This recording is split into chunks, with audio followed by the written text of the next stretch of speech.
by Justine Eyre. Chapter 1.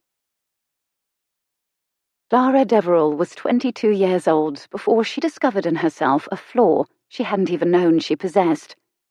It wasn't her shyness, for she was already quite familiar with that aspect of her character. It was something she battled on a daily basis. Nor was it her unremarkable looks, for she'd long ago accepted the fact that brown hair, a round face, and a freckle-dusted button nose were not characteristics that set the average man's pulse racing, particularly when combined with a figure that was more reminiscent of a young girl than a fully grown woman.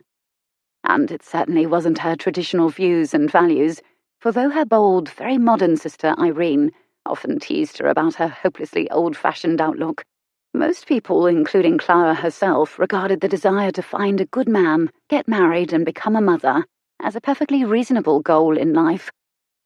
No, Clara admitted, as she cast a gloomy eye over the pile of letters on her desk. Procrastination was her greatest flaw, and a facet of her character she'd only begun to appreciate a mere 10 days ago. She plunked an elbow on the desk and her chin in her hand, staring at the telegram that rested atop the pile of envelopes before her. There was no need to read it, for she'd done that so many times already that the words were engraved in her memory. Glad Papa is well, having wonderful time. Want to extend trip 8 weeks, see Greece and Egypt. You can manage, Lady Truelove, can't you, darling? Don't worry, you will be splendid. Respond via Cook's Venice by 07 May, Irene. Clara was glad her sister was enjoying her honeymoon, but she couldn't summon any enthusiasm about Irene's plan to lengthen the trip, for things here at home were not going quite as smoothly as her letters to her sister might have implied. Their father had always had a fondness for brandy, a fondness that had only increased since his eldest daughter's departure for the continent. As for Jonathan, their brother had agreed to come home from America and take over management of the family newspaper business, but nearly 2 months after his promised arrival he had still not appeared, and Clara's letters to him inquiring on the subject had been answered only with vague promises. Her cable a few days ago demanding a specific date had not yet garnered a response. Still, Clara had no intention of worrying Irene with any of that when she was on her honeymoon, and she had cabled her sister a positive reply at once. There was nothing else to be done. Irene had always taken care of her and provided for her, never once asking for anything in return until now, and Clara would rather have cut off her arm than object to her sister's once-in-a-lifetime trip. Still, as she stared down at Irene's cable and the pile of correspondence beneath it, she appreciated that sisterly loyalty did have its drawbacks. Irene had composed only enough iterations of the Lady Truelove column to last until her intended return. Now that she'd extended her trip, Clara would be offering advice to London's lovelorn until Jonathan arrived or her sister came home. Don't worry, darling. Clara wasn't the least bit encouraged by those words. All very well, she thought darkly, for Irene to say such a thing. Her sister never worried about anything, and why should she? Irene was beautiful, accomplished, and filled to the brim with self-confidence. After their mother's death 10 years ago, she had taken over the household and managed it on nearly nothing a year. She'd reinvigorated the family's deteriorating newspaper business by producing a profitable society paper, and in doing so she'd also created Lady Truelove, London's most popular advice columnist. She'd then capped those triumphs by marrying the handsome and very eligible Duke of Torquil, and upon her return to England she intended to use her influence as a duchess to help achieve the vote for women. Clara had no doubt her sister would succeed there too. Irene succeeded at everything she touched. You will be splendid. Would she? Clara couldn't share her sister's faith in her abilities. A woman who was shy and plain, who stammered when she was nervous and had never caught a man's eye in her life, could hardly be splendid at advising people about love and romance. That was the gist of the problem, of course, and the entire reason she'd spent over a week with the letters stacked, untouched on one corner of her desk. But now she was running out of time, and she did not have the luxury of procrastinating any longer. Reminding herself of all that Irene had done for her, Clara took a deep breath, shoved aside her sister's telegram, and reached for the first letter on top of the pile. A knock on her door gave her pause, and Clara felt an irrational wave of relief. The emotion was short-lived, however, evaporating the moment the door opened and Mr. Beale entered her office. Augustus Beale was the editor of the Weekly Gazette, Before her marriage, Irene had been both the newspaper's editor and publisher, but before leaving on her honeymoon, she'd hired Mr. Beale to take over the editorial portion of her duties. It had proved a surprising and rather uncharacteristic error in judgment. Despite substantial experience and laudatory letters of character, Augustus Beale was, at least in Clara's opinion, an odious man. At this moment, she noted, he was also a very angry one. "Miss Deverill," he ground out her name, as if its utterance took great effort. "Is there any word of your brother's arrival?" A question the man asked every day, and one to which she always gave the same answer. She tried to give it with cheer. "I'm afraid not, but," she added, crossing her fingers under the desk, "I'm sure he'll be arriving any day. In the meantime, can I be of help?" He frowned, his thick dark brows coming together over his nose in a shape rather reminiscent of an overgrown yew hedge. "I doubt it." "I see. Well, then—" She paused, casting a hopeful glance at the door. Sadly, Mr. Beale did not depart. "I still do not have Lady Truelove's column." "It hasn't arrived?" She worked to put an expression of innocent surprise on her face, for the famous columnist's real identity was a closely guarded secret, one even the Gazette's editor wasn't allowed to know. "Oh dear, I can't imagine what is causing such a delay. Lady Truelove is usually most reliable." He strode to Clara's desk and dropped the layout of Monday's edition on top of the letters on her desk. It was open to a page bearing the typed headline, "Dear Lady Truelove." "Do you see this?" he demanded, stabbing a finger at the vast expanse of white space below the headline. "It's blank," he added, as if she couldn't see that for herself. "The blasted woman is 2 days late now. You and I seem to have very different definitions of reliability, Miss Deverill." Clara grimaced, guilt pricking her conscience. She might not like Mr. Beale, but he had every right to be frustrated. "I shall pay a call upon Lady Truelove immediately and see what—" "Do," he said, snapping out the order as if she were a hired member of the newspaper staff. "Tell her she has until 4 o'clock. If her silly advice column isn't here by then, I'll choose something to take its place, and your Lady Truelove will be out of a job." Have Irene come back to find the Gazette's most popular feature had vanished from its pages? Appalled by the prospect, Clara jerked to her feet. "I'm sure that won't be necessary, Mr. Beale. We don't go to press until tomorrow night. There's still plenty of time for me to fetch your column myself, and for you to edit it.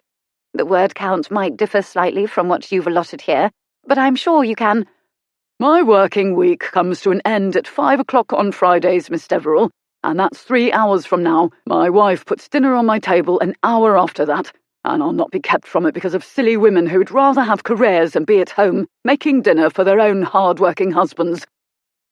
Clara had never longed for a career, nor had she ever been the sort to march in the streets for women's rights, as her sister had been known to do, but nonetheless Mr. Beale's words stirred within her some of her sister's suffragist sympathies.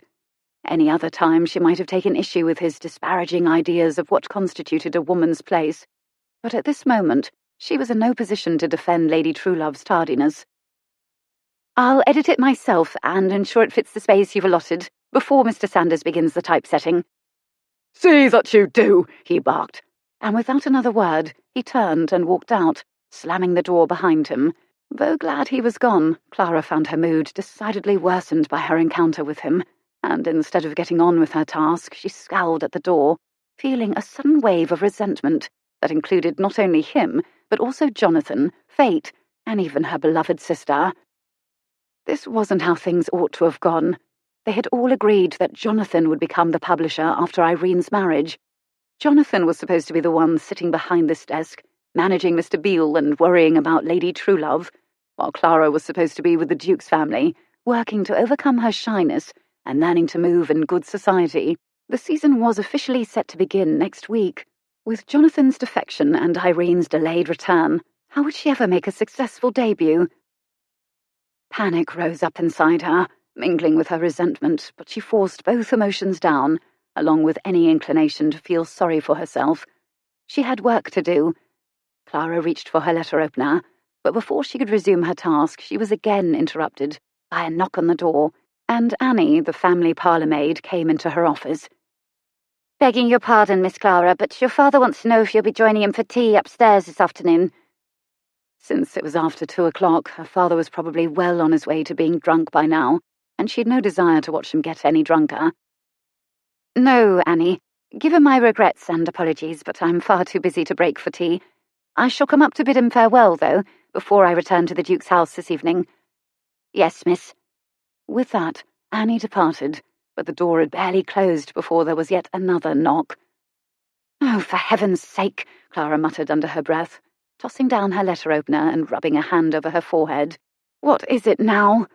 The knock came again, and Clara lifted her head. Come in, she called. The door swung wide, and the Gazette's secretary, Miss Evelyn Hewish, entered the room. I've sorted the afternoon post, the auburn-haired secretary said as she approached Clara's desk. Lady Truelove's column still hasn't arrived. Clara wrinkled up her nose. Yes, so Mr. Beale has taken great pains to tell me. Evie might have noticed the acrid tone of her voice, but since the other woman's secretarial duties were divided between Clara and Mr. Beale, she wisely made no comment. Instead, she shifted the bundle of correspondence she carried onto one forearm and plucked an unopened letter off the top. Nothing from Lady Truelove, she said as she held out the envelope. But there is a letter from your brother. Jonathan, she cried, relief welling up inside her as she jumped to her feet and took the letter from Evie's outstretched fingertips. At last! But when she glanced at the return scrawled across the back of the envelope, her relief faltered. He was still in Idaho, a remote part of the American wilderness nearly 5,000 miles away. No closer to London, in other words, than he'd been when he'd last written a month ago. Fearing the worst and cursing his name, Clara tore open the envelope and scanned the words written in her brother's careless, nearly illegible script. Not bad news, I hope. Evie's voice had Clara looking up. Awful, she replied in dismay. The worst news possible. He's found silver. Silver? Evie laughed in surprise. He's a miner. My brother, she muttered in disgust, transforms himself into whatever will enable him to avoid his responsibilities at home. Silver! She rustled the letter in indignation. Now, after 7 years of roaming around America, chasing every wildcat scheme possible, now, when I need him, he finds a mine with silver in it. That scoundrel! Evie laughed, much to Clara's chagrin. But if he's found silver, that means he's rich, she pointed out. Damn it, Evie, you're missing the point. He's not home, and now he has no intention of ever coming home. That is the point. She groaned. And Irene's surely halfway to Greece by now. What am I going to do? But even as she asked that question, she already knew the answer. She was stuck. Stuck not only with Lady Truelove, but also with the paper, Mr. Beale, and all the headaches that came with them, until Irene came home. Miss Hewish, called the irate voice of Mr. Beale from the outer office. When you've stopped rattling on with Miss Deverill, I need you out here. Go, Clara said, as Evie hesitated. Just put the rest of my correspondence on the corner of my desk. Turning, she reached for her leather portfolio from the shelf behind her. I'll deal with it tomorrow. You'll be coming in on a Saturday? I have to, I'm afraid. With that wastrel brother of mine ducking out on his promises, I've no choice. Right now, however, she went on, reminding herself of her most immediate priority as she stuffed letters into the portfolio. I must go and deal with Lady Truelove. If I don't return with her column in hand, Mr. Beale will probably have apoplexy. She paused. Upon reflection, I'm not sure that's a bad thing. Evie gave a chuckle of laughter and set Clara's correspondence on her desk. Is there anything else you need, Miss Deverill? No, Evie, you go on. But I would ask you not to tell Mr. Beale the news about my brother. If it becomes necessary to inform him, I will decide when and how to do so. Yes, ma'am. The secretary departed, and Clara finished putting Lady Truelove's correspondence into her portfolio. She then added Irene's telegram, a stack of notepaper and a fountain pen, and left her office, ignoring the editor's malevolent glare as she departed. On the sidewalk she turned left and started up Belford Row, as if she knew just where she was going, though, in truth, she really had no idea. It had to be somewhere quiet, she decided as she walked, a place with no distractions or interruptions or cranky editors, where she could compose the advice column in peace. She paused at the corner, and as she glanced to her right to check for traffic, she spied a sign for Mrs. Mott's Tea Emporium halfway down the block. Mrs. Mott's, she decided, would suit her purpose admirably, for at this hour it was bound to be empty and quiet. She turned her steps in that direction, and when she entered the tiny shop a few minutes later, she found that it lived up to her expectations. The place was empty, but for a pair of gentlemen who didn't even look up from their tea as she came in. The waitress led her to a table beside that of the two men, but with a thick cluster of potted palms between them and herself, their presence wasn't likely to prove a distraction. She sat down, ordered a cream tea, and pulled out the letters and stationery supplies from her portfolio. Bracing herself to finally conquer the task she'd been putting off all week, she chose an envelope from the pile in front of her and pulled out the letter. Dear Lady Truelove, I am a girl of noble family and strong social position, and I wish to marry, but though my parents provided a sizable dowry and launched me into society last season, I was unable to find a husband. I am painfully shy, you see, and because of that, I proved a social failure. At every ball or party, I stood against the wall, agonized because I was being overlooked, and yet terrified that some young man would notice me.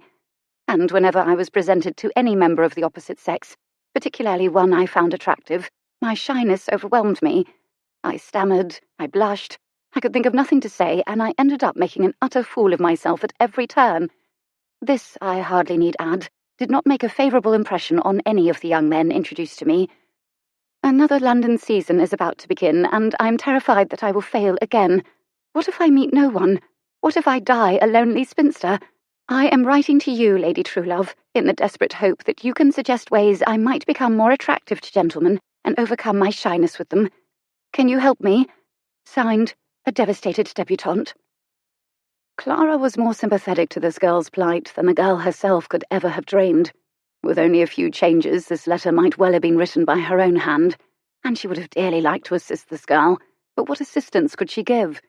If she knew any method for overcoming shyness and transforming from wallflower to shining social success, she'd have employed it on herself, found a husband of her own, and been off on her own honeymoon long before now. With reluctance, she set aside the letter from the devastated debutante and picked up another from the pile. Dear Lady Truelove, having reached my 25th year, I have decided it is time for me to choose a wife, and since I have very specific requirements, my search for a bride will require your assistance. My circumstances are straitened, so she must possess a substantial dowry. In addition, she must be very pretty, for it would be unthinkable that I should have to wed a plain girl. Clara stopped reading with a sound of disdain. Having been deemed a plain girl herself by most of the men who met her, and having had no dowry at all to offer until very recently, she was not the least bit sympathetic to this shallow young man's predicament. She ripped his letter in half, set it to one side, and tried again. Dear Lady Truelove, I am in such desperate straits that I don't know if you can even help me. I am in love with a young lady, but she takes no notice of me, for I am not, sadly, the most eloquent or handsome of men. I am writing to solicit your advice on how I might gain her attention, initiate conversation, and begin my courtship. I would be grateful for any suggestions you can offer. Yours, Speechless in South Kensington. Clara stared down at the inked lines before her, lines that once again demonstrated why putting her in charge of Lady Truelove was laughable. What advice could she offer any of these people? She looked up, staring across the empty tables of the tea shop, thinking of the countless times she'd stood to the side of a ballroom with the other wallflowers, of the parties where she'd lingered unnoticed in a corner of the room. What did she know of gaining the attentions of the opposite sex, of initiating conversation, of courtship? She shoved aside the pile of letters and leaned forward, plunking her elbow on the table and resting her forehead on the heels of her hands, swamped by inadequacy. She couldn't do this, at least not alone. Dear God, she whispered, desperate for a bit of divine guidance. I'm in over my head, and I could really use some help. Indeed, a male voice murmured, a voice that was deep, low, and quite obviously amused.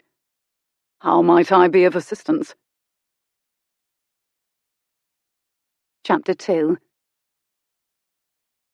Clara bolted upright in her chair, but when the voice came again, she realized it was not the Almighty who had uttered such prescient words, but one of the two gentlemen seated at the table on the other side of the potted palms. Though he was facing her direction, he was not looking at her, and she realised that he had not been speaking to her at all, but to his companion. He was also, quite obviously, a mortal man. Mortal, perhaps, she thought, as she angled her head for a better view of him between the palm fronds, but certainly good-looking enough to be a god. His hair, short but unruly, was of dark burnished gold, and seemed to catch and hold every glimmer of light through the windows of the tea shop. His eyes, the clear azure blue of a Grecian sea, were focused completely on his companion, granting Clara the undeniable treat of studying him unobserved. His face of perfect symmetry, lean planes and chiselled contours seemed as unyielding as a marble statue, but then he smiled, and at the sheer dazzling brilliance of it, Clara's heart turned over in her chest. "I'm happy to help," he said, "but I hope it's not money you need. I'm absolutely flat at present." His companion said something in reply, but Clara didn't catch it, for her attention was fully occupied by the man opposite. And who could blame her?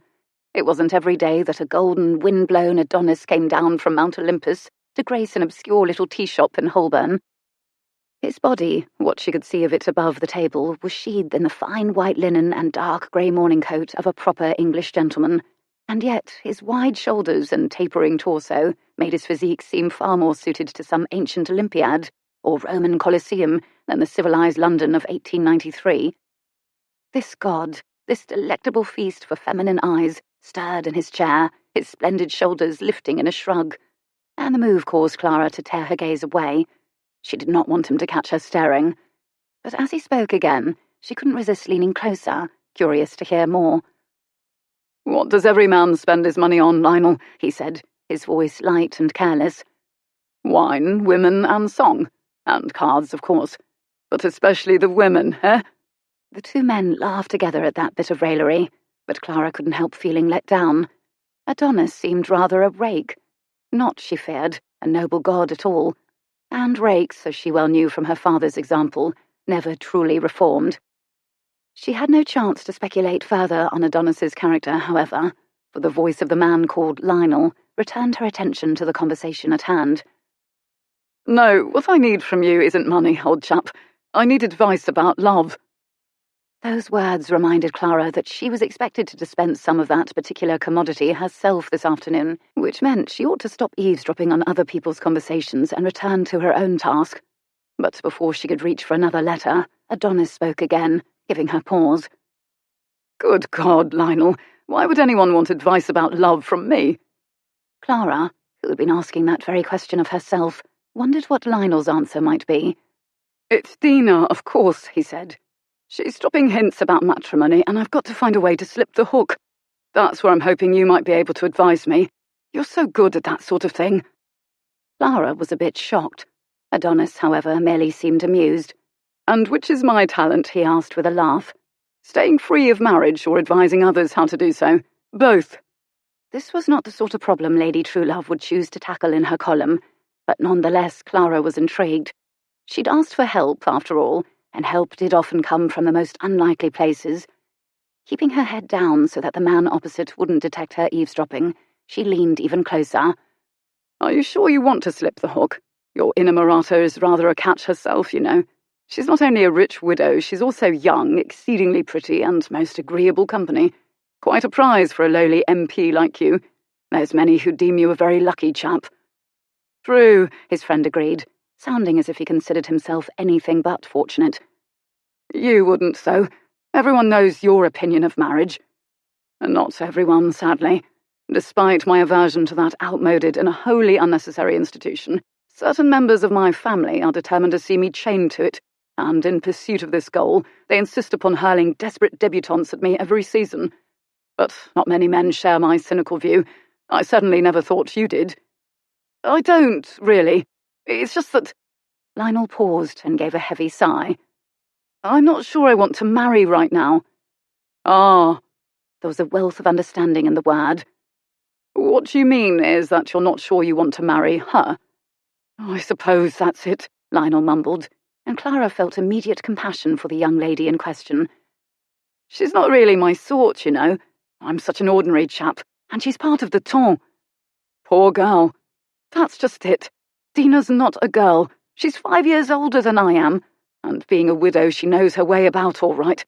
When she made her attraction to me so plain, I thought all she wanted was an affair. I thought, why not? I was flattered. What bloke wouldn't be? He sighed again. It all seemed so simple, so straightforward. You're talking about a woman, Lionel. Nothing is ever simple or straightforward. Don't I know it? The point is, I never thought she'd want marriage. Ladies usually do once we've slept with them, Adonis murmured, and at those blunt words heat flooded Clara's cheeks. She knew just what slept with was a euphemism for, thanks to the explanations of her forthright sister, and she felt a growing indignation on this Dina's behalf. Whoever she was, the woman was obviously being quite ill-used.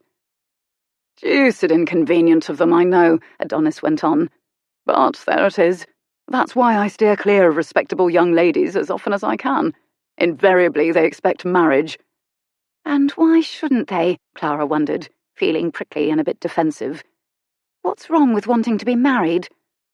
Dancers and actresses, he continued, adding to her ire, are much less bother. Bother? Clara bristled at the word. Women who wanted honourable marriage were a bother? That's all well and good, but hardly helpful. My dear Lionel, what is it you expect me to say?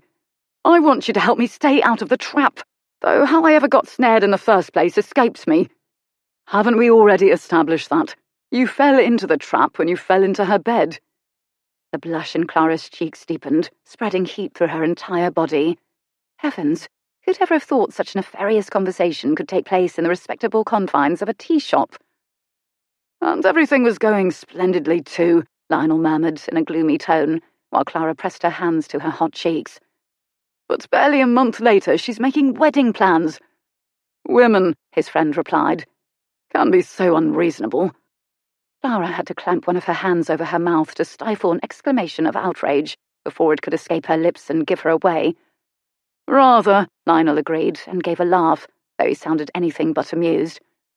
My family has never met her. Hell, they don't even know about her. And her family certainly doesn't know about me. We've managed to be very discreet until now. If her people found out, the fat would be in the fire, for it would be a come-down for her, and they'd never approve of it. And yet she doesn't seem to care. She's prepared to tell them all to go to blazes. For my sake, she says. My sake! Damn it, man, what am I supposed to do? Adonis was silent a moment, considering the problem. Could you go abroad? He asked at last. Take a jaunt to Paris or Rome for a few months. The season's just beginning, and Dina will surely be caught up in the social whirl. I dare say by the time you come back she'll have forgotten all about you. Or she'll follow me. Dina isn't a meek and mild little flower, you know. Being so rich and a widow, she doesn't have to worry about neither costs nor chaperones. Perhaps, but why should she bother? Other chaps will be lining up soon enough, I dare say, and paying her so much attention that she probably won't miss you a jot. I suppose you're right. Clara couldn't help noting that Lionel didn't sound relieved by the prospect. Isn't that just like a man, she thought, feeling a stirring of her sister's suffragist sympathies. Wanting to have the cake and eat it too. And besides, Lionel went on, going abroad isn't possible for me. I'm a hard-working MP. I am, he insisted as his friend made a sound of derision. And Parliament is in session. I can't go trotting off to the continent. Then your course is clear. You have to break with her. Must I? Lionel paused and sighed again. Why can't we just go on as we are for a bit? See where it leads us? You can't, I take it. I made the suggestion, but she said she didn't see the point. Since we love each other, she said, marriage is the only possible way forward. Love! Adonis's voice was suddenly so hard and so sharp that Clara was startled. Forgetting caution, she lifted her head and watched as he leaned forward, his perfect countenance suddenly grim. You told her you love her? The palms beside Clara's shoulder rustled, agitated by Lionel's restless elbow as he wriggled like a guilty schoolboy. May have done, he muttered. In the, heat of the moment, as it were. His friend groaned and fell back again in his seat, impelling Clara to once again duck her head. Of all the idiotic things to do, he muttered. During the 20 years we've known each other, has nothing I've told you about women penetrated your thick skull? Really, Lionel, he added, sounding thoroughly exasperated. You're a hopeless business. She said she loved me, and I got caught up. Oh, what does it matter? It's too late for recriminations now. It's not as if I can take the words back. So what am I to do? If you don't want to break with her, and you don't want to marry her, then your only course is to persuade her that what you have now is preferable to the other two alternatives, he said.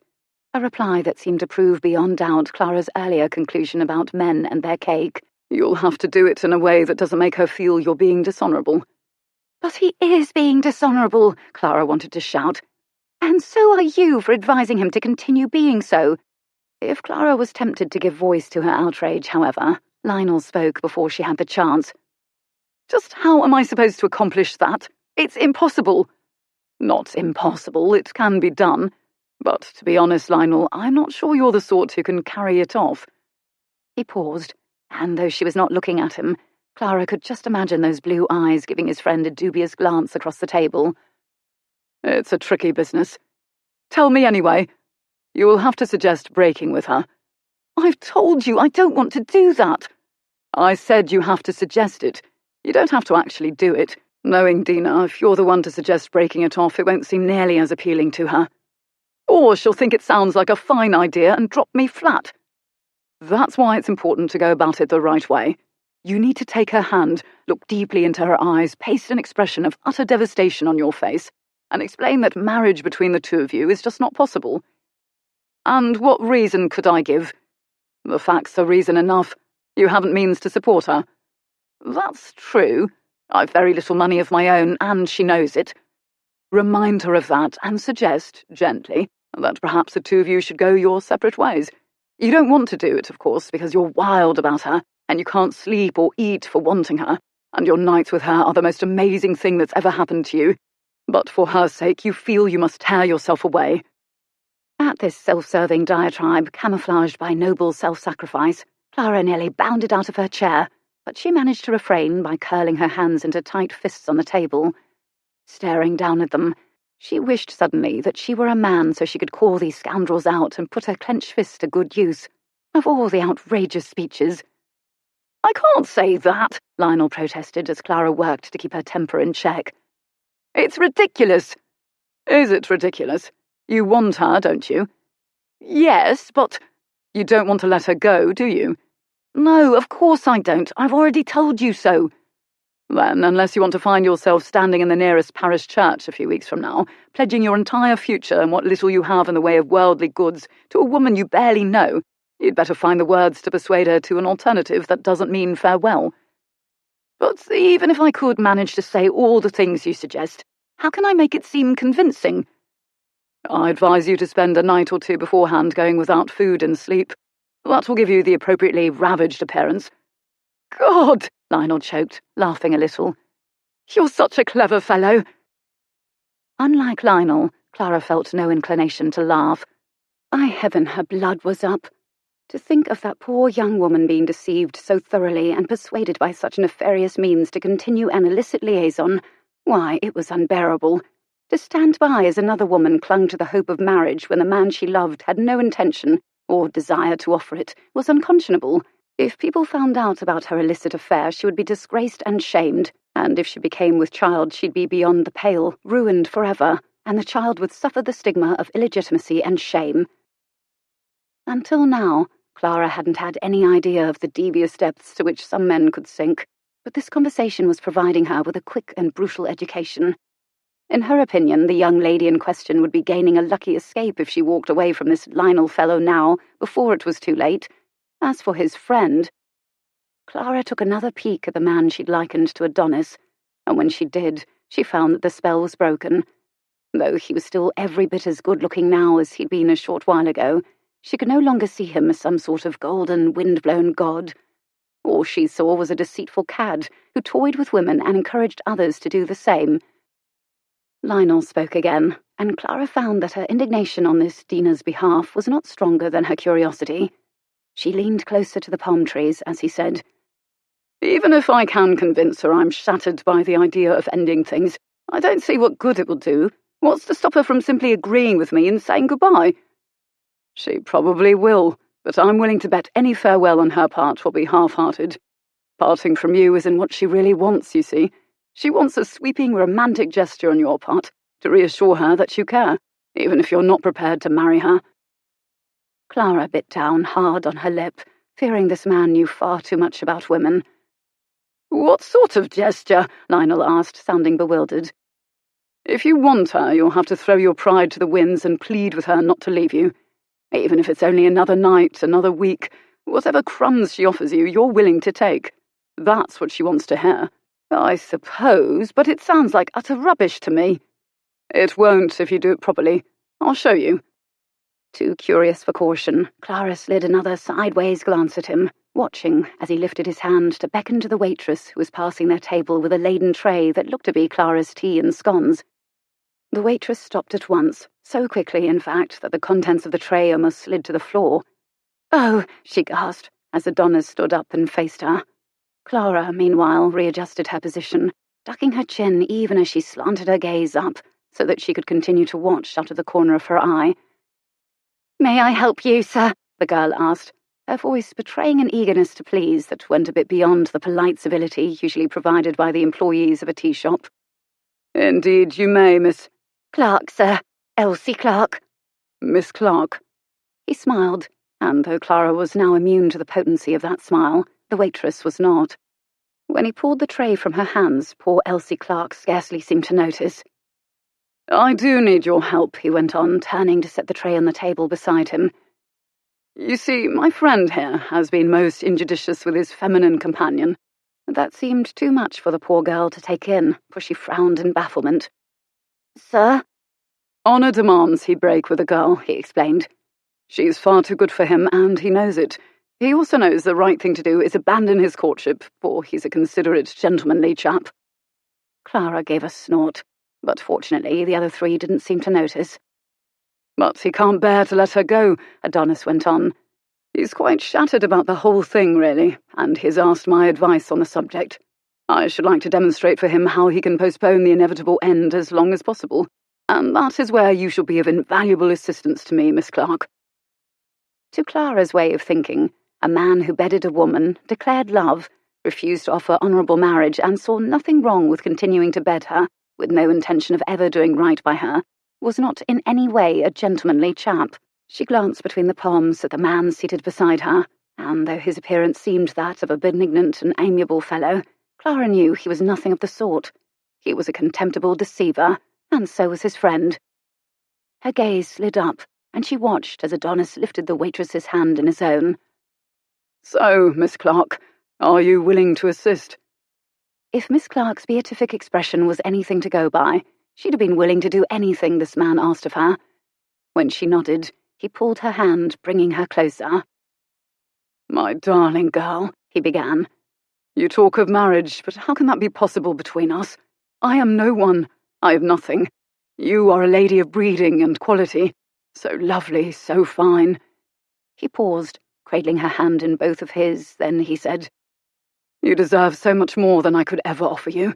You may think right now that the vast difference in our station doesn't matter, but it does, and I know that one day you will realize it. And when you do, it will come between us and cast an unresolvable pall over our happiness."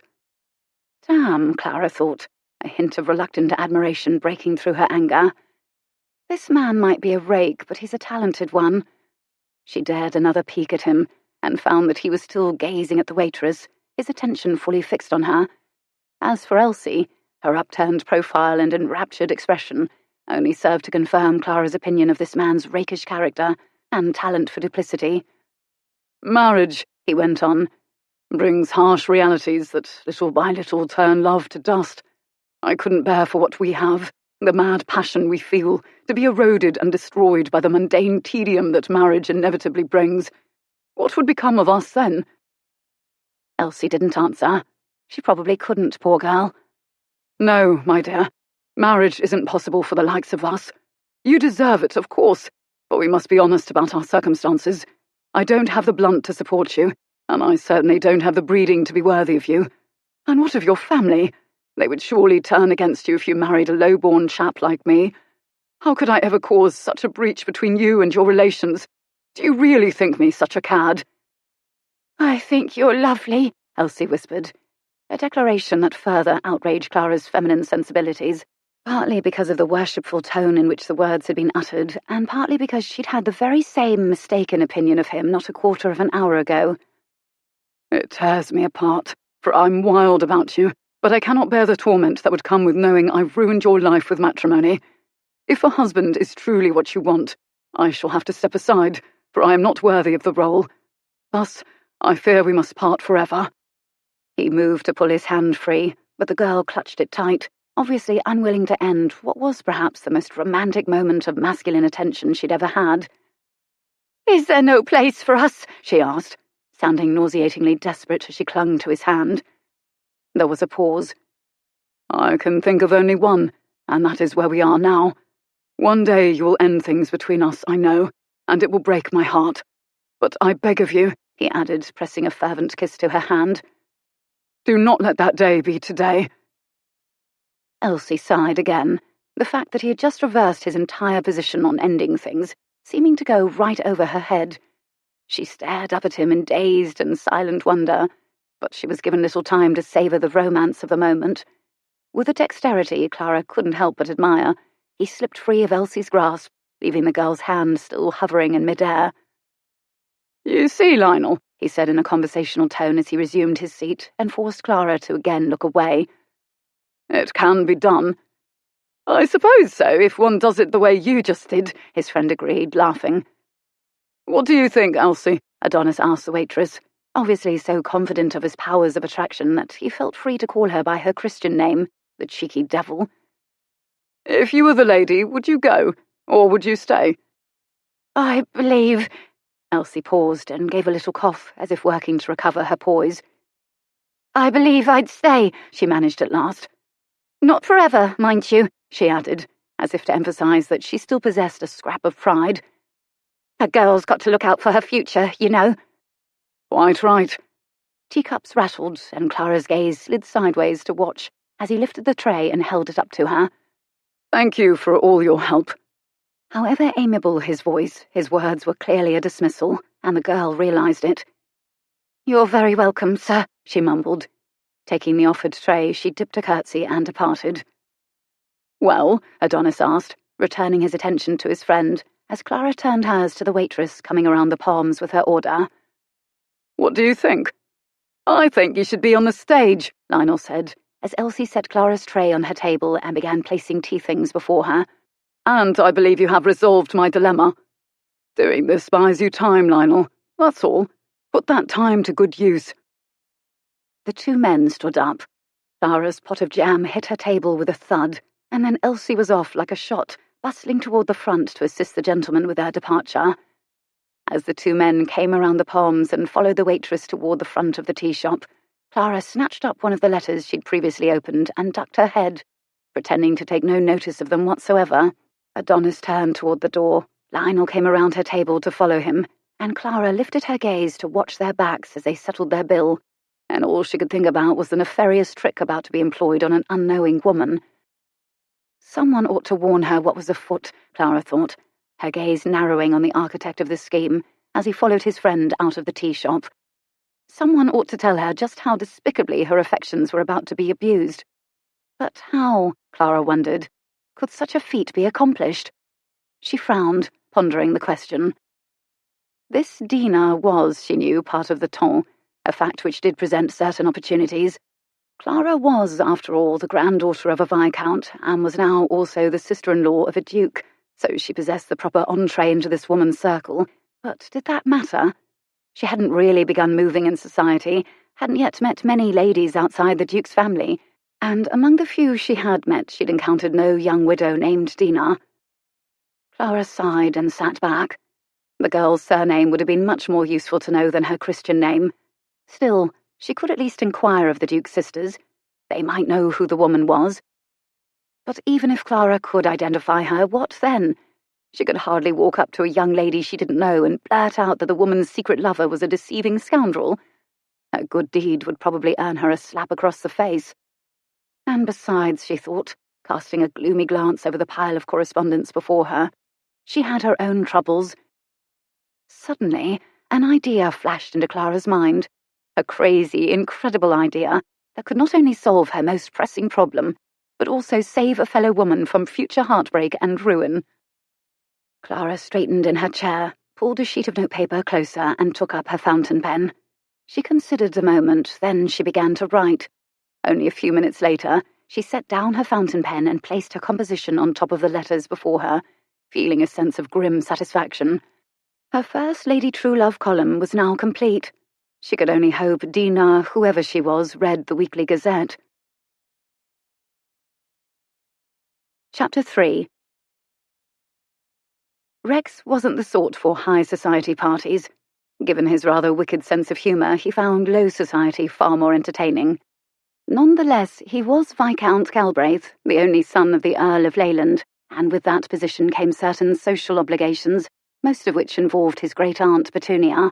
Auntie held not only Rex's sole source of income at present, but also his deepest affections, and when she decided to open the season by holding a ball, he knew his presence was de rigueur, which was why Rex allowed his valet to put him into a white tie and tails, capped his head with one of those ridiculous top hats, and trundled off from his own modest townhouse in Half Moon Street to his great-aunt Petunia's lavish and fashionable home in Park Lane, and braced himself for at least 2 hours of having his toes smashed and his ear talked off by nervous debutantes. His aunt's ballroom was only somewhat crowded, for his familial obligation demanded a punctual rather than fashionably late arrival. But he wasn't, he soon discovered, punctual enough to suit Auntie.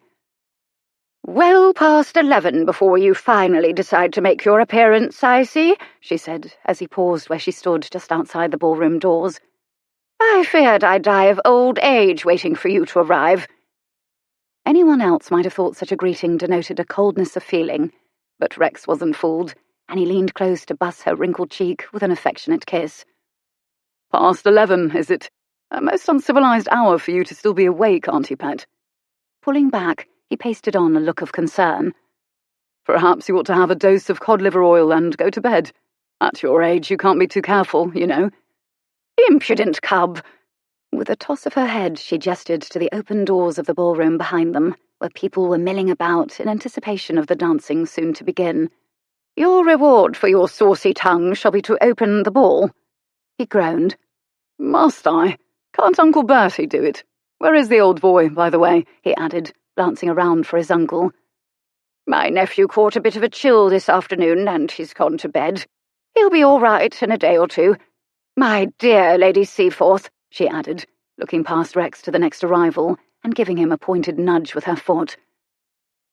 Appreciating what would be required of him in Uncle Bertie's absence, Rex moved to stand beside his great-aunt and offer his share of the required greetings to Lady Seaforth and her daughters, both of whom, thankfully, had husbands, and were therefore unavailable as fodder for Petunia's favourite hobby.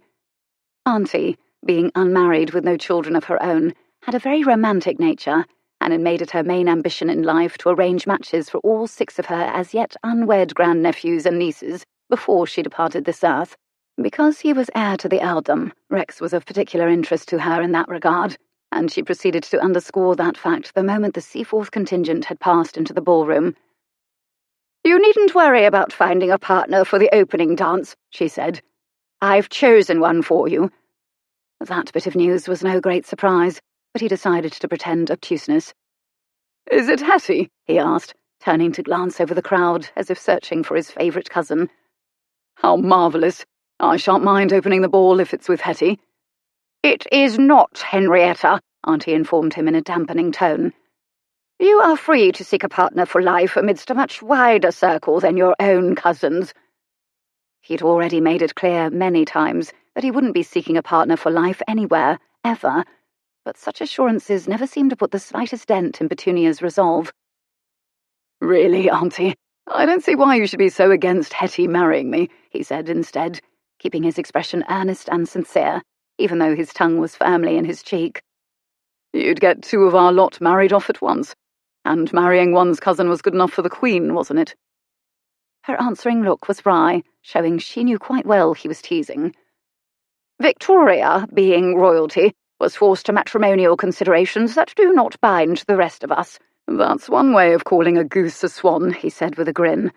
"But you needn't worry about Hetty ever making a match with me. She'd scream with laughter at the very idea." And yet I fear you are the one who refuses to take matrimony seriously. On the contrary, he replied at once. I take it very seriously, the avoidance of it in particular. Really, Galbraith, you make me so annoyed. You'll be 32 this autumn. How much longer do you intend to circumvent the most important responsibility of your position? Until I'm in the ground, even longer, if possible. With no consideration of what happens to the title and the estates. Your father expects you to wed, and rightly so. You've no brothers, and your Uncle Albert, being my late sister's son, can't inherit. If you don't marry and have sons of your own, everything goes to your father's third cousin once removed. As if he didn't already know all this, Rex repressed a sigh as Auntie went on. Thomas Galbraith is a man neither of us has ever met in the whole of our lives. He's older than you, and yet he has no heir. In fact, he's not even married, so— Then perhaps you should have invited him to your ball, eh? She ignored that bit of raillery. He owns a bootmaking establishment in Petticoat Lane. Bootmaking, I ask you? Is that any sort of preparation to be the next Earl? A bootmaker as the Earl of Leyland? He pretended horror. Heavens, what an idea. I'm not referring to his profession. It's his lack of knowledge and preparation that are of concern. Thomas Galbraith knows nothing of running a great estate like Braeburn. What's to know? Dane's a capable steward, and since Papa's moved to London and leased the house— Only until you marry. This time his sigh would not be suppressed, but when he spoke, he worked to keep his voice as gentle as possible. That isn't going to happen, Auntie Pet, as I've already said many times. And if we intend to quarrel about it again, he added before she could reply, I shall need a drink. With a glance down the main corridor to verify that the next guests were still removing their wraps in the foyer, he excused himself and walked into the ballroom. He made for the nearest footman with a tray of silver mugs, keeping his eye on the door as he pretended vast indecision over whether to choose a claret cup or rum punch. He loved Petunia dearly, and he knew she was equally fond of him, but there was a steely glint in her eyes tonight that told him the evening ahead, and the entire season for that matter, might be especially trying for both of them. Any other time he could have avoided any possibility of a row by going off to mingle, but with his uncle unable to act as host, duty required him to stand by and help his great-aunt greet arriving guests until the dancing began. So when the newest arrivals started down the corridor toward the ballroom, he plucked a mug of rum punch from the tray and returned to Petunia's side. Once those guests had moved on, however, his aunt returned to their previous discussion, seeming not to care if a row resulted. Both your parents are quite disappointed, I dare say, by the utter disregard for duty that you display. He gave a bark of laughter at that declaration and took a hefty swallow of his drink. Mentioning my parents is hardly likely to spur me to the altar, Auntie Pet. Your parents' marriage has always been difficult, I grant you, but at least they fulfilled their primary duty, and, she added before he could reply, their situation does not provide you with any excuse to ignore yours. Nor, I might add, is their unhappiness a reasonable basis on which to condemn the entire married state. I'm not sure our general acquaintance would agree with you there. He turned, gesturing with his glass to the crowd in the ballroom behind them. Thanks to Mamma and Papa's deep mutual loathing and complete lack of discretion, the gutter press was able to keep all of society au courant regarding the miserable state of their marriage, from Mamma's first affair, through every scandal and every retaliation, all the way to the final legal separation. Given the misery they managed to inflict upon each other during their 14 years of cohabitation, I think our friends fully appreciate my contempt for matrimony. That all ended a decade ago when they separated. Everyone's quite forgotten about it. He turned his head, meeting his great-aunt's exasperated gaze with a hard one of his own. I haven't. Her expression softened at once. Oh, my dear, she said with a compassion in her voice that impelled him to look away and divert the conversation from himself.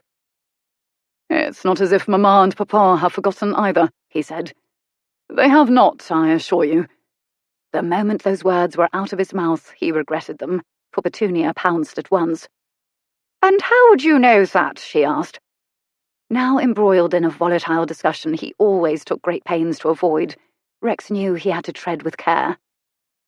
I called upon Papa when he arrived in town. whereupon he immediately began to expound on his favourite topic, my mother's faithless character. My call, therefore, was brief. I'm surprised you bothered to call upon him at all.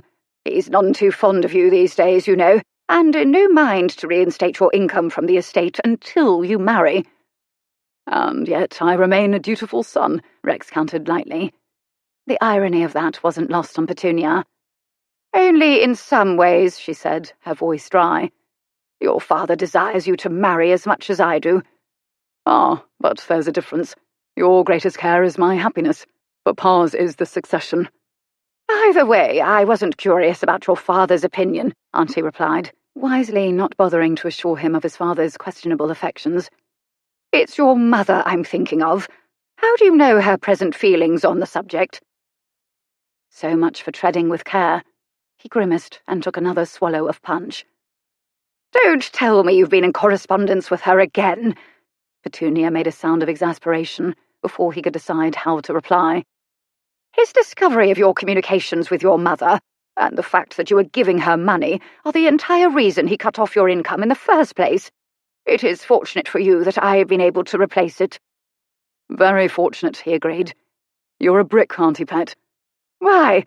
For spiking your father's guns, or for providing you a source of funds to spend on a bachelor's shallow pursuits? He grinned at her. That's a no-win question, if ever I heard one. I think I'll refrain from answering. Unlike your father, I recognize that attempting to force your hand only makes you more determined. Still, if he finds out you've been writing to your mother again, I can't think what he'll do. Disinherit you completely, I expect. He's bitter enough for such a course, I grant you, but I did not write to Mamma. And if she chooses to write to me, what would you suggest I do about it? Inform Mr. Bainbridge. Give him her letters. Tattle on my own mother to the family solicitor. By communicating with you, she is in direct violation of the terms of the separation decree. Bainbridge would tell Papa, who would then take away what little income Mamma receives from the estate. I am her son, Auntie Pet, her only son. It was very wrong of Papa to forbid her to see me or write to me. She's fortunate Leyland granted her an income at all. Petunia's voice held some heat, reminding him there was no reasoning with her on the subject of Mamma. She shamed him and the entire family with her wanton behaviour, and, Petunia added, before Rex could remind her there had been grievous wrongs on both sides. Nothing's changed since, from what I hear. Her affair with the Marquis of Avignon is over, and since he's not supporting her, money must be what she's after, though why she'd apply to you escapes me. It's not as if you can afford to give her any, for you spend every cent I'm giving you as it is. Gaiety girls, drink, cards, and heaven only knows what. Quite so, he agreed, managing to utter the lie without a blush, even though he hadn't had a woman or a round of cards in over a year. His reputation as a wild-living bachelor had been well earned, but nowadays it was nothing more than a convenient way to explain his perpetual lack of funds. If Auntie Pet found out where the money she gave him was truly going, the fat would be in the fire. And yet my irresponsible spending habits don't seem to be as great a sin as Mamma's. If you married, she went on, ignoring his point completely, all this frivolous living would stop, of course. And no frivolity at all would be better. The question was incisive, his voice razor-sharp as his restraint began to crack. I look at Papa and I'm inclined to doubt it. She sighed, studying him with a sadness that cut him to the heart. You are made of stronger stuff than your parents. To his mind, that wasn't much of a testament to his character, but he hated quarrelling with Auntie, so he decided to change the subject. You've chosen my first dance partner this evening, have you? He paused, drawing a breath and bracing himself for whichever young lovely was about to be thrust upon him. Am I entitled to know who she is? I wish you to open the ball with Miss Clara Deverill. The name was unfamiliar, and he gave his aunt a teasing grin. Ah, trying new tactics this season, I see. I don't know what you mean. I've never met this Clara Deverill in my life, and I can only conclude that, having exhausted all possibilities amongst the young ladies of our own set, you are now attempting to cast your nets a little wider. Miss Deverill is part of our own set, I'll have you know. She is the granddaughter of Viscount Ellesmere, and she has other connections as well, for her sister married the Duke of Torquil earlier this year. Rex was not the least bit fooled by this mention of the girl's connection to Torquil. Ellesmere? Isn't he the chap you almost married back in 28, or whenever it was? Heavens, dear, I'm not that old. It was 1835. More to the point, this is the girl's first season, always a nerve-wracking time for a young lady. So, you see, this isn't about you at all. He grinned. Then it's clearly about you doing Ellesmere a favour. Still carrying a torch for your childhood love, are you? Don't be absurd, she remonstrated with a sniff. Viscountess Ellesmere is alive and well, as you already know, and she has asked my help in bringing her granddaughter out. Why should a girl with such valuable connections need help? Oh, God, he added at once, dismayed as another possibility occurred to him. She's ghastly, isn't she? Miss Deverill is a nice, sweet girl. That description only reinforced his suspicions. I knew I should have stayed away, he muttered. I knew it. Miss Deverill, Auntie went on, ignoring his self-recriminations, has not had much opportunity for society. Her father's family is in trade, newspapers, I believe. Naturally, Ellesmere was opposed to his daughter marrying the fellow. Naturally, he echoed, thinking of the mud the gutter press had slung at his parents years ago. A newspaper hawker in the family. What an awful prospect. But she was determined to have him, Petunia went on. And because of that, she became estranged from her parents and turned her back on good society. She's gone now, poor dear, but Ellesmere wishes to mend the fences with his granddaughters. Well, there is a duke in the family now. This rather cynical contention did not sit well with his great-aunt, who gave him a look of reproof. That's hardly in the girl's favour at present. Torquil's widowed mother married that notorious Italian painter last summer. It caused quite a stir, let me tell you. Harriet's a fool. The fellow's nearly 20 years her junior. A younger man, he murmured. Oh, the horror. My point is that Miss Deverill hasn't been out for very long, and between her unfortunate background, the scandal in the Duke's family, and the fact that her father's ill, and she's required to manage that newspaper business, while her sister's away on honeymoon, and her brother's in America, well, she's in a most awkward social position, through no fault of her own. So, I am determined that she have a successful launch into the season tonight, and enjoy herself. As for you, do not think one dance with Miss Deverill fulfills your obligations this evening. Not only do I expect you to be amiable and entertaining company for Miss Deverill, but I also expect you to dance with at least 6 other unpartnered ladies as well. No dashing off when my back is turned, to play cards at your club, or to meet some gaiety girl. Resigned to his fate, he downed the rest of his punch, then set down the mug, straightened his cuffs, and nodded toward the ballroom. So where is this Miss Deverill? Can I at least see what I'm in for? Her physical appearance is hardly relevant. On the contrary, he answered with cheer. I think it's quite relevant, since she is about to be hurled into my arms. And the more you prevaricate about pointing her out to me, he added as she gave a huff, the more I imagine an Amazon of 20 stone with bad breath and warts on her nose. Don't be absurd.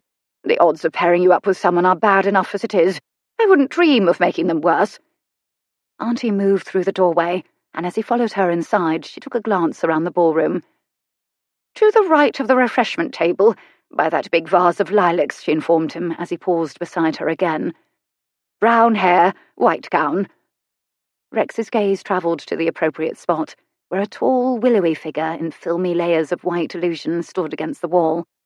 In that first cursory glance, he knew just why her grandmother had deemed her in need of some social help. The girl was, quite obviously, shy. Her back was pressed flat against the wall, as if she wished the room behind her would open up and swallow her. She had fine eyes, large and dark, but they stared out at the crowd with the combination of dismay and anxiety shy people so often displayed at social gatherings. Her hair, fashioned in an austere braided crown atop her head, was that indeterminate brown shade, halfway between blonde and brunette. Her figure was slender, but her face was round as a currant bun, with a pale pink mouth that was too wide, dark brows that were too straight, and a nose so small it was barely there at all. Many, he knew, would have deemed her plain.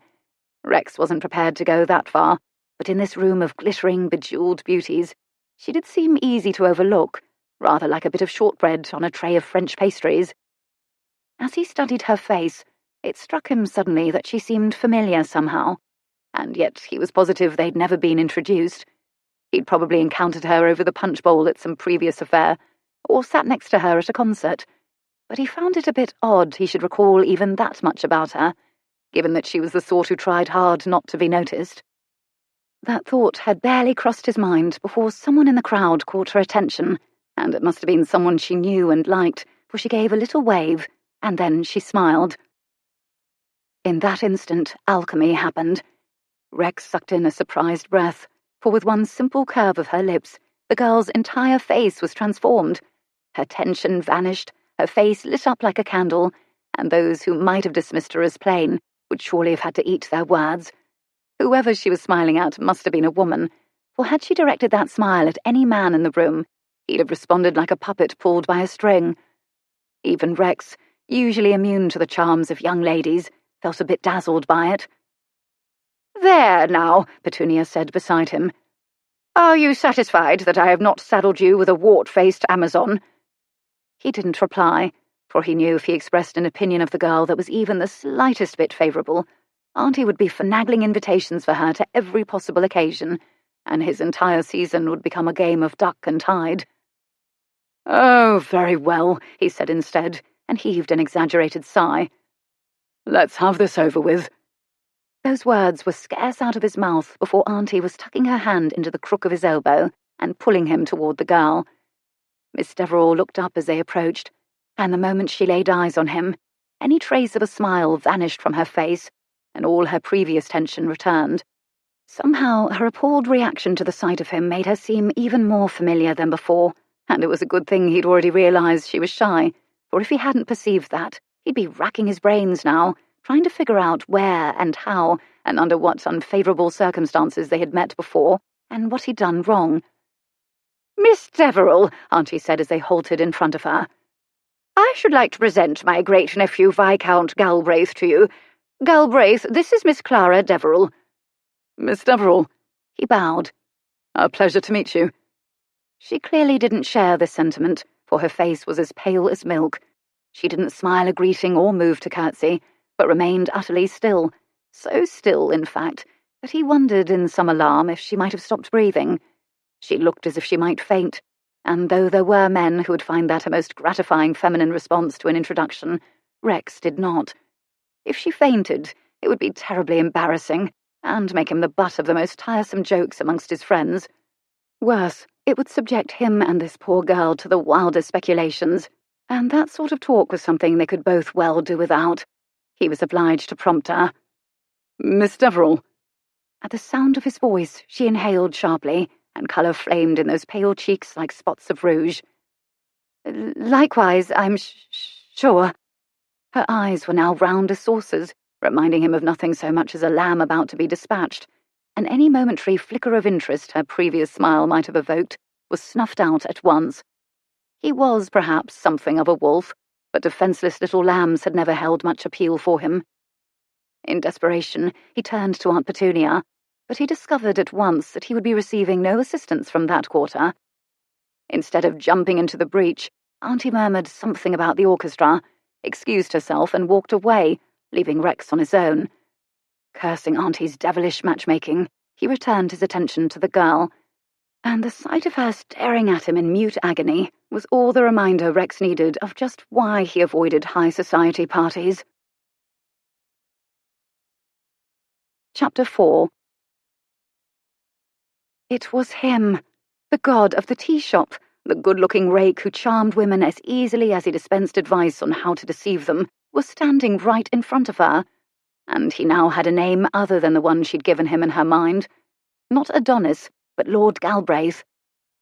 In itself, the discovery of his true identity wasn't particularly shocking.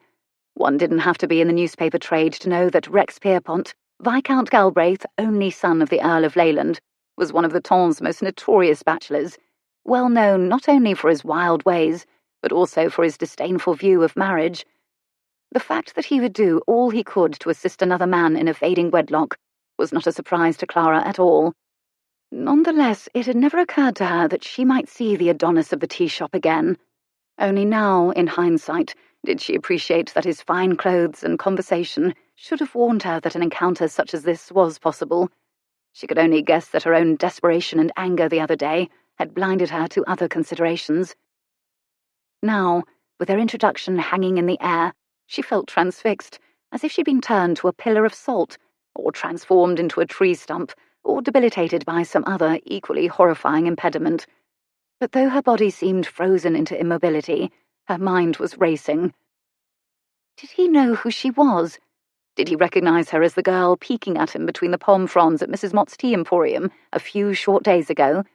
She had been sure at the time that he hadn't noticed her, because, after all, men almost never did. But what if she'd been mistaken? She scanned his face, looking for any sign of recognition in his countenance. There was none, but that didn't do much to alleviate her alarm, for she'd seen firsthand this man's talent for duplicity. If he did recognize her, the fact would only matter if he also read Lady Truelove, and if he'd read this afternoon's edition. In that case, he would surely put two and two together, and that would be disastrous. The fact that Lady Truelove's identity was unknown provided a mystique that was a great part of her appeal. People were forever speculating about just which matron of high society was the real Lady Truelove. If Galbraith realized the truth and determined what she'd done, spite could motivate him to reveal her as the famous columnist. If that happened, the Weekly Gazette's most successful feature would be compromised, perhaps ruined, and it would be her fault. Irene would be devastated by the loss of her most successful creation. She might even be disappointed in Clara for allowing it to happen. That notion was unbearable, like a knife going into Clara's chest. "My aunt tells me your father is a man of business, Miss Deverill," Galbraith said, forcing her out of these frantic contemplations and forcing her to gather her scattered wits. "Newspapers, I believe." Was he toying with her? "Yes," she answered, a squeak of a word that made her grimace. He didn't seem to find such brevity satisfactory. He waited, watching her, his brows lifted as if he expected further elucidation. "One newspaper," she went on, striving not to sound like a panicked mouse this time. "The Weekly Gazette. Do you—" She paused and gave a cough.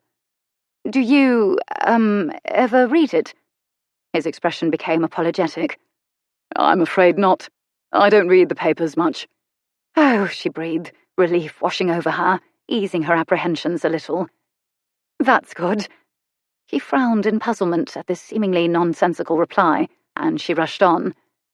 "I mean, so many men seem to just lounge about in their clubs all day, reading the papers, don't they? It can't be healthy." Even as she spoke, she appreciated how inane she sounded, and his polite, perfunctory smile confirmed her conclusion, even before he replied. "Quite," he said. Silence fell between them.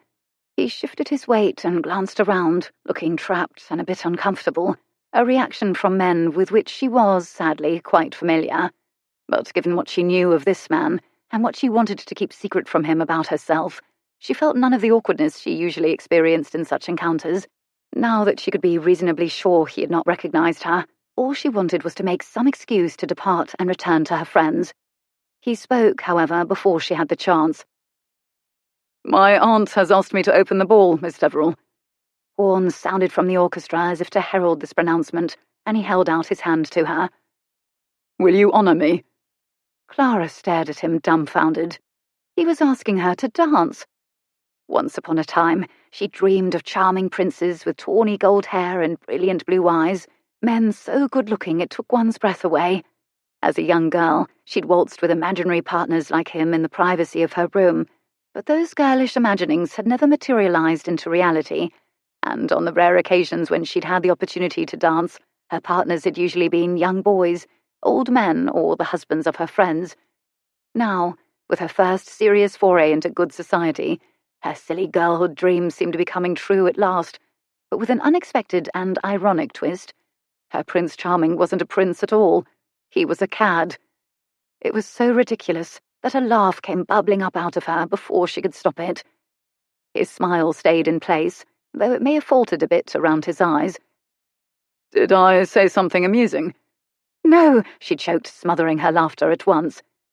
"I mean, yes, you did, obviously, but no, that is, I wasn't laughing at you. It was only—" Her voice trailed off, and she gave it up. There was no way to explain, and it wasn't as if he would suffer much from her amusement at his expense, except perhaps a sting to his conceit, which to her mind was no more than he deserved. Was that a yes or a no? His question reminded her she hadn't yet responded to his invitation, and he seemed of no mind to withdraw it. Hand still outstretched toward her, he continued to wait for her to reply. She couldn't think of any man she had less desire to dance with, and she grasped desperately for an excuse. "Oh, I had not— that is, I don't really—" "I beg you not to refuse me," he cut in smoothly. "For if you do, I shall feel no end of fool." His smile seemed to stiffen even as it widened. "Everyone's watching us, you see." Oh, God. Her cheeks flamed with heat, for she hated being conspicuous, and she had to suppress the urge to glance around. He was probably exaggerating, but even a single pair of eyes seemed a pair too many. Unfortunately, he had just conveyed upon her what anyone watching would regard as a great honour, and since she had not been engaged for this dance by another partner, there was no excuse possible. "Thank you, yes," she murmured, and took his hand. As he led her onto the ballroom floor, she appreciated with a sinking feeling that even if no one had been watching them a moment ago, every pair of eyes in the room was certainly fixed on them now. She paused with him at one end of the ballroom, waiting as other couples desiring to dance lined up along the edges of the dance floor, preparing to follow them in the grand march. A few moments later, he glanced at her, gave a nod, and started forward. Clara moved with him, acutely uncomfortable as they paraded across the ballroom floor under the scrutiny of over 100 people. How ironic that she'd spent her entire youth wishing she could make a successful debut into society, and yet once fate had at last decided to grant her the chance to fulfill that seemingly impossible wish, all she wanted was to make a mad dash for the nearest door. At the top of the room, they turned to face each other. He looked at her, and she looked at his white tie as he lifted their clasped hands. The other couples who had followed them ducked beneath the arch formed by their raised arms, then circled back around to line up along the edges of the dance floor, men on his side, women on hers. When all the couples had gone through, Galbraith turned, and so did she, and they started back across the room, other couples in their wake. "Surely we must have a bit of conversation, Miss Deverill," he said, breaking the silence between them. "Must we?" The moment she said those words, she regretted them, for it wasn't in her nature to be impolite. "I'm sorry," she mumbled, casting a sideways glance at him. "That's sounded rude. It's just that that is, conversation isn't my greatest talent." "I see." In his extraordinary eyes was a hint of what might have been sympathy, or pity. She stiffened and looked away, wishing she hadn't been so frank. "It's only with strangers." They paused where they had started, turning to face each other, and as they waited for the other dancers to move into the proper formation, she felt impelled to underscore a lack of familiarity. "I don't know you, you see." "A fact which is wholly my loss." Given what she knew of him, Clara was inclined to agree, but of course she couldn't say so. "Rather the opposite, I should think," she said instead, forcing a laugh, trying to make light of this awkward situation. "Your invitation to dance was at your aunt's behest, I'm sure." A kindlier man might have rushed to deny it. Galbraith did not. Instead, he studied her face for a moment, then his lashes lowered, the gold tips catching the light as he glanced down. Heat rushed into Clara's cheeks at once, for she knew what he was looking at, and she was quite aware that there wasn't much to see. Resisting the urge to squirm, she lifted her chin a notch and endured it, reminding herself that she didn't care 2 straws what a man like this thought of her or of her figure. But when his gaze returned to her face, something in his grave expression made her catch her breath just the same. "You hide your lights under a bushel, Miss Deverill." "Do I?" she muttered, feeling a bit frantic as he leaned forward and took up her hand. "No wonder I can never find them." He laughed, though Clara couldn't understand why. "You have wit, I see," he said as he began turning them in a circle, the first movement of the quadrille. "What a delightful discovery." "An odd one," she replied, as they switched hands and began turning in the opposite direction. "Since I have no idea what I just said that was funny." Still smiling a little, He lifted their clasped hands above their heads, entwining his arm with hers as his free hand held her free hand tightly between their bodies. No, he agreed, looking at her through the opening formed by their upraised arms, his smile fading away, his gaze roaming over her face as they turned in a circle. I suspect you don't. Entangled with him this way, his open stare on her face, his absurd compliment hanging in the air, she felt trapped and terribly vulnerable. Even through the layers of her clothing, she could feel his knuckles brushing against her belly, sending a jolt of panic through her entire body and impelling her to speak. "Do you flirt with every woman you meet, Lord Galbraith?" He seemed surprised, though whether that was due to her question or the tartness of her voice as she'd asked it, Clara couldn't be sure. Not usually, no, he answered. Not with young ladies, anyway. It's a rule of mine. "I shouldn't think a man like you had any rules," she muttered, and immediately wished she could take the words back, for a little frown knit his brows, and his gaze narrowed speculatively. The steps of the dance caused them to separate before he could reply, however, and as they moved through the next figure with other partners, Clara reminded herself that her best means of keeping her secret was to keep quiet, something she'd never had any trouble doing in her life before. Galbraith, unfortunately, did not seem inclined to let her take refuge in silence.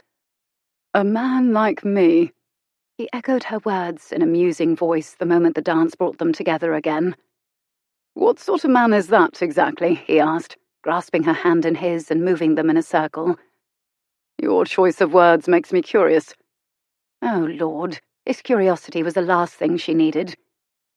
"Come now, Miss Deverill," he said when she remained silent. "Despite your declaration of reticence, you seem to have little trouble conveying what you think of me." He gave a rueful smile as they changed hands in reverse direction. "Seems a bit unsporting to form a judgment so quickly. After all, we've only just been introduced. Unless I'm mistaken." He paused, and though he was still smiling, Clara saw the sudden watchfulness in his gaze. "Have we met before?" "Of course not," she denied at once, and cursed herself for how unconvincing she sounded. Taking a deep breath, she tried again. "At least, I don't believe so. I don't move in society much, so if we'd met, I'd remember it." "Then what have I done to earn your low opinion?" The best thing was to deny any such view of his character, but something in Clara resisted giving him a lie that would spare his feelings, even if it was the safest thing to do. "You have quite a scandalous reputation." "Yes, so my aunt often reminds me, and people do seem quite inclined to gossip." "Gossip?" She raised an eyebrow at his attempt to brush off his wild manner of living. "The newspapers talk about you all the time, Lord Galbraith, and I should know since my family is in that trade." "So, it is your family's livelihood that has inspired your low opinion of me? Well, I have a low opinion of newspapers, so we're rather even there." That flicked her on the raw, due to his aspersion of her family's means of earning a living or his disregard for his own notorious reputation. She couldn't have said. "Many seem to share my view." "I refuse to worry about what other people think of me." "You don't even try to earn their good opinion?" He grinned, demonstrating the truth of her accusation. "Why try to be good when being bad has so many rewards? Besides," he added with a shrug, "most women love a rake." That was more true than she liked to imagine. "Clearly, then, I am not like most women," she muttered. "No," he agreed, and unexpectedly he pulled her closer than decorum allowed as he lifted their joined hands overhead. "I'm beginning to believe you're not." The implications in that soft reply sent her stomach plummeting, but Clara forced herself to hold his gaze. "You don't deny what is said of you, then?" "I'm hardly in a position to deny it. I enjoy life, Miss Deverill, and I fail to see why I should be condemned for that." "In other words, you want people to think well of you whilst you do whatever you please?" She rather hoped her words would sting, but he only laughed, shaking back his unruly hair and causing the tawny strands to glint in the light of the chandeliers overhead. "I suppose I do, yes." She thought of him in the tea shop, conspiring to help his friend do that very thing at an unknowing woman's expense, and she couldn't suppress a sound of derision. "Men and their cake," she muttered. The steps again separated them, and Clara decided that since he seemed determined to have conversation for the entire dance, the best thing was to turn to innocuous topics. but when they came together again, he gave her no opportunity. "I take it," he said, picking up her hand and the thread of their earlier conversation. "You believe all men just want to have our cake and eat it too?" "Not all men." He laughed softly as he lifted their joined hands overhead. "Well, well," he murmured. "With every look and every word, the little lamb with the big brown eyes proves she's not as defenseless as she first appears." Clara felt a spark of frustration. She might be plain, with a shy and quiet disposition, but she was not some sort of helpless, dependent creature. "Is that what I am?" she asked as they turned in a circle, moving in the steps of the dance. "A little lamb?" She opened her eyes deliberately wide. "And I'm lost in the woods, I suppose, and you'll come save me?" "Save you? I doubt it." His gaze lowered, pausing at her lips. "Ravish you would be a sight more likely." Clara's heart gave a panicked thud, slamming into her ribs with such force that it broke her concentration. She trod on his foot, lost her balance, and would have stumbled, but he caught her, letting go of her hand to wrap his arm around her back. Above their heads, his fingers tightened over hers to keep them both in the pose as she found her feet again. "Careful," he cautioned. "Dance with me much longer and I fear you'll be in danger." With that, his arm slid away, his hand freed hers, and he was gone. The change to other partners was a welcome respite, but as she moved through the steps, the imprint of his arm was like a steel band against her back, and his words were echoing in her ears more loudly than the music. "Ravish you would be a sight more likely." Heavens, no man had ever expressed the desire to ravish her before. What a pity, she thought, aggrieved, that the first one who did was a man she didn't even like. But was it such a pity? He was so good-looking that it almost hurt to look at him, and had she liked him, had she cared about earning his good opinion, she'd probably have been too tongue-tied to ever hold a word of conversation with him. With this man, however, it was different. Despite his looks, his true character was clear, and since she didn't care a jot what he thought of her, she had a certain degree of power over the situation that she otherwise wouldn't have possessed. No wonder she was being so uncharacteristically forthright this evening. Why shouldn't she be? With him, she could say anything, and what did it matter? "You warn me, Lord Galbraith," she said as they came together again and clasped hands. "But I cannot help wondering why. Is it the steps of the dance I should fear?" she asked, emboldened in a way she'd never been before. "Or you?" He raised a brow, and no wonder. From a little lamb like her, such words were bound to be unexpected. "Oh, me, definitely," he answered. "I'm far more dangerous to you than a mere quadrille. If this were a mazurka, now that might be different." She laughed, disarmed by that bit of wit in spite of herself. "I doubt I'm in any danger from you." "You're in my arms." He pulled her a fraction closer. "Make no mistake, my lamb. You are in very great danger." Clara's throat went dry, and as they turned slowly on the ballroom floor, staring at each other through the circle of their upraised arms, she felt her newfound sense of power slipping. He seemed to perceive the change. His smile faded away, his gaze roamed over her face, and her heart began thudding hard in her chest. She feared the sensations he evoked in her were due not to her fear of recognition, but to something else entirely, something she never experienced in her life before. Worse, she knew what it was. This was what Elsie Clark had felt that afternoon in the tea shop. This was how it felt to be caught in the sights of a devastatingly handsome man. He was looking at her as if she was the only thing in the world that existed, as if nothing that had come before or would ever come after was more important than she was. A rake's version of the siren song.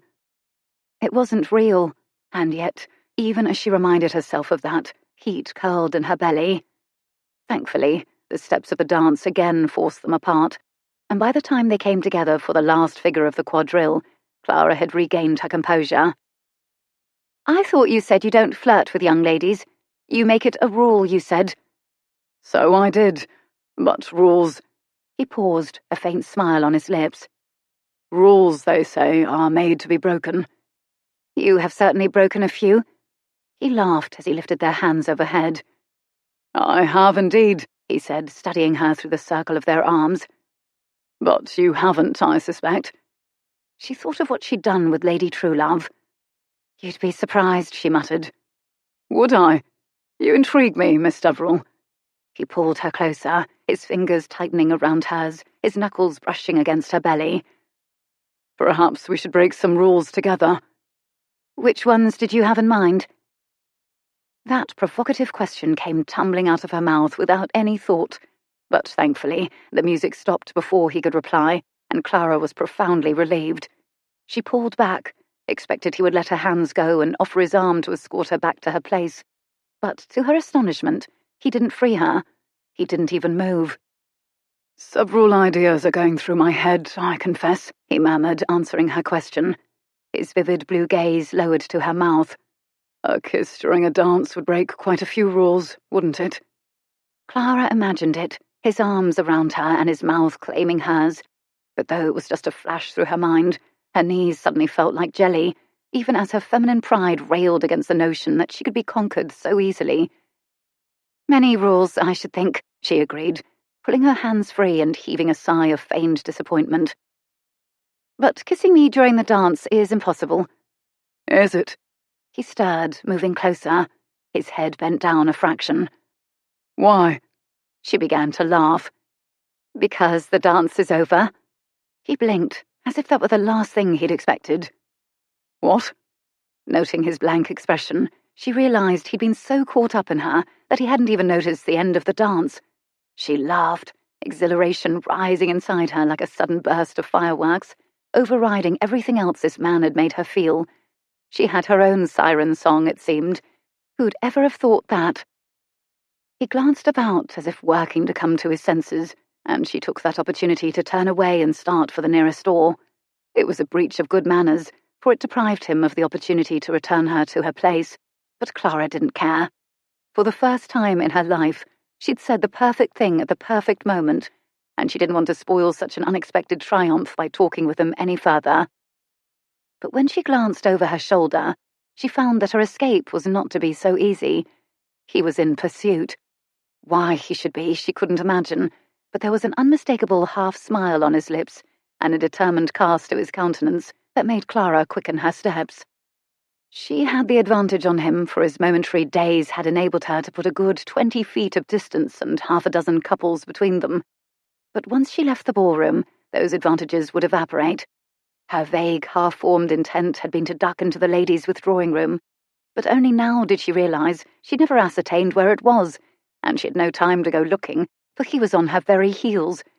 And even if she could spare a moment to find out that information, there was no one to whom she could put the question, because when she stepped into the corridor, she found it was empty. Cursing her sudden and most uncharacteristic impulse to be a flirt, Clara glanced around. Ahead of her was the main corridor that led to the foyer, a vast expanse with no side doors and no hiding places. To her left and right, the ballroom wall was flanked by large marble statues, and she saw only one possible means to evade him. She turned to the right, running for all she was worth down the corridor, but she'd barely managed a dozen steps before she heard the door to the ballroom open, and she veered sideways, catching the glint of his tawny hair out of the corner of her eye, just before she slid between two statues. She drew in her breath and stiffened her spine, hoping her body was slender enough and her skirt narrow enough to sufficiently conceal her from view. Voices and music floated to her down the corridor, and then the door closed again, muffling the sounds of the ball going on in the room behind her. She didn't know if he'd gone back inside or not, but there was no way to find out, for she didn't dare move. She waited, listening, hardly daring to breathe. What the devil, she heard him mutter. How does a girl just vanish into thin air? Clara bit her lip, smiling to herself. How, indeed? The grandfather clock by the stairs began to sound the hour, and as the 12th chime died away, a sudden chuckle of laughter echoed to her along the corridor. Midnight, He laughed again. Well then, Cinderella, it seems I must bid you good night.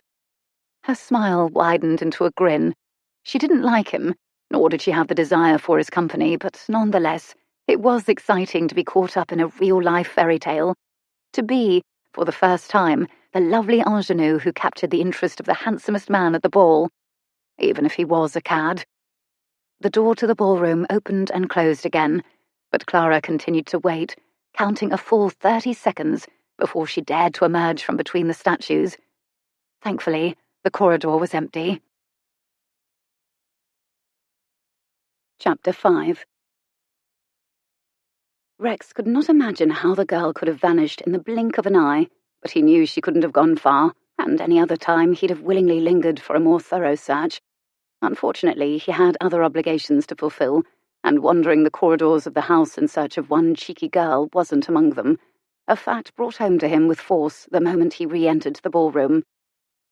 Auntie Pet's stern gaze honed in on him at once, reminding him that he had at least half a dozen dances to go before he could return his attentions to the provoking Miss Deverill.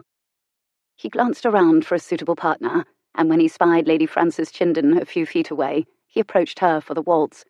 From his point of view, Lady Frances was a perfect choice. Her father had massive gambling debts, so Petunia would never approve of her as a possible future Countess of Galbraith. She was also distractingly pretty to look at, and quite enjoyable company, but even Lady Frances's considerable charms did not enable him to dismiss Clara Deverill from his thoughts. The girl's face, lit with laughter at his expense, remained crystal clear in his mind, even as he danced with another woman. The orange blossom scent of her hair still lingered in his nostrils, and her words echoed in his ears more loudly than the strains of Strauss's Blue Danube. "Kissing me during the dance is impossible, Lord Galbraith, because the dance is over." He pictured himself as he'd been a few minutes ago, dazed, stunned, even aroused, on a dance floor he appreciated with chagrin, in full view of society. He'd been so occupied with delicious notions of kissing her that he hadn't even realized the music had stopped and they were no longer dancing. No wonder she'd laughed at him. Still, he did have an excuse. She might not be the sort a man noticed in a first cursory glance, true enough, but when she laughed, the transformation was a bit shattering. When Clara Deverill laughed, when she smiled, it lit up her face. Hell, it lit up the room, and sent any notions that she was plain straight out the window. She didn't realize it herself, he suspected, or have any idea that she had a unique charm all her own. He'd have been happy to show her, but she'd never given him the chance. She'd been off like a shot the moment the dance was over, leaving him standing there like a chump and feeling like a prize idiot. Where she'd gone still baffled him. She must have slipped into the ladies' withdrawing room, though he couldn't see how she'd managed to reach it in time. She must have run hell for leather. But why? Without being unduly conceited, he knew he wasn't the sort ladies usually ran from, so why such a desire to escape? Had she merely been flirting with him, running away, expecting him to pursue as the next move in the game? That didn't quite square. She had not wanted to dance with him, that had been clear enough, and despite a few flirtatious words here and there, her manner toward him had been, for the most part, coolly indifferent, even disapproving. Who was she to approve or disapprove of him, he wondered, a bit nettled. They'd only just met. With that thought, he felt again the curious sense that he knew her somehow. She had flatly denied it, but the more Rex tried to dismiss a nagging feeling of familiarity, the stronger it became. They must have met, and she was denying it for some reason. But why? To pay him out for some slight, perhaps? Had he offended her in some way? Before he could explore that rather unsettling prospect, Lady Frances's voice intruded on his thoughts. "You seem preoccupied, Lord Galbraith." With an effort, Rex set aside his contemplations of his former dance partner and returned his attention to the one in his arms, hastily conjuring an excuse for his inattention. "My apologies, Lady Frances. I am preoccupied, I do confess. On my uncle's behalf, I'm playing host this evening, and I'm not accustomed to the role. It's giving me cause for anxiety." "There's no need for that. You're doing splendidly. The role of host suits you well." Like most men, Rex found praise an agreeable thing, but only if he deserved it, and in this case he didn't, since he'd been playing host for less than an hour. No, he thought, looking into Lady Frances's pretty face, this was the meaningless sort of flattery debutantes seemed to feel was expected of them. Most debutantes, anyway.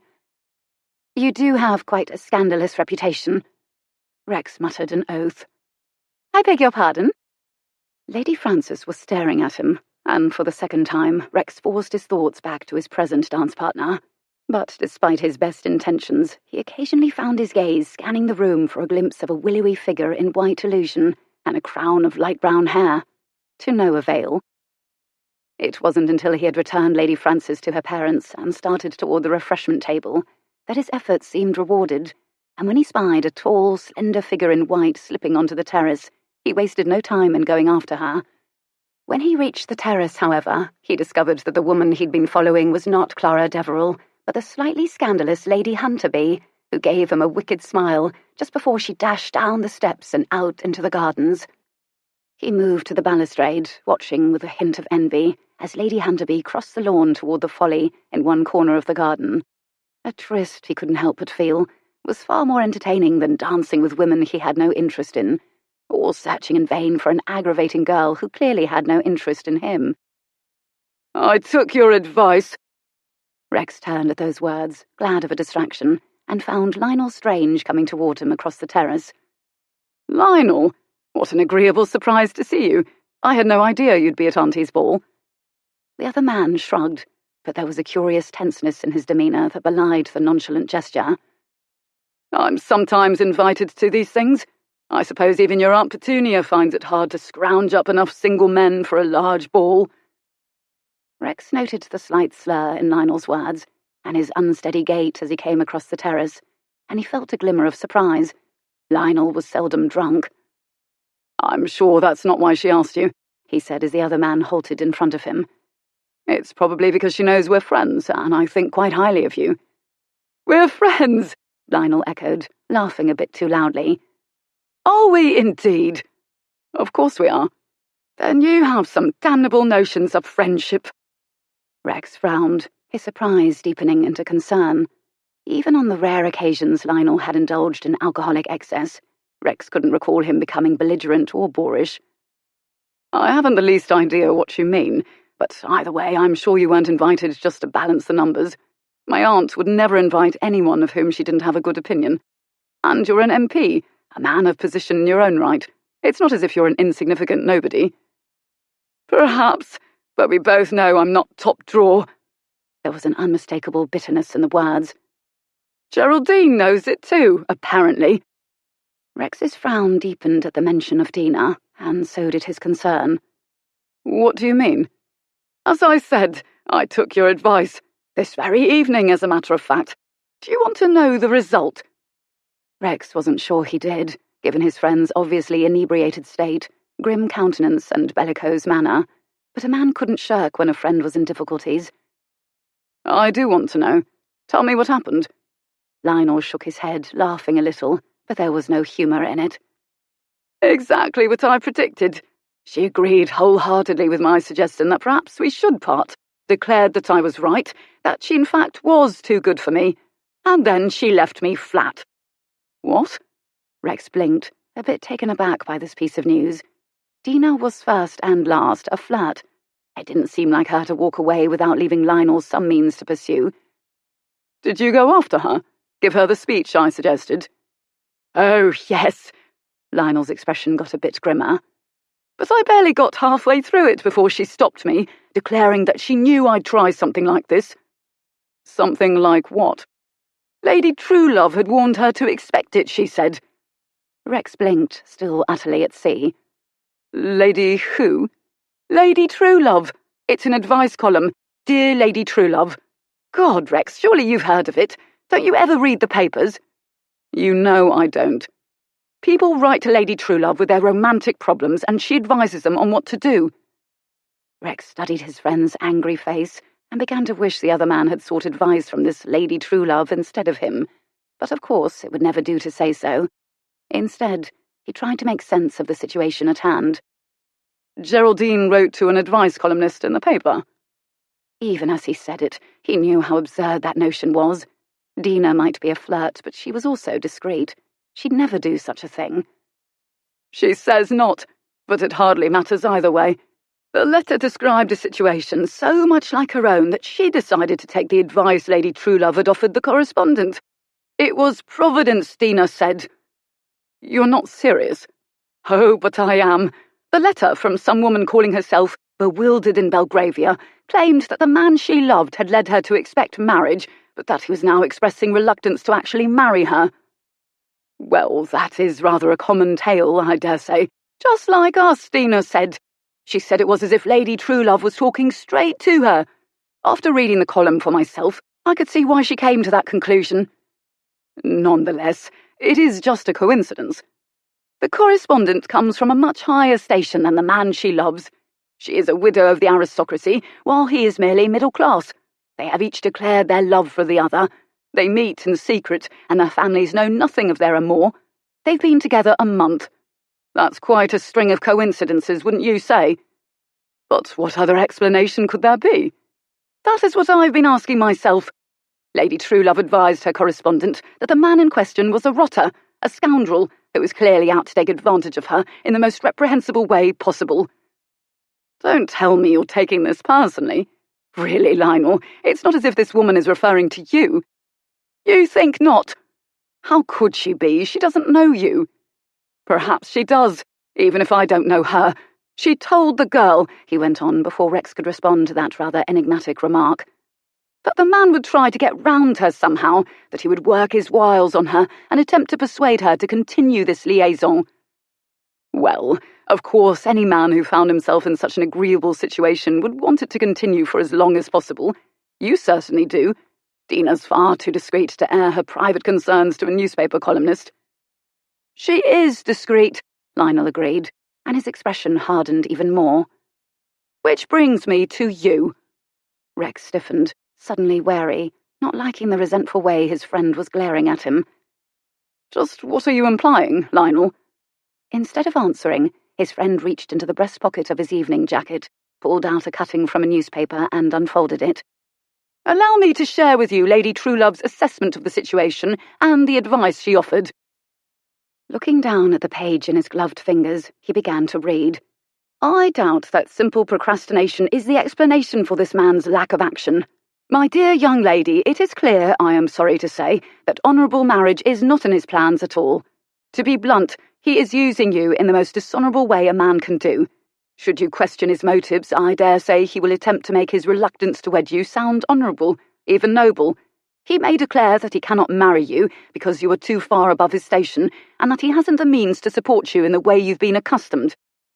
Any man would feel the need to underscore a vast difference in station between himself and his lady love, Rex pointed out. To marry with such differences between them would be precipitate and unwise. He will say that you deserve more than he can provide, Lionel went on, ignoring Rex's point altogether, and that you are too good for the likes of him. He might make a token effort to break things off. He might say that he does not want to do this because he's wild about you, that he can't eat or sleep for wanting you, that your time together has been the most amazing thing that's ever happened to him. At this exact repetition of his own words from the other day, Rex gave a laugh born of pure astonishment.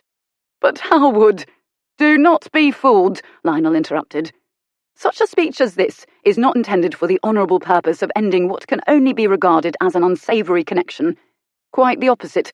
Every word he speaks shall be designed to work on you, my dear, to play on your affections and bind you to him even more tightly than before. Following this attempt to break things off, I have no doubt that he will plead with you to continue as you are a bit longer. He might even throw himself on your mercy, expressing his willingness to settle for the merest crumbs of your affection. What the hell? Rex snatched the newspaper cutting from his friend's fingertips and scanned the entire column from top to bottom, and as he read the words of his own speech, a picture formed in his mind's eye, a picture of that little tea shop in Holborn, a spray of palm fronds, and a pair of dark brown eyes looking at him with disapproval, and he suddenly knew just why Clara Deverill seemed so familiar. Because of this column, Dina has broken with me completely, Lionel said, his voice rising. She's told me to leave her alone and never contact her again. This is all your fault. Despite his friend's raised voice, Rex paid little heed, for in his mind, his Aunt Petunia's information was echoing far more loudly than Lionel's angry words. Her father's family is in trade. Newspapers, I believe. His gaze moved to the masthead at the top of the sheet in his hand. The Weekly Gazette. What cheek, he cried, his temper rising as he realised what must have occurred. What damnable cheek! God, Rex, I thought you were a discreet chap, I really did. I thought I could trust you to keep my confidence. The implications of that caught his attention, and he looked up. What? Lionel, surely you don't think... But seeing you dancing with a Deverill girl," Lionel cut in furiously, "made me realise that my trust has been misplaced." Rex could not reply, for anger was rising within him. That minx, he thought, his hand tightening around the sheet of newsprint, crumpling Lady Truelove's column in his fist. That clever, eavesdropping, opportunistic little minx.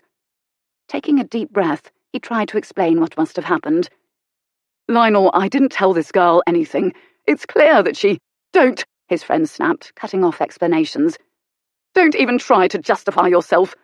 He jabbed at the paper balled in Rex's fist. "Her father is the publisher, you realise that?"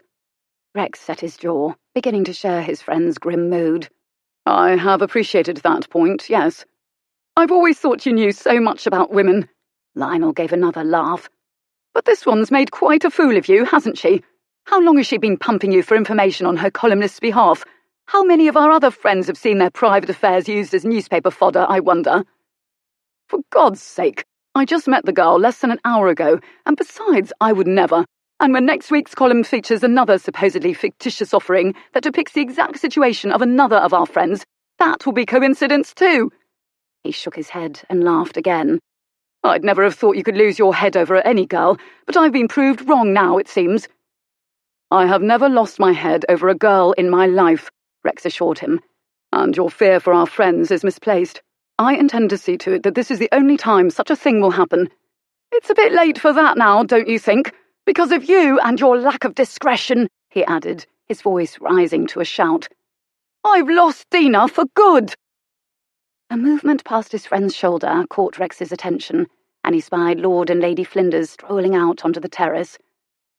"If discretion is what you're after, old boy," he murmured, "I suggest you keep your voice down.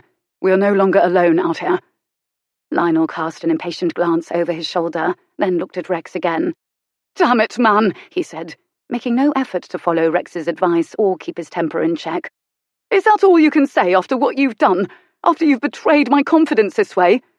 "Lionel, listen to me," he said quietly, trying to employ reason in the face of his friend's anger and inebriation. "As I told you, I just met the Deverill girl this evening, and I would never tell anyone." "You lying bastard!" Quick as lightning, Lionel's fist came up, slamming into the side of Rex's face before he had the chance to duck.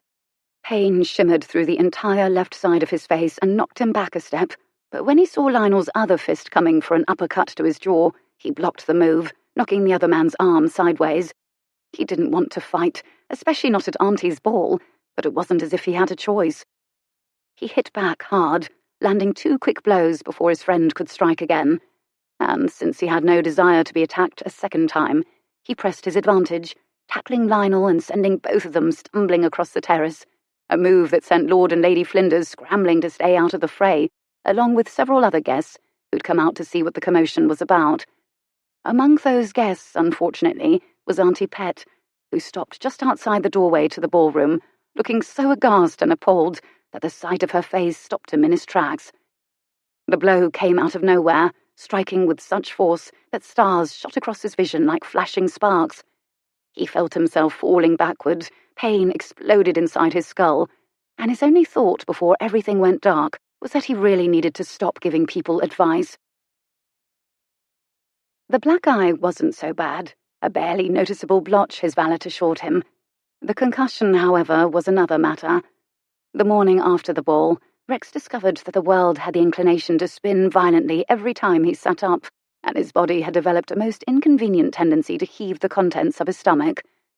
It took another 48 hours before he was on his feet again, and by that time, the barely noticeable blotch beneath his eye had quadrupled in size and turned a lurid shade of purple. "God, Cartwright," he muttered to his valet as he stared into the mirror.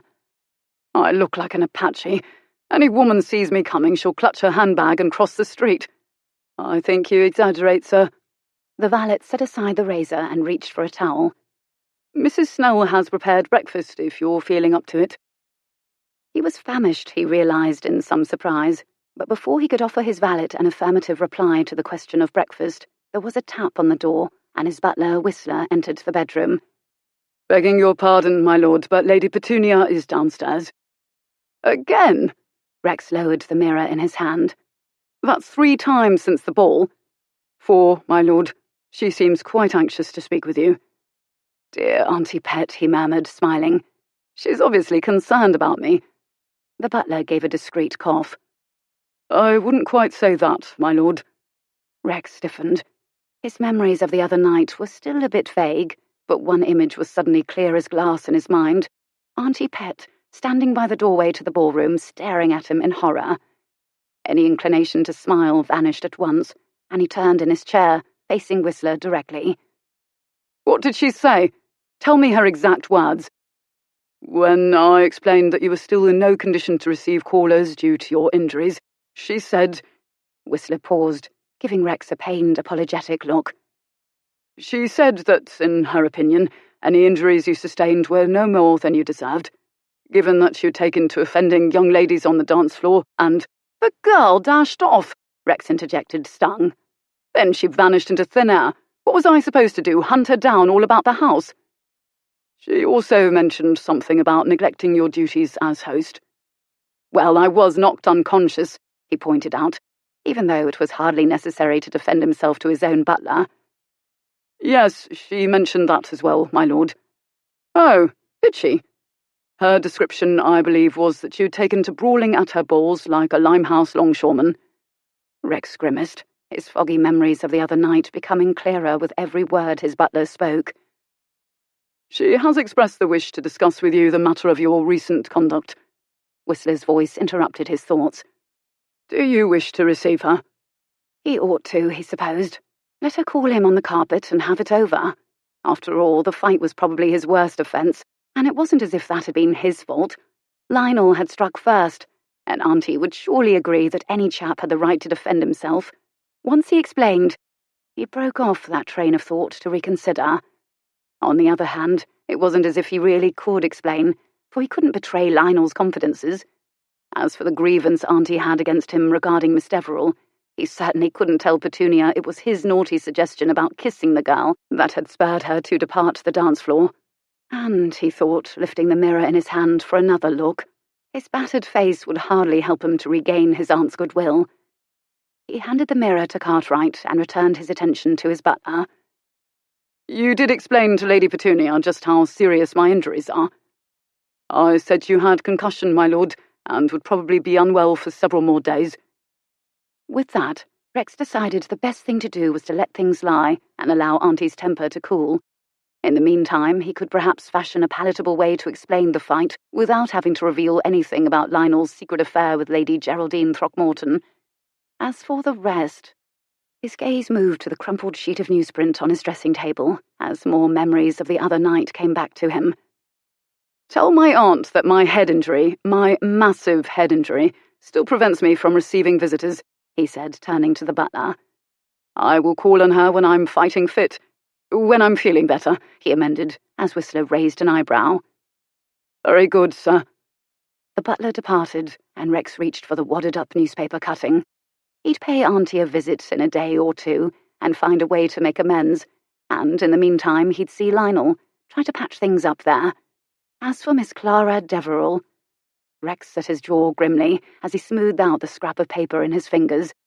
Where she was concerned, he had no intention of making amends or patching things up. Quite the contrary. When it came to her, he was itching for a fight. Chapter 6. Newspapers had been the mainstay of the Deverill family for many years, once encompassing a vast journalistic empire that, in its heyday, had included 17 newspapers and 12 magazines. Clara's father, however, had never been much of a businessman, and under his tutelage the business built by the two previous generations had rapidly deteriorated, dwindling at last to only one paper, the Weekly Gazette, with its offices in what had once been the family's own library. It was Irene who had salvaged this last vestige of the Deverill newspaper chain, a fact which had often led Clara to laughingly accuse her sister of having ink rather than blood running through her veins. For her own part, though Clara enjoyed reading the papers, she never really shared Irene's passion for the business of running one. Clara's primary ambition in life had always been a simple one, to marry and have children, but hampered by her acute shyness, she'd found this goal an elusive one to achieve. Making matters worse, Her father's estrangement from her mother's family had left her few opportunities to move in society and meet young men. She did have one marriage proposal to her credit, but the unappealing circumstances under which it had been offered had impelled her to refuse it, and since then, no other chances for matrimony had presented themselves. Clara knew that if she was ever to achieve her most cherished dream, she had to find a way to overcome her reticence with strangers and take an active rather than passive role in her future. So when Irene married Torquil, Clara had accepted the invitation of the Duke's family to stay with them for the coming season, and despite the extension of Irene's trip and Jonathan's now permanent defection, Clara had no intention of abandoning her own plans. She soon discovered, however, that fate was not going to make this easy. For one thing, Mr. Beale was becoming more truculent with each day her brother did not appear. She knew she ought to tell him the truth, that Jonathan wasn't coming after all, but afraid he'd quit, she kept putting it off. She tried her best to ignore his sour demeanour and work with him as amicably as possible, for, at present, she had a much more serious problem than one cranky editor. Clara stared down at the 2 letters in front of her, the same 2 letters to Lady Truelove that she'd been perusing in the tea shop the other day. Many more letters had come for the columnist since then, of course, but these 2 had engendered within her a powerful sense of empathy. She badly wanted to find solutions for them, perhaps because she knew that, in doing so, she might also find a solution for herself. But as she sat at her desk studying their letters, she was forced to acknowledge that no advice for either of these correspondents had magically invaded her brain since that afternoon at Mrs. Mott's, and Lord Galbraith was not located within earshot to provide her with any inspiration. In a way, that was rather a pity, for though the man's advice to his friend had been morally appalling, it had been based on a solid, if cynical, awareness of human nature. He'd make, she realised in chagrin, a better advice columnist than she was proving to be. He knew a lot about people, particularly women, and he certainly knew how to charm them. Hell, she knew him for a rake, she didn't like him a jot, and hadn't a shred of respect for him, and yet, as a woman, she'd felt his pull like the force of a magnet. Rathershire would be a sight more likely. Remembering those words, Clara felt rather aggrieved. The only time in her life a man had ever expressed the desire to ravish her, and it had to be a man she had no use for. Just her luck. A kiss during a dance would break quite a few rules, wouldn't it? Enough rules to ruin a girl's reputation, she muttered. And with that, she reminded herself that she had work to do, and returned her attention to the task at hand. After several moments of consideration, she decided to focus her efforts on the devastated debutante. After all, the girl was someone with whom she had so much in common. If she could determine how to advise her, maybe she could apply that same advice to herself. A knock on the door interrupted her contemplations, and Clara hastily pulled a handful of other correspondence over the letters she was studying. "Come in," she called, and when the door swung wide, Effie came through the doorway. "The evening papers, Miss Deverill," the secretary said, bringing them to Clara's desk. "Are our competitors penning anything of interest?" she asked, even as she appreciated that she could not allow herself to be distracted by any of the competition's juicy tidbits. "Nothing much." The secretary set the stack on one corner of Clara's desk. "The London Inquirer has an advice column now. They are calling it Mrs. Lonely Hearts." Clara gave a snort of derision. "Mrs. Lonely Hearts? Mrs. Copycat is more like it." Effie laughed. "I put that paper on top in case you wanted to have a look at it." Clara wasn't sure she did. If their fiercest rival was trying to steal the Gazette's readers with their own version of Lady Truelove, that made it even more crucial for Clara to do her job well. "Thank you, Effie. You may go." The secretary departed with a nod, closing the door behind her, and Clara opened the Inquirer to take a peek at the latest threat to Lady Truelove's reign as queen of the advice columns. But after turning only a few pages, she stopped, her attention caught by a particular headline. "Oh dear," she murmured, a little smile curving her lips. It wasn't right, she supposed, to take a measure of delight in someone else's difficulties, even if that someone was Lord Galbraith. On the other hand, the man's notorious reputation had been well earned, and something he seemed proud of. "I enjoy life, Miss Deverill, and I fail to see why I should be condemned for it." Clara glanced at the headline again, and her smile widened. The Viscount, it seemed, was about to pay a price for all his enjoyment of life. Feeling a rather wicked sense of anticipation, Clara decided she could spare 5 minutes from her task to find out just how he'd blotted his copybook, and she settled back in her chair to read the article she'd stumbled upon. She'd barely finished the first paragraph, however, before her attention was once again diverted by a tap on her door. She straightened at once, wiping any trace of a smile off her face, as she folded the paper and placed it back on the stack Evie had brought her. "Come in," she called, reaching for her pen, striving to appear hard at work, as the secretary once again appeared in the doorway.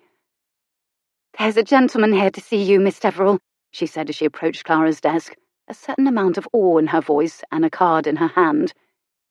"Viscount Galbraith." "What?" That the subject of her reading material and the primary object of her thoughts today was right outside her door brought Clara to her feet. Dismayed, she snatched the card from the other woman's outstretched hand. "What on earth does he want?" Even as she asked the question, she began to fear she already knew, and a knot of apprehension formed in her stomach. "Does it matter?" Evie countered, grinning as Clara looked up. "He's such a treat to look at. Who cares what he came for?" Clara offered a reproving frown in reply, and the other woman's smile vanished at once. She gave a cough and resumed her usual air of brisk efficiency. "He didn't state the purpose of his call. He merely asked me to inquire if you will receive him." "No, Clara broke off, reconsidering even as her apprehension deepened. She could refuse to see him, of course, but would that do her any good? He could pay a call at the Duke's house any time, or ask her to dance at the next ball, or corner her at some party during the season. If he had found her out somehow, it might be better to face the music here in her private office than in front of anyone else's prying eyes. And if he hadn't told anyone Lady Truelove's identity, she could reason with him, perhaps persuade him somehow to keep mum. "Show him in," she said, tossing his card onto her desk. The secretary departed, and Clara worked to dampen her growing apprehension as she gathered up the letters on her desk. She might be wrong. Galbraith might be here for some other purpose, something wholly unconnected with Lady Truelove. Rather she would be a sight more likely. Clara sucked in a deep breath, that unthinkable notion doing nothing to calm her jangled nerves. She shoved the letters to Lady Truelove into a drawer and strove to find some of the same bravado she'd managed to display the other night, but the attempt faltered the moment Galbraith entered the room. Unmistakable anger glittered in those gorgeous eyes, and there was a hard, uncompromising cast to his countenance that confirmed Clara's worst fear and told her reason or persuasion would probably prove useless. Every line of his body as he halted in front of her desk made it clear he'd come to do battle, an impression underscored by the dark purple bruise under his eye and the gash at his temple. Clara swallowed hard, looking past him. "Thank you, Evie," she said, donning a pretense of unflappable calm she was far from feeling. "You may go, and close the door behind you." The secretary's auburn brows lifted at this rather scandalous instruction, but she complied, smiling a little, a smile that widened into a meaningful grin and a girl-to-girl wink just before she closed the door. "Lord Galbraith," Clara greeted him, dipping her knees in a quick curtsy. "Miss Deverill." He bowed in return. "Or," he added, straightening, "perhaps within the walls of your own offices it would be more correct to refer to you by your nom de plume." Her worst fear now confirmed beyond any doubt, Clara nonetheless worked to keep any hint of emotion off her face. "I don't know what you mean." He tilted his head, studying her for a moment. Then, unexpectedly, he gave a laugh, though Clara feared there was no humour in it. "Appearances can be so deceiving," he murmured.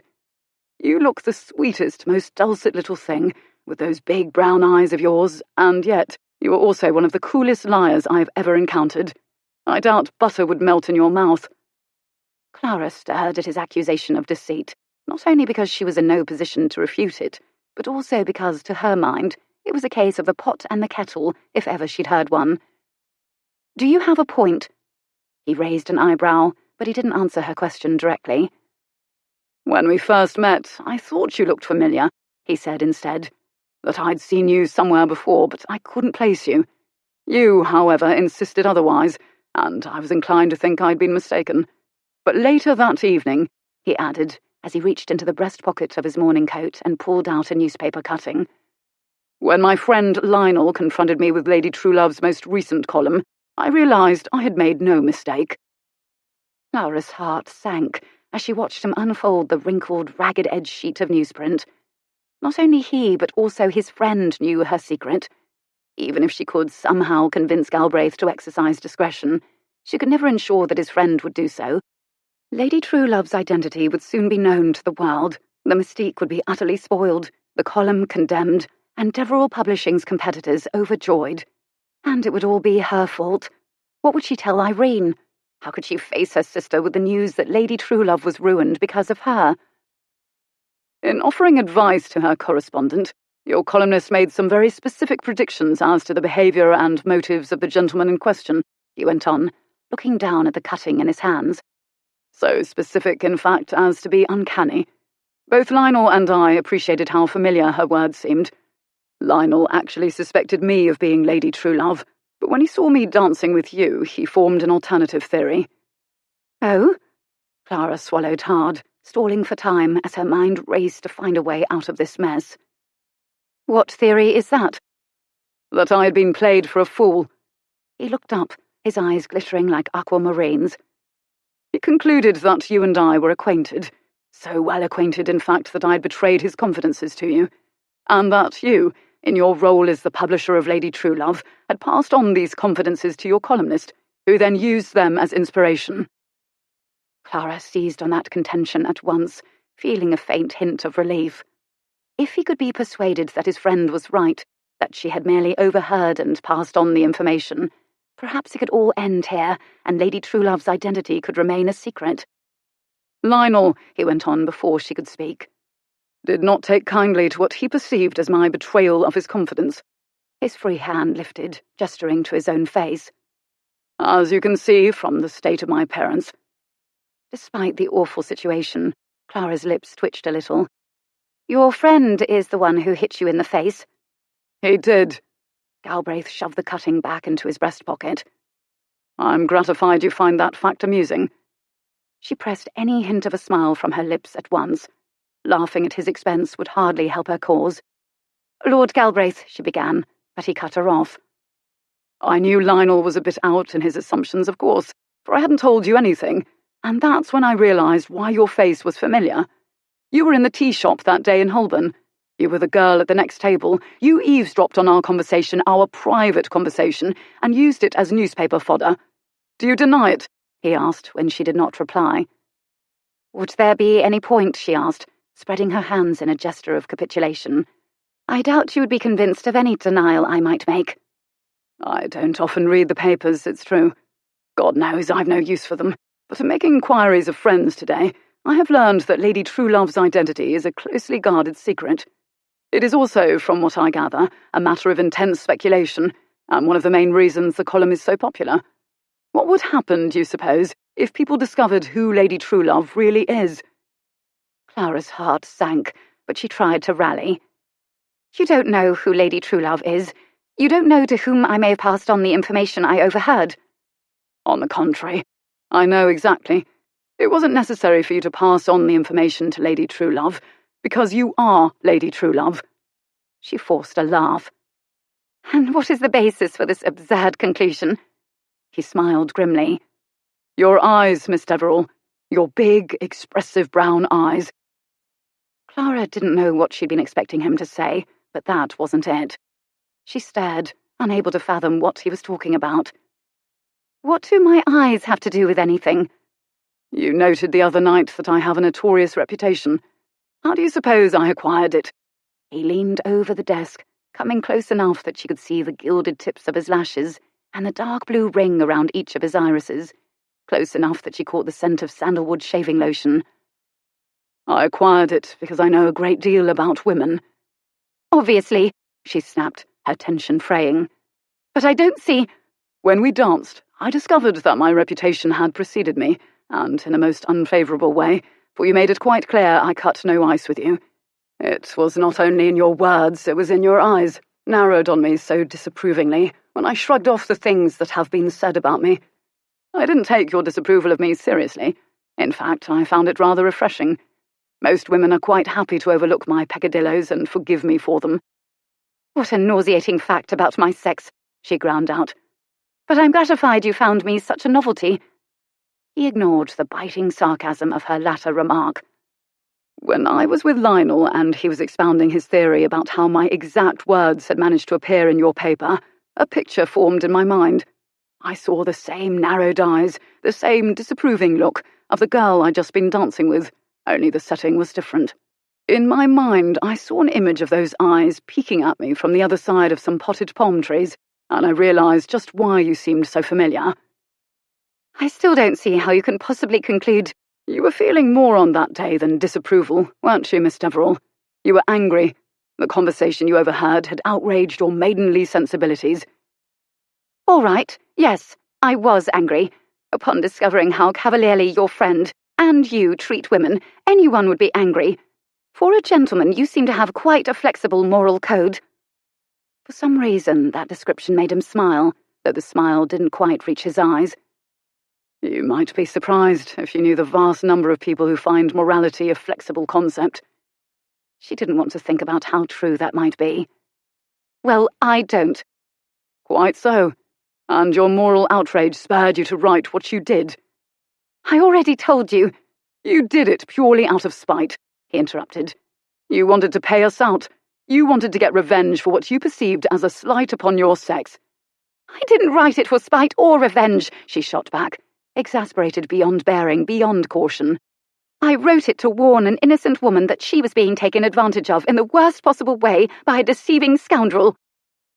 The admission made her want to bite her tongue off, especially when she saw the gleam of satisfaction in his eyes.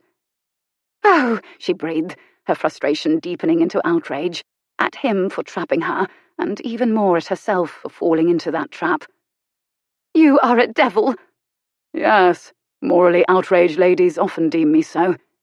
He paused, donning an expression of penitent earnestness as he pressed a hand to his chest.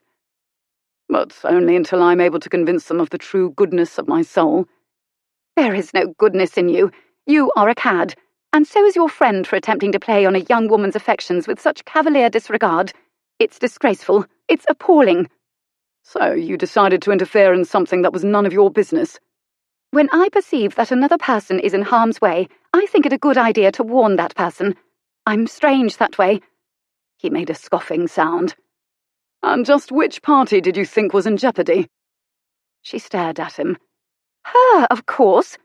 Or perhaps, he countered, it's my friend who's truly in danger. Have you considered that? Nonsense. Dina's starting to feel guilty about what they're engaged in. That's what this is about. The morality she's been stuffed with all her life is starting to prey on her conscience. That's why she's bringing marriage into it now. It's expected of her to want it. Is guilt a good reason to jump into matrimony? People don't want marriage merely to soothe their consciences. Many do.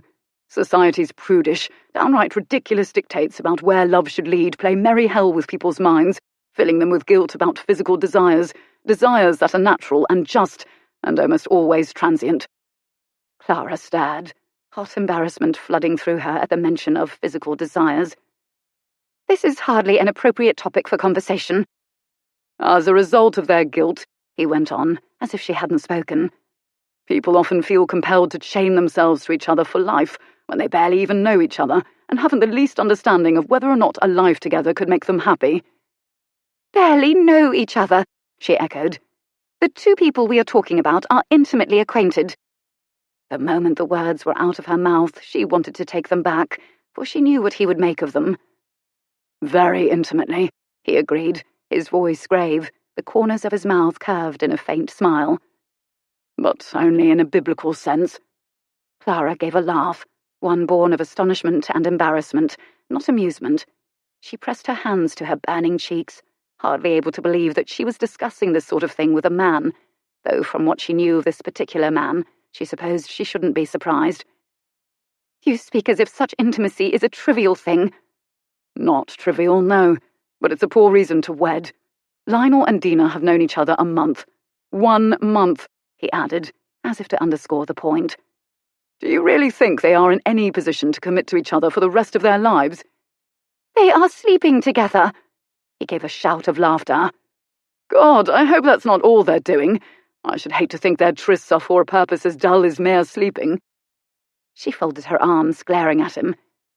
This is not something to laugh about, although the fact that you would describe this sort of situation as a harmless entertainment is quite in keeping with what I know of your character, as is your attempt to take the credit of it.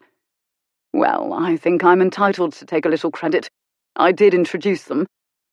And yet, you don't feel any responsibility for the fact that you encouraged him in a despicable courtship. We're not talking about an innocent young girl here.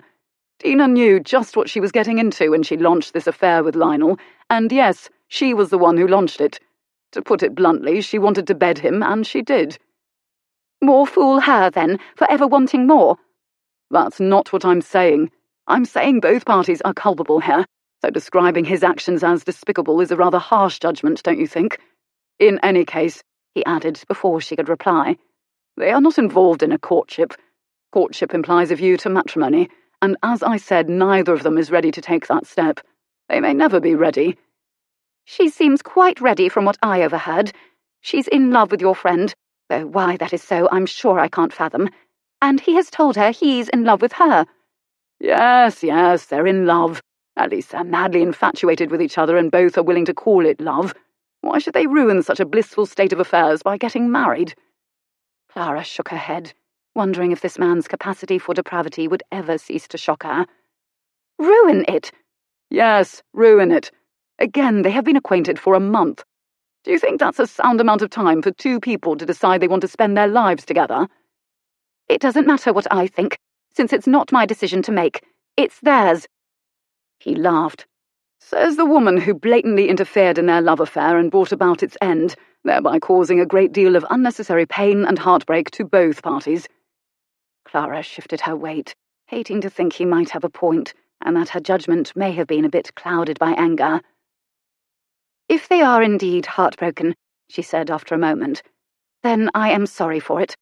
But though a month isn't much time, I grant you not everyone finds it insufficient. My sister and the Duke of Torquil had known each other 3 weeks when they became engaged, and they are quite happily married. It's called a honeymoon for a reason, he countered dryly. When the Duke and your sister have been married a dozen years or so, if they are still blissfully happy, I might deem them an exception. Either way, right now we're talking about Dina and Lionel, two people I know quite well, and I can honestly say they are not ready to get married, despite any guilt over their affair Dina may be feeling at the moment. Perhaps your low opinion of marriage is affecting your judgment. Miss Deverill, I'm not so against marriage that I don't think anyone should ever do it. If my friends decide, after serious consideration, to wed, then I shall don my best morning coat, put a carnation in my buttonhole, and give a congratulatory groomsman's speech at their nuptials, expressing my absolute belief in their true love and their bright, happy future. I dare say I shall even manage to make it sound convincing. But it is my fervent hope that they take a bit more time to enjoy each other and confirm they are ready to spend their lives together before committing to it irrevocably. And, in the meantime, free love is an acceptable option. He shrugged. As long as marriage remains a situation from which it is virtually impossible to extricate oneself, then yes. And why not? There's no harm in it. It's harmful in so many ways I can't begin to list them all. Try. I'm curious what you would define as harmful. She could have done. She could have pointed out the burden borne by the bastard children of free love unions. She could have talked of the inevitable degradation of a society that did not have the bedrock of marriage to support it. She could have mentioned the comfort and emotional sustenance that a lifetime together could bring to a couple. But she didn't have time for all that. She had an important problem, one that would not be resolved by arguing with him or antagonizing him. Having inadvertently confirmed that she was Lady Truelove, she now had to find a way to persuade him to keep silent. It wasn't as if she could appeal to his chivalry, but what other card did she have to play? Lord Galbraith, it's clear you and I do not see eye to eye on this subject, so perhaps we should set it aside and discuss why you are here. You have stumbled upon my secret. What do you intend to do about it? He paused as if considering. That is the question, isn't it? She worked to muster her dignity. If you do indeed have such goodness in your soul as you claim, then I hope you're willing to demonstrate it by keeping Lady Truelove's identity to yourself. One could argue that, in this case, Goodness is best demonstrated by warning people. You're fond of that particular activity, after all. Warning people? Of what, in heaven's name? That the woman dispensing all this knowledgeable advice about love and romance is really the daughter of the publisher, perhaps. That she is unscrupulous enough to eavesdrop on private conversations and meddlesome enough to interfere. It's my scruples that impelled me to interfere. To interfere, he went on, as if she hadn't spoken, in affairs that do not concern her, and to offer her advice even to those who have not asked for it. You have no proof that I am Lady Truelove. I may not move much in respectable society, Miss Deverill, but I have many influential friends who do, and with the exception of Lionel 2 days ago, not one of my friends has ever had cause to question my word. If I were to tell them you are Lady Truelove, they will believe me. If I were to warn them about you and how you use private conversations as fodder for your newspaper, they will warn others. And if your friends ask how you have come by this information, you will have to reveal your part in what happened, as well as Lionel's illicit relationship. He is a member of Parliament, and such news would hardly impress his constituents favourably. He is your friend. Would you really be such a cad as to expose him? I don't have to reveal the source of my information. I merely have to assure my friends that my source is reliable. You may be the sister-in-law of a duke, but Torquil and his family are not being viewed with favour this season, so that connection will do you little good. And she may be the granddaughter of a viscount on your mother's side, but on your father's you come from a line of newspaper hawkers. In addition, you are presently in charge of your paper's operations. All these things will come back to hurt you if what you did is exposed. I am the son of an earl, and my friends know me to be a discreet and loyal friend. If I warn them about you, they will accept my word without questioning the source of my information. And once that happens, your debut in society will come to an abrupt and ignoble end. She glared at him, hating that he was right.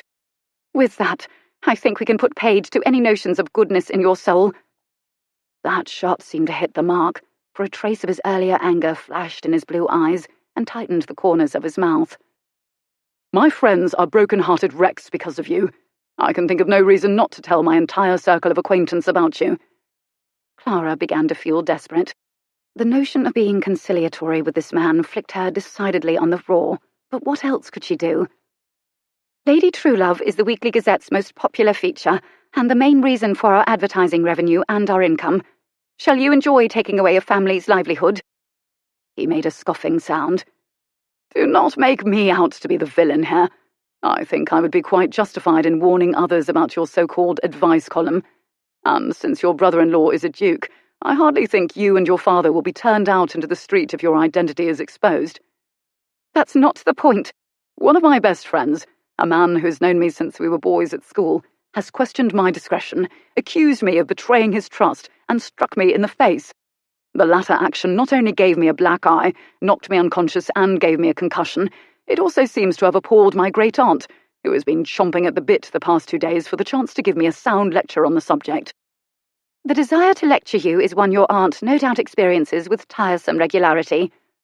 Either way, Miss Deverill, I'm finding it hard to care about how your decision to meddle affects you. You meddled as well? I was asked by my friend for my advice. I gave it. You can claim no such high ground. As Lady Truelove, I'm sure you adore offering your advice to all and sundry, but in this case your advice was catastrophic for all concerned. She grimaced, fearing this episode might very well be a metaphor for her future as the famous advice columnist. Unless... Lord Galbraith, she said abruptly, do your friends often ask you for advice? He blinked, startled by the abrupt question. Yes, he said after a moment. I suppose they do. Why? He laughed a little, as if bemused. I suppose because I'm a good listener, or perhaps it's because I have a knack for finding solutions to problems. I don't know, really. He might not know, but she did, and suddenly she also knew how she could persuade him to keep Lady Truelove's identity a secret. The idea in her head was wild, downright mad, in fact. On the other hand, she seemed to be developing quite a talent of late for wild, mad ideas.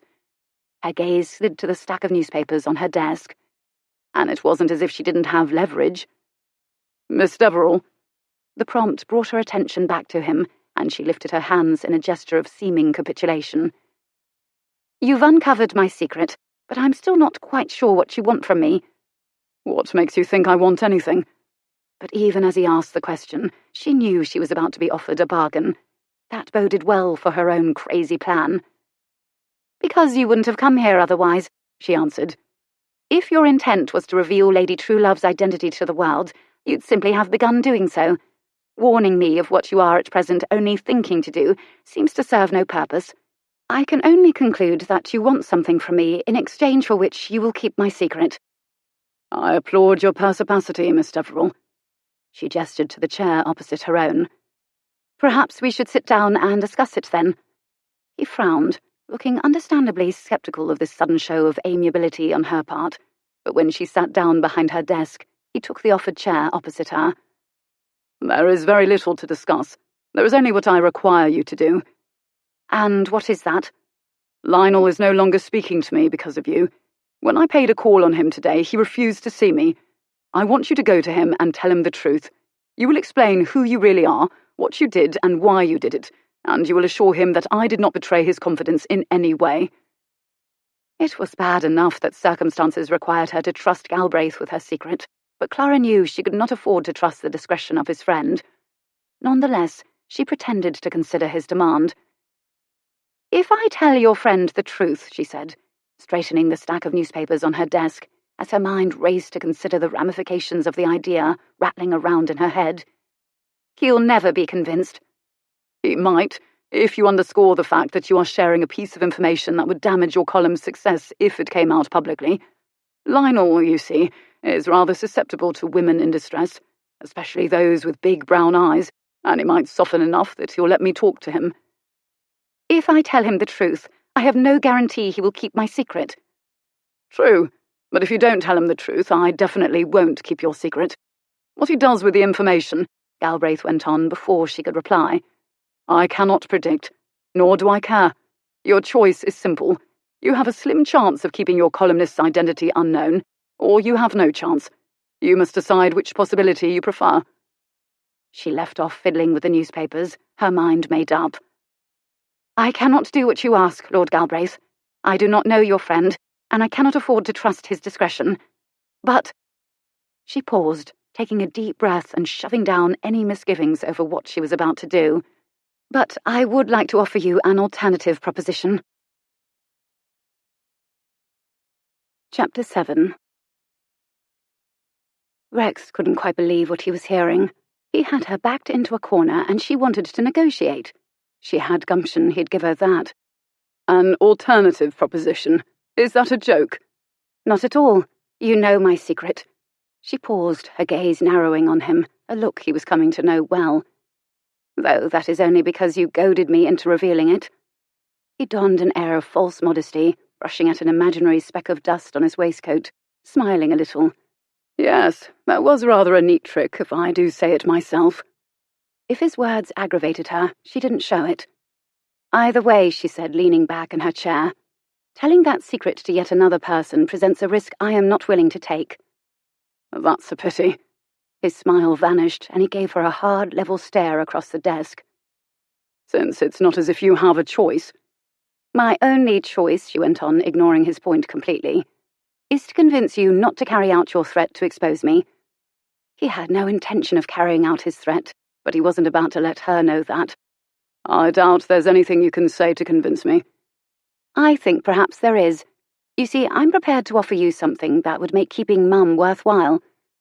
She hadn't meant her words to be suggestive, but Rex couldn't resist speculating on some provocative possibilities.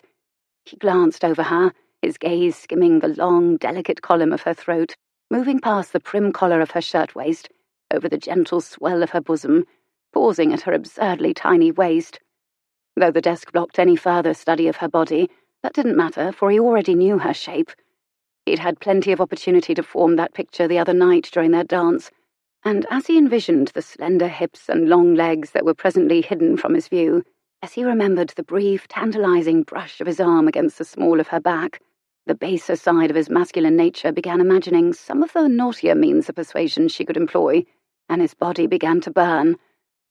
But when he looked up again into her face, the delicate flush of pink in her cheeks told him she'd perceived the direction of his thoughts, At least to the extent an innocent lamb like her could do, and reminded him that the delicious picture forming in his mind had no chance whatsoever of becoming reality. And despite her opinion of his character, he was, sadly, a gentleman, which meant even if she were of a mind to offer such things, he could not accept. Innocent young ladies were not his line of country.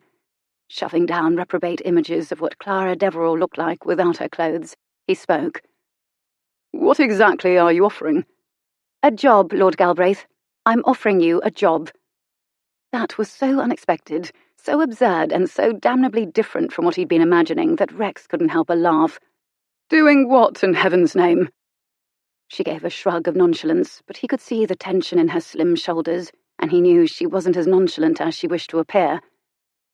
I want to hire you to write the Lady Truelove column for me. This was sliding from absurdity into farce. He laughed again, confounded. Now I know you're joking. His amusement seemed to vex her, for a tiny frown knit her brows. I'm quite serious. I don't see why you think I'm not. He took one more glance over her body with a sigh of profound regret. Let's just say my mind was travelling in a wholly different direction. The blush in her cheeks deepened to absolute scarlet. I am making you a bona fide offer of employment. It would only be temporary until my sister returns from her honeymoon. She is expected home in about 2 months' time. She married in March, if memory serves. 4 months is quite a long honeymoon.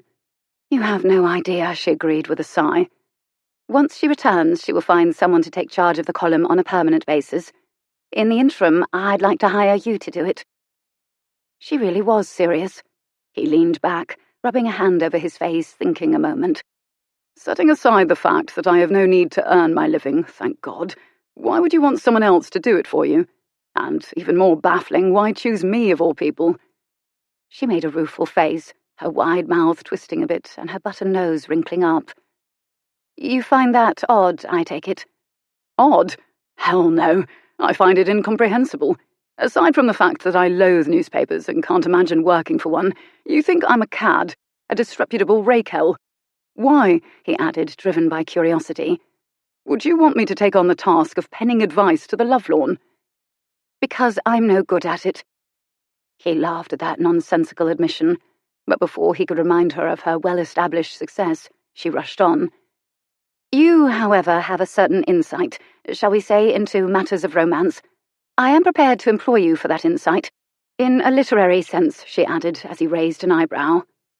And you think I would find such an offer of interest? I am a gentleman, Miss Deverill. He was interrupted by a derisive snort that told him what she thought of that contention. Gentlemen, he went on, emphasizing the word, don't have jobs. You'd be surprised, Lord Galbraith, if you knew the number of gentlemen who work for newspapers. I know of at least 5 who secretly write articles for our competitors under assumed names, and at least a dozen have given their endorsement to various products advertised in our newspaper, recommending everything from shaving soap to patent medicines in exchange for a fee. Then perhaps you should hire one of those good gentlemen. Why should I do so when I have you? You don't have me, as you put it. Even as he made that point, he saw her straight brows arch, as if disputing that contention, and when he looked into those dark eyes of hers, he felt a sudden vague uneasiness. I'm the one with the leverage here, Miss Deverill, he said, feeling the need to remind her of that point. Are you? She straightened in her chair, and, with that abrupt move, something changed between them, something that only deepened his uneasiness. My leverage, he went on, ignoring her question, would vanish if I were to accept this offer. If I took on the job of being Lady Truelove, I could hardly start revealing to our acquaintance that you are she. Yes, she agreed, sounding quite pleased by the prospect. Exactly. So that is your true intent in offering me this position? Buying my silence? What makes you think I would agree?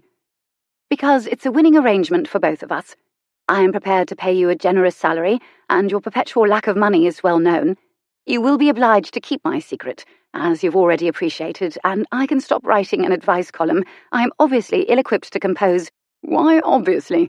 He cut in, diverted for the moment. This was the second time she disparaged her abilities as the famous columnist, and he couldn't help wondering why. You're quite good at the job from what I hear. The column is wildly popular. She squirmed a little in her chair, making him even more curious. "Why would you disparage yourself in this way?" he asked. "Surely your success speaks for it." "I'm far too busy nowadays to write it properly," she said, cutting him off. "Now that the season has begun, I wish to move more in society, and with all the other duties of the newspaper that require my attention while my sister is away, I wish to hand off the task of writing Lady Truelove to someone else." "Perhaps that's true," he conceded. "But that's not what you first said. You said I'm no good at it." "You were right," she muttered, rubbing 4 fingers over her forehead. "You are a good listener." He didn't reply. He simply waited, and since he knew or had guessed most of the facts already, she capitulated with a sigh. "My sister used to write it. She prepared enough columns to cover the time she originally anticipated she'd be away, but then she and Torquil decided to extend their honeymoon, and she cabled me asking that I take it over until she returns." "In addition to managing the paper? That's a lot to ask." "Since my mother died, my sister has always protected and cared for me. In return, I am happy to do whatever I can for her at any opportunity. But when it comes to Lady Truelove—" She broke off, lifting her hands in a hopeless gesture, then letting them fall to her desk.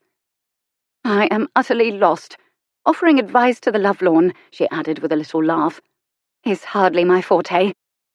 He studied her face for a moment, noting its lack of conventional prettiness. No rosebud mouth here, no Grecian nose, no delicately arched eyebrows. But it was an agreeable face for all that, with its own unique charm, though he doubted the young chaps gadding about town ever halted their gazes on her long enough to see it. She wasn't, as he knew from his first cursory glance at her, the sort to draw masculine attention. "I see," he said gently. "And how does your father feel about having someone else assume Lady Truelove's mantle?" "My father?" She stiffened, frowning, looking suddenly prickly. "What does he have to do with it?" "He is the publisher, is he not? He is the owner." "Actually, no. He was, but his health has put paid to any involvement in the running of the Weekly Gazette. My sister now owns the paper, along with my brother, Jonathan. He was supposed to come back from America and take over, but circumstances forbade, and as a result, I have been obliged to assume the position of publisher until my sister returns. So, you see, it is within my purview to offer you this position. And with all my social obligations, I would be quite relieved to delegate Lady Truelove to someone else. This would also work to your advantage, since, as I said, I'm prepared to pay generously. Say £100 per column." The amount rather surprised him. £100 a week totalled more than his quarterly allowance from the estate, when his father was of a mind to pay it, and it was nearly double what Petunia was so generously providing him while he and his father were on the outs. He didn't know anything about how writers of newspaper piffle were compensated, of course, but it seemed a rather high sum. It was also an indication of how desperate she was to keep her secret safe. Rex, however, had no desire to be an advice columnist, nor did circumstances require him to do so. "That is quite generous," he agreed. "But whatever the salary, it's hardly an incentive for me, since despite my irresponsible spending habits, I don't need the money. My aunt has been kind enough to provide me an income." "Yes, well, about that." She paused, giving a cough, and the uneasiness inside Rex stirred again. "It's clear that what you said the other night was true," she went on, reaching for the newspaper on top of the stack at one corner of her desk. "You really don't read the papers, do you?" Rex frowned at the seeming change of subject. "What does my lack of interest in newspapers have to do with anything?" Instead of replying, she opened the paper in her hand and began flipping through the pages to locate one page in particular. When she found it, she folded the sheet back, turned the paper around, and held it out to him. "You might want to reconsider your aversion to the Daily News." Taking the paper from her outstretched hand, he looked down, his gaze honing at once on the prominent headline at the top of the page. "Lord Galbraith cut off by second exasperated relative." He read it 3 times, and yet the words were slow to sink in, and the words after it, as he skimmed through them, seemed little more than a jumble of journalistic insinuations about his spendthrift ways, an accurate reference to his unfavourable opinion of marriage, and a tiresome account of his parents' miserable lives. Following it, however, was an unvarnished denunciation of him by his aunt, due to his wild recent behaviour and unrestrained manner of living, and a declaration from her that until he married, settled down and became a responsible fellow and a credit to his family name, he would not be receiving another penny from her. In addition, she refused to be responsible for any of his debts, past, present, or future. Oh, Auntie Pet, he thought in dismay. What have you done? Even as he asked himself that question, he remembered his aunt's visit this morning and his butler's words about it.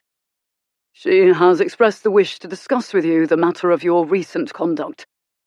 Why, he wondered with a grimace, was hindsight always so damnably clear?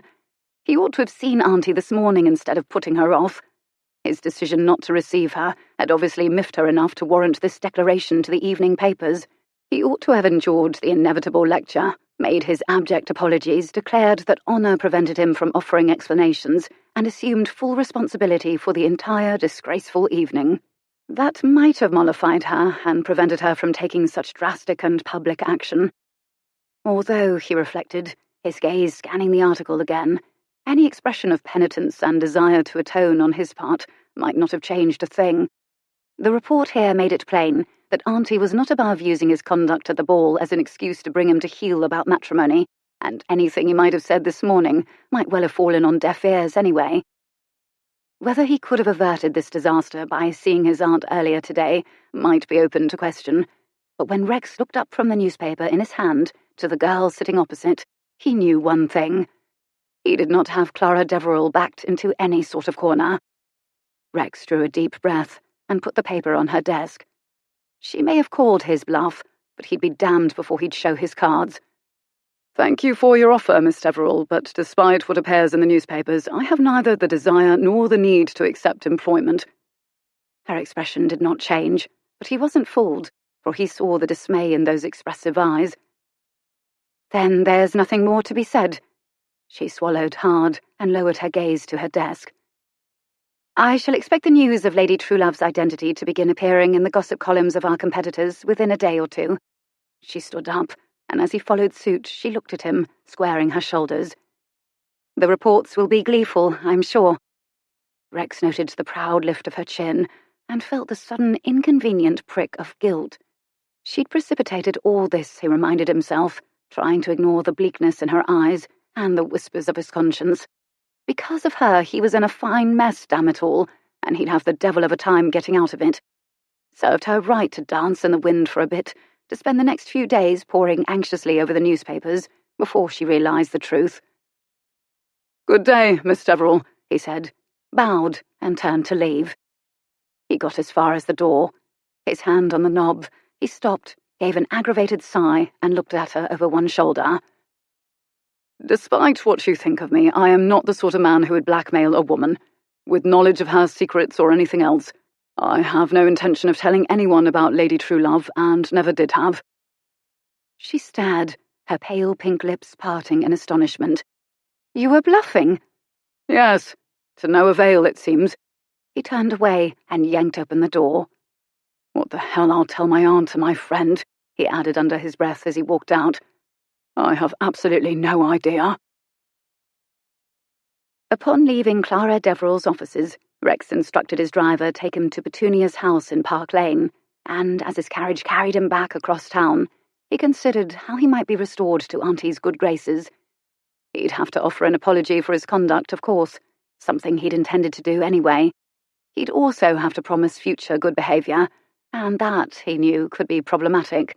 And though he didn't think she would seriously hold an income over his head to force him to marry, he knew he'd be required to at least put himself fully at her disposal for the remainder of the season, accepting whatever social engagements she deemed suitable as she shoved marriageable girls in his face.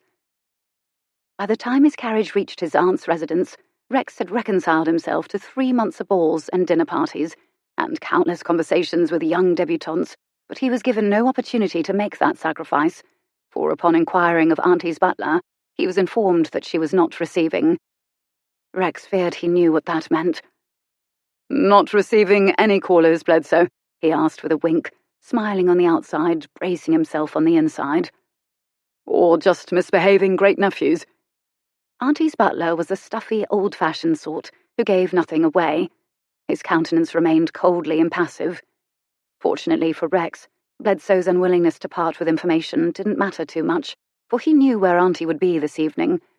Adding abject grovelling to the list of what would be required of him, Rex handed over his card to the butler and departed for home to change into evening clothes. He'd barely stepped across his own threshold, however, before he was presented by his footman with a new and far more serious problem than anything he'd faced yet today. "The Countess of Leyland has called, my lord."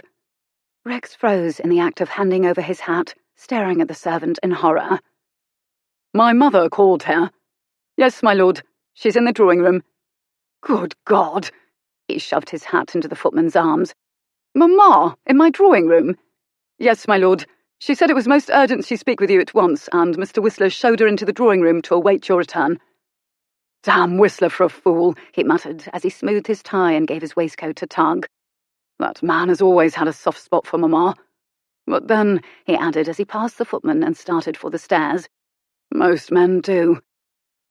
Making a mental note to reiterate to all his servants who was and who was not allowed to cross his threshold, and that his dear Mamma was most decidedly in the latter category, Rex ascended the stairs to the first floor.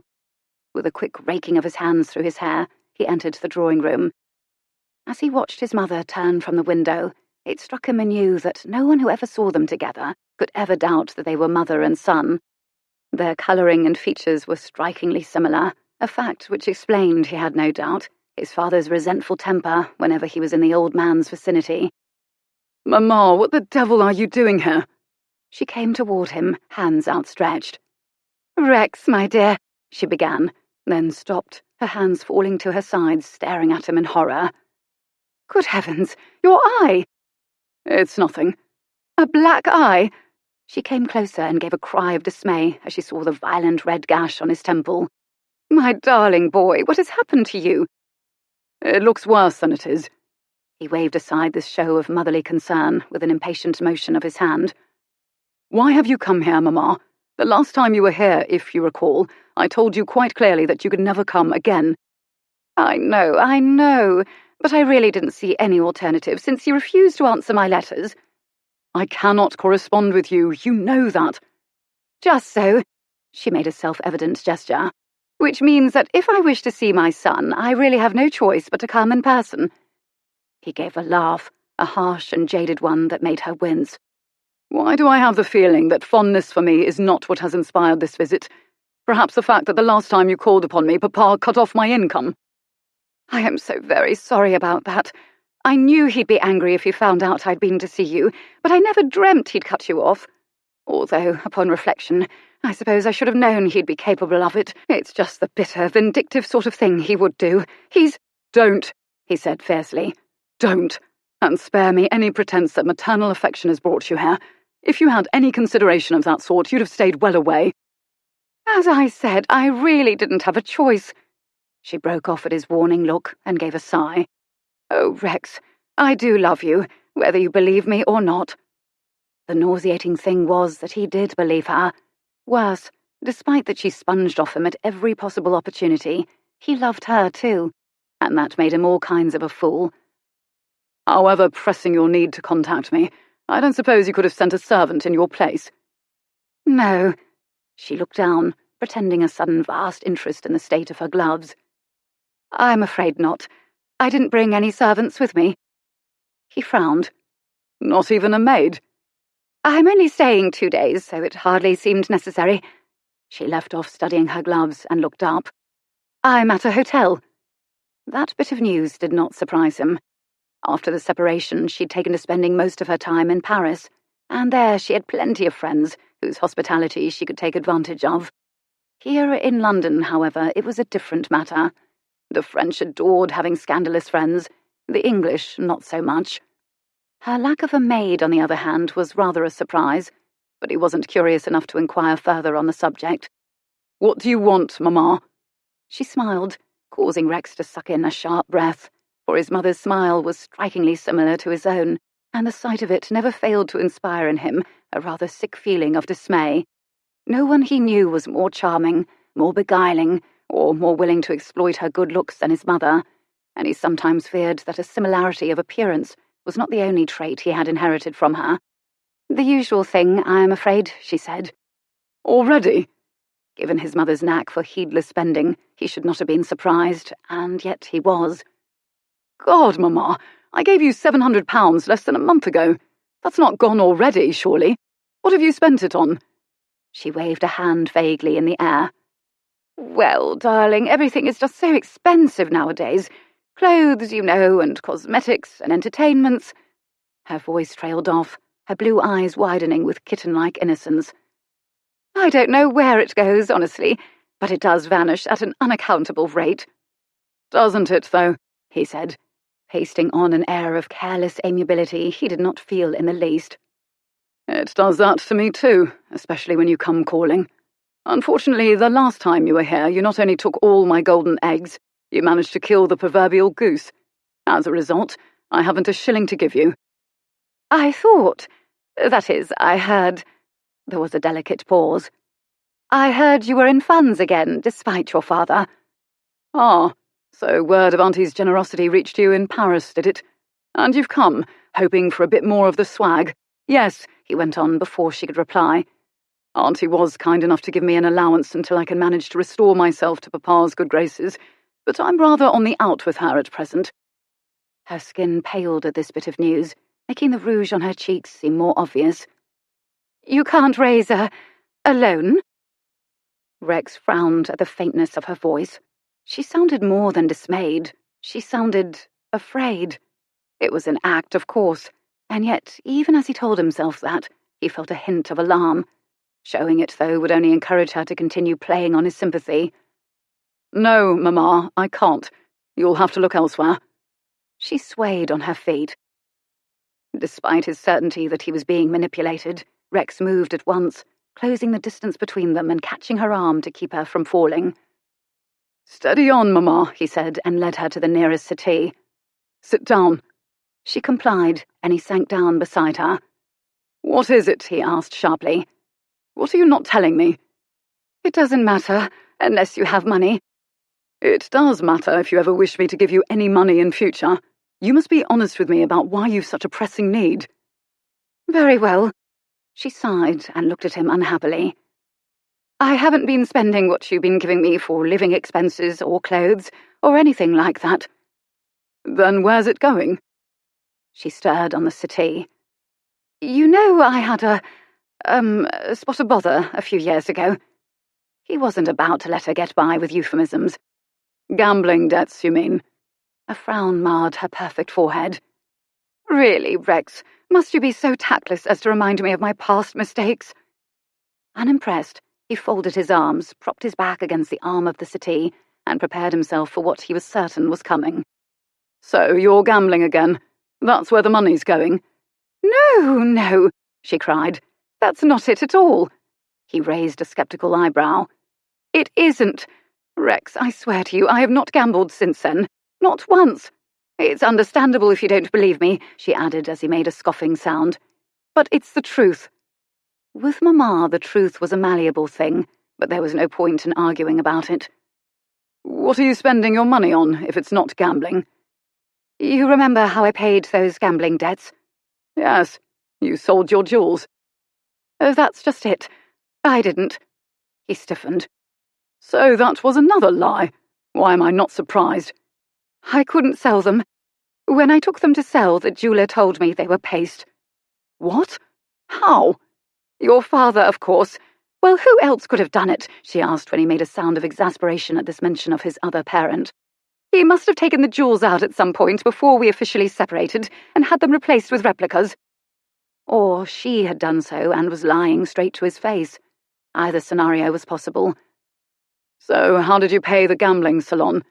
She sighed. I borrowed from moneylenders. The £700 you gave me was to pay interest on the debt. Interest? Not all of it, surely? Yes, all of it. The rate is quite high, you see. High? It's exorbitant. Your gambling debt was only, what, £500? I didn't have much of a choice, Rex. Given my circumstances, the only moneylender who would grant me a loan was somewhat unsavoury. He thought of her a few moments ago, pale and faint, and he straightened in alarm, unfolding his arms. How unsavoury? Enough to send one of his toughs to pass some very explicit threats to me via my maid. She was terrified enough to depart my employ. Good God, Mamma!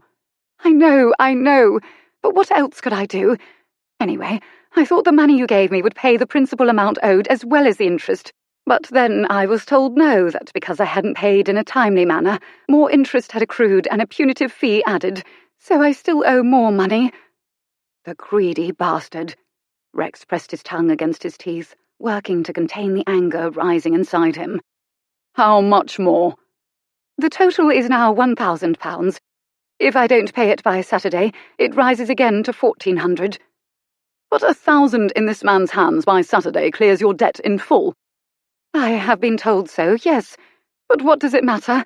If you don't have it to give me— The door opened, interrupting her, and his butler came in. My lord, your father is here. Rex groaned. Could his day get any worse? He insists upon seeing you at once, Whistler went on.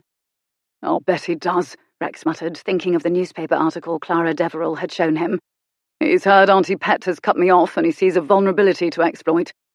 That sounds like something he'd do, his mother put in, causing Rex to round on her at once.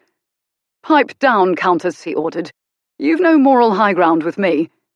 His mother had the grace to look abashed, and he returned his attention to his butler. Did he happen to have a newspaper with him? He was carrying one, yes, my lord. Rex sighed.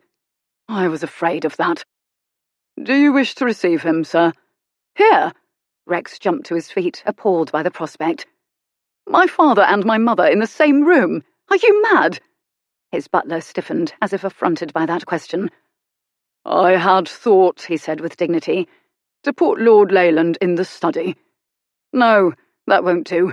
If you don't bring him to the drawing-room, he'll immediately start speculating why, and I'll never get my quarterly allowance back if he goes down that road.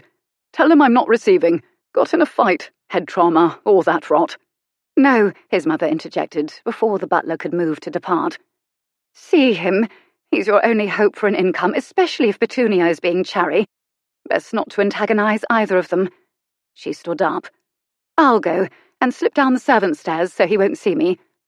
That's not necessary, Mamma, for I have no intention of seeing him. He paused to wave Whistler out of the room to carry out his instructions. Not after the day I've had. But you might be able to return to his good graces, and if so, he'd resume your allowance, and you could then pay off the moneylender. She broke off, and had the grace to blush at her own self-absorption. I'm so happy to know how concerned you are about my well-being, Mamma, he said dryly.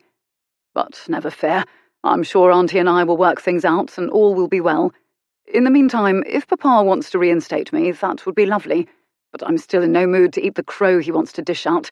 Nor do I want to hear a vituperative tirade about you for the second time in a week. Even his mother didn't dare to press the topic any further. What about the moneylender? She asked in a whisper. If I don't pay him— She paused, pressing a hand to her throat as if unable to continue. I'll take care of it, he said harshly, well aware he was making a promise he was in no position to keep. You'll raise a loan, then? After what had appeared in the paper, he doubted he could raise a loan for omnibus fare, much less one for £1,000, but he didn't say so. I already told you I would take care of it, he said, leading her to the writing desk by the window and thrusting a pen into her hand. Write down this moneylender's name and exactly where in Paris one might find him. But where are you going?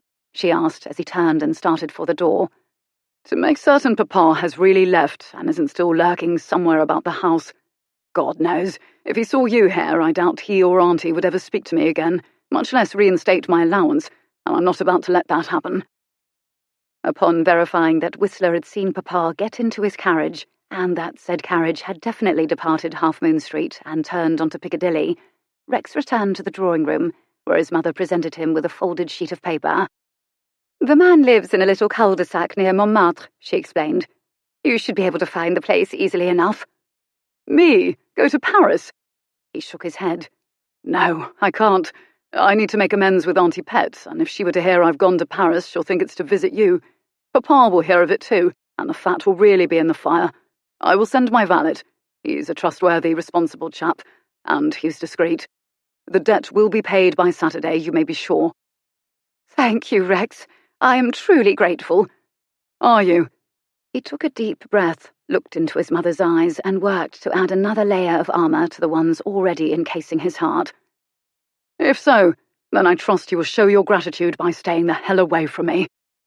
Despite his efforts, the hurt in her eyes pierced his chest like a knife, making it clear that a few more layers of that armor would be required. Go, he ordered, before I realize just how great a fool I truly am. He turned away and walked to the writing desk without a backward glance. He sat down and made a great show of retrieving paper, envelopes, and stamps from the desk, as if to demonstrate that he'd already dismissed her from his mind. But it was a pose, for he found himself holding his breath until he heard the door behind him open and close. He waited a moment longer, then glanced over his shoulder to find that she was indeed gone. Only then did he allow himself a sigh of relief. That relief, however, was short-lived, for as he told his mother a few moments ago, he had to mend his quarrel with Auntie. He also had to obtain £1,000 and get it to Paris by Saturday. Suddenly, it occurred to him that both these problems might be solved at the same time, and by one action. He considered a moment how best to proceed. Then he drew a sheet of paper closer, pulled the pen out of its holder, and flipped open the inkwell. After taking a moment to compose in his head just what he wanted to say, he inked his pen and began to write. Chapter 8. Though Clara had lived in London her entire life, she'd been inside the Royal Opera House at Covent Garden only once, and the view she'd had then from her inexpensive seat in the stalls could not compare to the view she had now. The theatre's domed golden-white ceiling, its crimson velvet seats and draperies, and the dazzling light from its hundreds of gas jets made an even more breathtaking display when one was seated in a box 3 floors above the stalls. Let me say again how glad I was that you were able to accept my invitation this evening, Miss Deverill. Clara turned her gaze from the dazzling vista below to the elderly woman standing beside her. I was happy to receive it, Lady Petunia. Surprised, too, I dare say. The older woman smiled, a gesture that deepened the good-humoured creases at the edges of her pale green eyes. It was such a last-minute business. Clara had been surprised, but the spontaneity of the invitation had not been the reason. She hardly knew Lady Petunia Pierpont. To be singled out by someone of her rank not once but twice was a circumstance for which she could find no explanation, especially since the Duke's family, having so recently been rocked by scandal, were receiving a decidedly cool reception from most of society this season. If all that wasn't enough to make Lady Petunia's invitation to the opera surprising, there was also what had happened this afternoon. No doubt Lady Petunia's great-nephew would prefer Clara at the bottom of the sea right now than anywhere near the members of his family. Granted, Galbraith and his aunt were not on the best of terms at present, but still, one's own family was always more important than any outsider, particularly among the ton. And the Viscount would surely have called upon his aunt after leaving Clara's offices with the intent of mending their quarrel and restoring his income. But given the fact that she was here tonight, Clara could only conclude that either he didn't know Lady Petunia had included her in their party, or he had not yet succeeded in regaining any influence with his elderly relation. I had no plans this evening but to have dinner at home with my sisters-in-law and retire to bed early, she replied. Your invitation may have been spur of the moment, but as I said, I was happy to accept, and I thank you for thinking of me. You are quite welcome, my dear, although as much as I should like to have the credit for inviting you this evening, I don't deserve it. No, the idea came from my great-nephew, Lord Galbraith. Clara stared at Lady Petunia, astonished. Lord Galbraith suggested that you invite me. He did, and I was delighted to oblige him. Galbraith's anger this afternoon had been plain, his refusal of her proposition quite clear. When he had departed from her office a few hours ago, they had seemed, to her mind at least, at a stalemate. I can't imagine what would inspire him to do such a thing, she said truthfully. Can you not, my dear? The implication in that softly uttered question was not only erroneous, it was also absurd. And the idea that Lady Petunia might be harbouring the notion that Galbraith had any attraction to her filled Clara with dismay. Still, there was no way to explain the reality, nor was there any point, so Clara looked away, pretending vast interest in the boxes on the opposite side of the theatre. I don't mean to embarrass you, Lady Petunia said, breaking the silence. But whatever it was that Galbraith said to offend you so grievously the other night, I do hope you can forgive him. She had no idea which of that outrageous man's words the other woman was alluding to, or how she even knew Clara had been offended by anything, but before she could inquire further on the subject, they were interrupted by the very topic of their conversation. I can mend my own fences, Auntie Pet. No need for you to do it for me. Clara turned to find Galbraith standing behind her chair. Despite his evening clothes and the flutes of champagne he was carrying, he looked every inch the golden, wind-blown Adonis of ancient Greece, to whom she'd first likened him, so much so that Clara's pulses quickened in response, a reaction that filled her with chagrin. And in that spirit of fence-mending, he went on, lifting the filled glasses in his hands, I've brought Miss Deverill a peace offering. This certainly was proving to be an evening of surprises, and champagne was quite a delightful one, for she'd never tasted the stuff in her life before. But she held back from taking it, unwilling to seem too impressed and show how easily she could be disarmed, especially after the set-to they'd had earlier. Champagne is a rather unorthodox peace offering, isn't it? He grinned. They didn't have olive branches on the refreshments menu. The laugh was out of her mouth before she could even think to check it, and she appreciated that, though Galbraith might be an utter scapegrace, he also had charm. When considered in combination with his breathtaking good looks, it seemed terribly unfair, a cruel trick of fate played on unsuspecting females, and Clara was heartily glad of the conversation she'd overheard in the tea shop that prevented her from being one of those females. I suppose not, she said, accepting the flute from his hand. She lifted it to her mouth and took a tentative sip. It was glorious, utterly glorious, and she smiled, feeling as if she just swallowed a mouthful of liquid joy. But when she lifted the glass again for a second, more eager taste, she caught him watching her, his head to one side and a slight smile on his lips. And somehow, the idea of him seeing just how unsophisticated she truly was seemed unbearable. She lowered the glass again, working to school her features to a neutral expression.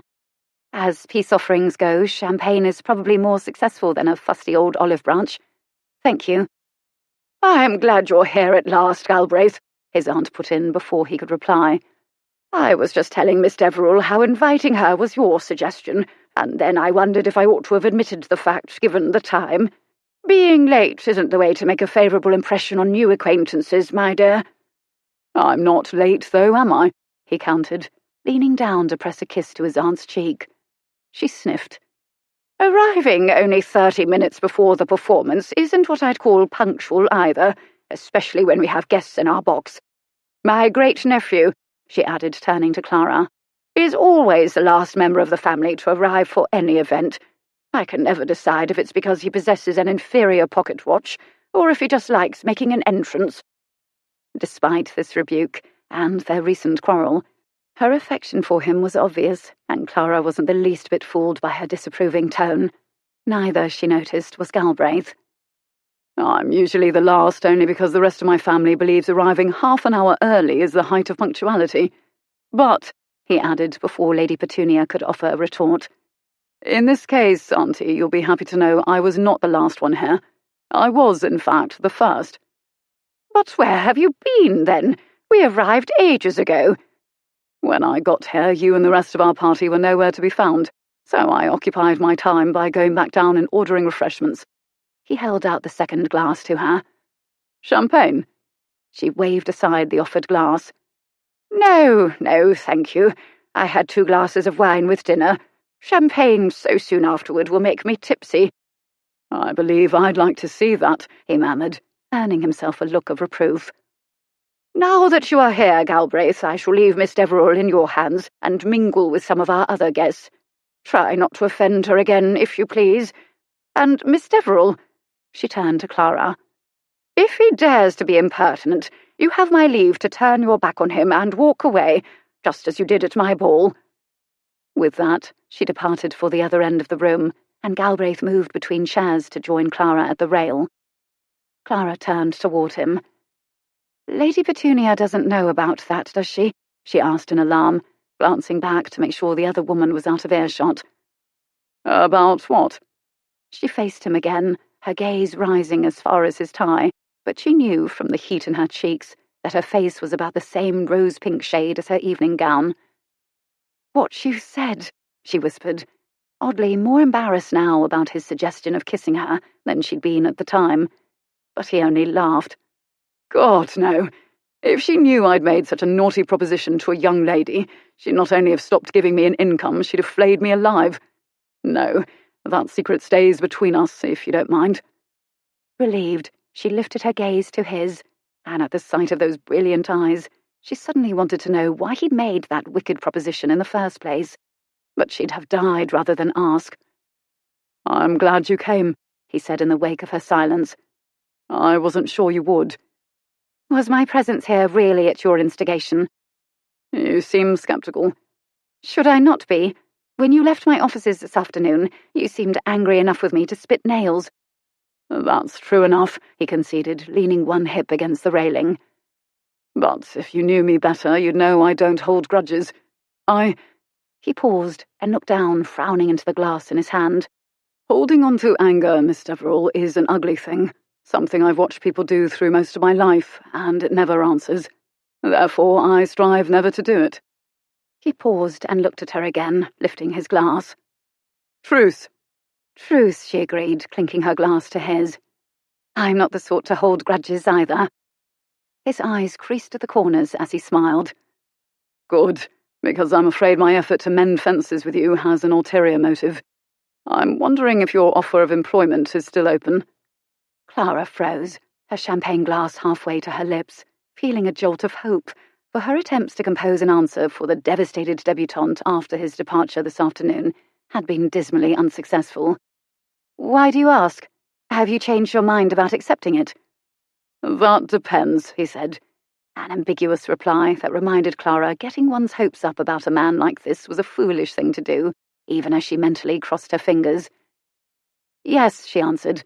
"My offer is still open." "Before you say that, I must warn you I have a few conditions of my employment. For one thing, my fee would need to be £125 per column." "Done," she said, too relieved to quibble about an additional £200, especially since the paper could easily afford to pay it. "And," he went on, "I would require all the money in advance." "All of it?" "Yes, all. That is a non-negotiable point," he added before she could reply. "Wages are usually paid only after the work has been done," she felt compelled to point out. "True, but anything less than £1,000 paid immediately negates my sudden need for funds." He did not explain further. Instead, in the wake of her silence, he raised an eyebrow, looking amused. "What's wrong? Are you afraid I won't come up to snuff and you shall have to give me the sack before I've earned my pay?" "Let's just say I'm not sure I can trust you to take the responsibilities of the job seriously." "Laughing," she admonished as his smile widened, "only underscores my concern. Writing the Lady Truelove column is not a lark, Lord Galbraith. It is a task that requires serious thought and deliberation." "Inventing problems for fictitious correspondence and scribbling advice to solve those problems seems rather a lark to me, but I won't debate the point." She could have told him that the people Lady Truelove advised were not fictitious, but she decided to save any explanations of what would be required of him for later. If he truly was serious about taking this on, she didn't want to scare him off. "I will pay the funds in advance. Are we agreed?" He didn't answer at once. Instead, he turned toward the rail, staring out at the boxes across the way. "I have one other condition." Clara frowned, hating the feeling of being on tenterhooks. "You really do believe in pushing your luck, don't you?" He gave a little laugh at that. "You have no idea how true that is," he muttered without looking at her. "So," she prompted when he did not elaborate, "what is this third condition?" "It's not so much a condition as it is a request, or a warning, depending on how you choose to see it." "Warning?" "Yes." He turned again to face her. "I intend to begin paying you my addresses, Miss Deverill." "Paying—" Her voice failed, and Clara stared at him, too stunned to continue any sort of reply. His aunt had hinted something like this might be in the wind, but she dismissed that as a ridiculous notion. It seemed every bit as ridiculous now. I don't think I quite understand, she said at last. I wish to court you. I should like you to allow me the privilege. What? She burst out laughing, her usual reaction when anyone caught her utterly by surprise. But we don't even like each other. A hint of a smile curved his mouth. You mean you don't like me? Clara made a face, not the least bit fooled by the qualification. If you have any liking for me, it's only because you like women. So I do. And I happen to be a woman. His gaze lowered, skimming over her body in that slow way of his, a look that, in this small room full of people, seemed as intimate as a caress. So you are. At that softly uttered acknowledgement, Clara's heart leapt in her chest with such force it almost hurt. Her toes curled in her satin slippers, and heat flooded not only her cheeks, but her entire body, a reaction she found aggravating beyond belief. She took a fortifying swallow of champagne, working to contain these traitorous and most unwelcome responses of her physical body, and think with clarity. If you have any liking for me, you didn't display it this afternoon. No, but I was very angry with you. As we already discussed, I've gotten over it. And what a relief it is, too. Now I can sleep at night. He laughed. You see, that is one of the things I like about you, your unflinching ability to put me in my place. Most women don't. That, she feared, was nothing less than the truth. Either way, she said, the idea that you are inspired by any romantic notions about me is ludicrous. What is this really about? Believe it or not, even I am capable of being romantic on occasion. But since you insist upon believing the worst about me anyway, I will lay my cards on the table and tell you the unvarnished truth. You will no doubt be relieved to know that, in this case, I am not being romantic. Having never had much in the way of romance, Clara wasn't quite as relieved as she probably ought to have been, especially when she looked into his devastatingly handsome face. I see. As the Earl of Leyland's only son and heir, I am entitled to an allowance from the estate, but that allowance is bestowed at my father's sole discretion. Recently, in an attempt to control my behaviour, he cut me off. Yes, I had heard gossip to that effect. Something about too much high living, she couldn't help adding. He gave a short laugh, though he didn't really seem amused. That is the gossip, certainly. And now, as you already know, he added, before she could ask if there was more to the story, my aunt has withdrawn the income she was so kindly providing me. But why should that prompt you to pay addresses to? She paused, feeling as if 1,000 butterflies were suddenly fluttering around in her stomach. Taking a breath, she tried to ask her question in a different way. What does any of that have to do with me? He met her inquiring gaze with an unwavering one of his own. If I begin courting a woman, my income will be reinstated. Despite her knowledge of his character, Clara felt a stab of disappointment. It was an emotion with which she was quite familiar. The disappointment of the wallflower, when the handsome man walked right by her to ask her prettier friend to dance, or when the man seated beside her at dinner kept talking to the girl on his other side. In this case, however, Clara knew feeling let down was not only irrational, it was stupid.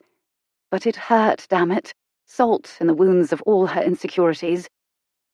Still, she couldn't afford to show any of that, not with the future of Lady Truelove at stake. And it wasn't as if she wanted him. She was far too clear-eyed about him to do so. Nonetheless, she couldn't prevent an acerbic bite in her voice as she replied, I'm flattered, Lord Galbraith. How could I not be in the face of such overwhelming attentions? Would you prefer it if my reason were the usual one? His lashes lowered a fraction. If my request were born of a deep and passionate regard.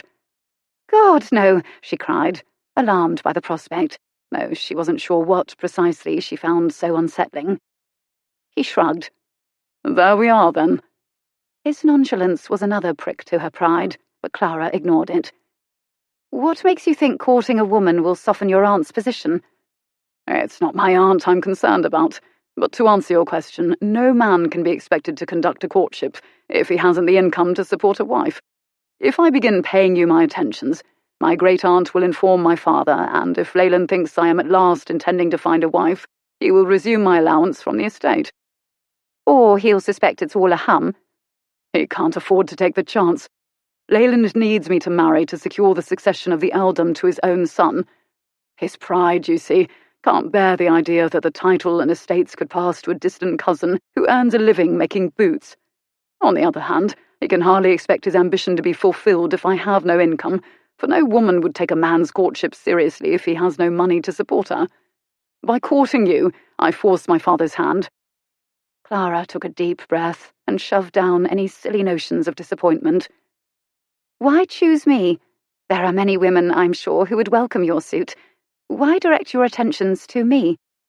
"Despite what you may think of me, I have no wish to encourage an unknowing woman's expectations." "And I wouldn't have such expectations." "Of me?" His expression turned rueful. "Be honest, Miss Deverill. We both know you wouldn't marry me if I were the last man on earth." "Last man on earth," a little voice inside her head piped up to say. "Might be a bit of an exaggeration." Clara tore her gaze from his stunning face and told the little voice in her head to shut up. She gazed out at the crowd and tried to consider with objective detachment the ramifications of what he was suggesting. From his point of view, she supposed it made a sort of sense. For her, however, it was untenable. "You're quite right that I wouldn't ever dream of marrying you," she said at last, returning her gaze to his. "But that fact brings up another fact, one that, even if I conceded all the things you're telling me as true, makes what you are asking impossible." "What's that?" "Unlike you, I want to marry. That is one of the main reasons I am participating in the events of the season, to meet eligible young men." "Ah." That reply seemed to indicate that he appreciated her point, but his reply, when it came, demonstrated otherwise. "All the better, then, for both of us. What's the problem?" She frowned, bewildered by the question. "I beg your pardon?" He shrugged. "If finding a man to marry is your goal, I can't think of a better way to accomplish it than by agreeing to my plan." Clara began to wonder if he was touched in the head. "But if you are paying me your attentions openly, other men will see that." "Yes." He nodded. "Exactly." "They will assume that I am... that I have regard... or..." She stopped and took another deep breath. "Other men will see us together," she said after a moment, speaking with deliberate care so that she didn't stammer. "They will conclude that my feelings are already engaged, that I have formed an attachment to you. They will steer clear of me altogether." "No, my sweet lamb, that's exactly what they won't do." "I don't see how you make that out." "Men thrive on competition, and yet we're also deathly afraid of rejection. If you're not dancing, for example, most men assume it's because you don't want to do so, and so they don't ask you. But if you agree to my plan, other men will see you dancing with me, be encouraged, and start approaching you." "Will they?" She made a face. "They didn't after we danced the other night. I spent the rest of the evening in my usual place with the other wallflowers. Your attentions didn't change a thing." "Only because you snubbed me by walking away after our dance was over, preventing me from doing the proper thing and escorting you back to your place. My aunt assumed your action was the result of something I said that must have offended you, but most men wouldn't draw such a conclusion. Any men observing us no doubt concluded that you were the one who snubbed me." "And therefore I would also be likely to snub them." "Just so. The opposite is also true. If you draw my attentions, you will draw theirs. Trust me on this." "Asking me to trust you," she said, "is asking a lot." He grinned. "I'm sure. But look at it this way. You want me to take on the role of Lady Truelove, which is to give people advice. Why would you do that if you can't even accept the advice I give you?" "Somehow, it seems easier to unleash you on the rest of the world than upon myself," she confessed. "If you're wrong, you know, I spend the next 2 months with no male company but yours." "A fate worse than death," he said gravely. "You have no idea," she muttered. "But even if you're right, what you're asking me to do is to deliberately mislead the members of your family." "No, I'm simply asking you to not spurn me outright if I pay you my attentions. Dance with me at balls, accept invitations to dinner where I will also be invited. Play an occasional duet with me at the piano, talk with me for more than 2 minutes at a party, and seem pleased to see me." He broke off, flashing her a smile. "Really, Clara, you needn't look as if I've just suggested you eat raw lemons." "Well," she began. but he forestalled her before she could applaud the aptness of that comparison. "You've already made your opinion of me clear as glass.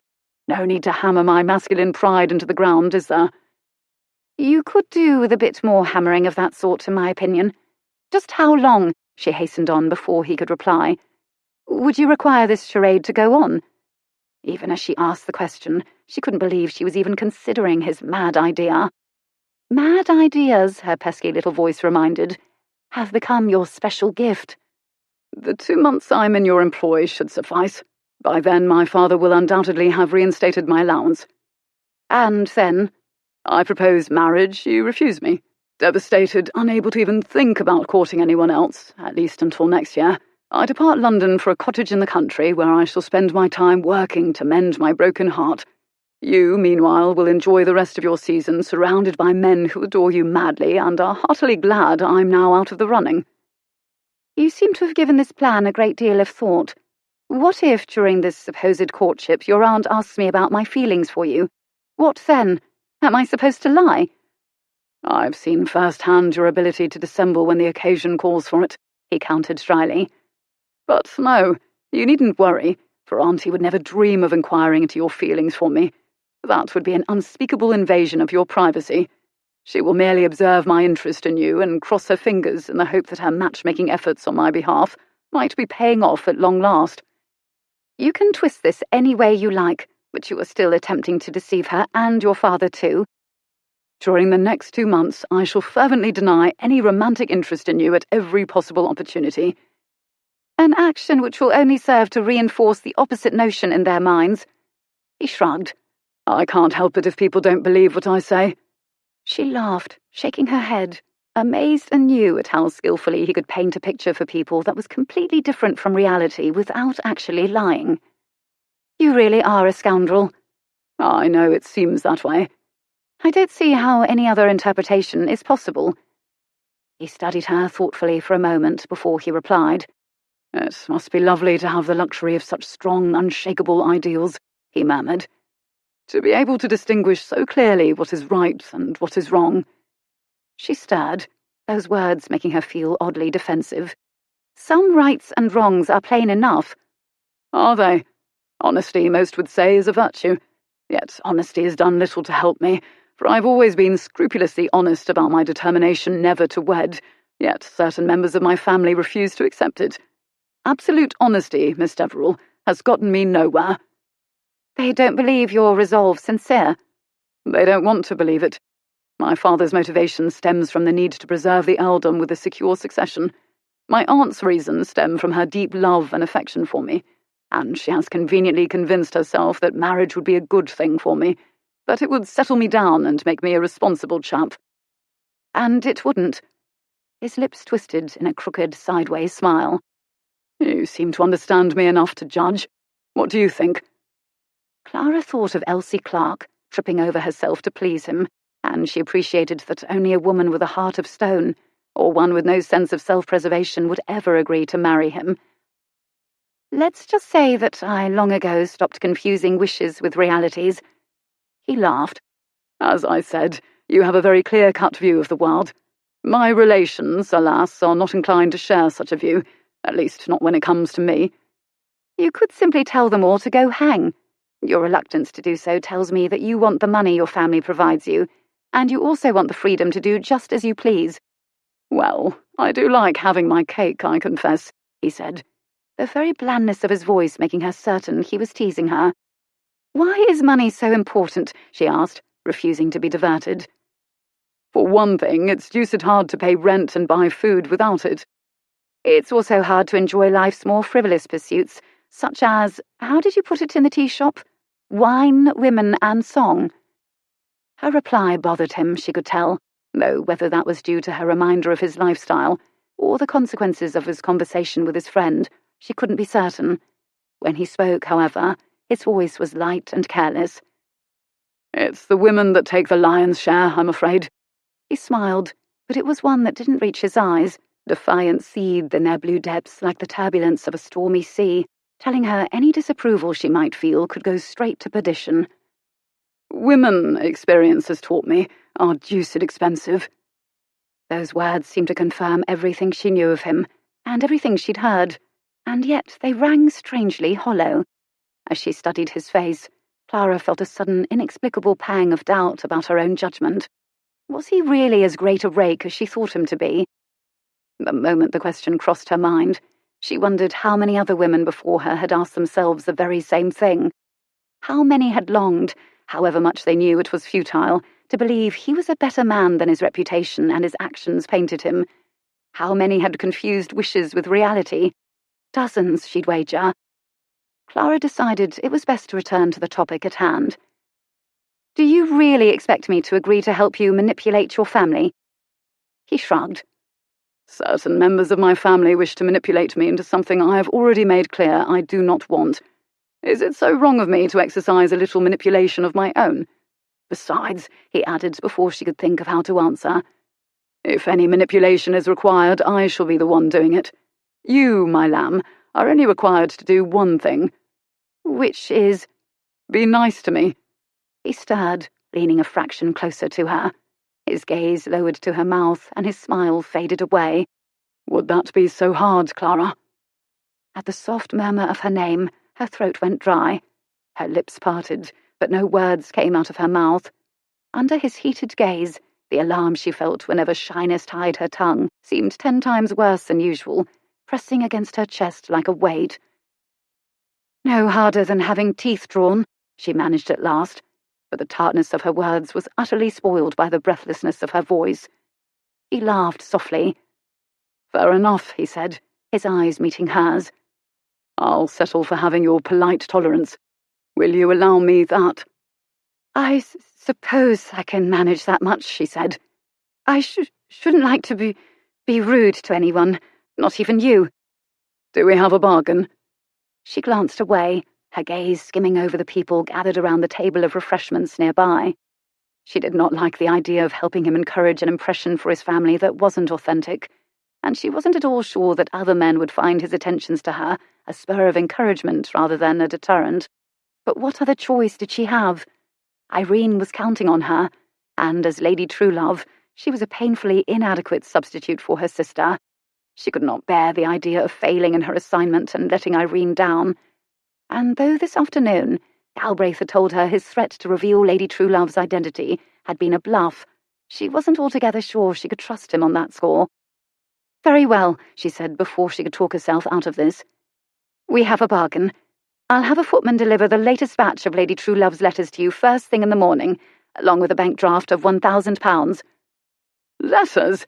He gave a laugh, staring at her in disbelief. You mean real letters from real people? Of course. What? She added, savouring his surprise. Did you think we invent them? Something like that, yes, he confessed, sobering, and she could tell he was appreciating the reality of what he'd just taken on. Sorry if you were hoping to spend the next 2 months writing fiction, she said, rather relishing his chagrin.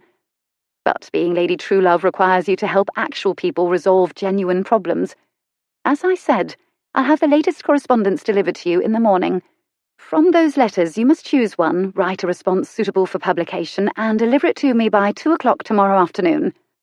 2 o'clock? That's cutting it a bit fine, isn't it? I regret the short deadline, but it can't be helped. You'll have more time for your future efforts, but the upcoming edition goes to press Saturday night. Today is only Thursday. I require time to contact your chosen correspondent and acquire formal permission to publish their letter. I will also need to make sure your answer is appropriate.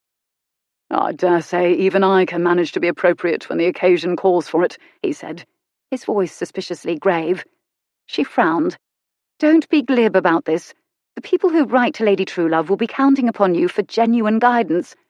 I intend to make sure you don't disappoint them or guide them in a morally improper direction. And I expect you to take this job seriously.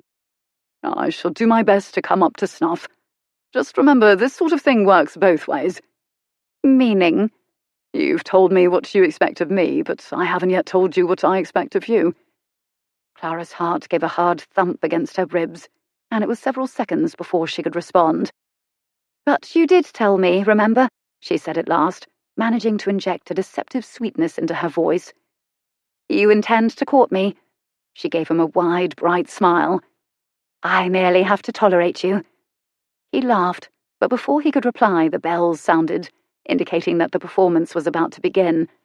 Clara turned away and took her seat, but when Galbraith moved behind her chair and bent down close to her ear, she discovered their conversation was not quite over.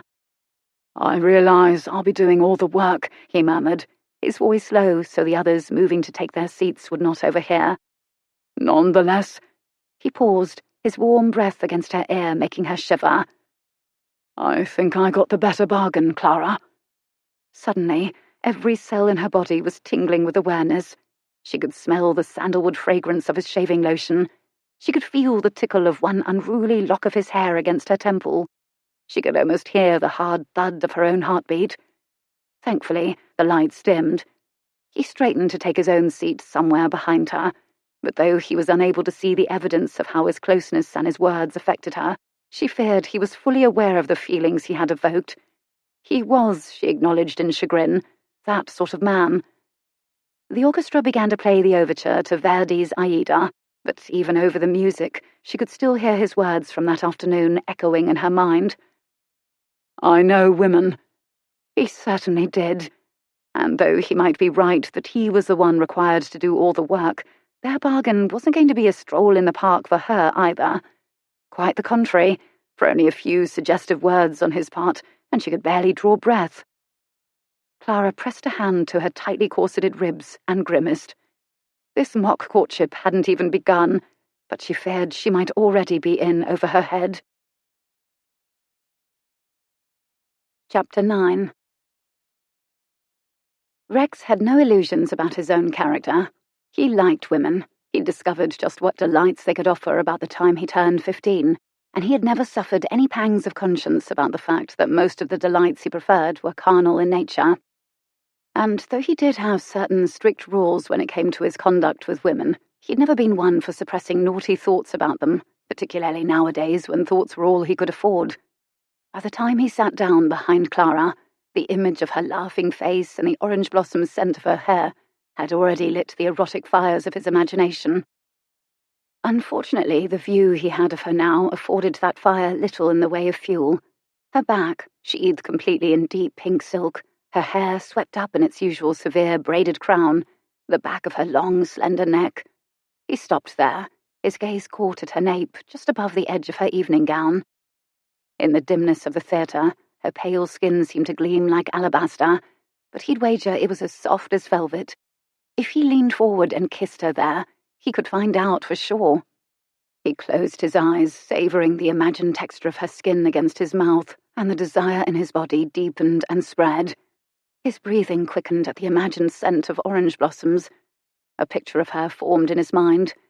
An image of all that brown hair unbraided and falling loose around her small, round breasts and pale pink nipples. Fully aroused, he shifted in his seat and grimaced, appreciating that this sort of thinking did have its drawbacks. Unrelieved, it would soon make him deuced uncomfortable, and since with her it could never be relieved, going down this road was probably unwise. Clara Deverill was not a dancer at the Gaiety, or a woman on the town. She was innocent, pure, and definitely marriage-minded. Her opinion of his character put him just a little above, or perhaps even below, the slimy muck that lined the bottom of ponds. She might look as soft as a lamb, but she had a surprisingly steely core and a staunch sense of morality.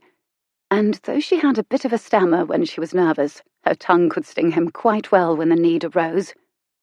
If he hoped any of that would put paid to his erotic imaginings, however, he was mistaken, for he immediately began contemplating various ways Clara could employ her tongue for purposes more pleasurable than stinging him, and he shifted in his seat again.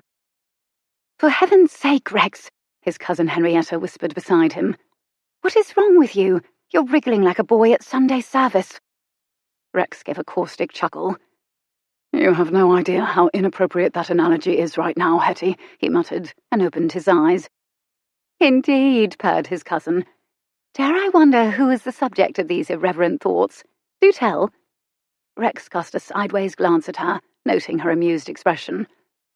"Nothing to tell," he said, and looked away, pretending a sudden interest in the performance going on below.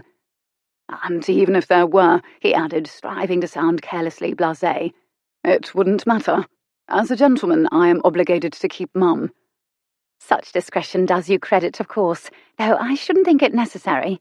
But then—" She paused, her gaze glancing sideways to the seat directly in front of his. "Perhaps we're not talking about a Gaiety girl." There was a question in those words, giving him the perfect opportunity to begin playing the part he'd created for himself, but before he could affirm the direction of her speculations, Clara's words of a short time ago came back to him. "What you're asking me to do is deliberately mislead the members of your family." He stirred in his chair again, frustrated by something beyond mere physical discomfort. Guilt was an emotion he did not care for, and could certainly not afford to indulge. He did not respond to Hetty's inquiry, however. He simply smiled, and his cousin, thankfully, returned her attention to the stage. Rex tried to do the same, but it wasn't long before his gaze strayed again to the woman in front of him, and his imagination once again set to work. As he contemplated undoing the silk-covered buttons down her back and kissing the soft skin of her neck, he succeeded in banishing from his mind any notions of guilt about his chosen course. But these delightful contemplations also caused his lust to flare up, even more hotly than before, and he appreciated he had another problem, one far more inconvenient than the whispers of his conscience, one with implications he hadn't really considered until this moment. Clara was a woman he could not bed, and though a few lusty thoughts about her made for a damned fine diversion, if he allowed them to become a habit, his life would become damnably frustrating. Unrequited lust was a devilish thing. The first act came to an end, and Rex knew he had about 3/4 of an hour before the intermission to bring his body and mind back under stern regulation. In most cases, that would be more than enough time to distract his thoughts from a particular woman, but as he studied Clara's slim, straight back and the long, delicate line of her neck, he suspected he would need every one of those 45 minutes. Attending the opera provided few opportunities to converse with others, and Clara could only be grateful for the fact, for Galbraith's extraordinary proposition had left her rather at 6s and 7s. Looking back on it the following morning, the entire episode felt like something out of a dream. Reminding herself that its dreamlike quality stemmed from the fact that it was a sham courtship, Clara strove to remember her priorities. As promised, she sent him Lady Truelove's correspondence first thing in the morning, and on impulse she enclosed a personal note as well, suggesting he consider the devastated debutante's letter for his first column. She strove to give her recommendation an appearance of professional interest by stressing the wide appeal of the debutante's problem, and she hoped he wouldn't realize her action was motivated by a deeper purpose. After dispatching the bundle of letters to his residence in Half Moon Street, she turned her attention to the articles Mr. Beale had selected for that week's edition and the layouts he had designed for them, but she couldn't seem to concentrate longer than 5 minutes at a time. Despite her best efforts, Galbraith and his outrageous proposal insisted on invading her mind. "I wish to court you. I should like you to allow me the privilege." Some girls, of course, had men lined up around the block who were eager to express such sentiments, but for Clara, that sort of thing was rare indeed. Even now, 18 hours later, his words still evoked the same undeniable thrill they had the night before. Her lips still tingled at the memory of his heated gaze. He'd been thinking about kissing her last night. Clara had no experience with kissing at all, but she'd recognized the look in his eyes as he'd stared at her mouth. It was the same look he'd given her on the dance floor at his aunt's ball. A kiss would break quite a few rules, wouldn't it? The thrill within her grew stronger, and Clara scowled down at the layouts on her desk, aggravated with herself. For a man like him, a kiss was probably nothing, as easy as winking and just as easily forgotten. As for this courtship, it was a charade for the morally questionable purpose of misleading his family, and when she thought of them, Lady Petunia, Sir Albert, and the various cousins she'd met last night, Clara couldn't help doubting herself for agreeing to such an outrageous proposition. Still, the deed was done, the agreement made, so she tried to look on the bright side. Perhaps he was right that his notice of her would draw her to the attention of other possible suitors who might also wish to pay her romantic attentions, who might want to kiss her. Somehow that didn't seem quite as thrilling a prospect, and Clara tossed down her pencil with a sigh of exasperation. Damn the man! What was it about him? A knock on her door interrupted, and Clara hastily seized her pencil. "Come in," she called, bending over the layouts and striving to seem hard at work as the door opened. Miss Deverill. She looked up and felt again the inclination to sigh, but for a completely different reason. Mr. Beale, she greeted the editor without enthusiasm. What can I do for you? If you've come for the layouts, I've not quite finished with them, but I'll bring them to you the minute I've finished. Lady Truelove's column has not yet arrived, he cut in with his usual impatience. At least that is what Miss Hewish told me just now before she departed for lunch. Is that true? Miss Hewish is only going to lunch now. Clara glanced down at the brooch watch pinned to her lapel. But it's nearly 2 o'clock. I instructed her to wait until after she'd sorted the afternoon post, and it was late in arriving today. Clara frowned. It is not right to keep someone this long without a break for lunch. I haven't had my lunch either, Miss Deverill, he answered sourly. Not that I expect you to care about that. Deciding she must prove him wrong on that score, Clara wiped any hint of disapproval off her face and assumed a manner of concern, hoping to get the wretched man out of her hair as expeditiously as possible. Oh, but I do care, Mr. Beale. It's abominable that you should have to go this long without your lunch. Why, you might faint away from malnourishment, she added, trying to sound appalled rather than delighted by that notion. And then where would we be? You must go for your lunch at once. She waved him toward the door, but to her dismay he didn't move. Lady Truelove's column, he reminded. Where is it? The deadline isn't until 5 o'clock, and since it is now only just 2, I hardly think we need feel any anxiety. Her column has always arrived in the Thursday afternoon post, but for the 2nd week in a row it has not come as expected. So, where is the blasted thing? Don't tell me the woman is late again this week. I'm told the column is being delivered by hand, she replied, crossing her fingers beneath the edge of her desk where he couldn't see them, and hoping to heaven Galbraith wasn't going to let her down. Friend is bringing it. Any moment now. A friend of hers or yours? Either way, he added before she could answer. I am hardly reassured, Miss Deverill. Clara was tempted to reply that reassuring him was not one of her highest priorities, but she refrained, knowing she had to preserve at least a semblance of harmony with the man until Irene returned. At that point, Mr. Beale would become the thorn in her sister's side, thank heaven, and cease to be hers. That is a shame, she murmured politely and sat back down. But for my own part, I am confident the column will be here well before the deadline, so— See that it is, he interrupted again, glaring at her. You oversee the woman, and if her column is late, I shall know who to blame. No need for blame, a male voice intervened, and recognizing it, Clara gave a sigh of relief. She looked past Mr. Beale to the doorway, where Galbraith was standing, an envelope in his upraised fingertips and a smile curving his lips. Lady Truelove's words of wisdom have arrived, ready to be shared with all her avid readers. Despite this welcome news and the breezy tone of his voice, there was a curious tenseness in his wide shoulders and a strangely brittle quality to his smile, and Clara watched him in puzzlement as Mr. Beale turned and started toward the door. About damned time, the editor said, pausing beside Galbraith and holding out his hand. The Viscount, however, ignored him.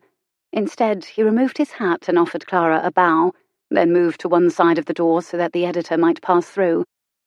With a sound of impatience, Mr. Beale reached out as if to take the envelope, but Galbraith evaded the move, lowering his arm and tucking the missive behind his back, still smiling, his semblance of careless ease still in place. You may give Lady Truelove's column to me, the editor said, his hand outstretched as if still expecting the Viscount to hand it over. Clara opened her mouth to belay that order and asked that the column be brought to her, but as she looked at Galbraith, she saw Galbraith's smile vanish, and she knew her intervention would not even be needed. He glanced over the other man, but he didn't speak. Instead, he merely raised an eyebrow, a tiny gesture that somehow managed to convey polite disinterest and utter contempt at the same time. From her position, Clara could only see a fraction of the editor's face, but it was enough to reveal the red flush that flooded his cheeks, and she found the picture of a discomfited Mr. Beale so delightful that she almost laughed out loud. Despite his obvious awareness of the snub he'd just received, Mr. Beale did not take the hint and depart with good grace. I am the editor of the Weekly Gazette, he said, his hand still outstretched. How edifying. With that, Galbraith stepped around him and started toward Clara's desk. It was a clear dismissal, and though Mr. Beale turned to scowl at the Viscount's back, He did not attempt any further discussion of the subject. Instead, he stalked out of the office without another word, but he made his displeasure quite clear by slamming the door behind him. "I believe I've given offence," Galbraith said, grinning a little as he paused in front of her, not seeming the least bit bothered by Mr. Beale's offended sensibilities. "With that man, it's not a difficult thing to do," she assured him. "Would you mind opening the door again? The last thing I need is for any members of the staff to start gossiping about me because I'm alone with you behind closed doors." "I don't know why you're worried about that," he said, as he set aside his hat, retraced his steps, and opened the door. "It would further our purpose, wouldn't it?" "It would not," she replied primly as he returned to her desk. "The only reason," she added, lowering her voice as she glanced past him to the open doorway, "an unmarried couple should be in such an intimate situation is if the man intends to propose. And we are hardly at that stage. You have quite a few more columns to write first." "Quite right," he agreed. Leaning closer, he added sotto voce, "And we've no need to talk in whispers about Lady Truelove, Clara. There's not a soul out there." "Everyone must be at lunch, then, even Mr. Beale. Thank heaven he's gone. We don't get on very well, I'm afraid." "Why don't you sack him?" Clara sighed, giving him a rueful look across the desk as she waved a hand to the chair opposite her own seat. "It's not that simple." "I don't see why not." He settled into the offered chair. "You're in charge, aren't you?" "Only temporarily. The paper belongs to my sister, and I'm managing it only while she is away on her honeymoon. She hired Mr. Beale. Firing him is not my decision to make." "You shouldn't have to tolerate working with horrid people." Clara couldn't help a laugh. "Says the man who's never held a job." He grimaced. "Sorry, that did sound terribly privileged, didn't it? Still, he was abominably rude to you." "I'm used to it." Clara made a dismissive gesture that banished Mr. Beale. "It doesn't matter." She stretched out her hand for the envelope, but Galbraith didn't give it to her. Instead, he frowned, tilting his head to one side and giving her a thoughtful look across the desk. "You don't really believe that, surely?" She stared back at him, uncertain what he was referring to. "Believe what?" "That the way you are treated by others doesn't matter." She watched his frown deepen as he spoke until it was almost a scowl. "You're angry," she murmured, taken aback. "Should I not be? To see you undeservedly berated and then to hear you confess you are accustomed to such treatment and that it doesn't matter. Should I not be angry?" She stared at him, noting the glint in his brilliant eyes and the rigid set of his perfect jaw. She'd seen him angry before, but this time she realized it was different. This time his anger was on her behalf. Tightness squeezed her chest, making it hard to breathe or even think. Her lips parted, but any sort of reply proved beyond her, and before she knew it, her lips were curving into a smile instead. That smile seemed to make him self-conscious, for he stared in his chair and looked away. "Any man would be angry, I dare say," he muttered. "I could hardly restrain myself from seizing him by the collar and hurling him into the street." The pleasure she felt widened, opening inside her like a flower in the sun, because despite what he seemed to believe, men willing to toss other men into the street on her behalf had until now been a non-existent species. He looked at her again, and Clara pressed the smile from her lips, for he seemed embarrassed, and she didn't want to exacerbate it. "As much as I appreciate your offer to dispatch Mr. Beale into the street, I'd rather you didn't. It would be momentarily satisfying, I admit, but it would also make my life more difficult. As for the rest," she added, as he opened his mouth to argue the point, "when I said I'm used to it and it doesn't matter, all I meant was that he makes it plain what he thinks of me at every opportunity, but I don't set enough store by his opinion to care." "And what is his opinion?" "That I am just a silly girl, too immature and foolish to be involved in business matters." "Then he's the foolish one." "Perhaps, but to be wholly fair, it's true that I have no experience being in charge. I was Irene's secretary for a time, but that's all. And Mr. Beale's understanding was that he'd be working under my brother Jonathan's supervision. Upon my sister's marriage, my brother was supposed to come home from America, go into partnership with her and take over managing things. Mr. Beale took the position as editor under those terms, but Jonathan kept putting off his return, and now he has decided to stay in America for the foreseeable future. So Mr. Beale and I are stuck with each other until Irene returns." None of that is your fault. The man ought to accept the situation as it stands with good grace. Clara made a face. He doesn't yet know about my brother's decision to stay in America. I keep putting off telling him about Jonathan because when I do tell him, I'm sure he'll resign. Still, I suppose it's unfair of me to keep the knowledge from him. Galbraith's sound of derision interrupted her. I shouldn't worry about that, not with a man like him. What's unfair is that your brother and sister have left you here to deal with their problem. About my brother, you may have a point, but as for my sister, it's not like that at all. Irene has always looked after me and our father. When we had no money and we were about to lose our home, she was the one who saved us. She started this paper and earned enough of an income from it to provide for us, and I'm glad of the chance to do something for her. That said, when she returns, I shall happily hand the paper back over to her, and Mr. Beale along with it. At which point he'll learn he'll still be working for a woman and he'll probably quit anyway. Possibly, but Irene can hire someone else at that point. As for Mr. Beale, I don't know that his resentment stems from working for a woman per se, or if it's that he just doesn't like working for me. I'm afraid my sister does a far better job of being a publisher than I do. Stuff. I've no doubt you're doing an excellent job in your sister's stead.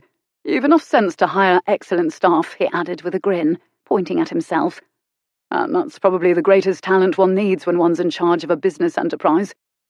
She gave him a wry smile in return.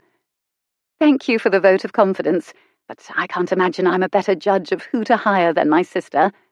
Irene is usually an excellent judge of character. She's also a suffragist, and if Beale held any resentment against women with careers, I can't imagine that she wouldn't have sensed it when she interviewed him. He shrugged. Not everyone proves to be as worthy at their job as they might seem in interviews. Any butler or housekeeper could tell you that. And your sister was about to be married, wasn't she? She might have been too preoccupied with wedding plans to notice his defects.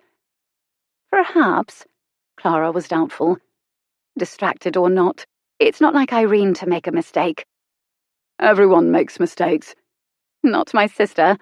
Clara laughed at his frown of skepticism. It's obvious you've never met her. I shall look forward to the privilege of doing so, he murmured, a frown etching between his brows. I've never met a paragon. Not a paragon, but close to it, Clara assured him, happy to boast of Irene's many talents. She succeeds at everything she does.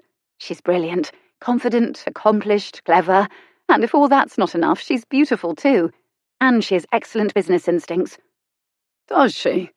His frown deepened, and a muscle moved at the corner of his jaw. Does she indeed? His voice was tense, the question terse, and Clara looked at him in bewilderment. What's wrong? You seem quite vexed. Do I?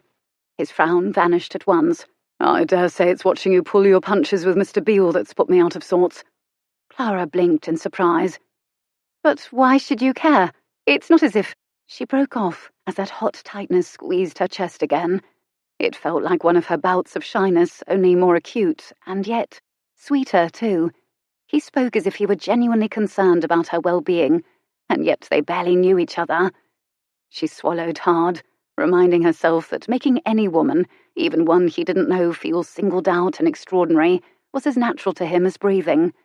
It didn't mean anything to him, not really. She cleared her throat, and when she spoke, she worked to put an indifferent note into her voice that she was far from feeling. I don't see why it matters to you.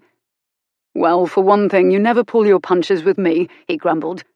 How is it that man gets more polite accommodation out of you than I do? It hurts, Clara, really. She smiled, recognizing that he was teasing now. The reason's plain enough, isn't it? Beale might quit on me. You can't. Thank you for the reminder. I feel so much better about it all now.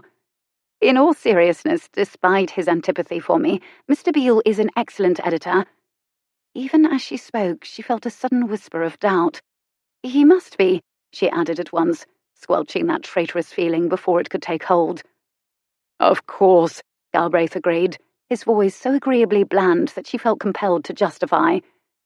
It's not really my place to judge the editor's qualifications.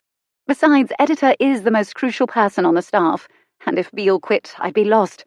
I feel obliged to muddle through with him as best I can. Don't you see? I do see, and that's why it's aggravating as hell. Despite his words, his voice was gentle. What you really mean is that you have doubts about his abilities, but because he was your sister's choice and your sister seemingly never makes mistakes, you tell yourself over and over that the man must be worthy of the post and that your own instincts, not your sister's, must be at fault. In other words, Clara, you lack confidence in yourself, and because of that you trust your sister's judgment more than you trust your own. She inhaled sharply, surprised by the accuracy of his conclusions, though she knew she shouldn't be. His understanding of people was what caused them to seek his advice, and the entire reason she thought him qualified to write Lady Truelove in the first place. "You're very perceptive, but you're not here to talk about me," she added at once. "You're supposed to be solving someone else's problem, not mine, remember?" "In this case," he said gently, "it's rather the same thing, isn't it?" At once she knew what he meant, and she looked away, her face growing hot. In recommending the devastated debutante's letter, she ought to have known he'd perceive her true motives. How could he not? She looked at him again, forcing a laugh. "And I thought I was being so subtle." He held up the envelope, smiling a little. "Would you like to know what advice I gave the devastated debutante?" She was dying to know, but she shrugged, pride impelling her to assume a diffident air. "I shall know at some point, since I have to approve what you wrote." He chuckled. "Quite right," he agreed. But when she held out her hand for the envelope, he didn't give it to her. Instead, still smiling, he propped his elbows on her desk, broke the seal, and pulled out the folded sheets within. "Dear debutante," he began, casting aside the envelope. "Navigating the social season can seem a daunting task, particularly for the shy, but take heart. There is a secret to attracting others, even those of the opposite sex, and if you can successfully implement it, I promise that a more enjoyable season and life await you. That secret, my dear, is simply to relax." "Relax?" Bemused, Clara made a face. "That's your advice?" "Yes," he answered firmly, "and if you'll allow me, I'm happy to elucidate further." She sat back, lifting her hands in a gesture of capitulation. "Carry on, then."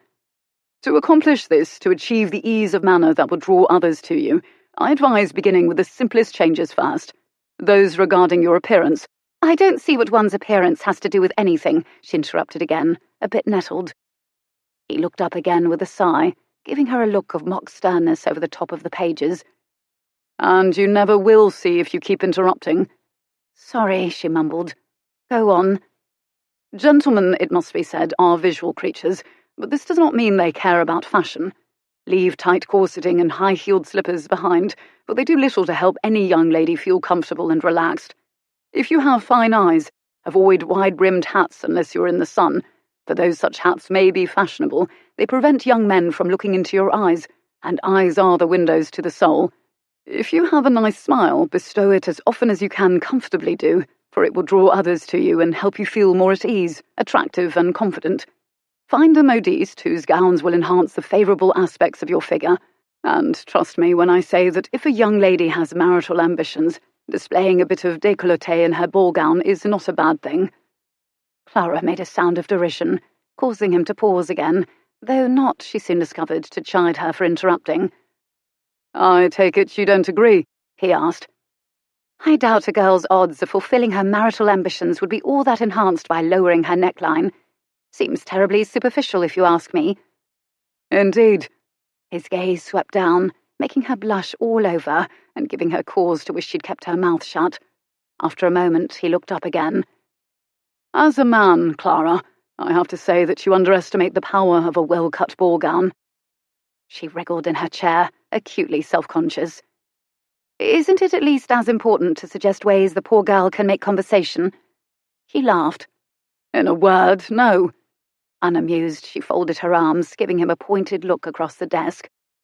"Oh, very well," he said with a sigh, "since you're so insistent." With that, he lifted the pages and resumed reading. "But what, you are surely asking, do you say once you've succeeded in attracting some splendid young man, and he is standing in front of you? If you can think of nothing to say about yourself, seek a topic that enables the other person to talk. Being a good listener is always appreciated and far more charming to others than being a skilled conversationalist. Whatever you say, strive to put the other person at ease, and you will soon find that skillful repartee is not necessary. If all else fails, there is nothing wrong with acknowledging your shy nature. The response you receive will often be relief and a similar confession, thus giving you and your new acquaintance something in common to talk about. And remember, if you say something silly or make a mistake, acknowledge it at once and laugh about it. That's easy to advise, she objected, causing him to look up. But it's not so easy to do. It's not easy at all, he said, but it's useful. Is that why you do it? He smiled and returned his attention to the pages in his hand.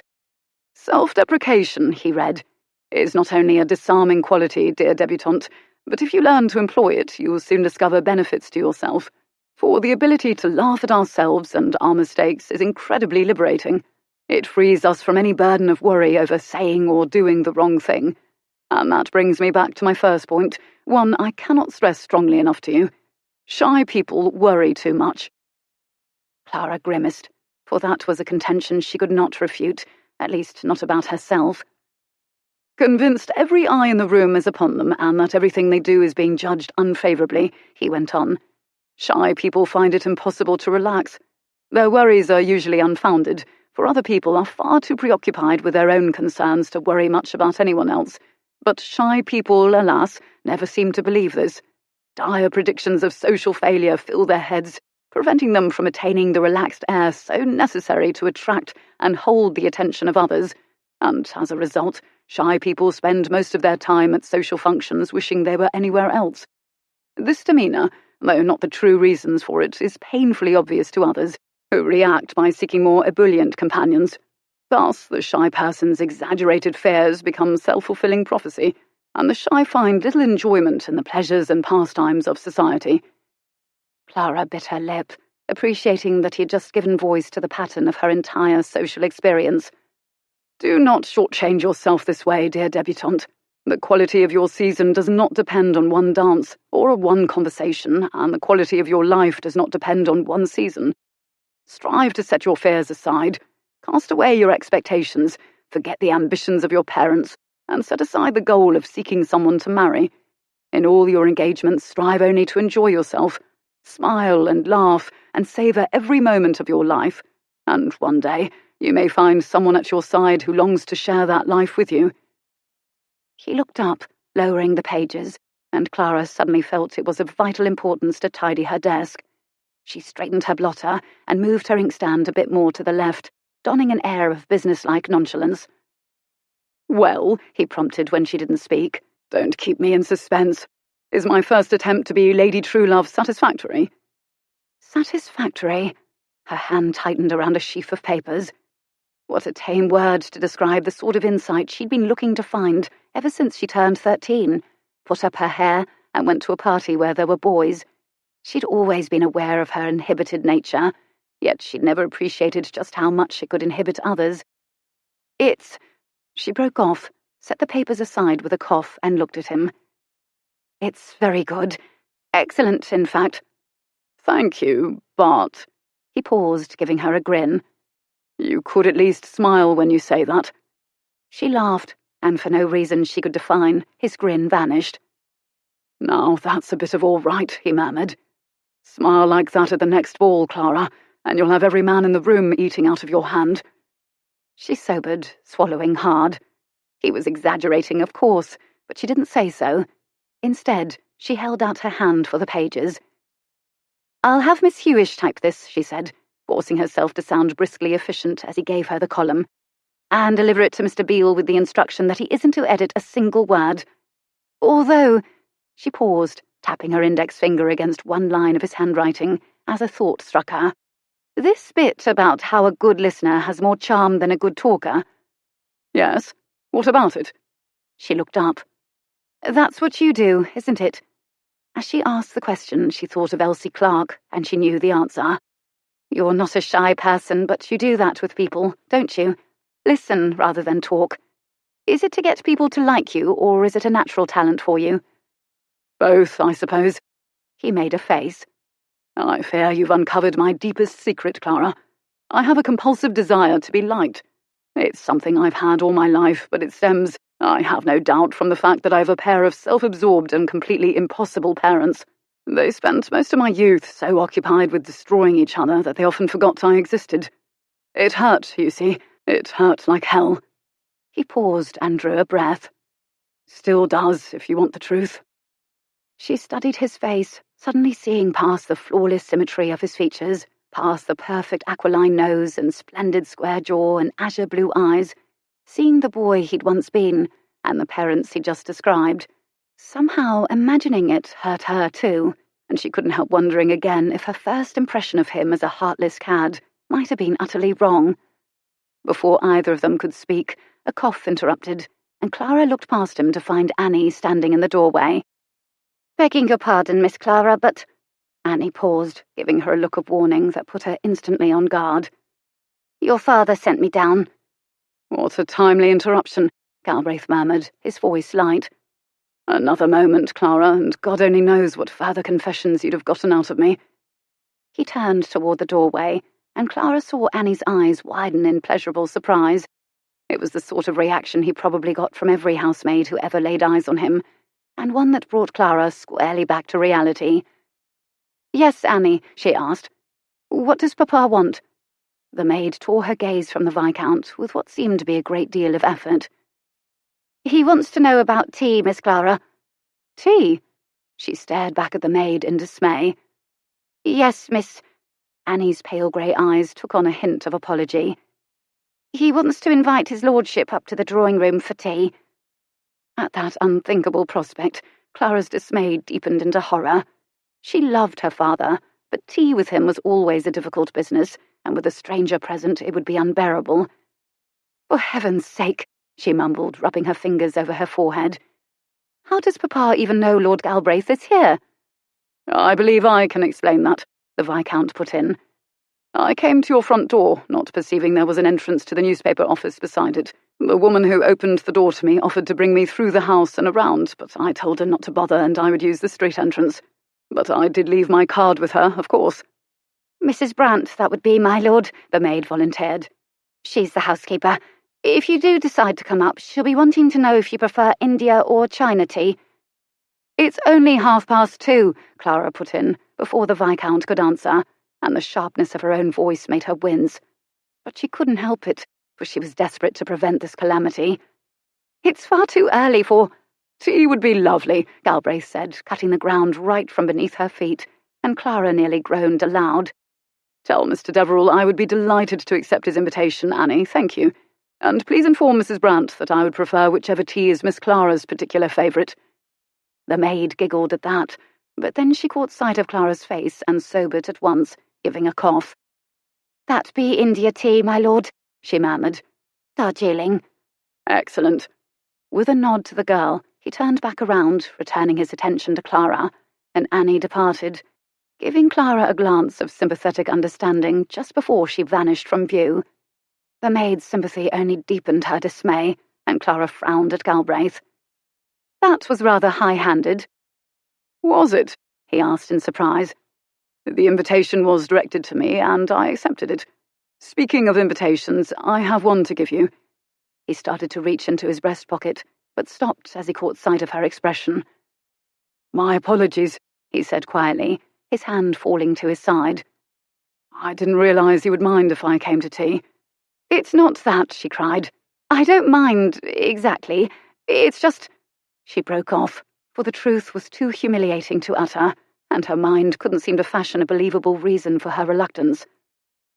"I'm supposed to be courting you, remember," he said, a gentle reminder that only seemed to make everything worse.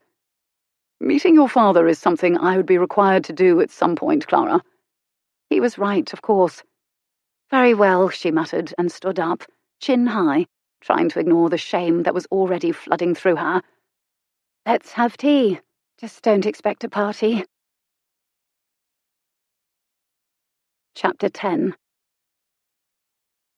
Rex had never considered himself a dense sort of chap. In fact, he rather took pride in his ability to appreciate the undercurrents of a social situation and the reasons for them. In this case, however, he had to admit himself utterly baffled. Clara didn't want him to meet her father, that much was clear. Her shoulders were set, her chin high, her expression wooden, and as they crossed the foyer, Her profile reminded him of nothing so much as the nautical figurehead of a ship as it sailed into the teeth of a storm. The rapidity of her stride told him she wanted that storm over as quickly as possible. She led him up the stairs and along a corridor, offering no explanations along the way, but once in the drawing room, the introduction to her father had barely been made before Rex realized no explanations would be needed. The man was sodding drunk. Quite accustomed to men in their cups, Rex schooled his features in the polite civility required of a gentleman and bowed. But as he straightened, he cast a sideways glance at Clara, and his polite veneer almost cracked. Her face bore its usual placid coolness, but her eyes gave her away. They stared into his chin, dark and bleak and filled with shame. Looking into them was like looking into an abyss. "Forgive me for not standing up to receive you, Lord Galbraith," Deverill said, a distinct slur in his voice and a strong waft of brandy in the air as he spoke. "Blasted gout." Rex returned his attention to her parent, noting the wheeled chair in which he sat, and the foot propped on a heavily padded stool in front of it, and he wondered if the drinking had caused the gout, or vice versa. "There is no need for apologies, sir. Gout, I understand, hurts like the devil." It does. Deverill picked up his teacup from the table beside him, and his hand trembled as he raised it to his lips, causing the amber liquid to spill over, and another wave of brandy scent to hit Rex's nostrils. Clara must have detected the scent as well, for she moved away from her parent, making for the settee across the room. "Will you sit down, Lord Galbraith?" she said, issuing the invitation with a painfully obvious lack of enthusiasm, and as she sank down on one end of the settee and gestured for him to sit to the other end, he wondered if he ought to make some excuse and leave instead.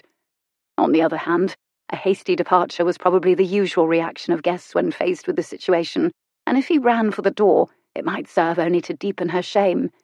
Besides, he still had Auntie Pet's invitation in his pocket. "Thank you, yes," he said, then set his hat on a nearby table and moved to take the offered place on the settee, striving to act as if nothing at all was amiss. "Delighted you could join us, my lord, and that Clara has a suitor at last." "Papa," she protested, giving Rex an agonized glance, which he ignored. Since being a suitor was just the image he was attempting to convey, he had no intention of contradicting the description by word or deed. "Now, Clara," Deverill said, heedless of his daughter's protest, "it's nothing to be embarrassed about. You've only been out for a short while. Clara's sister, Lord Galbraith, married the Duke of Torquil not long ago." It was a boast, dragged into the conversation by a man who wished to impress another with his connections. Clara knew it too, for when Rex cast a sideways glance at her, he saw her wince and turn away to reach for the teapot. "Would you like tea, Lord Galbraith?" she asked, her voice sounding an octave higher than usual as she began to pour. "Thank you, yes. Plain," he added as she reached for the sugar tongs. "No sugar or milk." She turned in his direction to hand him his cup and saucer, but she didn't quite look at him. "Notice she doesn't offer her father any tea," Deverill said, lifting his own cup, tilting it back and forth a little, grinning as he gave Rex the knowing look of one man of the world to another. "She knows it's not necessary. I've got my tea already." Rex felt a wave of pity. "Yes," he agreed mildly. "So it would seem." His reply must surely have conveyed something of what he felt, but Deverill didn't seem to notice. His daughter, however, was a different matter. "Sandwich?" she asked, her voice still unnaturally bright. "Or would you prefer a scone with cream and jam?" When he looked into her face, he banished any hint of pity from his own, for that emotion was one he sensed she would not welcome. "A scone would be lovely, thank you." "Do you know His Grace?" Deverill asked. "Not well, I'm afraid." Rex took the plate Clara handed him, placed it on his lap, and once again turned his attention to the other man. "Though we have met, of course. He and Irene are in Italy on honeymoon. Taking their time about it, too," he added with a chuckle. "Marriage seems to agree with her. Would you ever have guessed that, Clara?" "Not in 100 years, Papa. My sister," she added for Rex's benefit, had often declared quite adamantly that she'd never marry. Deverill gave a bark of laughter. "Funny that. The daughter who vowed she'd never marry has made a brilliant match and is off on her honeymoon. and the one who's always wanted a husband and children more than anything is still waiting her turn. You've got the connections now, Clara, so best get on with it." He gave Rex a meaningful glance as he spoke. "Don't want to be forever outshone by your sister, do you?" Rex slid his gaze to the girl beside him, watching as the colour in her cheeks deepened, and he decided it was time to offer her Auntie's invitation and take his leave. He finished his scone, but before he could down the last of his tea and depart, the door opened and a man entered the room. "Begging your pardon, sir," he said to Mr. Deverill, "but Dr. Monroe's here for your weekly appointment." "Bah, doctors!" Deverill said, an indignant sound that made his opinion of the medical profession quite clear. "Send him away." "Really, Papa, you do need to see the doctor occasionally," Clara said before the manservant could turn to leave again. "And you never know. He might have some new treatment to offer." "I doubt it. Monroe's a dour Scotsman. His idea of how to prolong one's life is to take away all the things that make life worth living." "See him for my sake, then," she said, beckoning the servant into the room. "If not for your own." "Oh, very well," he grumbled as the servant crossed the room toward him. "But it's so unnecessary. All Monroe will do is look at me with all that disapproval of his and tell me not to drink." "Then your meeting with him should be blissfully short," she pointed out, the cheery determination in her voice reminiscent of a nursery governess dealing with a recalcitrant child. "I doubt it," he shot back, as the manservant moved behind his wheeled chair and released the brake mechanism. "The list of things I'm not supposed to have grows longer by the day. No strong cheese, no animal fats, no drink of any kind, no sugar, no milk, not even in tea. I ask you, Clara, what's left on a man's plate after all that's taken away?" She didn't offer a reply to his question, but as the valet rolled her father's chair past her seat, she stood up, signalling the manservant to pause. Rex rose as well, watching her as she leaned down to kiss her father's cheek, a tender regard for her parent that, in his opinion at least, the other man did not deserve. "I will see you tomorrow, Papa," she said as she resumed her seat. "In the meantime, do try to obey the doctor, Still grumbling, he was wheeled out of the drawing room, but as they departed, he gestured for his valet to close the door behind them, giving his daughter a conspiratorial wink over his shoulder just before it swung shut. Clara's cheeks were now absolute scarlet. She made a sound, half sigh and half groan. "I am so sorry about that," she mumbled, lowering her head into her hand as if to hide her hot face. "One's parents," she added with a smothered laugh, "can be so embarrassing." Despite the laughter, it was obvious that she was not amused. "I am the one who should apologize," he answered at once. "Forgive me. If I had known—" "It's quite all right," she interrupted, sparing them both his self-recriminations on the subject. Lowering her hand, she straightened in her seat and looked at him. "As you pointed out, you'd have been expected to meet him sometime." "Yes, but we could have arranged it for a time when he would be himself." "I doubt it. He hasn't been himself since I was 11. The moment the words were out of her mouth, she grimaced, pressing her palm to her forehead. "Heavens, I don't know what made me say that. Most of the time other people have to pry words out of me." She stirred a little on her end of the settee. "But you already knew that," she added in a low voice. "Yes, although—" He paused, giving her a frown of mock aggravation. "I've not seen much of this reticence myself, Clara. You don't ever seem to hold your tongue with me." "Goodness, I don't really, do I?" she said with a laugh. Then her smile faded a bit as she considered. "That's because of you, I expect, not me. You're very good at drawing people out." "That can be said to work both ways, for I rarely talk about my parents, particularly about what life with them was like before they separated. I certainly never discuss it with anyone outside the family. Well, now," he added, trying to inject a lightness into his voice, "today has been quite the day for sharing confidences, hasn't it? Given how we started, who'd have thought you and I would ever be doing that?" "Neither of us, that's certain. Are we—" She paused, her expression taking on a hint of surprise as she turned toward him on the settee. "Are we becoming friends, do you think?" Through the window beyond her shoulder, sunlight suddenly flooded the room, making him blink. Leaning sideways a little to keep the light out of his eyes, He studied her where she sat at the other end of the settee. The ray of sunshine that fell over her formed a nimbus of light behind her coronet of soft brown hair and gave her an angelic appearance. But when he looked down, he noted that the sun also made the silhouette of her body plainly visible through her white shirtwaist. At once, desire stirred within him, making it clear that his body, at least, did not want to be her friend. Still, with a girl like her and a man like him, there was no other course possible, and with profound regret, he tore his gaze away from the shadowy outline of her shape. "Perhaps we are," he said, and took a swallow of tea, rather wishing his own cup had brandy in it, for he could really do with a drink. Absent that, conversation seemed his only distraction from the dangerous direction of his thoughts. "What happened when you were 11, he asked, handing over his empty plate and settling back against the arm of the settee with his tea as the sun moved behind clouds again. "Sorry if I'm prying," he added at once, hoping she'd tell him anyway. "My mother died. My father was quite a hellion in his youth, but when he married my mother, he promised her he'd reform. Unfortunately, he kept that promise only until she died. After that, he took to drink again.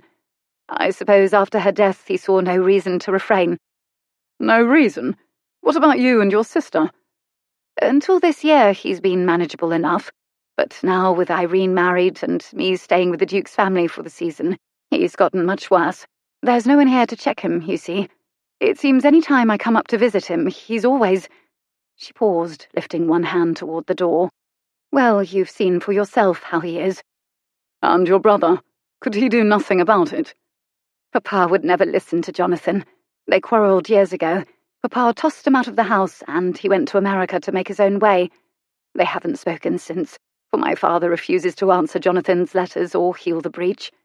So, even if Jonathan were here, he'd hardly be able to exert any influence. In fact, if my brother crossed our threshold, I doubt he'd have the chance to give Papa a lecture on his drinking. The house would combust before he could get in a word." Rex smiled in commiseration. "I know what you mean. I shudder to think what might happen if my mother and father were ever in the same room together again. One of them would end up dead, I've no doubt. Your father and your brother sound very much the same. Did your father's drinking cause the breach?" "Partly. Papa became erratic and foolhardy, making foolish business decisions and spending money like water, and the drinking contributed to his poor judgment, I'm sure. When Jonathan pointed that out, that's when Papa tossed him out." She paused and took a sip of tea. "You know, when I see my father like this, I wonder if I should forego the remainder of the season. Perhaps I should return home before he gets any worse." "I doubt it would matter if you did." "I dare say you're right. Irene and I used to search the house, tossing out his brandy bottles whenever we found any, but he always managed to get more somehow. His valet, I suppose. Anyway, I would ask that you disregard the things he said. Particularly," she added, wincing, "his blatant matchmaking efforts." "My great-aunt is rather the same. Another thing you and I seem to have in common." Rex smiled, hoping to ease her embarrassment. "It's awful when they're so obvious about it, isn't it? Still, however clumsy his efforts, you can't really blame him for trying to help you gain what you want from life." "I don't blame him," she answered at once. "I realize he is motivated by a genuine concern on my behalf. I think he knows—" She broke off, and a hint of pain crossed her face. "I think he knows," she resumed after a moment, "that he'll kill himself with drink one day, and I think he wants to see me settled properly before that day comes." "He knows, and yet he won't stop the drink." Clara's sweet face took on a hard glimmer of cynicism that hurt him somehow. "Should he?" she asked. "Can a rake ever genuinely reform?" He inhaled sharply, sensing they were not talking only about her parent any longer. But what could he say in his own defense? He'd indulged his rakish tendencies at every opportunity when he'd been able to afford it, and though he lived more like a monk than a rake nowadays, no one knew that. And besides, he'd probably go back to his previous wild ways at the first opportunity, because why not? "No," he said, the admission a bit bitter on his tongue. "I suppose true rakes don't reform. But let's talk about a more pleasant subject. You, for instance." "Me?" "It's a more interesting topic than your father's fondness for brandy." Well, a less embarrassing one at any rate, she said with a hint of humour. What would you like to know? He considered a moment. Why do you want so much to be married? Nearly every girl wants that, I suppose. An answer which neatly sidesteps the question. I'm curious as to why you want it. She seemed a bit surprised, as if the answer was obvious. Until a woman marries, she has no real purpose in the world. Oh, she can work for charity and help the vicar with parish activities and perfect her needlework. If she's fortunate, she can go into society, but unless she wants to be like my sister and defy all the conventions, she's stuck in a life that is quite dull until she marries. He couldn't help a laugh at that. I know many married women, and I can assure you that most of them are bored silly. Perhaps, but God willing, a married woman has at least one preoccupation that is denied to single women. She has children to care for. Not all women would regard that as a blessing. How do you know you would do so? She laughed. I've known since I was 13. Our cousin Susan became ill that summer, and I went to Surrey to help care for her. She and her husband have 8 children and a big house in the country, and because my father had taken to drink again, Irene thought it would be good for me to go away for a bit. In Surrey, I discovered not only how much I love children, but also that I have a talent for managing them. She paused, and though she didn't smile, her face lit up suddenly, as if the sun had just come back out, as if she was looking through him, past him, into her future. If I had children, I'd never be bored. His cynical side was impelled to remind her of reality. Yes, you would. Well, perhaps I would sometimes, she said. Unexpectedly, she grinned. But not often, I can promise you, because like my cousin Susan, I intend to have at least 8, maybe 10. How often can one be bored with a family of 10? What, she added, her grin changing to a puzzled frown as he laughed. 10 children, my sweet, is not a family. It's a village. Oh, I want that too, she assured him. A village, I mean. Greedy girl. I am, I confess it. I want that big house in the country, and I want a village nearby and thatched roof cottages and a parish church, and horses and dogs and apple orchards and a husband who loves me like mad. And you'll all live happily ever after, he said solemnly. She made a face at him. Make fun of me if you like, but that's the life I want. Is it? He asked before he could stop himself. Or is it merely that you want to escape from the life you've had? Her smile vanished, her face went stiff, and he wanted to bite his tongue off. Still, damn it all, with that rosy picture in her head, she was just begging for life to disappoint her.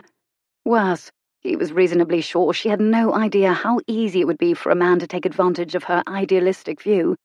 He could just imagine some wastrel with a glib tongue and an eye on her newly acquired connections, giving her a line of patter about life in the country and plenty of children, and she'd fall right into his lap like a ripe plum. Her father would certainly not be able to protect her from such a man. Still, it wasn't any of his business what she chose for her life. My apologies, he muttered. That was a boorish thing to say. Yes, she agreed, giving him no quarter. It was. You mustn't mind the things I say, Clara. Anyone who knows me well knows I'm a terribly cynical fellow. Strangely, the stiffness eased out of her face, and she smiled a little. I don't know you well at all, and I'm already aware of that fact. He chuckled. Fair enough. I just hope I haven't ruined this friendship of ours before it's even begun.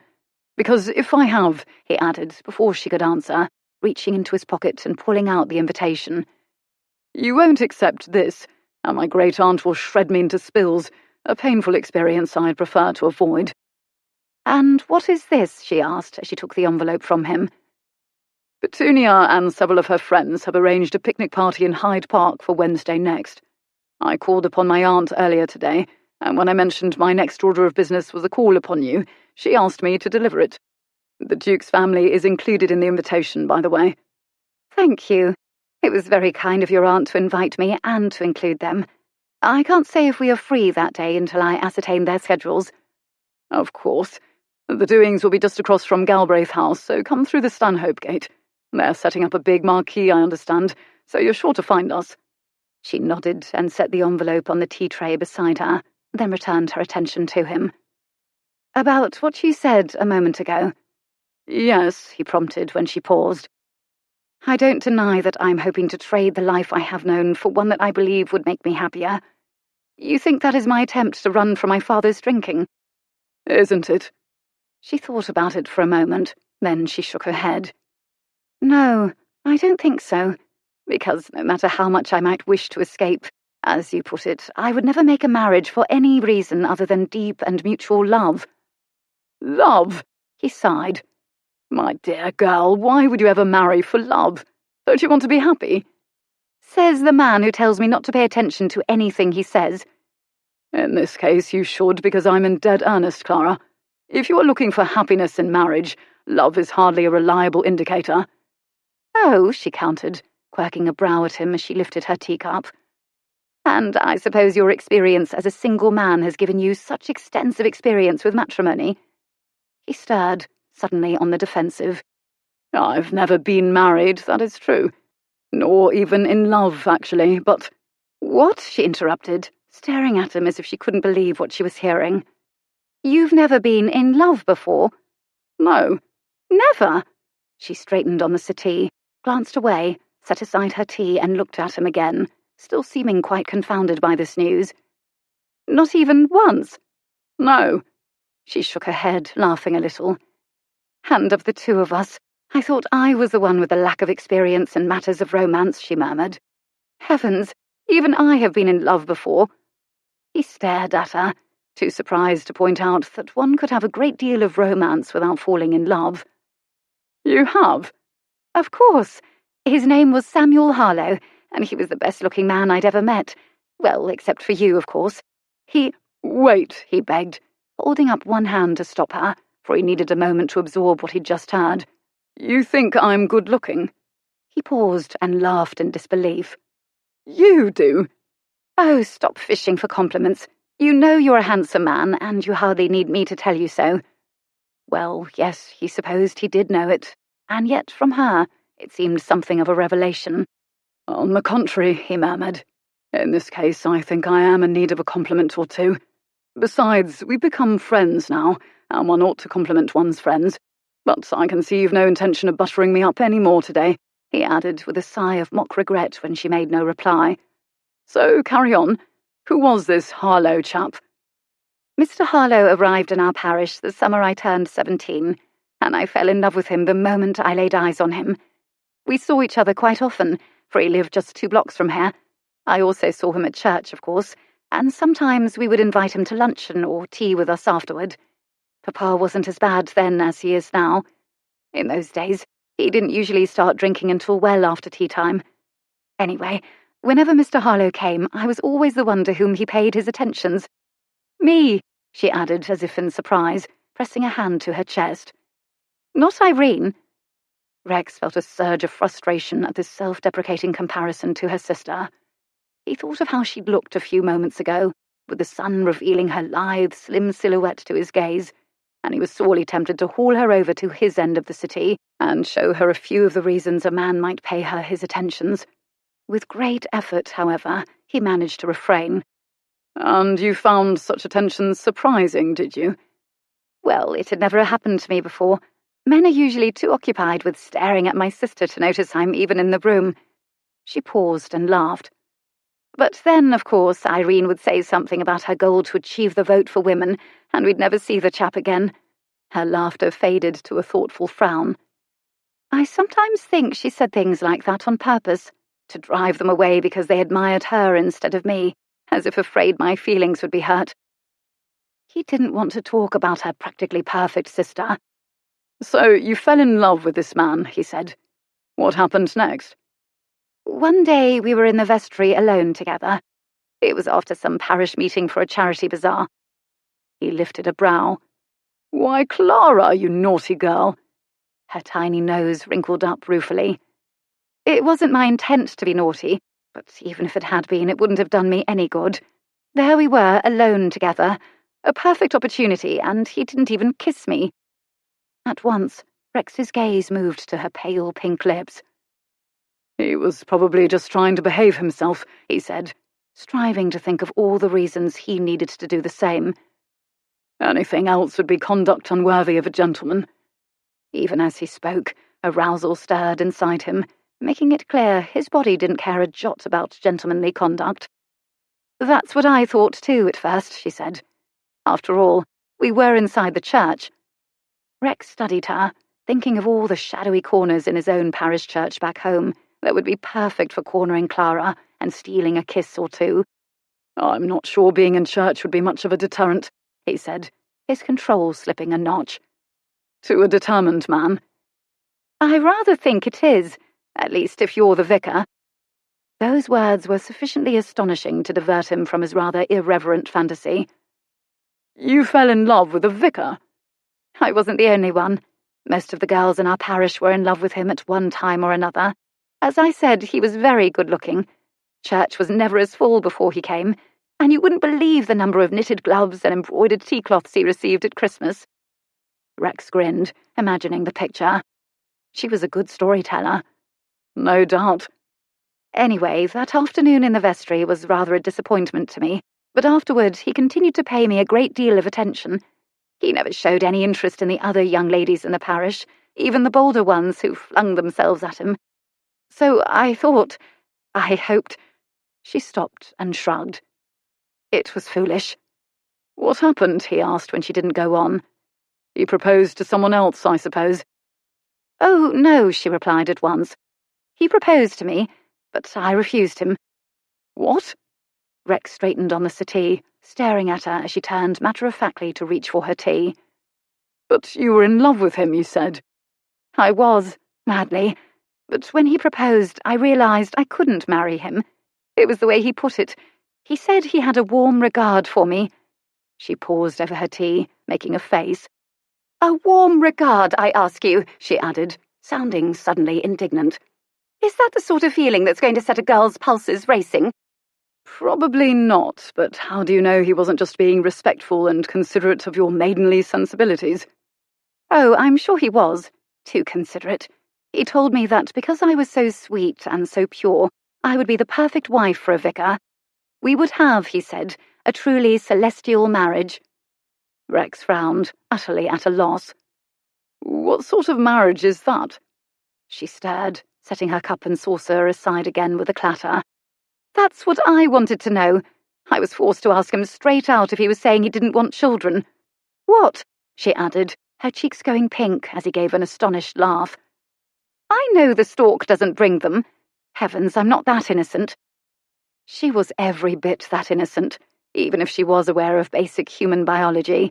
But there was no point in launching a discussion on the topic of lovemaking, for he'd just be tormenting himself. "The things you know and don't know sometimes confound me, Clara," he murmured instead. "But what was his answer?" "He said children would not be a consideration for us. Our union, he said, would be above such base carnality." Rex's gaze slid down, and he wondered how any man, even a repressed vicar, could think that living with her and not bedding her would be anything but a living hell. "The man's clearly touched," he muttered, "and wound tighter than his own church clock. But there are some women who'd see a marriage like that as quite appealing." "Well, I didn't. I'm not a celestial being, and I don't want a celestial marriage. I want children, and I told him so." "And what did he say to that?" The colour in her cheeks deepened. "He said that if I was insistent upon it, he would agree, but the act would be distasteful to him." She paused, swallowing hard. "That's what he said. Distasteful. What man thinks that?" Rex stirred in his seat. "Not this one," he muttered, acutely aware of the fact at this moment. "We're not Shakers, for heaven's sake," she went on in bewilderment, not seeming to have heard his muttered words. "Why would he want such a marriage?" Rex could see only two possible reasons: sexual repression or homosexuality, or possibly both. "Until he became better acquainted with you, he never paid much attention to any of the young women in the parish, you said?" "No attention at all. He seemed to prefer the company of the young men." That, in Rex's mind, rather settled the matter. "It's only a guess, but I'd say he suggested this arrangement because he was about to be arrested." She frowned, looking surprised. "He did leave the parish afterward, but I thought it was because I refused him. Why would a vicar be in fear of arrest?" Rex was in no frame of mind to explain some men's desire for other men, or that such desires were illegal, or that becoming a vicar and getting married were possible ways for such a man to divert suspicion from his preferences and avoid prison. "Never mind," he said before she could delve into what he meant. "Did you ask him what his reasons might be?" No, I was too busy asking myself why he thought I would accept such a marriage. Her round face twisted suddenly, went a bit awry. Did he think me so desperate to be married that I would be willing to forego physical love? Or did he think me so undesirable that I could not realistically expect to ever receive it? Her questions, and the rawness in her voice as she asked them, threatened to send Rex straight off the rails and over the cliff. He curled his hands into fists, took a deep breath, and reminded himself sternly to stay on his side of the settee. Well, he was wrong, she choked. I may be plain, and I may not have men tripping over themselves to propose to me, but even so, I would prefer never to marry than to settle for a marriage like that. I would rather have no husband at all than one who thinks me so undesirable that a true union with me would be distasteful. Like a dam breaking, his control crumbled, desire overcame him like a flood, and he found himself beside her before he'd even realized he was moving. "You're not undesirable," he said, his voice savage even to his own ears. "For God's sake, if you pay no attention to anything else I ever say, Clara, pay attention to that. You, my sweet, are eminently desirable, and any man who can't see that making love to you would be like heaven on earth is an idiot, or a fool, or doesn't desire women at all. I am none of those things, which is why during the entire time we've been sitting here, sipping tea like civilized people, I've been having thoughts about you that would burn your wretched vicar's notions of your purity to a crisp." She stared at him in astonishment, her face pink as a peony. "You have?" "I have, so put that in your pipe and smoke it. And while we're on the subject," he added, appreciating too late that telling her about his erotic thoughts was only fanning the flames inside him, "you're not the least bit plain, so rid yourself of that notion too, if you please." She frowned, a hint of wary skepticism coming into her face. "You don't need to soothe my feminine pride, you know," she said. "I'm no great beauty, and I accepted the fact long ago." "Beauty, my luscious lamb, is in the eye of the beholder." He leaned closer, irresistibly drawn. "When I look at you, would you like to know what I see?" She folded her arms, as if propping up a shield between them. Very wise of her, given his confession of a moment ago. Her frown deepened. "I'm not sure." "I shall tell you anyway, because you are clearly in need of additional opinions on the subject. The first time I ever saw you in that ballroom, I likened you in my mind to a morsel of shortbread on a tray of French pastries." She made a face, clearly not thinking much of the comparison. "So plain and ordinary, in other words." "I happen to adore shortbread, I'll have you know, and so do a lot of other people." "Shortbread indeed," she made a scoffing sound. "What's next? A mention of my sweet disposition?" Despite what his body was enduring, he couldn't help a grin. "Hardly, since I've yet to see it. With me, you're usually prickly as a chestnut, Clara." She sniffed, her round chin jerking a little. "I've had some provocation on that score." He had no intention of being sidetracked now. "I'm going to tell you exactly what I think of your looks, all right?" He took a profound, shaky breath, knowing what he was about to say was deuced important, and he had to keep his arousal in check, or he'd never be able to say it without hauling her onto his lap and kissing her senseless. "I'm going to start with your eyes, because, if memory serves, I told you once that you've got expressive eyes, and it's quite true. Unless you're embarrassed, your face rarely gives you away, so if I want to gauge what you are really thinking, I look in your eyes." She tucked her chin, clearly uncomfortable with the idea of him being able to discern what she was thinking, but he wasn't about to let her get by with that. Touching her right now, however, would be akin to lighting a match in a room full of powder kegs, so he bent down, tilting his head so that she had nowhere else to look but at him. "Eyes like yours are dangerous, Clara. They can slay a man with a look, like an arrow through the heart. I should know," he added, smiling a little, "because I've had to dig several arrows out of my chest since we met." "Don't," she ordered in a fierce whisper, lifting her face to scowl at him. "Don't tease." He wasn't teasing, not a bit. but he decided not to hammer the point. Safer for him if she didn't appreciate the power she had to wound him. "You've got lovely skin," he said instead, and because it was suddenly impossible not to touch her, he lifted his hand and allowed himself the torture of sliding his fingertips slowly across her cheek. It was like touching warm silk. "And some pretty freckles, too, I've noticed." "Freckles aren't pretty. That's absurd." "Haven't we already established that your opinion on this topic isn't to be trusted? Now, where were we? Ah, yes," he added, pressing the tip of his index finger to the patch of skin between her brows, smoothing out the frown that had appeared at his mention of freckles. "I think we were coming to your nose." "What about my nose?" she cried, telling him he was touching on a vulnerable point, and he decided a frank acknowledgement was his best bet. "Well, it's tiny, Clara." He slid his fingertips slowly down the bridge. "It's the tiniest button nose I've ever seen." She sighed, her breath a soft huff of acknowledgement against his palm. "It's a ridiculous nose, I know," she whispered. "I used to pinch it all the time when I was a girl, hoping it would turn Grecian, but it never did." "Good thing, too, because it's adorable just as it is." He pulled his hand back a fraction to plant a kiss on the turned-up tip. She gave a startled gasp at the contact and unfolded her arms, pressing her palms against his chest, as if to push him away, impelling him again into speech. "And lastly," he said, "there's your mouth." Her palms stilled against his chest. "It's my favourite part of your face." He opened his palm to cup her cheek and touched his thumb to her lips, giving in to the inevitable. "It's because of your smile.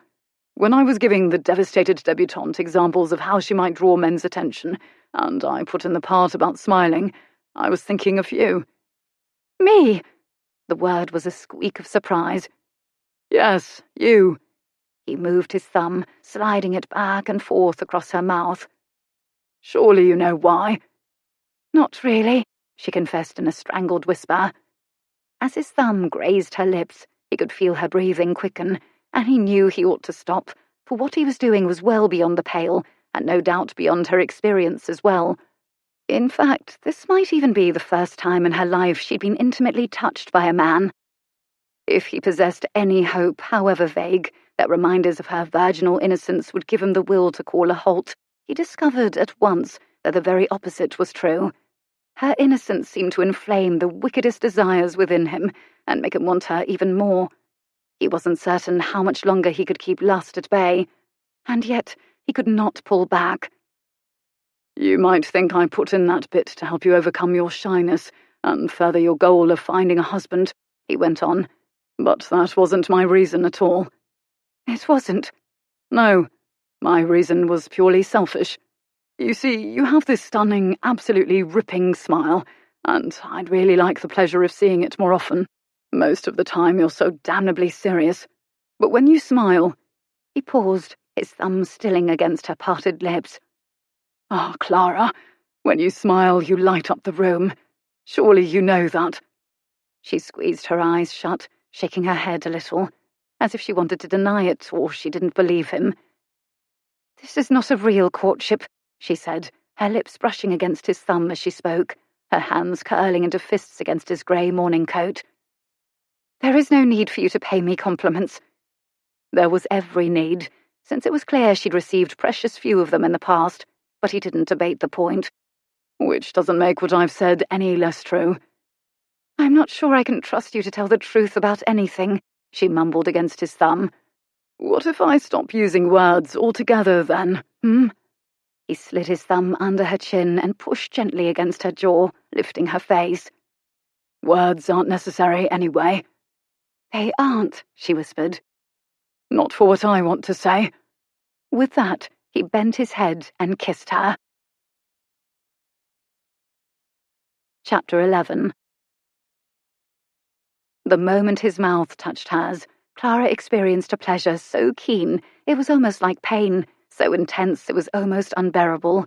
The press of his lips was light, and yet she felt it in every part of her body. From fingertip to fingertip, from the bottoms of her feet to the crown of her hair, it seemed as if every cell and every nerve ending she possessed was awakening to this new experience. Her first kiss, she thought, and closed her eyes, a move that ignited other senses. She became aware of his scent, a mixture of sandalwood and Castile soap and something else, something deeper and earthier. She heard the tick of the clock on the mantel and the thud of her own heartbeat. She felt his warm palm cupping her cheek, his fingertips caressing the nape of her neck, his forearm brushing against her breast. In some vague corner of her mind, she knew it was all terribly improper, and she ought to stop it, but she could not move. She could only feel, as the sweetness of it all washed over her and through her, becoming more potent with each tick of the clock. When his lips moved against hers and his tongue touched the seam of her closed lips, she stirred in agitation, giving a soft moan against his mouth. He pulled back a fraction, his lips brushing hers in a teasing caress. He lifted his free hand to slide his arm around her shoulders, and as his fingertips ran lightly down her spine, any notions of stopping this wondrous experience went out of Clara's head and vanished into space. When he pulled her closer, she came willingly, gladly, her arms wrapping around his neck, her sound of assent stifled by his mouth capturing hers again. This kiss was more ardent, more demanding, his lips urging hers to part. When they did, his tongue entered her mouth, a shocking thing, and yet, as he tasted deeply of her, the pleasure within her deepened as well, bringing heat, and the sweetness of the first kiss gave way to a new sensation in the second, something hungry and wild, something almost desperate. His tongue pulled back, and driven by instinct, she pursued. As her tongue entered his mouth, the strange hunger in her rose even higher, grew even hotter. This was the most intimate thing that had ever happened to her, and yet, strangely, it wasn't intimate enough. She pressed her body closer to his, her arms tightening around his neck, and suddenly she was falling forward and he was falling back. As their bodies sank together onto the settee, Clara felt an exultation unlike anything she'd ever felt before. He moved beneath her, making a rough sound against her mouth as if he were surprised. And who could blame him? Women weren't supposed to be so brazen. And yet he didn't seem to mind, for he broke the kiss, only long enough for both of them to take in air. And then he was kissing her again, his tongue in her mouth and his arms tight around her. It was glorious. His arms were like steel bands holding her. The strands of his hair felt crisp and silky as she raked her fingers through them. She could taste tea and strawberry jam on his mouth. Held in his embrace, captured by his kiss, her senses filled with him, everything else in the world faded to insignificance. Beneath her, his heat seemed to sear her through all the layers of her clothes. His body was lean and hard, particularly where his hips were pressed to hers with such shocking intimacy. She stirred against that hardness, and the pleasure brought by the tiny move was so sharp, so exquisite, that she tore her lips from his with an astonished gasp. For an instant, they stared at each other, and then his embrace suddenly slackened, and his arms slid under hers, his hands lifting to cup her face. "This has to stop," he said, his voice a rasp in the quiet room. "It has to stop now, or God help us both." Pressing a quick, hard kiss to her mouth, he gripped her shoulders, then he shoved her backward and sat up. Planting her firmly in her own seat, he let her go and slid at once to the other end of the settee. Clara turned to stare at the clock on the mantel ahead of her as she worked to regain a sense of equilibrium. It wasn't easy. She felt as if she'd been running, and because of her corset, she couldn't take deep breaths, and in consequence she felt a bit dizzy. Her body seemed afire, burning in all the places he'd touched her, and even in some of the places he hadn't. She'd often tried to imagine what kissing a man might be like, but heavens above, her imagination had never conjured anything even close to the reality. Was it the same for men, she wondered, and cast a sideways glance at him. He was not looking at her, but at the floor, his forearms resting on his parted knees. His breathing was hard, deep and laboured. Watching him, her question was answered, and the knowledge that she had evoked in him the same feelings she had experienced made Clara want to laugh with joy, because for the first time in her life she knew what it was to feel beautiful. Somewhere in the distance a door banged. Though the sound was muffled by the closed confines of the drawing-room, he heard it too. He stirred, lifting his head, and she looked away, her happiness at what had just happened fading a little as it dawned on her how lucky they'd been. If anyone had come in and caught them— "Forgive me," he said, interrupting that alarming line of speculation. "I have to go." His voice was a welcome diversion from the sobering turn her thoughts had taken, and Clara jerked to her feet. "Of course," she said, turning toward him as he stood up, and she worked to don a demeanour of polite civility and speak naturally, as if the most extraordinary experience of her life had not just happened. "Please express my thanks to your aunt for her kind invitation, and tell her I will respond as soon as I have spoken with my sisters-in-law." He gave a nod and bowed, then walked toward the door, taking up his hat from the table where he'd left it earlier as he went. But then he stopped, hat in hand, and turned to look at her over his shoulder, his perfect countenance graver than she'd ever seen it, his eyes so brilliantly blue that it almost hurt to look into them. "You've never been kissed before," he said. "Have you?" His voice was so matter-of-fact, it wasn't really a question, and she coloured up at once, wondering how he could possibly be so certain. "No," she admitted. You were the first." He didn't seem gratified to hear it. He pressed his lips tight together, gave a brief nod of acknowledgement, and turned away to open the door, leaving her with no idea what had given her away. Perhaps she'd done it wrong somehow, made some terribly gauche mistake. That was a mortifying possibility, and yet Clara's joy refused to be dimmed. It lingered inside her, like sunshine caught in a box, even after he was gone. Damn, damn, damn. The oath reverberated through his head like a series of gunshots, condemning him with every step he took down the stairs, across the foyer, and out of Clara Deverill's house. He walked straight past his driver, who had hopped down from the box and was waiting by the carriage door, opened umbrella in hand. "Go on, Hart," he ordered over his shoulder without breaking his stride. "I'll walk for a bit, then take a taxi home." "But, sir, it's raining." "Is it?" He strode rapidly on, his body in the hot, agonizing turmoil of unrequited lust, his mind glad of the cool drizzle already dampening his hat and coat. "Good." "But, sir," Hart called again. "You'll catch cold." He made short shrift of the inclement spring weather and its possible consequences with a wave of his hand, and kept walking. A cold, he could not help but feel, would be no more than he deserved for breaking his cardinal rule about women. Stay away from the innocent ones. Innocent young women invariably expected matrimony, and who could blame them?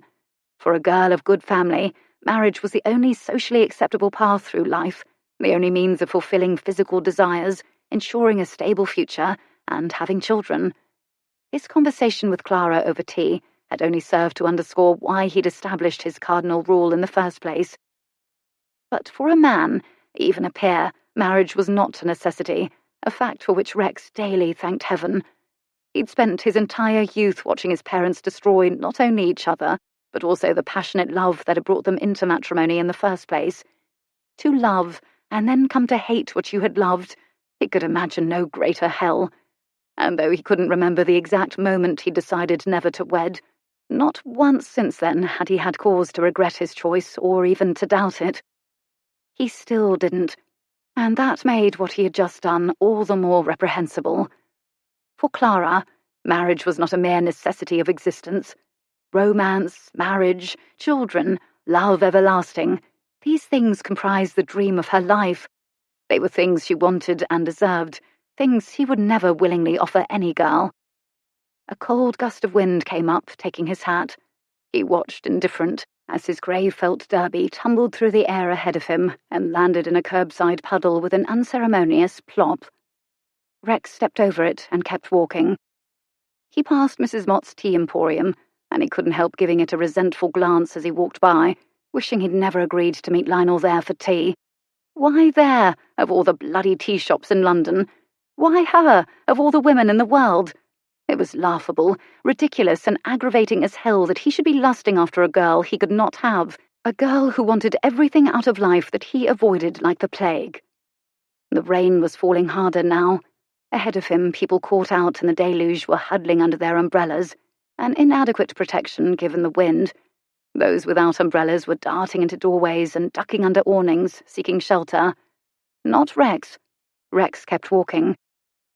He welcomed the rain that pelted his bare head and soaked his grey morning coat and dark blue trousers. He savoured the cold wind that had taken his hat and was now whipping his coat-tails. These were just what he needed, for the sweet taste of Clara's mouth still lingered in his own, the scent of her hair still filled his nostrils, and the imprint of her body on his still burned him like a brand. Worse, her innocence itself inflamed him.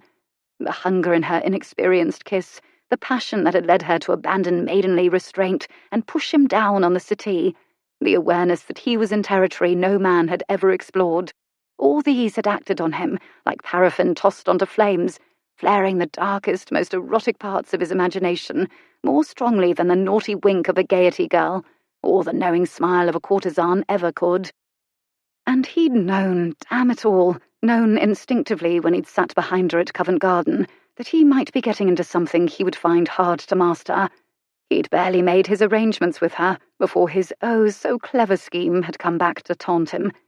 Even while indulging in erotic notions about her, he'd sensed just how strong was the fire that he was playing with. His body had tried to warn him, and he had not taken warning. Today, that fire had nearly flared out of control. Had he not stopped when he had, he might very well have taken her virtue, right there on a settee in her father's drawing room. He felt like a dog. He watched people peeking curiously at him from beneath the brims of their umbrellas as he passed them, and he wondered if their curious stares were because he was walking, coatless and hatless, through a pouring rain, or because he was emanating lust for all to see. Either way, getting drenched was just what he needed and what he deserved. He was soaking by the time he picked up a taxi at the Holborn Hotel, but thankfully by then his ardour had cooled, and his body was once again under his strict regulation. Innocent young women with big, dark eyes, romantic ideals, repressed passion, and marital ambitions were once again relegated to the same place in his mind that he put oysters, afternoon at homes, evensong, and aspic, things that were not for him. "And all's right with the world," he muttered. But as the taxi carried him back to the West End, he felt anything but right. Clara Deverill had shown him how erotic innocence could be, and if he couldn't keep that newfound knowledge at bay, her virtue, her dreams for her future, and her blissfully sweet notion to marry for love would all be in jeopardy. He didn't want any of that to happen to her. He didn't want to kill her dreams or taint her ideals about love and romance. Hell, he must have had some romantic ideals himself at one time, even if he couldn't remember them anymore.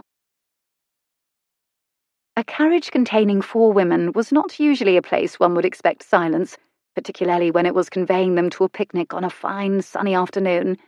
But as the Duke of Torquil's open landau made the journey down Park Lane, from the Duke's home in Upper Brook Street to the Stanhope Gate of Hyde Park, all 4 ladies in the Duke's carriage were silent. Carlotta, usually the first to point out the negative aspects of any situation, seemed in a happy frame of mind today, content with enjoying the beautiful afternoon and anticipating the event ahead. Married to the Duke's brother, Carlotta was Clara's chaperone while Irene was away, but that duty had been quite a dull one until Lady Ellesmere and Lady Petunia had conspired to bring Clara out. That decision had benefited the Duke's entire family, and Carlotta was too relieved by the re-elevation of their social status to complain about anything. Nor was the silence from Sarah all that surprising. The youngest of Clara's 3 sisters-in-law, Sarah was a quiet girl by nature. Sarah's sister Angela, however, was usually a lively and outspoken sort, but as the carriage rolled down Park Lane, even Angela was uncharacteristically silent. For her own part, Clara sensed a certain tension among her sisters-in-law, but at the moment she was in no frame of mind to wonder at its cause, for she was gripped by tensions of her own, and those dominated her thoughts to the exclusion of all else. In only a few minutes she would see him again. A week had passed since that extraordinary kiss, but though she had seen his great-aunt at several social events during the past 7 days, she had not seen him. The prospect of seeing him today, however, did not bring the happy anticipation that a girl ought to feel about seeing the man who had so recently kissed her. No, Clara's anticipation at the notion of seeing Galbraith again felt more like dread. The joy she'd experienced during those extraordinary moments in her father's drawing room had, alas, faded over the past 7 days, supplanted by her innate common sense. Her dazed wonder had slowly, inexorably given way to a sobering appreciation of harsh realities. For one thing, her actions had been foolish. Galbraith was not a man any girl could rely upon. Not for marriage, anyway, and for her own life she wanted no path but marriage. Despite that, she had allowed him the liberty of kissing her, knowing he had no honourable intent of courtship or view to matrimony. What did that say about her self-respect? She had been very wrong to allow it, and even now she didn't understand what had possessed her. How could she have ignored her scruples, abandoned her customary caution, and gone against her very nature? She was not, she reminded herself, an intemperate person. She was calm and steady. She was plain. She was shy. The image of her pushing Galbraith down onto the settee flashed through her mind again, bringing all its glory and agony. There hadn't been any temperance or shy modesty about her that afternoon.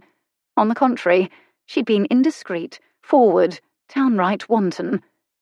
If all that wasn't enough to force her into sober reflection, she had also put her reputation at grave risk.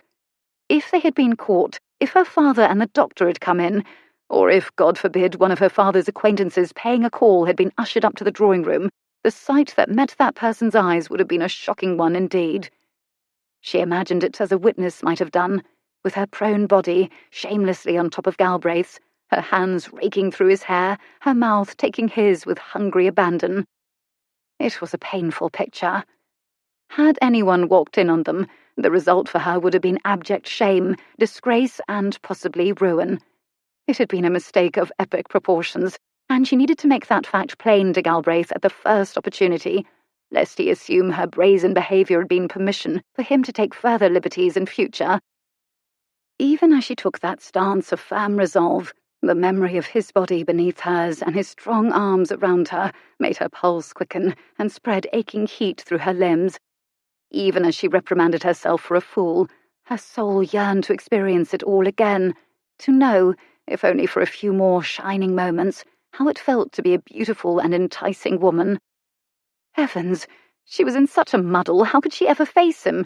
How could she sit across from him on a picnic blanket this afternoon and not think about the two of them on that settee, locked in a passionate embrace? How could she be in the presence of his family and act as if he had not given her the most singular experience of her life? She'd been tempted to refuse the invitation, but she hadn't had the heart to do that to her sisters-in-law, who were receiving precious few invitations this year. It would have been selfish, and cowardly too, and ultimately futile, for she'd have had to face him sometime. They'd made a bargain. She couldn't back out. And as the carriage made its way down Park Lane, she knew she had only a few precious minutes to piece her wits together, because unless she found a way to spend the afternoon in his company without showing the world what he'd made her feel, she'd spend her season pursued by him alone, a man who could only offer a sham courtship.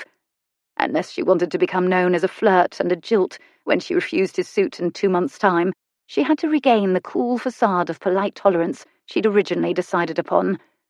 How easy polite tolerance had seemed 10 days ago, and how impossible it seemed now.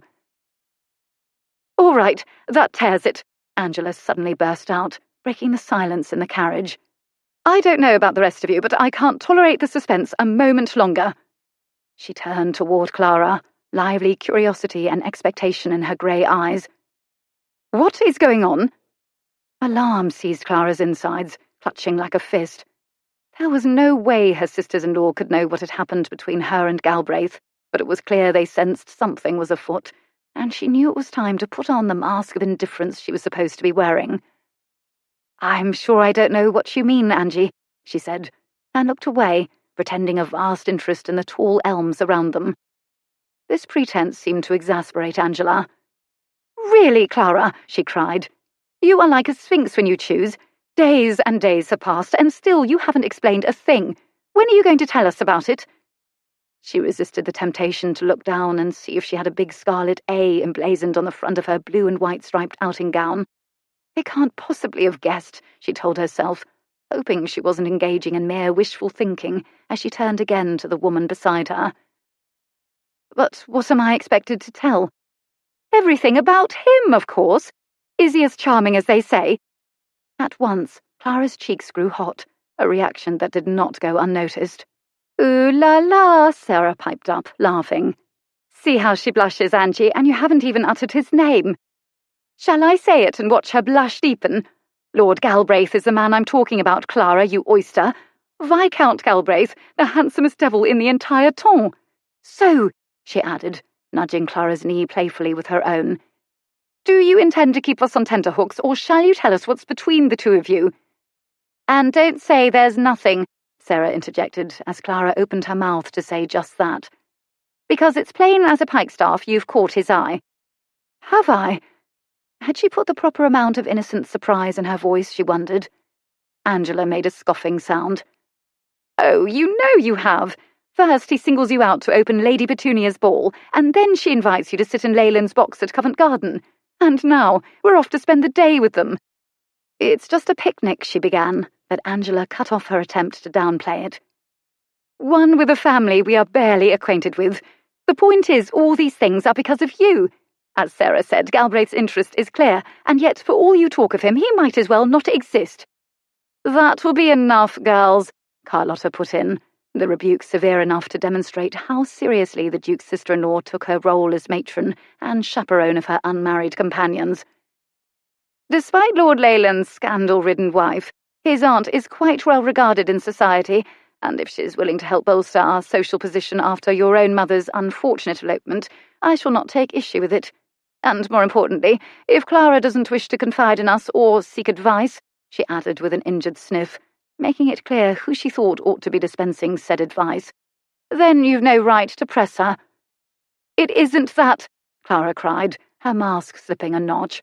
She wished she could confide in them, for the feelings that had been plaguing her ever since that extraordinary afternoon were heady and overwhelming and wholly alien to her, and she'd spent most of the week torn between wanting to laugh with joy and wanting to die of mortification. She would have dearly liked to hear other feminine opinions on the subject, but she could not allow herself that luxury. If she told her sisters-in-law that Galbraith had kissed her, they would surely assume an engagement had been made, and upon finding out that no such honourable proposal had been offered, they would be outraged on her behalf. Knowing Clara's own father was hopeless at parental duties, Carlotta might even go to her husband, the Duke's brother, and honour would require Lord David to see Galbraith and demand he do right by her, a ghastly and humiliating prospect that Clara could not bear to contemplate. She would then be obligated to take responsibility for her part in what had occurred, own up to the fact that she had been as much to blame as he, and how could she tell anyone that? How could she make the humiliating admission that she had allowed a man to whom she was not affianced an unpardonable liberty? More than allowed it, she had enjoyed it, revelled in it, pushed him down on the settee, and shamelessly demanded more of it. Clara could no more have confessed such things than she could have turned herself into a frog and croaked out a mating song. She swallowed hard and made herself to say something. "It's just that there's nothing to tell," she said. "I hardly know the man. Yes, I danced with him at his aunt's ball, as you saw for yourselves, and as I told you at the time, I didn't think much of him." "A feeling that is obviously not mutual," murmured Sarah, giving her sister a wink across the carriage, and Angela's responding giggle only increased Clara's dismay. "His great-aunt is a friend of my grandmother," she reminded them. "As I told you before the ball, Lady Ellesmere prevailed upon Lady Petunia to help bring me out. That is the reason for all these invitations, I'm sure." "That explains Lady Petunia's attentions," Carlotta put in dryly. "But hardly Galbraith's." Clara stirred on the seat, her lips tingling, some of Galbraith's more improper attentions becoming even more vivid in her mind. "I don't see that he's been so very attentive," she said, hoping to heaven lightning didn't strike her dead for such a bold-faced lie. "Don't you, my dear?" Desperate for a distraction from this topic, Clara looked past the other woman to the carriage behind them. "Lord James shall have his hands full today, I think, for his boys seem in even higher spirits than usual. Colin is climbing out onto the boot of the carriage, and Owen is sitting on the back of his seat. Your husband does not look happy, Carlotta, riding with them. I told Lord David I would take his place, so that he could sit up here with you, but he declined. My husband can hold his own with his nephews, I assure you," she answered without turning her head to look. And if Jamie's sons are hellions, it's his own fault. As for you riding in the other carriage, that would not have been appropriate. Jamie is a widower, and you are unmarried. Speaking of single men," she added, making Clara groan, "as you are in my charge for the season, my dear, I am obligated to point out that Galbraith's attentions to you were made plain at Covent Garden. A single man who is not interested in you would never have allowed himself to be seen tete-a-tete with you at the rail of his father's box, in full view of all society." "It was hardly tete-a-tete," she objected. "Lady Petunia was less than a dozen feet away. But the conversation was intime, so I've been told." This confirmation that gossip was already circulating about Galbraith's interest in her made it even more crucial that she don the veneer of polite tolerance she and the Viscount had discussed. She pasted on a dismissive smile and braced herself to tell more lies. "It doesn't have the significance you impart to it. Nothing intimate was said, and anyway, it's common knowledge that Galbraith would never seriously consider courting any girl." "All the more reason he would take pains to avoid speculations on the subject, then," Carlotta said, and leaned back, still smiling. "And perhaps his views about courtship have undergone a transformation," Sarah put in. "At least since he danced with a certain girl we all know," she added with a wink. "This is absurd," Clara cried, even as she reminded herself that this sort of thinking was just what her arrangement with Galbraith was supposed to bring about. "Even if what you say is true, Sarah, my opinion of the man hasn't changed." But as she spoke, her body proved her a liar, not only to herself, but to all the ladies riding with her, for she blushed as she spoke.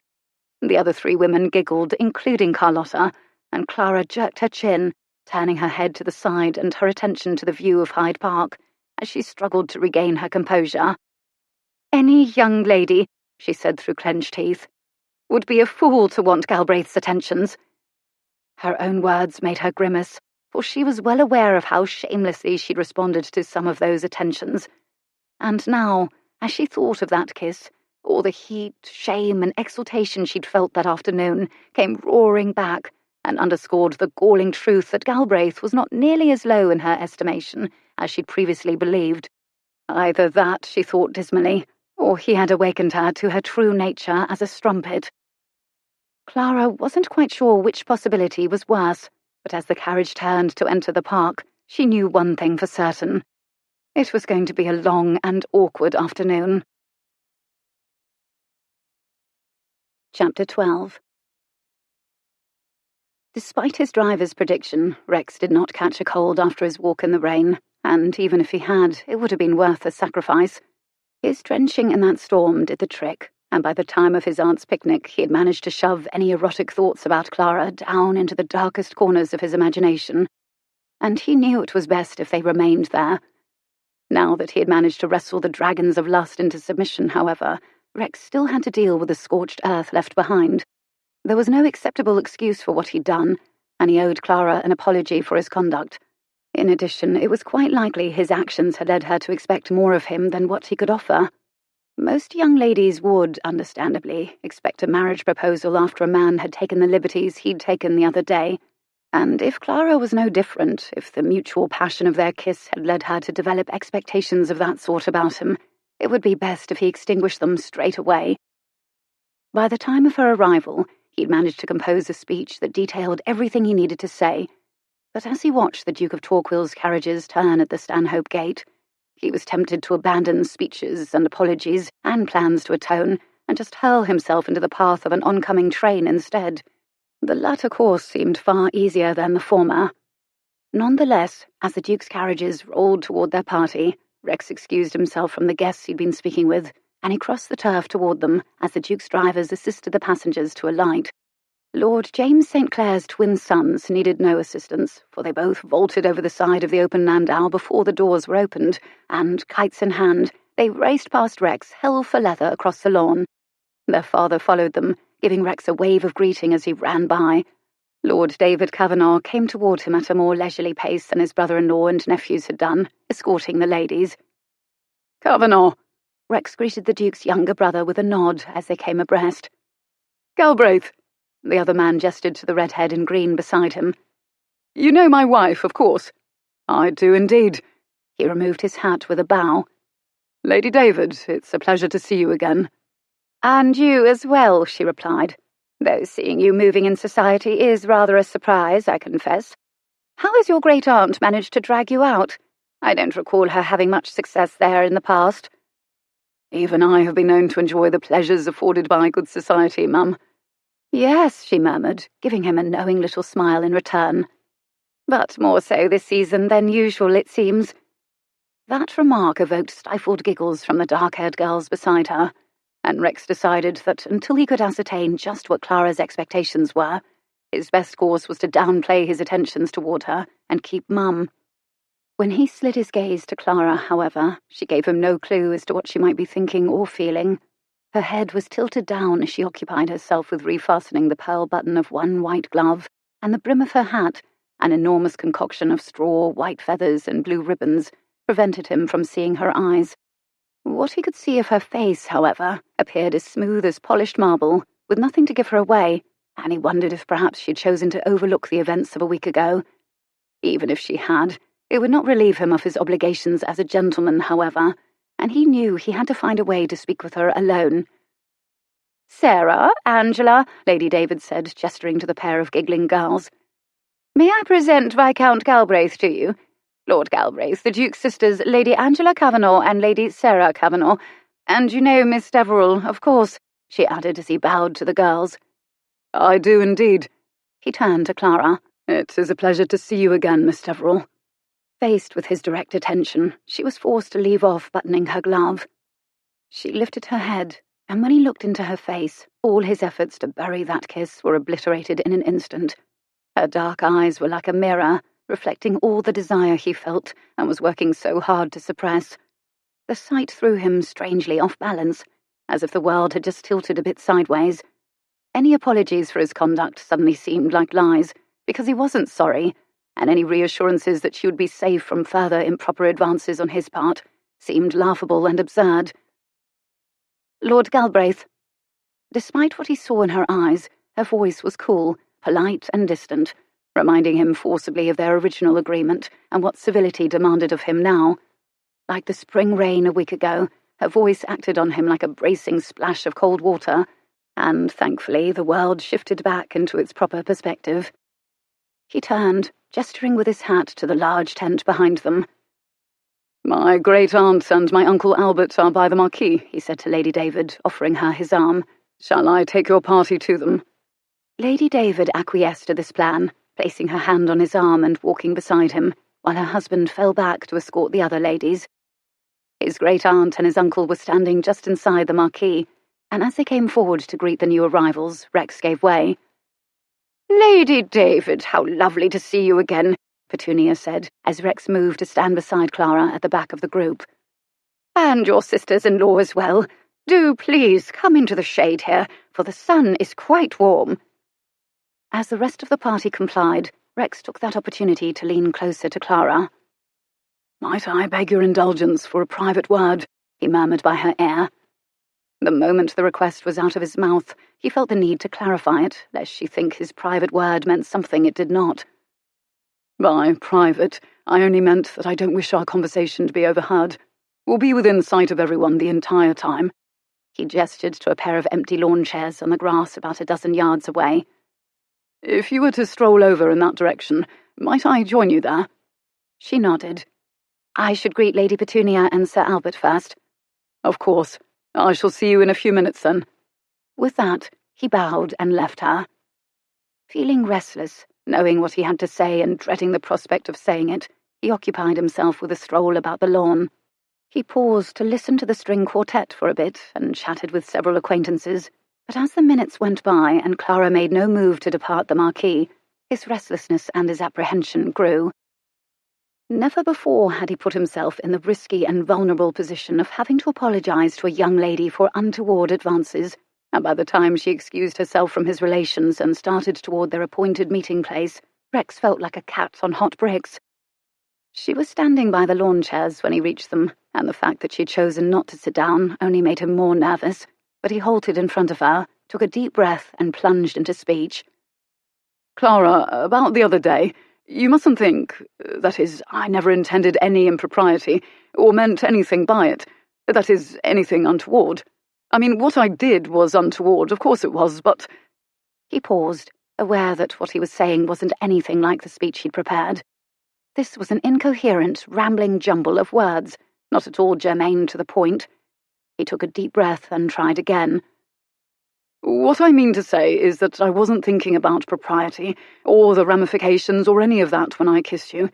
You seemed to be expressing the fear that you weren't a desirable woman, and it was frustrating as hell listening to it, because you're not undesirable at all. Quite the contrary, in fact, and my only intent was to let you know that, and—" He stopped again, for talking of her desirability was sending him onto very dangerous ground. Besides, he wanted to be as honest with her as he could be, and his intentions when he'd kissed her were far less noble than he was making them sound. Aware that this second effort was just as inept as his first, he gave up any attempts to be eloquent, took another deep breath, and cut to the chase. "What happened a week ago was a mistake." The moment those words were out of his mouth, he grimaced at how blunt, even cruel they sounded. Her lips parted, and though he didn't know what he expected her to say in reply, when she swallowed hard and pressed a hand to her chest, staring up at him with those big brown eyes of hers, he felt every bit the cad she'd initially thought him, and he braced himself for either a blistering and well-deserved tongue-lashing, or a storm of feminine tears. "Oh, thank heaven," she breathed, laughing, displaying nothing of what he'd feared. Instead, she looked relieved. "I'm so glad you said it first." He blinked, utterly taken aback. "I beg your pardon?" "I've been in a state all week, dreading this encounter, thinking I'd be obligated to chide you for what happened, and I really didn't want to do that." "No, I'd deserve it." "It would be a bit hypocritical of me, wouldn't it?" she whispered, lowering her gaze to his mouth. "After I—" Her voice trailed off, but he knew she was thinking of her own actions, of her own ardent response to his kiss. The effect of that knowledge on his mind and his body were immediate, but his imagination had barely started down that delightful, agonizing road before her next words hauled him firmly back. "I'm not saying what we did wasn't wrong." She glanced around to verify no one had strolled within earshot. "If anyone had come in—" She broke off, as if unable to voice that unthinkable possibility, and he stepped into the breach. "We'd have been in dire straits, no question, and it would have been utterly my fault. My actions were appalling." Her cheeks went pink, and she stirred. "I wouldn't quite say that," she murmured, touching her gloved fingers to the side of her neck. That gesture of feminine arousal impelled him to qualify his statement. "Don't misunderstand me, I beg you. I'm not saying that kiss wasn't wonderful. It was." "Yes." The acknowledgement was soft, breathed on a sigh. "It was, rather." "More than wonderful," he went on. "Earth-shattering, as kisses go, if you want the truth." Even as he spoke, he was baffled as to why he was being so frank. Telling her just how ripping that kiss had been hardly served to bolster the regretful apology he was attempting to make. "But," he said with all the firm conviction he could manage, "it was still a mistake." "I agree." Her hand fell to her side, and her manner became brisk. "We should not have done it." "You mean I should not have done it," he corrected. "Please, Clara, do not keep saying we. You are not in any way to blame for what happened. All the blame is mine, and you have my deepest apologies. And if—" He paused and took a breath, but he knew he had to say the rest. "If my actions have led you to any expectations, I could not blame you for them. Please believe me when I say that if I led you on, it was inadvertent." "Led me on?" She frowned, staring at him in bewilderment, and then, as she realized what he meant, her eyes widened. "You thought I'd expect a marriage proposal? From you?" Her emphasis on the last word made him grimace, and then she laughed so merrily that he felt like a complete idiot. "I need not have worried on that score, it seems," he muttered, watching her. "Goodness, no." Sensing that he was not as amused as she, Clara sobered and gave a little cough. "You may rest assured, Lord Galbraith, that the expectation you fear never entered my head. And if it had, I'd have booted it out again straight away. We both know you're not a marrying man." "Quite so." Despite everything, he felt off balance again, and, truth be told, a bit nettled as well. She really was the most unaccountable girl. "While I," she went on, "am definitely a marrying sort of woman. Yes, he hastened to agree, nodding to emphasize that important point. Most definitely. There was a pause. They seemed in complete agreement on the matter, and yet he felt dissatisfied, as if there was something still unsaid, leaving him no clue at all what to say next. Our truce remains intact, I hope, he said at last. Of course. She gave a deep sigh as she looked up at him. Oh, I'm so glad we've had this conversation, she said, laughing again. I feel so much better now, although... She paused, her smile fading, a little frown etching between her brows that gave Rex renewed cause for concern. In a way, you're right that you've given me certain expectations, though not quite the ones you feared. Rex readied himself. For what, he wasn't quite sure. Indeed. The last time you attempted to broker a peace with me, you brought champagne. She spread her gloved hands wide, demonstrating his failure in that regard, and gave him a look of mock regret. You set a very high standard for yourself, Lord Galbraith, and now I'm afraid you must live with the consequences.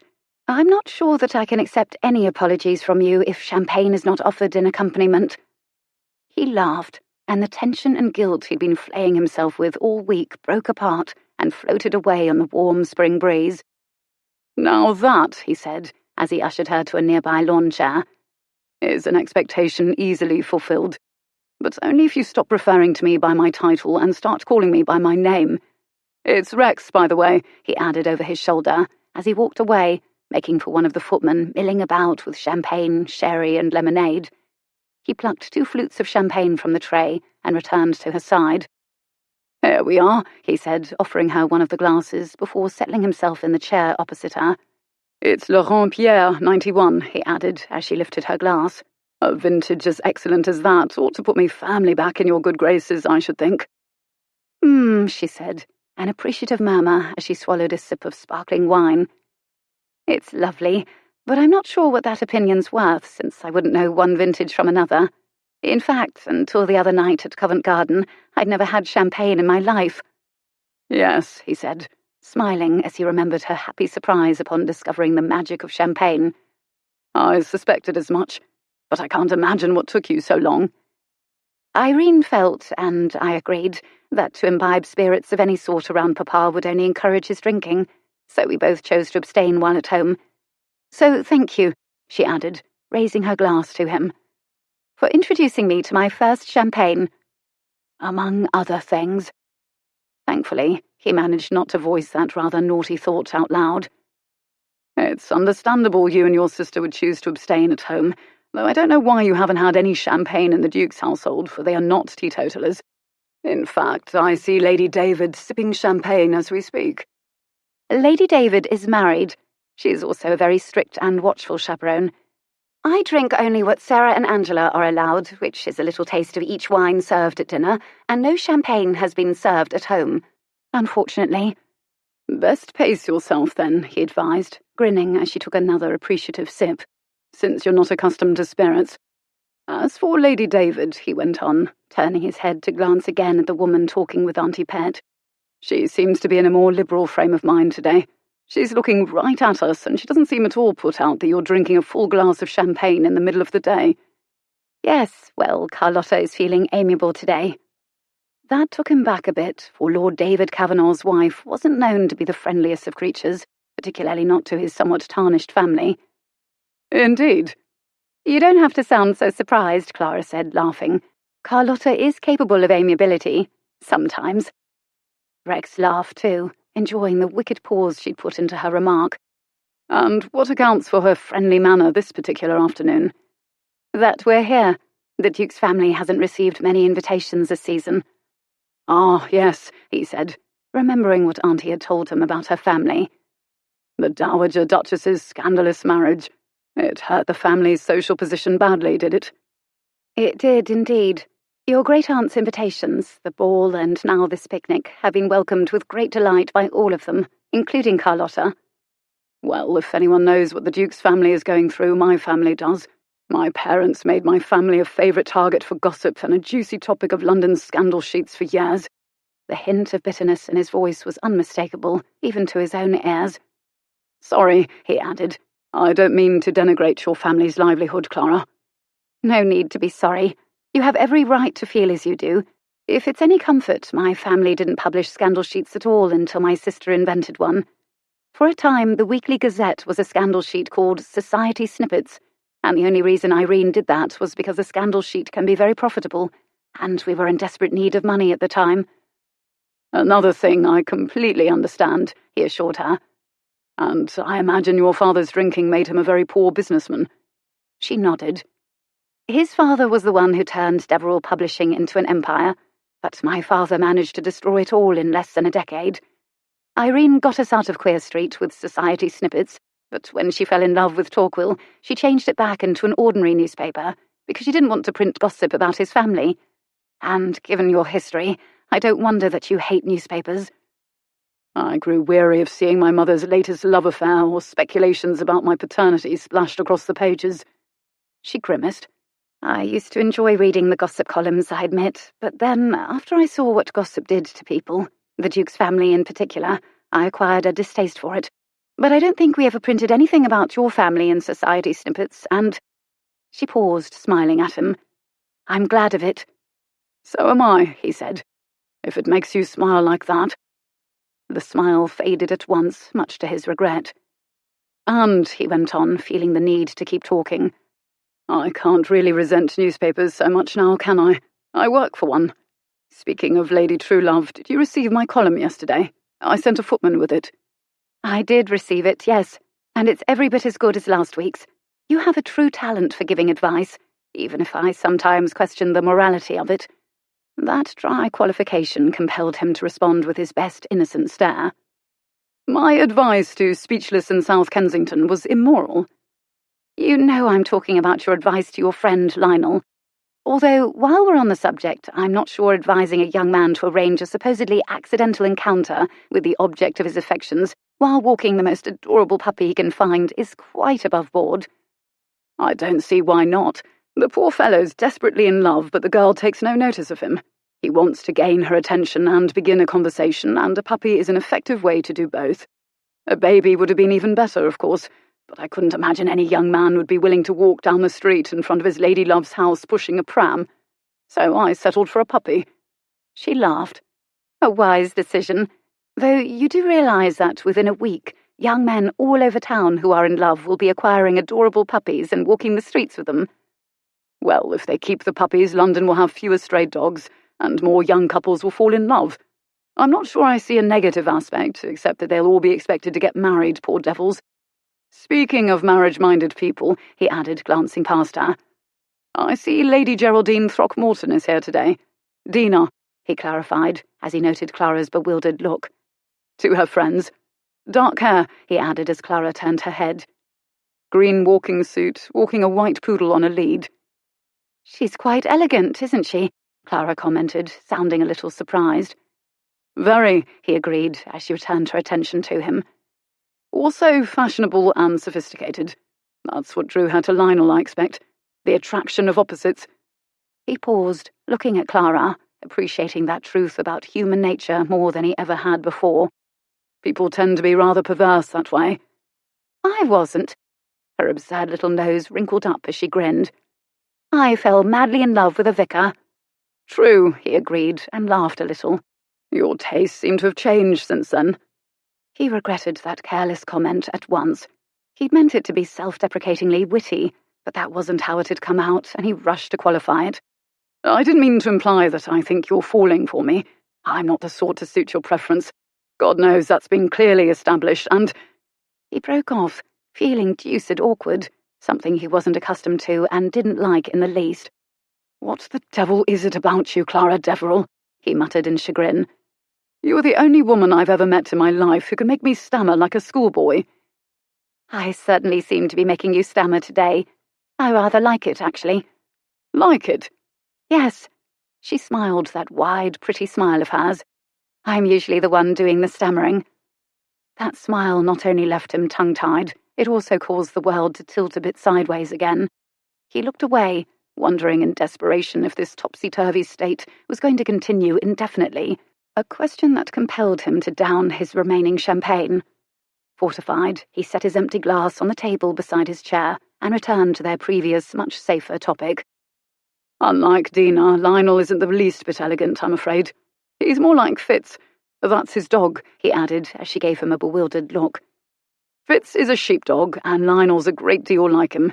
Friendly, ambling, loyal. Dina, on the other hand, is very much like her poodle. Elegant, sharp, perfectly groomed.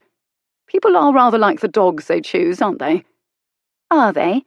She tilted her head, studying him. "Which breed are you?" "Wolf," he said at once, not knowing if he was reminding her of that fact or himself. She made a face. "I meant, what breed of dog do you own?" "Hounds, though strictly speaking they aren't mine. They are my father's and used only for fox hunting. At Braeburn, you see, we don't breed ratting terriers, or retrievers, or anything remotely practical." She laughed, then sobered. "How does your friend, Lionel? Is he all right, or is he still in the throes of heartbreak?" "I don't know, actually," Rex confessed, keeping his voice light. "I've called twice, but his servants have told me both times that he's not receiving, and I've not seen him at White's when I've been there. Unless I want to chase him through the corridors of Parliament, I'm not sure what else I can do but wait for him to soften."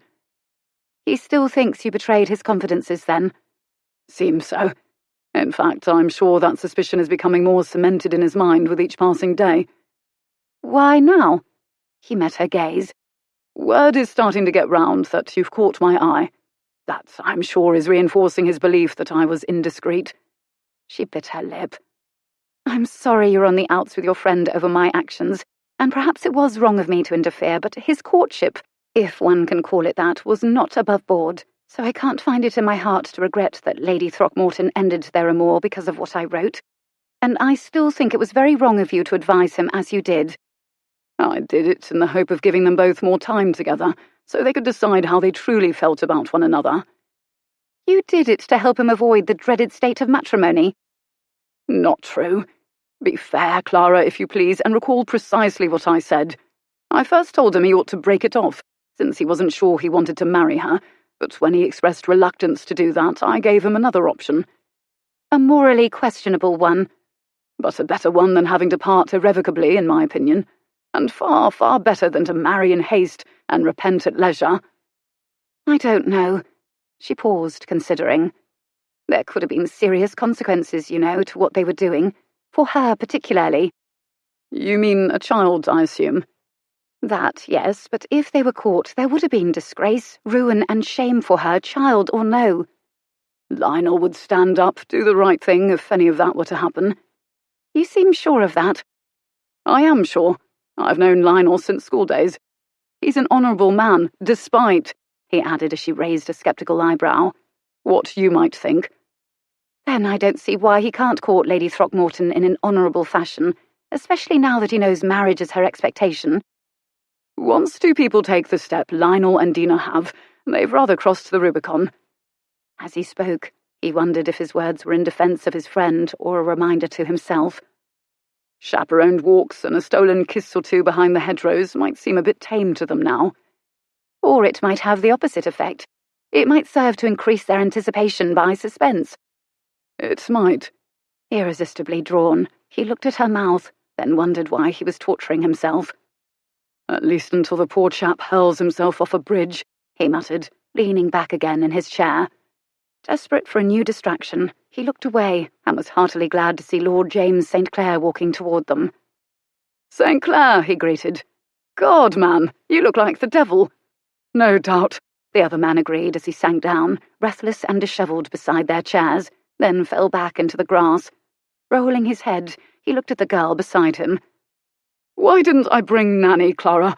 Remind me." "Because it's her day out." She looked him over, then she laughed. "Galbraith's right. The boys seem to have worn you to a nub already." "They have, and I'm not ashamed to admit it.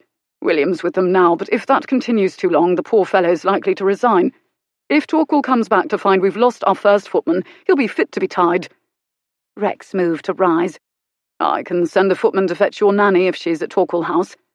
"That's all right," Clara said, standing up, bringing Rex fully to his feet and impelling St. Clair to rise as well. "Let Nanny have her day out. She's earned it. I'm happy to take the boys for a bit." She glanced at Rex, then back again. "If you will both excuse me." Rex bowed. "Of course." "You're a brick, Clara," St. Clair called after her as she crossed the turf toward the twins and the poor footman who was trying valiantly to assist them in launching their kites. "Your footman deserves a tip," Rex said, turning to the other man.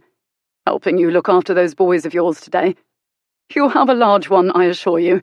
But if you'll pardon me, Galbraith, I must take advantage of this heaven-sent opportunity and help myself to some of the sandwiches while I have the chance. Join me." Rex shook his head. "Thank you, no. I'll eat later."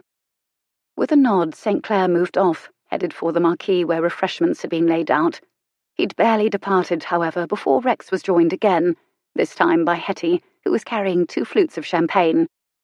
"Here," she said, offering him one. "I noticed your glass was empty." "You're an angel, cousin." "Angel?" Hetty laughed, sinking into the chair vacated by Clara.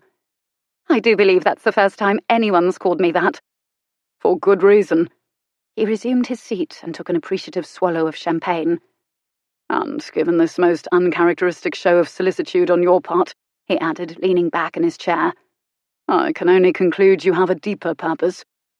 She grinned at him from beneath her yellow straw hat as she tucked a loose tendril of her chestnut hair beneath the crown. "Curiosity?" "Miss Deverill," she clarified when Rex gave her an inquiring look. "Ah," he said, pretending to be suddenly enlightened. "But why ask me about her? You met her yourself at the opera." "A quick introduction before you cut her from the herd, and then the performance started." There was a wicked, knowing gleam in Hetty's green eyes that recalled his acute discomfort on the night in question. "I can't be of much help in satisfying your curiosity, cousin, for I met Miss Deverill myself only a few days before you did. Best ask Auntie Pet if you want to know more about her."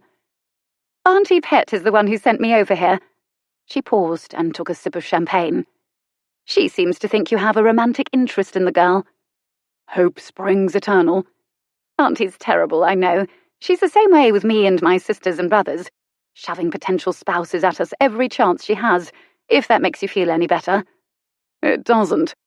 As for Miss Deverill, I can assure Auntie, and you as well, for I know perfectly well that Auntie is not the only one in my family crossing her fingers and hoping for miracles, that the girl is not the least bit attracted to me." Even as he spoke, the damnable memory of sinking beneath Clara on that settee flashed through his mind. "A woman who can resist you? Heavens!"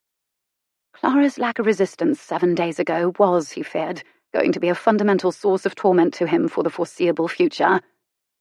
"God, Hetty, you talk as if all the pretty girls of London are falling at my feet." His cousin stared at him, her eyes going ingenuously wide. "Is this one pretty? I hadn't formed an opinion myself, but it seems you have." He gave her a warning look, but of course, being Hetty, she ignored it. Sitting up a bit straighter, she turned in her chair and studied the girl who was standing on an open stretch of turf, holding a reel of kite wool and talking with the twins. "She has a lovely figure," Hetty said after a moment, and sighed. "So dainty. I'd kill for that tiny waist and those long legs." Rex set his jaw, valiantly resisting delicious contemplations about Clara's figure, as he watched her attempt to launch the kite. Her effort failed, however, crashing the toy almost immediately into the turf and sending her and the 2 boys into peals of laughter. "If I had children, I'd never be bored." "She seems quite sweet." He stiffened, looking at his cousin. "Are you being catty?" His voice was quiet, but a hint of what he thought of that comment must have shown in his expression, for looking at him, even his intrepid cousin shrank back a little. "No, Rex," she said. "I'm not, actually. That was my impression when I met her, and it's still my impression." Something in him relaxed. "I only remark on it because—" She paused. "Sweet girls aren't your usual cup of tea, that's all." The attraction of opposites. He hastened into speech. "Miss Deverill and I are just friends." One of Hetty's dark brows lifted a fraction. "Friends? You and any girl alive? Friends?" Her skepticism about that notion made him feel oddly defensive. "Is it so hard to imagine?" She laughed. "Frankly, yes. Granted, you seem on very friendly terms with women of a certain type, much to Aunt Petunia's dismay, but I doubt any demi-rep could be described as your friend. And you're amiable as can be to women you consider out of bounds. Married women, women in love with other men, etc." But when it comes to young, unmarried ladies, we know you pay no attention to them at all, as a rule, which is quite right of you, you rake. So tell me how this particular girl could possibly have become your friend." "Because God has a wicked sense of humour." Rex shrugged. "These things happen," he said lightly. "Not to you." She sobered. "Be careful, Rex. Don't hurt her." He stirred, already quite aware of the damage a man like him could inflict upon a girl like Clara, if the desire he felt for her was allowed free rein. "I told you, Miss Deverill has no romantic aspirations about me whatsoever. She knows me for just what I am." "That's rather what I'm afraid of." With that enigmatic comment, Hetty rose and walked away, leaving Rex to watch Clara and battle the dragons of his lust. Chapter 13. During the remainder of the picnic and the fortnight that followed it, Clara played the role she'd agreed upon. At every social function to which she and Rex were both invited, she greeted his attentions with the polite tolerance she'd promised, but nothing more. As for Rex, he became the quintessential gentlemanly suitor, interested but not too interested. He sent his next 2 columns to her office through the post, for, as he explained on one of the rare occasions when they could manage a private word, if he came to her office every Thursday on Lady Truelove's behalf, the members of her staff were sure to suspect the truth. And though he occasionally called on her at the Duke's house, with Carlotta hovering as a proper chaperone should, slipping her a letter of any sort would have been impossible. His interest in her was duly noted by society, as was her indifference to him, and not only did it give the gossip columnists a great deal of amusement at his expense, it also succeeded in drawing the notice of other men, just as he'd predicted it would. Clara, who hadn't really believed him on that score, was rather taken aback when several young men, as well as the members of their families, began calling on her. Unprepared, she found it hard to manage the newfound attention, but she resisted the urge to withdraw back into her shy shell. She did her best to apply the advice Rex had given the devastated debutante to her own situation, and she was amazed to discover that, though she might not be as beautiful as her sister, she did have certain powers of attraction, and though she stammered her way awkwardly through quite a few conversations, she soon learned the art of making fun of her own stammering tongue. In every conversation, she strove to set aside her self-consciousness, and she worked hard to make every person she spoke with feel at ease in her company. Slowly, gradually, she grew more comfortable with attention, began to relax, and gained a measure of confidence that she'd never possessed before. For the first time since she entered society, she began to truly enjoy herself. But it was in early June, at her second ball of the season, when Clara realized just how much society's view of her had changed. She'd barely greeted her hosts and entered the ballroom before one of the many young men she'd met during the past 2 weeks approached her and asked for his name to be placed on her dance card. He'd barely departed before there was another, and then another, and within 15 minutes her dance card was nearly full. "Heavens, Clara," Sarah said, laughing. "You are the belle of the ball this evening." Astonished, pleased, and more than a little bemused, Clara glanced over the names on the card attached to her wrist. "It must be the dress," she said, making her friends laugh, even though she'd only been half joking. "If it is the dress," Angela put in, "then I definitely deserve some credit." "You?" Sarah made a sound of derision. "I'm the one who advised her to pick the rose-pink silk at Vivienne because pink's her best colour." "Yes," Angela responded at once, "but I'm the one who advised her to lower the neckline." "Only because we read it in Lady Truelove." As her sisters-in-law debated the issue, Clara glanced down, dubious. Low neckline or no, she doubted her less than impressive bust was the reason for her recent social success. And when she looked up again, she knew it for a fact, because standing only a few feet away was the real reason. He was watching her, his face grave, hands in the trouser pockets of his evening suit, and one shoulder propped against a marble column. Wind-blown, rakish, a modern Adonis come to earth, and her breath caught in her throat. Perceiving her gaze on him, Rex straightened away from the column and came toward her. "Good evening, ladies," he greeted with a bow. "I'd have stepped forward sooner, but I was waiting for the crowd to clear. I thought I might be trampled." Stifled giggles from her companions greeted this declaration, and then, somehow, Angela and Sarah were gone, and she and Galbraith were alone. "I hope I didn't wait too long to ask to be added to your dance card," he said. "You've been surrounded ever since you arrived, penciling in name after name." "I have, haven't I?" she laughed. "Heavens, how astonishing!" "Very," he agreed, his mouth curving at one corner. "Who'd ever have predicted such a thing?" She made a face at him. "You were right," she conceded. "Is that why you came over here? To gloat?" "Not at all. I told you why I came." He nodded to the card dangling from her wrist. "Unless I'm too late." "I have a few places left." She caught up her dance card and glanced over it. "I still have the Roger de Coverley, 2 quadrilles, a mazurka—" "Not a mazurka," he cut in. "Those are dangerous." The memory of their conversation the first time they danced together made her smile, and when she looked up, she found that he was smiling too. "And do you have nefarious intentions?" she asked, putting on a frown of mock disapproval. "Always." It was a rake's answer, careless and glib, and for some reason it hurt. She returned her attention to her dance card. "I have 1 waltz left too, if—" She paused, her voice suddenly failing as she thought of being in his arms again.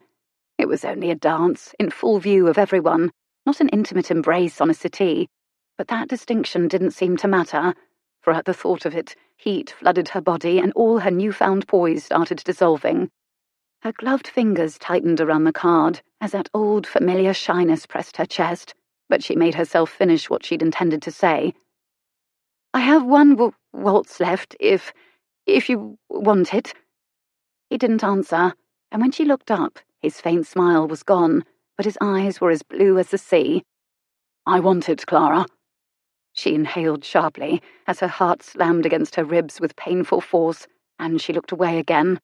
She reached for the little pencil tied to her wrist, but when she glanced over her card to find the place to put his name, she couldn't help being amazed anew at how few lines were blank. "It is astonishing, you know," she confessed softly, staring down at the list of penciled names. "At least to me. I've never had a dance card before." She looked up with a laugh. "Never needed one before." He didn't laugh with her. "It's because of you," she blurted out, nodding to the card in her fingers. "All this?" His mouth tightened. "No, it isn't," he said, shaking his head. "Every rose blooms at some point, Clara. I just happened to be here when it happened to you." He spoke again before she could reply. "Best put my name down," he advised. "Otherwise you might forget, and if some other chap steals my waltz, I shall demand pistols at dawn." He bowed and walked away, and as she watched his broad-shouldered frame meld into the crowd, she knew he was wrong. She was only blooming now because of him, because of what she saw in his eyes when he looked at her, and what she heard in his voice when he said her name, and what she'd felt that glorious afternoon when he kissed her. He had awakened things in her that she'd never felt in her life, things she'd never known existed. If she was the rose, he was the sun and spring rain that had lifted her out of a lifetime of winter. Maybe that, she thought, was what rakes were for.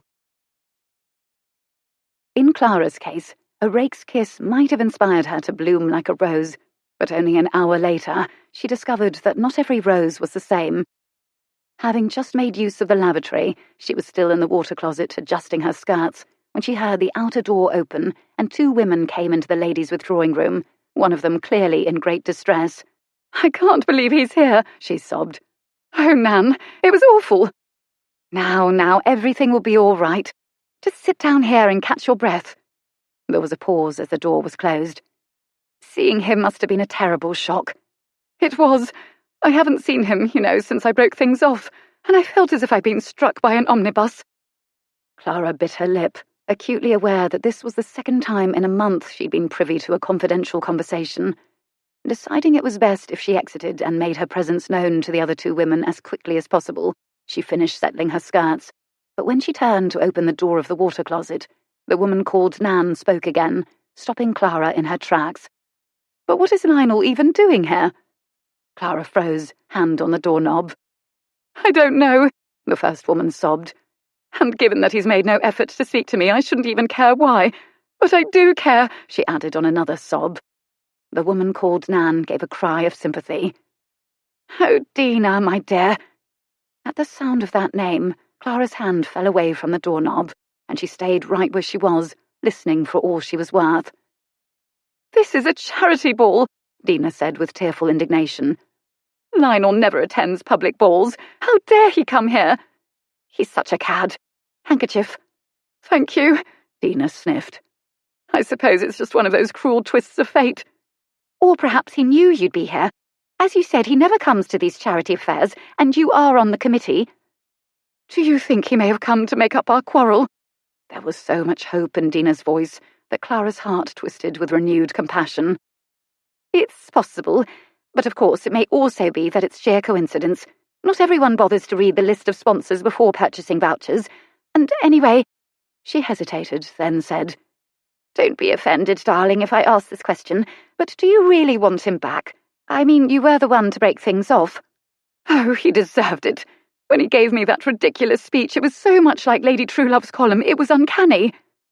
"Not really," Clara thought with a grimace. "Why, I felt as if Lady Truelove was almost talking to me," Dina continued, "instead of to that other poor girl. I knew just what Lionel was trying to do, the scoundrel." "Well, I think you were quite right to call his bluff."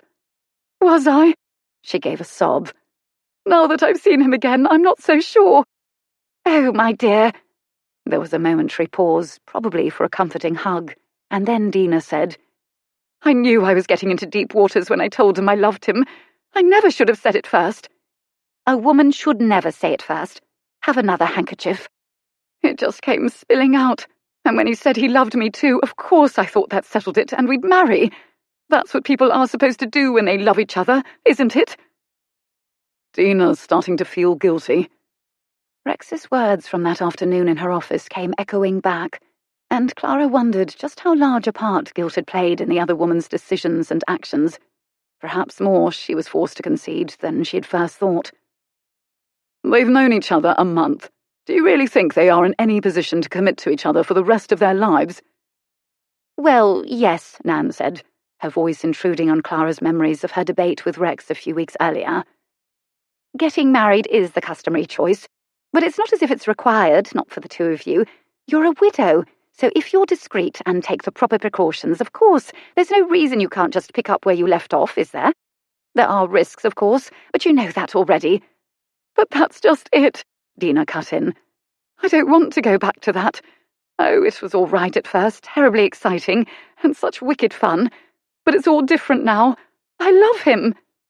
"Do you truly want to marry him, then?" "I don't know. When he said he loved me, I was sure he meant it. But after that ridiculous speech, how can I ever believe he was telling the truth? After he tried to pull the wool over my eyes, how could I ever trust him? If I hadn't read Lady Truelove that very afternoon, I might have fallen for it too. But Lady Truelove was right to say, when a man declares his love, he should be prepared to demonstrate it by an honourable courtship.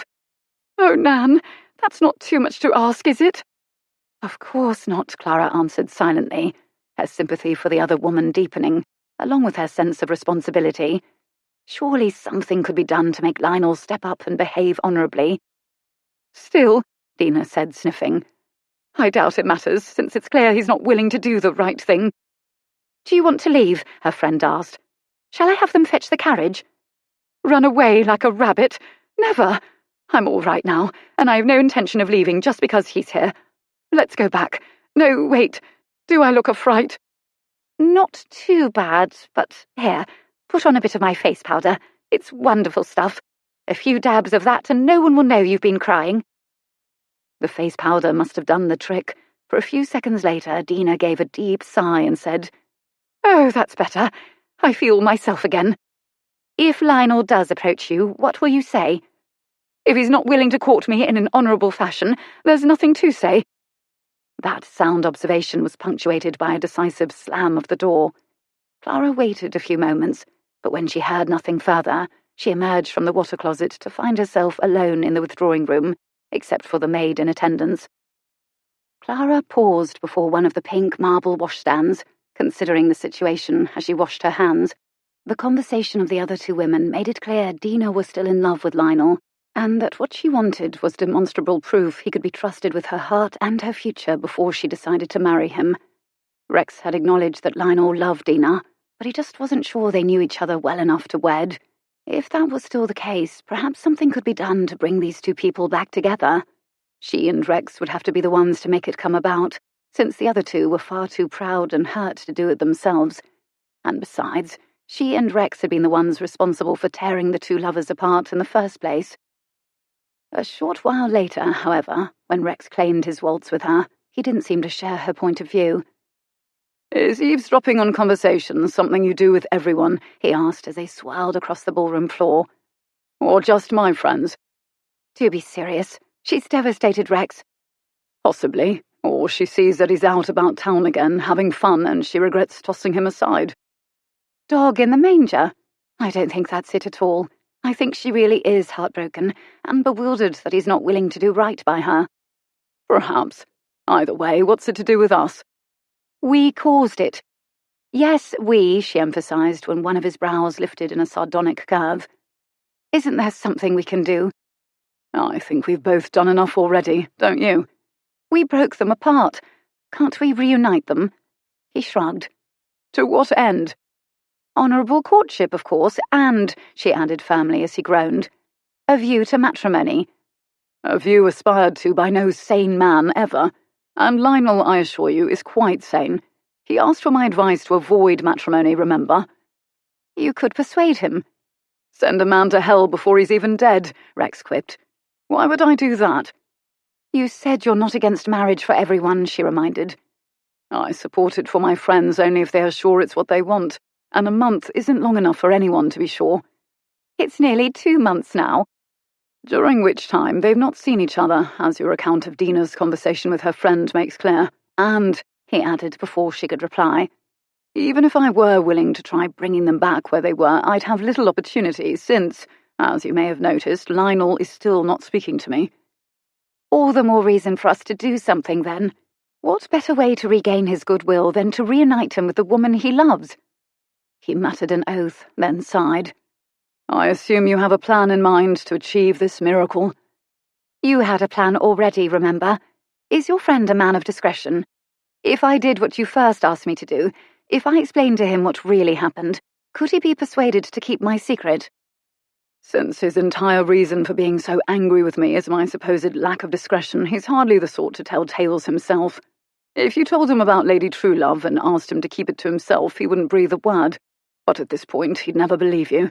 It's known now that I'm paying you my addresses, and I'm sure he's more convinced than ever that I gossip to you, and that you use that gossip as fodder for the column. How could he ever be made to think otherwise?" "By the fact that you'd never caught me if I'd used you so despicably." "There's something in that, I suppose. But you'll have to sound very convincing when you explain to him what really happened." "It's not hard to sound convincing if one's telling the truth." "It won't all be true, for I assume you're not going to tell him I'm writing the thing now." "Heavens, no. That would confirm all his worst suspicions even more strongly. I shall let it be assumed I'm still Lady Truelove." "Well," she prompted when he didn't reply, "will you help?" "I'd be very glad for him to know what really happened, and even more glad if it succeeds in mending our quarrel. But as for the rest, I'm not sure it's right to interfere." "Well, that's the thing about giving advice. You are required to bear some responsibility for the consequences." "Coming from you," he said dryly. "That's rich." Her answering look was wry. "Why do you think I didn't want the job of being Lady Truelove in the first place? But working to bring them together for an honourable courtship is the right thing to do." "Only from your point of view, and only if it stays that way. As I told you at the picnic, they've crossed the Rubicon. An honourable courtship with all its constraints would be something they'd probably find unbearable. Neither of them will be able to tolerate it now, at least not for very long. If we bring them back together, I give them a fortnight before they either capitulate to society's rules and rush into marriage, the very thing I wanted them to avoid, or passion will out, and they'll resume their secret assignations at discreet London hotels, a situation you've deemed dishonourable and immoral." "She's heartbroken, Rex. She thought he loved her, that he'd come after her when she ended things, and that he'd do the right thing. She's entitled to expect honourable courtship of a man who professes to love her, isn't she?" "Oh, good Lord," he sighed, tilting his head back to glance at the ceiling. "Women," he said as if talking to God, "are the very devil." He looked at her again. If I agree to this, I want it understood that whatever decision they make is theirs, and the affair ceases to be any of our business. If they resume their illicit liaisons, I don't want to hear one word from you about how he's being dishonourable." She nodded, lifting her hand from his shoulder to make a crossing gesture over her heart. "Not one word, I swear, but," she couldn't help adding, "if they decide to get married, you'll have to put on your best morning coat, go to the wedding and give that speech about true love and happy marriage. You said you would if it came to it." "Don't remind me." She ignored that. "So the question is, how can we maneuver Lionel into listening to me long enough for me to explain what I did?" "That is the first bridge to cross, I agree." He paused, and for several turns around the ballroom they were both silent. "There might be a way," he said at last.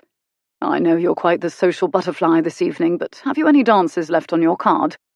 "One, I think." She pulled her hand from his and flipped over the card that dangled from her left wrist. "The one directly after this. Why?" "Because Lionel is going to ask you to dance." With his surprising prediction still hanging in the air, their waltz came to an end. They pulled apart and made their bows, but as Rex escorted her back to her place, she was impelled to point out the obvious flaw in his idea. "Your friend doesn't know me. He and I have never even been introduced." "Believe me, that is the least of our problems." "He'll never ask me to dance," she said as they paused beside Sarah and Angela. "Why would he?" "Says the girl with the full dance card." "You know what I mean. I'm sure he blames me as much as he does you for what happened. Why would he ever ask me to dance?" "To make me jealous, of course." Rex bowed over her hand, and as he straightened there was a look in his eyes she recognised, one that made her already rapid heartbeat quicken even more. "And if he makes you smile, Clara, he'll succeed." "Well, I've done what you asked." Hetty shook her head in obvious bafflement as she joined Rex at the edge of the dance floor. "Though your reason for asking me to introduce Clara to Lionel Strange escapes me. Look what happened." She waved a hand toward the ballroom floor. "He immediately asked her to dance." "Did he?" "An event which doesn't seem to surprise you," Hetty murmured, staring at him. "You wanted him to dance with her, but why?" she asked when he nodded. "Why would you want that?" "I know what I'm doing," he assured. But fate seemed inclined to test his declaration, for at that moment Clara smiled at Lionel, and Rex experienced an almost primal urge to snarl, an echo of what he'd felt earlier as he'd watched London's young Turks gathering round her asking for dances. Not wanting to be a glutton for punishment, he'd escaped to the card room after securing his own dance with her, but in this case he was obliged to watch her dancing with another man, and though he could not deny his own jealousy, he tried not to explore it too deeply, for there was nothing he could do about it. Still, he couldn't help being glad Lionel's heart was already taken. "Do you, Rex?" Hetty asked, bringing his attention back to her. "Do you know what you're doing? Lionel Strange is one of London's most eligible bachelors. Not much money, of course, but being an MP he has an income. And he is rising in the Labour Party, I understand. He could be Home Secretary one day. He's very good-looking, too. And like Miss Deverill's father, he comes from the middle class. Many would consider Lionel and Miss Deverill rather well-suited, in fact." Rex didn't reply. "Oh, I don't understand you at all," she cried. "I thought you liked this girl." "I do like her." Deep inside, lusty dragons rumbled, reminding him how much. "But she and I are just friends," she finished for him. "Yes, so you've said. But since you talk with her at every party, you accept invitations to events you know she will attend, and you dance with her at balls, you are giving everyone in society the impression you're quite keen." She looked at the dance floor, then back at him. "And yet I have observed that she does not seem all that taken with you." He thought of that afternoon on the settee, of Clara's passionate response to his kiss. Guilt rose in him, and was at once snuffed out as desire took over. He stirred, looking away. "Ooh la la," Hetty murmured, watching him. "Perhaps the shoe's on the other foot at last." He set his jaw, working to muster his dignity, but dignity was a difficult thing to find when memories of Clara's kiss were making his body burn. "That," he said, "is absurd." "Is it? Perhaps Lionel is out on the dance floor with her to plead your suit." Despite what he was feeling, that suggestion was almost enough to make him laugh. "Didn't you hear what happened at Auntie's ball? Lionel knocked me unconscious. Oh, you two have been friends forever. Whatever your quarrel was about, it's obvious you've made up by now. Because I can think of no other reason why you would willingly push Miss Deverill, a woman you clearly have a passion for, into the arms of a man so perfectly suited to her." He did not reply, and after a moment, Hetty gave a vexed sigh. "Oh, very well. Since it's clear you're in no mind to part with further details, I shall take myself off and go in to supper." Hetty walked away, and Rex returned his attention to the ballroom floor, shoving memories of that afternoon on the settee with Clara out of his mind, even as he searched for her among the dancers. When he found her, he observed that Lionel was listening quite closely to what she was saying, a very good sign indeed. And when the dance was over and he escorted her off the floor, he nodded to Rex as he passed by. That, Rex knew, was an even more encouraging sign, but it was only as Lionel escorted Clara into supper, and she gave Rex a nod over her shoulder, that he allowed himself to believe Lionel was willing to forgive, and the plan had succeeded. Not that he shared Clara's romantic view of what success entailed, but that, he decided, was another battle for another day. Chapter 14. With Lord and Lady Moncrief's charity ball, Clara's season took an even more frantic turn. The next day, invitations began to pour in, and within 2 weeks she found that every moment, from breakfast to the wee small hours, was being conscripted for some activity. Luncheons, picnics, charity meetings, afternoon at homes and water parties filled her days, while dinner parties, theatre, opera, suppers at the Savoy, cotillions and balls filled her evenings. The pace became so rigorous that had she only had herself to consider, she might have begun refusing invitations to give herself a rest. But the Duke's family benefited greatly from her elevation in status, for almost all the invitations included them as well, and she didn't have the heart to turn away any opportunity to help them. As for Rex, she continued to treat him with the same offhand disinterest she had before, and he continued to play the role of interested suitor in pursuit. For Clara, however, the charade seemed harder to maintain after the ball than it had before. The image of him, one shoulder against a marble column, and his face so grave, often came into her mind, and whenever it did, a tiny throb of sweet pain always hit her square in the chest. Sometimes she would catch him looking at her as he had that night, across someone's drawing room, or down the table at a dinner party, and his voice, low, vibrant with intensity, would echo in her ears. "I wanted Clara." Sometimes he would invade her dreams at night, his mouth on hers and his arms around her and his body hard beneath her, and she'd wake up with her lips tingling and her body aching as if she had a fever. She ought to have found it easier as time went on, to put that forbidden afternoon out of her mind, but as the days passed, the memory only seemed to grow stronger, ever harder to suppress. As for their efforts to reunite Dina and Lionel, Rex reported that he and his friend had forged a truce, but beyond that he knew nothing of how the other man's romance with Dina was progressing, or if it was progressing at all. He continued to send the Lady Truelove column to her through the post, and she'd never found cause to change a single word he wrote. His advice to London's lovelorn was always spot on, and morally acceptable, though whether the latter fact was due to her influence, Clara could not have said. She tried to carve out at least an hour or two each day to spend at the paper, but she couldn't always manage it. One morning, about a fortnight after the Moncrief ball, a glance through her calendar at breakfast revealed that a full 4 days had gone by since her last visit to Belford Row.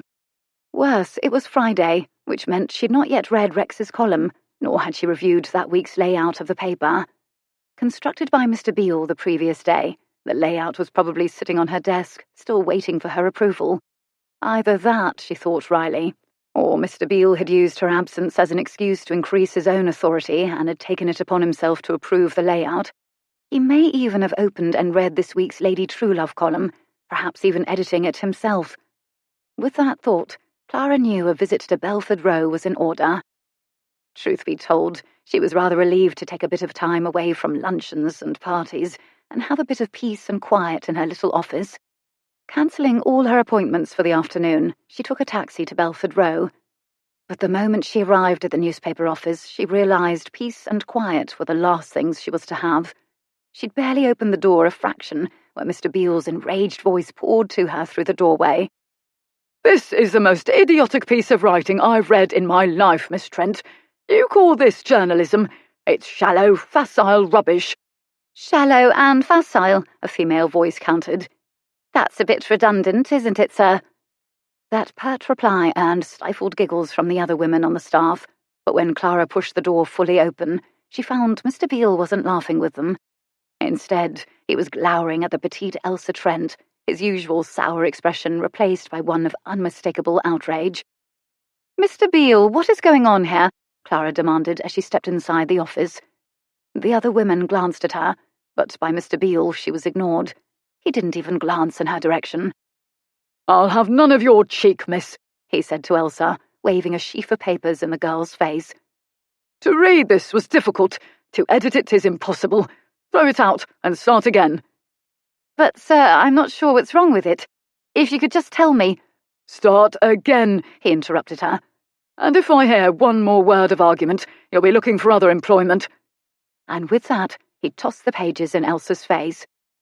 Fury erupted inside Clara, and before she knew it, the door had slammed behind her, and she was across the room, coming between Elsa and Mr. Beale, as the pages of the other woman's composition fluttered to the floor around them.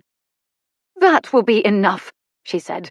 "Mr. Beale, cease this unthinkable abuse of Miss Trent at once." "Abuse?"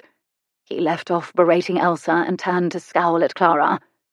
"The abuse is upon me, Miss Deverill, that I am expected to edit fluffy stories about nothing by silly women who can't write, and that I should suffer cheek from them when I order changes to be made.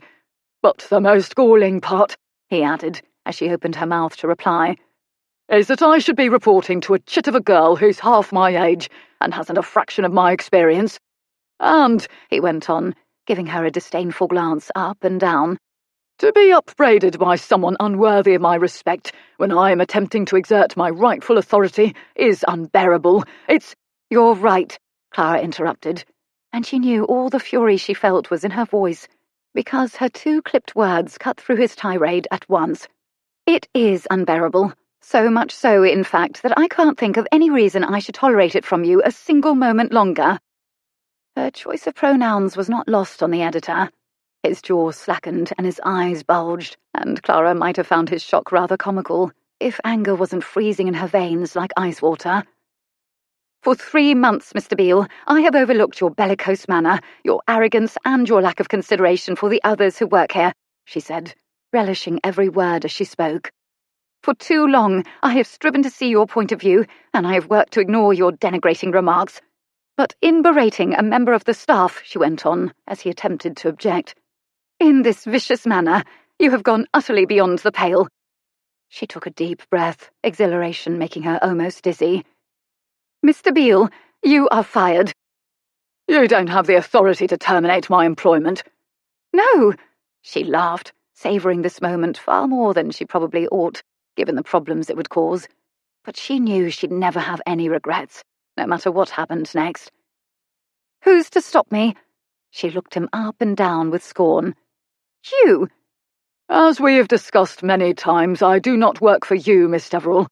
I was hired on the understanding that I would be working for your brother." "But my brother is not here," she cut in, spreading her arms wide in an encompassing gesture. "I am. And as the only Deverill on the premises with the authority to act, I am terminating your employment immediately. This decision," she added as he attempted to speak, "is not open for discussion." "I refuse to stand for this. I shall go to your father." "Oh, do!" Clara laughed again, a little wildly this time, for her exhilaration was deepening into absolute glee, and she wondered why she'd ever tried to pacify this man, or work with him, or even tolerate him. She waved a hand toward the stairs behind her. "Please do. He's upstairs in the drawing room. I'm sure he'll give you sympathy over how unfair I'm being, and commiserate with you about how difficult and disobliging women can be. He'll probably even offer you a drink. But what he won't do is countermand my decision. He hasn't the legal authority to do so, nor, let us be frank, does he have the will." "He owns this building." "But he does not control, nor even own the newspaper, and he certainly does not control or own me. Now, remove yourself from these premises at once. The personal items in your desk, as well as all wages owed you until this moment, will be forwarded to your residence by the end of the day. Don't expect a letter of character, for there won't be one. And don't," she added as he stepped closer to her, his fists clenched, "make me call a constable." He stood there a moment, staring at her, his jaw working furiously. Clara stared back, unblinking, and after a moment he turned away with an oath and stalked toward the door. He paused only long enough to pull his mackintosh from the coat tree before walking out and slamming the door behind him. The sound reverberated through the silent room like a gunshot, but no one moved. The 3 other women in the office stared at Clara in wide-eyed shock, but none of them, it seemed, knew quite what to say. Clara drew a deep breath, feeling a bit shaky now that the deed was done. She glanced around. "Has he been as abusive as this every time I've been away from the premises?" The women exchanged glances, but none said a word, and Clara had her answer. "I see. Ladies, you have my deepest apologies, for I have unforgivably neglected my duty to you and to the newspaper. None of you should ever have to put up with such appalling behaviour from anyone, man or woman. If it ever happens again, you must report it to me immediately. You will never be in trouble for doing so, I promise you. As for my part, I will do my level best not to neglect you again. Now, Evie," she turned to the secretary, "ring up Merrick's employment agency and inform Miss Merrick we require a newspaper editor. Someone experienced in the position and, preferably, pleasant to work with. Make it clear the person must be not only knowledgeable and experienced, but also comfortable operating under a woman's authority and, when needed, supervising a female staff. As owner of her own agency, I'm sure Miss Merrick, of all people, will appreciate our reason for such requirements." The other 3 women laughed, and the tension broke. "Hazel," she went on, turning to the blonde young woman beside Miss Hewish, "since you've donned your coat, I take it you were on your way to lunch. Are the advertisements ready for typesetting?" "Yes, Miss Deverill." "Then I hope when you return you'll be willing to compose an advertisement stating our need for a new editor." "Yes, ma'am. I'll even work through lunch." Clara smiled. "I appreciate the sacrifice, but I think we can spare you for half an hour. After you've composed the advertisement, bring it to me for review. Once I have approved it, Evie will arrange to have it inserted in the appropriate newspapers." "Will they accept it, do you think?" Evie asked. "Being competitors?" "Some may not, but some will, particularly the larger papers up north. Try the Manchester Daily Mail and the Leeds Gazette for a start, and all of Lord Marlowe's papers. Even his London papers will likely accept an ad of that sort. Marlowe's never had to be afraid of losing staff to his competition. And," she added, returning her attention to Hazel, "we shall put a quarter-page announcement in this week's edition of the Gazette, inviting qualified candidates to apply, so I'd like you to design that as well." "What about the layout?" Hazel asked. "Mr. Beale's already done it. There's nowhere to add another advertisement, not one of that size." "I will reconstruct the layout. You design the advertisement, Hazel, and I'll make it fit. A full quarter-page." "Yes, ma'am. I'll just get a sandwich and apple from the costermonger and come straight back." Hazel departed, and Clara turned to the woman whose latest article had been the catalyst of this showdown, but she had no chance to give Elsa any instructions. "I am so sorry, Miss Deverill," the other woman burst out. "I didn't mean to give Mr. Beale any cheek. Truly I didn't. And now we've no editor. I know I've put us all in the devil of a mess. Please, Elsa, do not apologize. What happened was not your fault in any way. The man is impossible, and I thought you remarkably restrained given the circumstances. I put up with him for far too long, I know, but I can assure you I don't consider his departure any great loss. However, if you believe any of the comments in his tirade to be valid, and try to be as honest with yourself as you can about that, then I want you to incorporate them into your piece. Put anything else that awful man may have said to you out of your mind, all right? Once you've finished reviewing your work," she added as the other woman nodded, "type a final draft and put it on my desk for editing." "Does that mean you'll be our editor until you hire a replacement?" "I shall have to be." Elsa smiled, clearly relieved by that news, but Clara could not really share the feeling, for the position of editor was arduous and difficult, even for someone experienced at the job, and Clara wasn't at all confident she could do it properly. And, as she told Rex, good editors were a rare commodity, so it would probably take some time to find the right person, which meant her first season in society might well be over. On the other hand, when she thought of Mr. Beale's shocked face, she knew that forfeiting the rest of her season was a small price to pay. And, more importantly, she also knew that no matter how many mistakes she made in her new role, she would never again make the worst one of all. She would never trust anyone else's judgment, including her beloved sister's, more than she trusted her own. Rex had never been the sort for self-torture, but after the Montcrief ball it soon became clear he'd somehow become addicted to it, at least as far as Clara was concerned. In the 2 weeks since the ball, he'd spent most of his time searching for her amid the crowds at whatever event they both happened to be attending. Whenever he had happened to catch sight of her, she always seemed to be talking to some other man. At dinner parties, silly rules of precedent always prevented him from sitting beside her at the table, and though she'd saved him a dance at every ball, it hadn't always been a waltz, worse luck. As a result, he'd spent most of his time since the Montcrief ball tamping down either lust or jealousy, perfectly aware he had no right to either, and by the time 2 weeks had passed, he was in a state of such acute frustration he felt ready to chuck the entire business and go find some form of employment that was more relaxing to his mind and easier on his body. Prizefighter, perhaps, or lion tamer. But after a fortnight of this frustration, he found himself relieved of it, and his mood took a decided turn for the worse. She vanished from society altogether, and after a full week passed with no sign of her at any party or ball, he decided to find out what was going on. Catching Lady David at the opera during intermission, he asked after Clara, and was assured that though she was quite well, she had been obligated by unforeseen circumstances to return home for an indefinite period. A press for more details yielded no additional information, and Rex, not knowing whether to be worried or exasperated, decided it was time to find Clara and hear from her what these unforeseen circumstances were. On the off chance he might be responsible in some way for her absence, he acquired a bottle of champagne from the refreshment steward. Then he left Covent Garden and took a taxi to Belford Row. When he arrived at Clara's home, the windows of the newspaper showed the front office to be dark and empty, but there was light spilling from Clara's office into the corridor at the back, and he concluded she must be working late. He tried the door, and finding it unlocked, he went inside, but when he called her name, there was no answer. Despite that, he went inside, thinking it best to extinguish her lamp before presenting himself at her front door, for an unattended lamp was a fire hazard. As he crossed the outer office, he made a note to give Clara a sound lecture about leaving lamps lit and doors unlocked.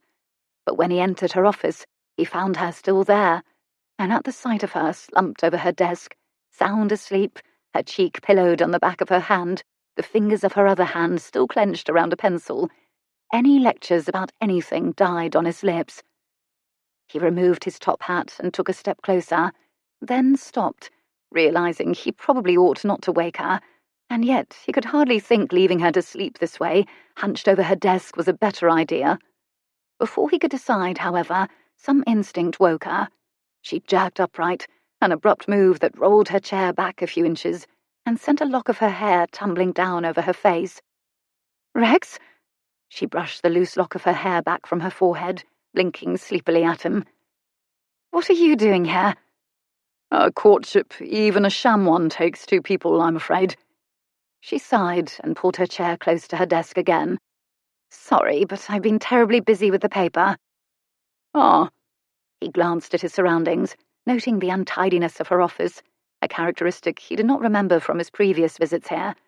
Stacks of newspapers, files, and other documents seemed to be everywhere, on chairs, on filing cabinets, on the floor, and on her desk. Also on her desk were sheets of drawing paper, charcoal pencils, and various other stationery supplies. "Yes, so I see."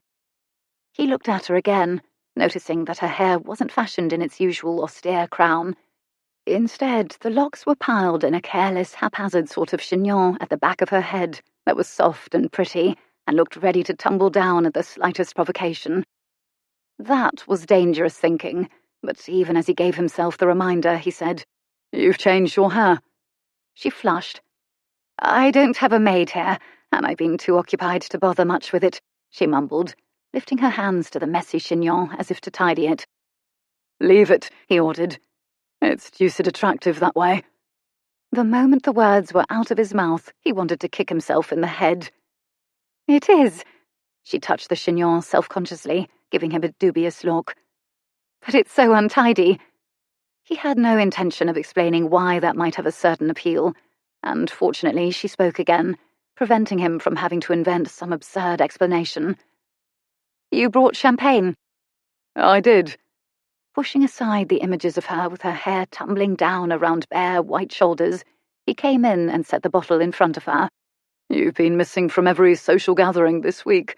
Lady David assured me you weren't ill, but she was so evasive on the subject that I thought your absence might be my fault. So I decided to find out what was going on. I hope I haven't blotted my copybook in some way. Oh, no, it's nothing to do with you.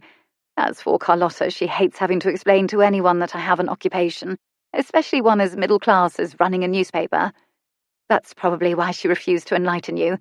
It embarrasses her that I'm engaging in a profession, however temporary it might be. I see. But what is all this? He asked, gesturing to the disarray all around her with his hat. What's happened? I fired Mr. Beale. You did? He grinned, setting his top hat aside as he sank into the swivel chair opposite her. What delightful news! She made a face at him as she shoved her pencil behind her ear. Yes, well, I've been paying for that delight ever since. First, the typesetter quit. Being the only remaining male employee in a company of women made him uncomfortable, he said. So Hazel and I had to typeset last week's issue ourselves. Then the printing press gave out. After, I'm thankful to say, we'd printed all the copies. I had to scramble like mad to find a qualified firm to contract the typesetting and printing for this week's issue, and I'd barely done that before Hazel's aunt came down with flu, and she had to go home to Surrey. I meant to let you know what was happening, but honestly, Rex, I just forgot. She gave a little laugh, shaking her head and sending the looser lock of hair tumbling down again. Terribly rude of me, wasn't it? Not at all. Perfectly understandable. He leaned forward, frowning as he noted the tired lines and shadows of her face. You look quite done in, my lamb. I am a bit tired, she admitted, and attempted to shove the loose tendril of her hair back again, but when it immediately fell back over her brow, she left it there, as if too weary to bother trying to tuck it into place. He did it for her, reaching out to curl it behind her ear. Fighting the temptation to linger and touch the soft skin of her cheek, he let his hand fall. More than a bit, he said gently, leaning back in his chair. It's not only work here that's worn me out. The season had become this mad dash from party to party. It tends to get that way. It's been rather nice to have a change, even if the pace of my days hasn't slowed. She gave a laugh. The odd thing is that I'm actually enjoying myself here. That's something I never thought would happen. Still, I dare say you're due for a rest. Perhaps you should go upstairs and go to bed. I can't. She gestured to the pages spread across her desk and the credenza behind her. I have to finish this first. And what is so important that it can't wait until morning? With Hazel gone, I'm not only the publisher and the editor, but also the advertising artist. I have a meeting with Ebenezer Shaw first thing in the morning in which I'm supposed to show him ideas for advertisements to launch his company's newest product. Hazel left me with some conceptual ideas, but she did not have time to do any sketches before she left, so I must do them. I've been trying, but... Clara's shoulders slumped as she stared down at her efforts. Sketching is something for which I have little talent, I'm afraid. He glanced at her pathetic attempts and was forced to agree. They are awful, I know, she said as if reading his mind. But I can't cancel the meeting. He's such a curmudgeon, he's likely to withdraw the entire campaign if I'm not prepared, and if he does that, we could lose over £1,000 in advertising revenue. More, if he's in a sour mood. Never fear. Rex stood up and began unbuttoning his black evening jacket. You shall not lose a single penny. What are you doing? She asked, as he slid his jacket off his shoulders, slung it over the back of his chair, and began unfastening his cufflinks. What do you think I'm doing? He dropped the heavy silver cufflinks into her pen tray and began rolling up his shirt sleeves. I'm going to help you. Chapter 15. If Rex had any hope his announcement would cause Clara to deem him her knight in shining armour, rush into his arms and shower him with grateful kisses, he was immediately disappointed. She frowned, her skepticism obvious. Have you any talent for drawing? More than you, my sweet, he countered, plucking her charcoal pencil from behind her ear. He spread out her sketches, and a quick glance over her stickmen, skewed bottles and scribbled notes told him what she was attempting to do. Shaw's Liver Pills has a new patent medicine, I see. A cure for colds. He made a scoffing sound that earned him a disapproving look. Disparaging our advertiser's product, she said dryly, is not inspiring my confidence in your ability. Perhaps this will. Rex pulled a fresh sheet of drawing paper in front of him, bent over the desk and began to sketch. It only took a few quick strokes to capture the essence of a happy baby and relieved mother, and by the time she'd circled around to his side of the desk, he'd added a replica of a medicine bottle to one side and scrawled the Shaw's insignia at the top. There, he said, straightening. How's that? Staring down at the page, she made a choked sound of relief, something halfway between a sigh and a sob, and he began to think her initial dim opinion of him was getting a polish at last. He wasn't sure if he deserved it, but he savoured it just the same. It's good, truly good. She turned toward him, pressing a hand to her chest. Oh, thank you, Rex, thank you. Her brown eyes were filled with enough gratitude and relief that he thought of pushing his luck and demanding some sweet, sweet compensation, but he refrained. I just wish I'd known you were in this sort of difficulty earlier, he said instead. I'd have come straight here this evening and spared myself the pain of listening to 2 hours of Wagnerian opera. Is that where you were? Covent Garden? He nodded. That's where I spoke with Lady David. I saw her across the way in the Duke's box, noted you weren't with her party, and decided it was time to run you to earth. I'm so glad you did. Would you mind doing a few more of these? That depends. Have you anything to eat? You want food? Well, there are other compensations I could ask for, he couldn't resist saying, but I'll settle for a plate of sandwiches. I think I can manage that. She gestured to some handwritten pages piled on one side of her desk. Those are the notes of my meeting with Hazel before she left for Surrey. Read those and you'll have an idea of what we had in mind. We want to propose 6 advertisements. So, 6 sketches. When she nodded, he resumed his seat and reached for her pile of notes. Consider it done. Clara went off in search of sandwiches, and after reading through her notes, he set to work. By the time she returned, he had completed 2 sketches and was halfway through a third. But when he caught sight of the tray she put on the desk beside him, he stopped. What's wrong? She asked, as he stared askance at the 4 minuscule triangles on the plate. If you expect work out of a man, you'll have to feed him better than that, Clara. It doesn't seem like much food, I suppose. Not to you, but... She stopped, and as he turned in his chair to look at her, he noted in some surprise the hot colour flooding her cheeks. It's just that our cook is still in the kitchen. She's always the last to go to bed. If I'd asked her for more food than I usually eat... She'd get the wind up, he finished for her when she stopped again. Clara nodded, looking at her feet. It's not really proper, you know, she whispered. You being here, alone, with me. It wasn't proper at all. More than that, it was risky as hell, especially given what had already passed between them, but he had no intention of pointing that out. I understand. No, I can't imagine how even a dainty creature like you can subsist on a meal like that, he added, waving a hand at the sandwiches. It isn't even a meal, now that I think on it. It's a snack. I can bring you more in a few hours after Mrs. Gibson's gone to bed. That is, if you're still here by then. I'll stay as long as you need me to. She smiled, and, as always when she smiled at him like that, Rex felt the world slipping dangerously sideways. He looked away, gesturing with his pencil to the sketches he'd completed. You might look over those and tell me I'm on the right track, he said. Then I suggest you fetch a glass, if you can sneak it out from under your cook's prying eyes. If not, we'll both be swigging that champagne from the bottle. She complied, giving him the reassurance he needed to continue. Then she went in search of a glass.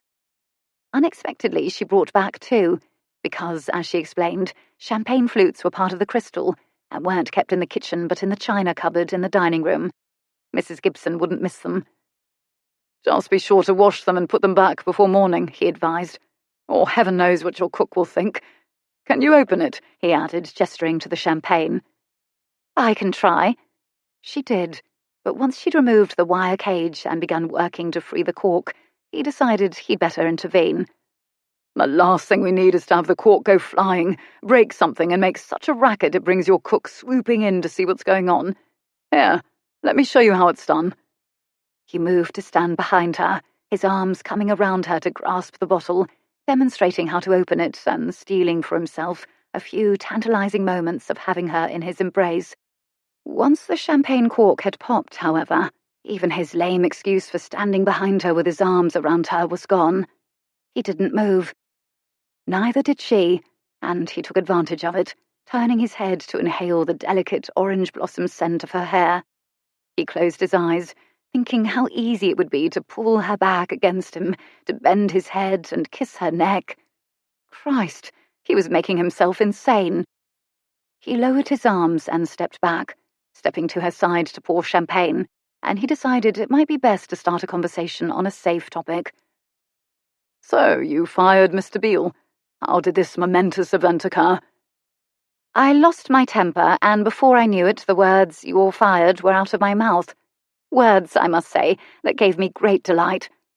He grinned as he handed her a glass of champagne and began to pour one for himself. What happened to all that rot you tried to tell me about having no authority to give him the sack, doing one's best to get along, and respecting your sister's judgment? I didn't really think about any of that. He was abusing a member of the staff, and I just let fly. She gave a sigh. I'm living with the consequences now, though, I'm afraid. He set aside the bottle and glanced at her, noting again the weariness in her face. Which have been arduous, I see. Well, as I told you once, editor is the most important position on the staff.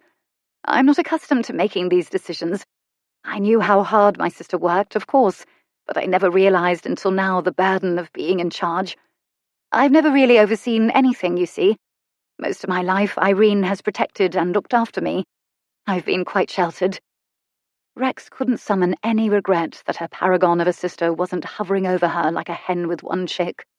Although, as he shot a considering sideways glance over her, he appreciated that her current lack of a chaperone made the temptations tormenting him even harder to resist. And with Mr. Beale gone, she went on, bringing his thoughts back to the matter at hand.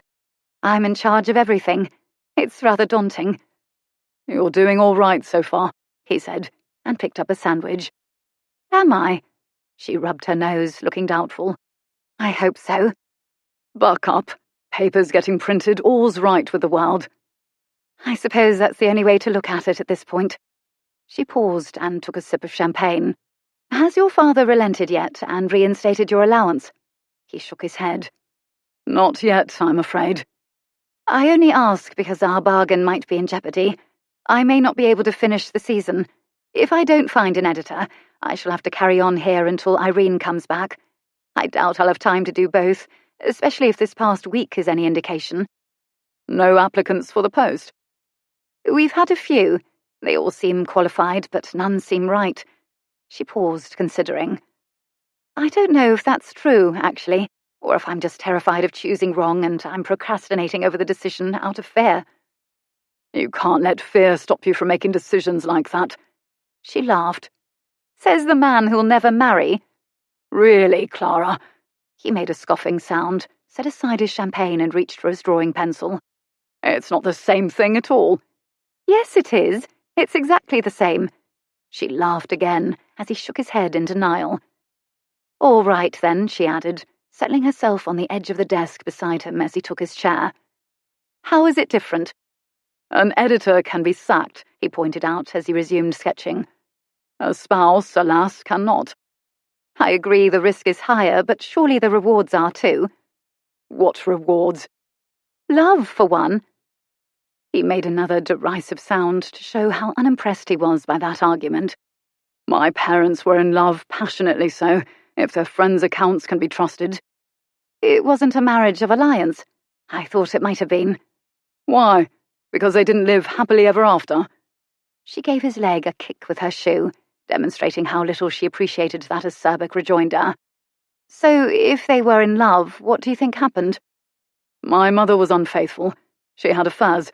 I thought everyone knew that. So, it was all her fault? It was, if you ask anyone in our family. Both sides condemn Mama and blame her for the whole messy business. Even her own relations won't have anything to do with her. What about you? Do you condemn her?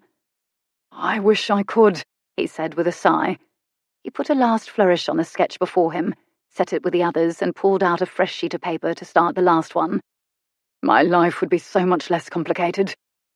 Before she could ask what he meant by that, he went on. Don't think I deem her blameless, because that's not the case either.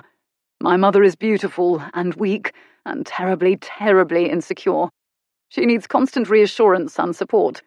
My father, being an impatient man and blunt to a fault, was never capable of filling that sort of need, or even understanding it. What you're saying is that they were never suited? About as suited as oil and water. From what I understand, I had barely learned to walk before they drifted apart, and by the time I went off to school, they could only tolerate each other's company if it presented an opportunity to blame each other and tear each other to bits. After I left for Eton, my mother launched her first affair, and, well, the rest, as they say, is history. I'm surprised you don't know all about it. It was reported in the papers in lurid enough detail. I was only a little girl when they separated, far too young to be interested in reading newspapers. I don't know any of the lurid details you speak of. You've missed nothing by not knowing. When love goes awry and turns to contempt, it's always a sordid tale. He paused for another sandwich and a swallow of champagne. Given the sort of people they are, I can't fathom how my parents ever thought it could be otherwise. For some, love is blind. He nodded. In my parents' case, very much so. Especially my father. My mother was already a scandal before they ever met, from what I understand.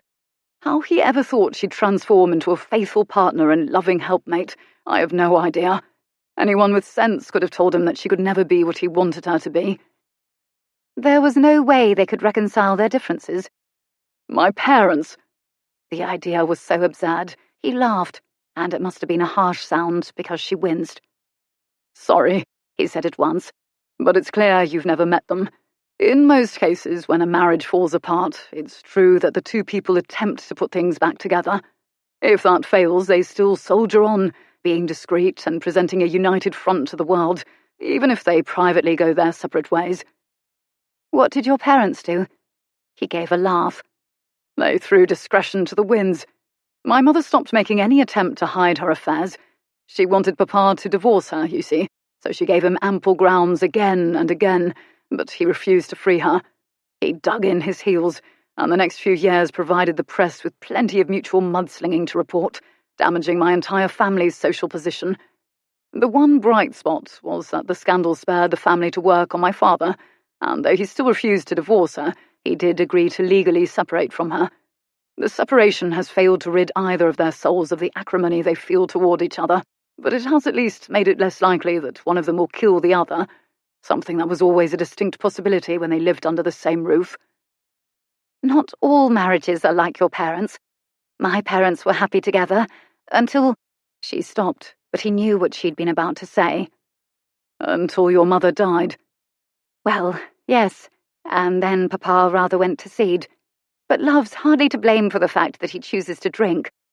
It's unfair for me to blame Love, I suppose, but there it is. My father chooses to remain bitter and wounded and unforgiving. He won't let go of a woman whose love for him vanished over 25 years ago.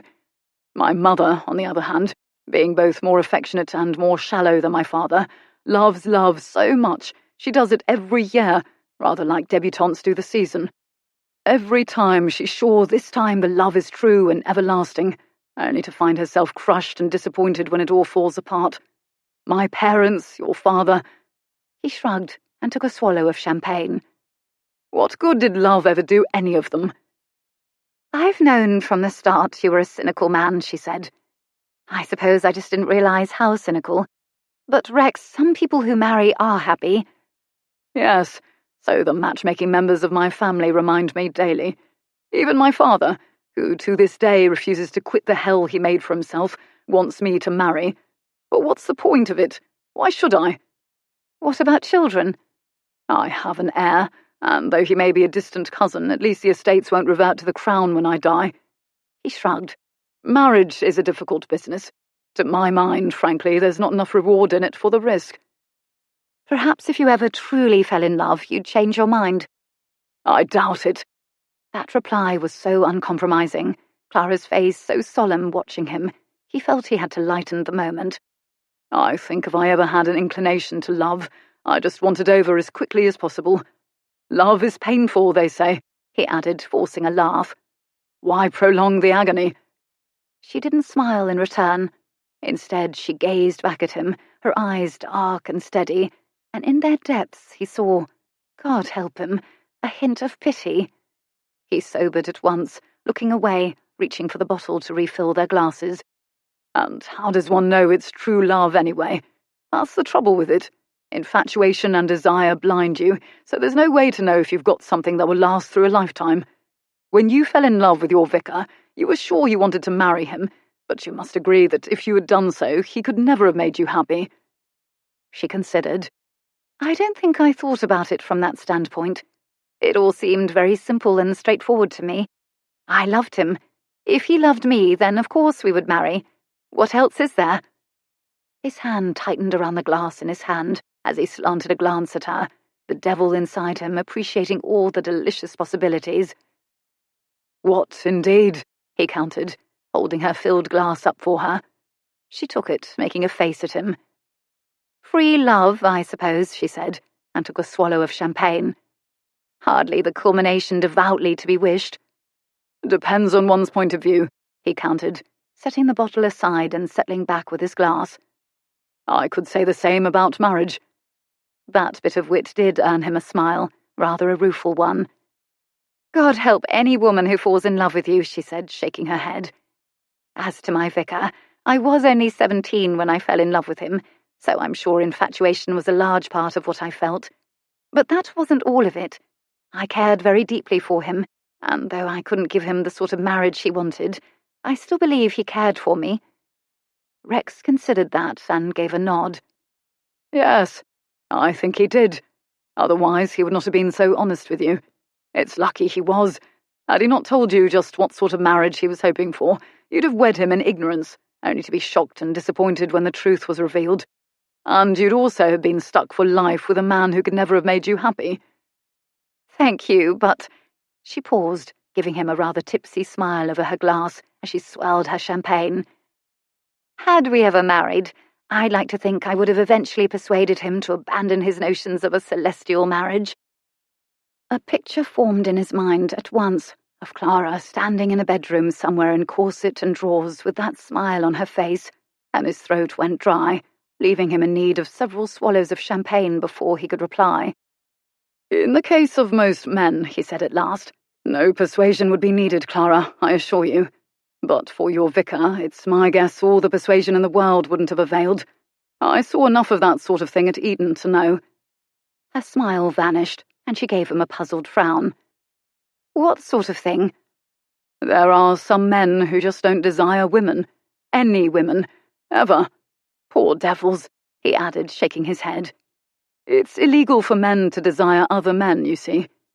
She stared at him, aghast and shocked. Heaven bless her sweet, innocent mind. That's what you meant about being arrested? Yes. Good heavens.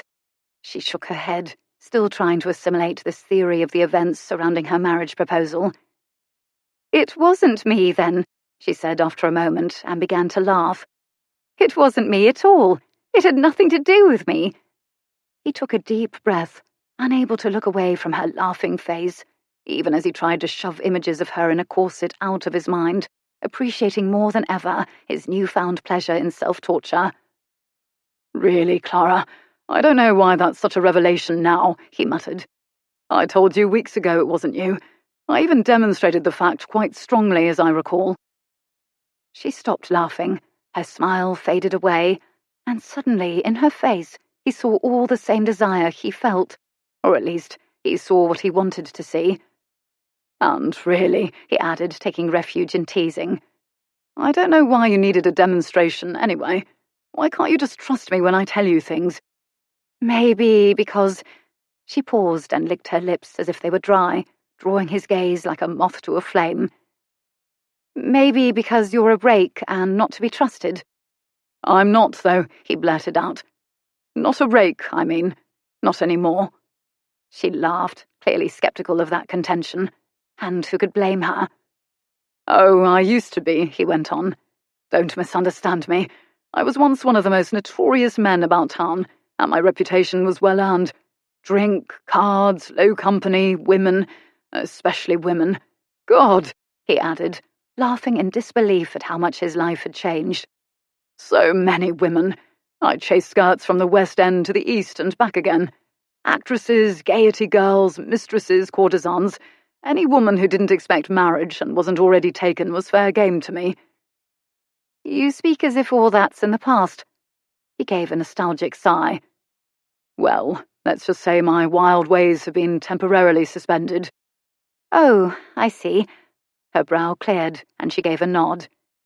Women, you said once, are deuced expensive. And now that your father and your aunt have both cut you off, you can no longer afford such things. Well, that's true, yes. But I'm afraid this sad state of affairs came to pass 2 years ago, long before my father stopped my allowance. Years? The gossip columns say otherwise. They have you with some new... She paused and looked away. You seem to have a new mistress every other month. I know, but that's all a hum, Clara. The women, the cards, the drink. He paused, waving a hand vaguely in the air. All that's just a charade nowadays. A charade I created over 2 years ago, and one I maintained up until the night we made our arrangement at Covent Garden. But why would you do such a thing? For what purpose? He shrugged. I had to find some way to explain why I'm always short of funds. And why are you? He took a deep breath. I give my mother money. Everyone believes I still spend whatever I get on rakish pursuits, but as I said, that's tosh. Whatever I don't spend on my own household has been going to my mother for quite some time. I'd ask you to keep this knowledge to yourself, or if my father found out, I'd never get my allowance back. Of course, I won't tell anyone, but why should your father care? In the separation agreement, he stipulated an allowance for my mother. It's enough to live on, but only just. Mamma can't afford a household, so she's drifted all over the continent, from friend to hotel to friend to hotel. But after a decade of this, she's pretty much used up all her friends' goodwill, and hotels have stopped allowing her accommodation. For though she's a countess, she's a disgraced one, and she always ducks her bills. She tried to bolster her income with gambling, but of course that didn't work. She only got into more debt. Debt that my father, understandably, refused to pay. So she began applying to you for money, and you give it to her? Yes, that's the reason my father cut me off. I don't know quite how, but he discovered what I was really doing with my income. Detectives, I'd guess. He's employed enough of them to trail my mother in the past, God knows. He probably has a firm of those good gentlemen on permanent retainer. But keeping you continually short of funds only hurts him. If he wants you to marry... Even the ambition to see the estate secured to his own bloodline is not stronger than his need to try to control my mother. He can't accept that he never could do that, and he never will. And he can't bear to think my allowance from the estate might be circumventing his control over her. He hates her that much. He hates her as much as he loves her. Rex laughed, and even to his own ears it had a bitter tinge. I think if she ever expressed the desire to come back to him, he'd let her. But of course, he'd also make her pay for it. Love, Clara, can be a terrible thing, which is why I've so little use for it. I do see your point of view a little better now, I suppose. But still, as terrible as it can be, love can also be beautiful, surely, if it's true. Perhaps, that is, if true love exists at all, which my cynical heart is inclined to doubt. I think romantic love is a bit like a pot of gold at the end of a rainbow. A mirage, you mean? Yes. Sorry if that disappoints you. He tilted his head, giving her a curious look. Aren't you going to ask me why I do it? Why you give your mother money? It's obvious, isn't it? Is it? The family, both sides, mind you, think I ought to have told her to go to the devil, and that I was a fool for risking my father's wrath for her. I don't think you're a fool. You obviously love your mother. He smiled, raising his glass. That's what makes me a fool. She shook her head. No, Rex, it doesn't. You were trying to help her as best you can. She paused, looking at him thoughtfully. It's quite noble of you. He choked on his champagne. Noble? Yes. She frowned as he laughed. Why are you laughing? Clara, in over 3 decades of life, no one who knows me has ever deemed me noble. Her frown cleared, and her smile came back. Now who's hiding their lights under a bushel, she asked, and swallowed the last of her champagne. His amusement vanished, for in her face he saw something he'd never seen there before, something that shouldn't be there. He saw a hint of admiration. If you knew what I've been thinking about you ever since I walked through that door, my sweet lamb, you'd never call me noble. She set aside her glass and slid off the edge of the desk. And if you knew what I was thinking about you right now, she said as she turned his chair toward her and leaned over him, you'd never call me sweet. She kissed him, and the moment her mouth touched his, Rex decided to rid her of any ridiculous notions of his nobility in the best way a rake could do. He broke the kiss long enough to stand up, and then he wrapped his arms around her and took her mouth again, not with any tenderness or gentle regard for her inexperience, but with all the passion he'd been keeping under such tight, agonizing control. From the moment he'd first kissed her on that settee, he'd been able to think of little else but doing it again, of tasting her mouth and unleashing the sweet passion he'd so unexpectedly uncovered that afternoon. Yet now, as her arms came around his neck, he reached up to grasp her wrists, the vague notion in his head that he ought to stop this, that he ought to exercise at least a shred of the nobility she'd attributed to his character. But then her lips parted, he tasted champagne on her mouth, and any thought of stopping crumbled into dust. He deepened the kiss instead, sliding his tongue into her mouth. Her response was immediate, her fingers raking through his hair as her mouth opened wider, her tongue meeting his with all the same sweet eagerness she displayed during their first kiss. She wasn't thinking of boundaries or consequences, he knew. She was only drinking in all these sensations, still so new to her, and he wanted, more than he'd ever wanted anything in his life, to give her more. Keeping one arm tight around her waist, he slid his free hand up along her ribs.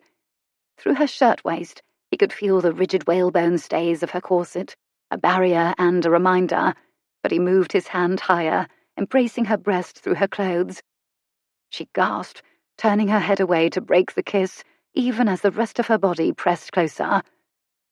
It's all right, he murmured, his palm cupping her through the rigid corset, his other arm tight around her waist, as he trailed kisses from her cheek to her ear. It's all right. Her skin was like velvet, her hair held the sweet scent of orange blossoms, and her breathing was shallow and quick against his neck. When he pressed his lips to the side of her throat, he could feel tendons there quiver beneath the caress of his mouth. When he moved higher, pulling the lobe of her ear into his mouth, she moaned.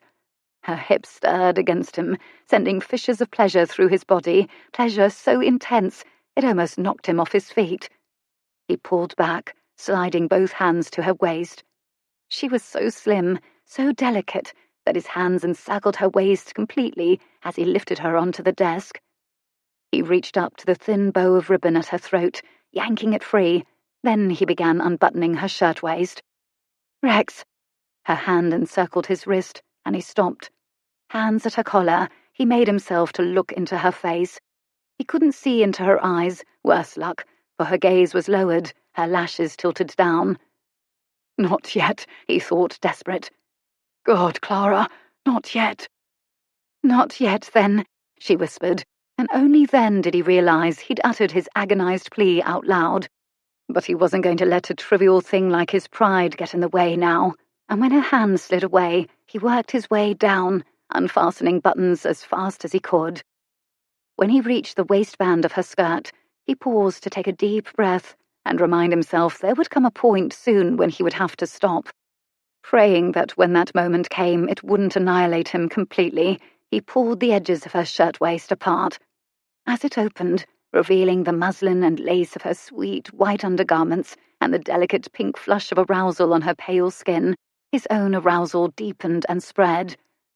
He leaned closer, and the soft, pristine scent of talc mingled with the orange blossom scent of her hair, flaring arousal into lust, making him dizzy. He pressed a kiss to her collarbone, and she stiffened, sucking in a sharp breath at the sensation. Her hands came up to cradle his head, pulling him closer as he trailed kisses along her collarbone to her shoulder.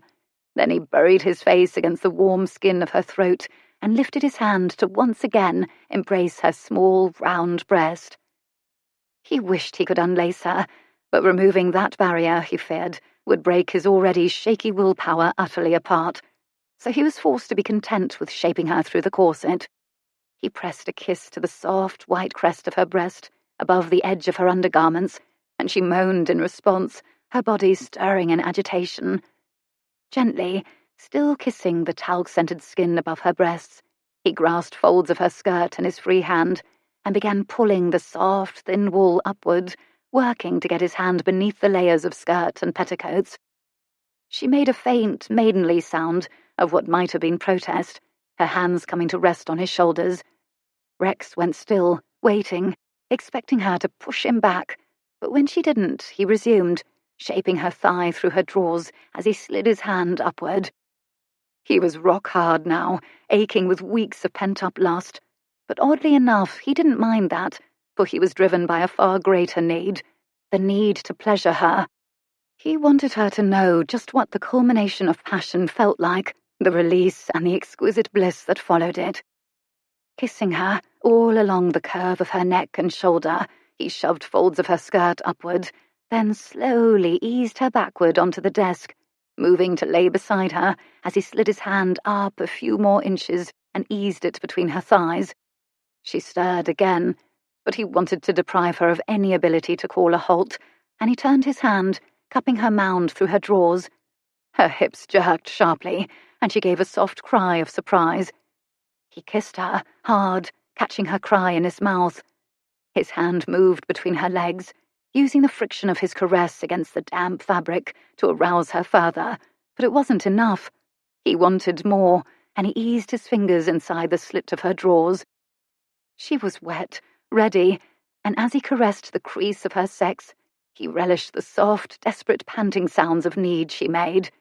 She was nearing climax, he knew, and he used his voice to inflame her further. "That's it, sweetheart," he said softly. "You're close, so close. Let it happen." As he spoke, her hips began pumping faster, moving against his hand in awkward, frantic jerks as she strove toward the peak, and when she came, he felt the sweetest pleasure he'd ever felt in his life. She collapsed back against the desk, panting. He waited until the last waves of her orgasm had subsided before he pulled away, easing his hand from under her skirts. He was aware of the painful, aching need in his own body, and when she opened her eyes and smiled at him, he knew he couldn't stay here one more minute without crossing the Rubicon. He moved at once, rolling away and sliding off the desk. "I've got to go." Even as he said it, he was aware of all the times he'd said those exact same words to women before, of all the times he'd rushed to dress and raced for the door. This time, his reasons for dashing off were totally different, rather the opposite, in fact. The irony of that was not lost on him. "It's terribly late," he felt it necessary to point out as he reached for his jacket and slipped it on. "And you need sleep. Try to get some, all right?" "You too." He laughed, a caustic sound in the quiet room. "You always laugh at things I say when I'm not trying to be funny," she accused, sitting up. "Sorry," he said, and bent to retrieve his hat from where it had been pushed off the desk, a move that exacerbated the pain of his unrequited lust. "But somehow I doubt I'll sleep much tonight." He retrieved his cufflinks and turned away without looking at her. "Good night, Clara." He could feel her gaze on his back as he departed, but he kept walking, vanishing from view into the corridor. As he traversed the short distance from her office to the outer one of the newspaper, he realized he hadn't even kissed her good night. He stopped. Any woman deserved at least that much, Clara especially. He couldn't do it. He couldn't go back, not even to offer her such a simple consideration. Anarchy was inside him, and if he went back, her virtue would be utterly lost before any good-night kiss. "Lock the door after I'm gone," he called back over his shoulder. "And from now on, if you're going to work late, then keep it locked. If you don't, any scoundrel could walk in. God knows I'm living proof." With that, he left the newspaper office, but even then he did not depart. Instead, he crossed Belford Row, where he paused in the doorway of a darkened building and waited in the shadows, watching the windows across the street. With his body in agony, it seemed an eternity before she came into view, a lamp in her hand, but it was only after he had seen her lock the door and draw the blinds that Rex turned away and started up the street to find a taxi. Chapter 16. It must have been the champagne. Clara didn't know how else to account for what had just happened. The passionate kiss she and Rex had shared in the drawing room upstairs had been sweet and exciting and so lovely, but that kiss was not anything like what he had done to her tonight.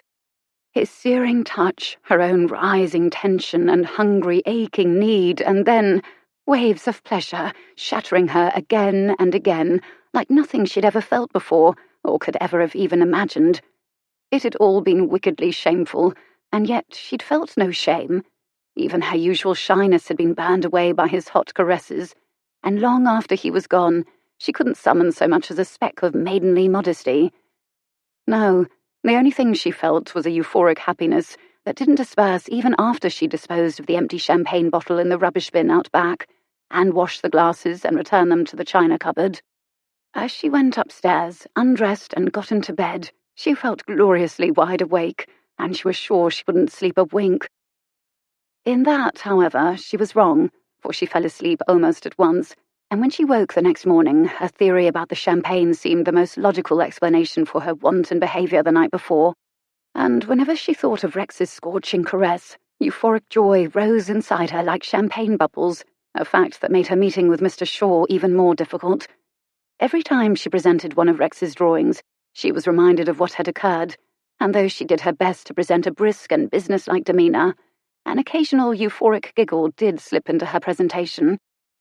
Still, old Mr. Shaw was favourably impressed by what she had to say, and by Hazel's plan and Rex's sketches, so much so that the old devil not only approved the entire advertising plan, but also commissioned an additional series of advertisements for the new cold remedy that would run throughout the winter. This happy conclusion filled Clara with a sense of triumph and satisfaction she'd never experienced before, and for the first time she truly appreciated just why Irene had been so passionately involved with the newspaper.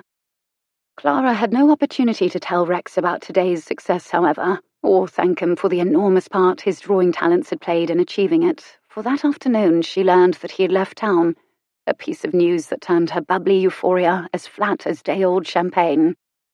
The bearers of this information were Hetty and Lady Petunia, who came to call on her at the newspaper office, and though Clara tried not to show any feelings about his departure one way or the other, she knew at once she hadn't quite succeeded.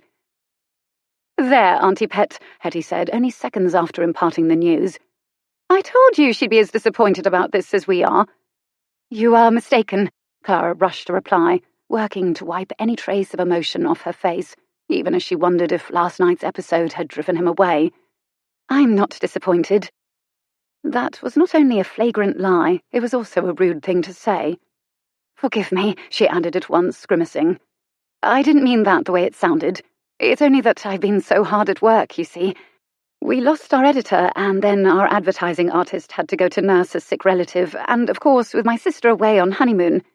She stopped, appreciating that she was rambling. "It's just that I shan't have much time to see anyone for the time being, and it does no good to be disappointed about it." "But Rex going away is a disappointment?" Hetty asked. "Oh, Clara, do say it is. You must like him at least a little." Thankfully, Lady Petunia intervened before Clara could reply. "Henrietta, that will be enough. You mustn't press Clara and invade her privacy this way." "Sorry," Hetty said at once. "Forgive me."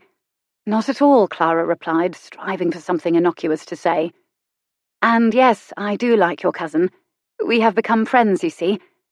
Even as she spoke, she thought of last night, of how she'd leaned down and kissed him, and of the sensations his caress had evoked in her, and she feared she was beginning to like Rex in a way that had nothing to do with friendship. Friends, Hetty's amused, teasing voice lurched her out of her contemplations, and Clara realised something in her face must have given her away.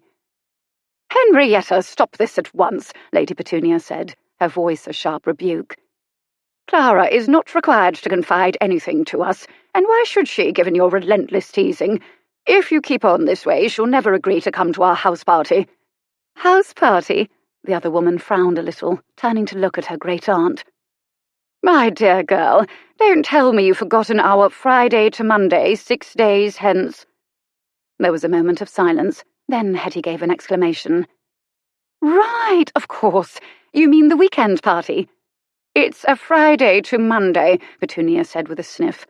And that's a house party, regardless of what you young people call such things nowadays. I hadn't forgotten, Hetty said. I just hadn't realised it was so close. My, how time flies in the season. That's just why a Friday to Monday is so perfect for July. Petunia turned to Clara. I am chaperone to Henrietta, as you know, as well as to her younger sister, May, and because May is just out this year, it's been an especially busy time. But I'm getting on in years, you know, and the season is becoming so frantic I will soon need a rest, or I fear I won't be able to continue. So after May has been presented at court, we shall be having a little Friday to Monday at Lisle. That's the home of my nephew, Sir Albert, Henrietta's father, you know. We should dearly love to have you join us, my dear, and the Duke's family, of course. Lisle's a lovely place, Hetty put in. Even if I do say it myself, do say you'll come, for I should very much like to show it to you. I'd like to come, Clara assured her. But as I said, things are very busy here. I'm not sure I can afford to be away. It's in Kent, down towards Dover, Hetty said. And that's a very short journey with trains running multiple times a day. If anything untoward were to arise, you could be home within a few hours. And if you've been working as hard as you say, you'll surely need a good rest by then. Not that we'll rest much if the weather's fine, but there will be croquet and tennis and perhaps some punting on the stream. We may even go to Dover and picnic on the cliffs overlooking the sea. That would be lovely, for I've never been to Dover. But there then, it's decided, Hetty cried. I don't want to hear any buts, Clara. It'll be great fun, I promise. And though there will be plenty of new people for you to meet, you needn't fear you won't know anyone. Rex is there already, along with my brother Paul, who you met at the picnic. As she remembered, Hetty's brother Paul was very nice, and the idea of meeting new people didn't intimidate her nearly as much now as it would have done just a couple of months ago. But it was the mention of Rex that caused Clara to capitulate. Very well, then, she said, and the moment those words were out of her mouth, all her earlier euphoria came rushing back. If the Duke's sisters are free to accompany me, I should be delighted to come to Lisle. There was nothing like the country if a man wanted to regain his sanity. A long, hard ride across the downs on horseback every morning, followed by a hike through the woods or along the cliffs after luncheon, and a few vigorous sets of tennis with his cousin Paul in the late afternoon, all helped Rex put himself to rights. The tennis, he found, was especially effective, for not only was his cousin as fiercely competitive as he, and almost as skilled a player, Paul was also a full decade younger, which meant that although sometimes Rex won and sometimes he lost, he never failed to be thoroughly done in afterward. And if thoughts of Clara still prevented him from sleeping, a few dozen laps in the pond were sufficient to cool his blood.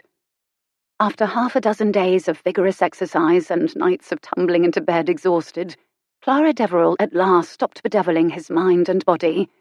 The feel of her, so warm and sweet, became a memory rather than a torture.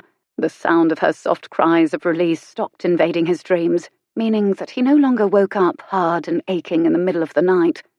By the afternoon of the house party, he felt he was at last himself again. He and Paul were on the court when Hetty, May, and Auntie Pet, the only members of the family not already at Lisle, arrived from the station.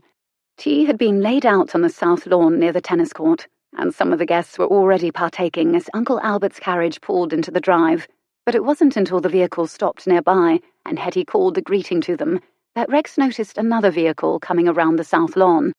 More guests, he supposed. Everyone seems to be here at last, Paul called to him, returning Rex's attention to the game. Do you want to stop for tea? Tea? Rex shook his head, laughing. Now, when I'm a hair's breadth from winning this match. Not a chance. Hair's breadth, Paul echoed, making a sound of derision as he prepared to serve. That's rich. The ball rose high in the air, then Paul's serve sent it flying across the court to a tricky corner. Rex's backhand, as deadly a weapon as his cousin's wicked serve, sent the ball flying back across the net. But then Rex thought he heard Hetty call Clara's name. Startled, he glanced sideways and found all his worst fears confirmed by the sight of Clara's slim figure crossing to Hetty's side, and his concentration shattered to bits. He heard the thwack of Paul's racket against the tennis ball, but still looking at Clara, it took him a millisecond too long to respond, and by the time he dove for the ball, he was already too late. He missed it entirely. His body went stumbling forward, carried by sheer momentum. He landed hard, his shoulder and hip slamming down on the turf of the tennis court, less than 10 feet from the very woman he'd been trying for nearly a week to forget, his gaze riveted to a view of Clara's dainty, leather-clad toes and lace petticoats, peeking out from beneath the pleated hem of a blue travelling skirt. Christ almighty! He turned away from that delectable vision at once, grimacing in pain and aggravation as he rolled onto his back, Paul's merry laughter ringing in his ears. What the hell, he wondered, staring up at the sky, had he done to deserve this? Are you all right? Paul asked, still laughing. Ship-shape and Bristol fashion, he called back. Why do you ask? He stood up before Paul or anyone else could question that lie. Giving his shoulder an experimental shrug, he was glad to find he'd suffered no serious injury, and he glanced around for his racket. It had landed nearly on the chalk line, a fact that forced him even closer to where Clara stood, at the side of the court with Hetty. Rough game? His cousin asked as he bent to pick up his racket. Apparently so, Hetty. Miss Deverill, he greeted with a bow, but he didn't look at her, and before she could reply, he turned away, returning to the court. He wiped the sweat off his brow with his wrist and readied himself for Paul's next serve. But suddenly the idea of playing any more tennis, knowing Clara was here, that she'd be watching, was just too much to bear, and he waved Paul to stop before the other man could serve. What's wrong? He shrugged his shoulder again and gave an exaggerated grimace of pain. Let's stop, he said. I'm done in. I concede, he added before Paul could reply. I'm going to bathe and change for dinner. Concede, his cousin echoed as he walked off the court. But you never concede. I just did, he called back, fearing it wasn't just the tennis match he'd given up on. He didn't see her again until dinner. Fortunately, he was not seated anywhere near her at the table, but that wasn't as much of a blessing as it might have been, for he could still see her plainly from where he sat. Paul, seated beside her, must have been in quite a mind to be witty and charming company, because every time Rex took a glance her way, she seemed to be laughing at something his cousin had said. Lyle had no gas jets in the dining room, and the candlelight gave her pale skin a luminous glow. Her hair was done up in that pretty chignon he'd complimented that night in her office, which only led him to remembering what had happened there, and he was heartily glad when dinner was over and the ladies had gone through to the drawing room. After the port, when he and the other gentlemen joined the ladies, Rex kept his conversation with her to the politest possible minimum, but there were times when he couldn't resist edging close enough to hear her voice. It was an exercise in self-torture, and one that soon paid him out in spades, when he heard her describing the beauty of her yellow bedroom to her sister-in-law, Lady Angela. There was one and only one bedroom at Lyle done up in yellow. The moment he discovered the location of her room, he tried to put the knowledge out of his mind, but he feared it was rather like putting Pandora's gifts back in the box, because lying in bed 5 hours later, the location of her room seemed to be the only thing he could think about.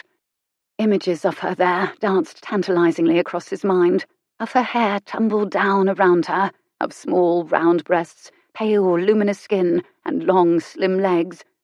He breathed deep, imagining the scent of orange blossoms, and past the roar in his ears, he remembered her soft cries of climax, as his own lust rolled in him like thunder, rising, thickening, until it was pain. He slid his hand along his hip, thinking to relieve the agony with simple expediency, something he'd been doing quite often during the past 2 months, but then he sighed and let his hand fall to his side. What good would it do?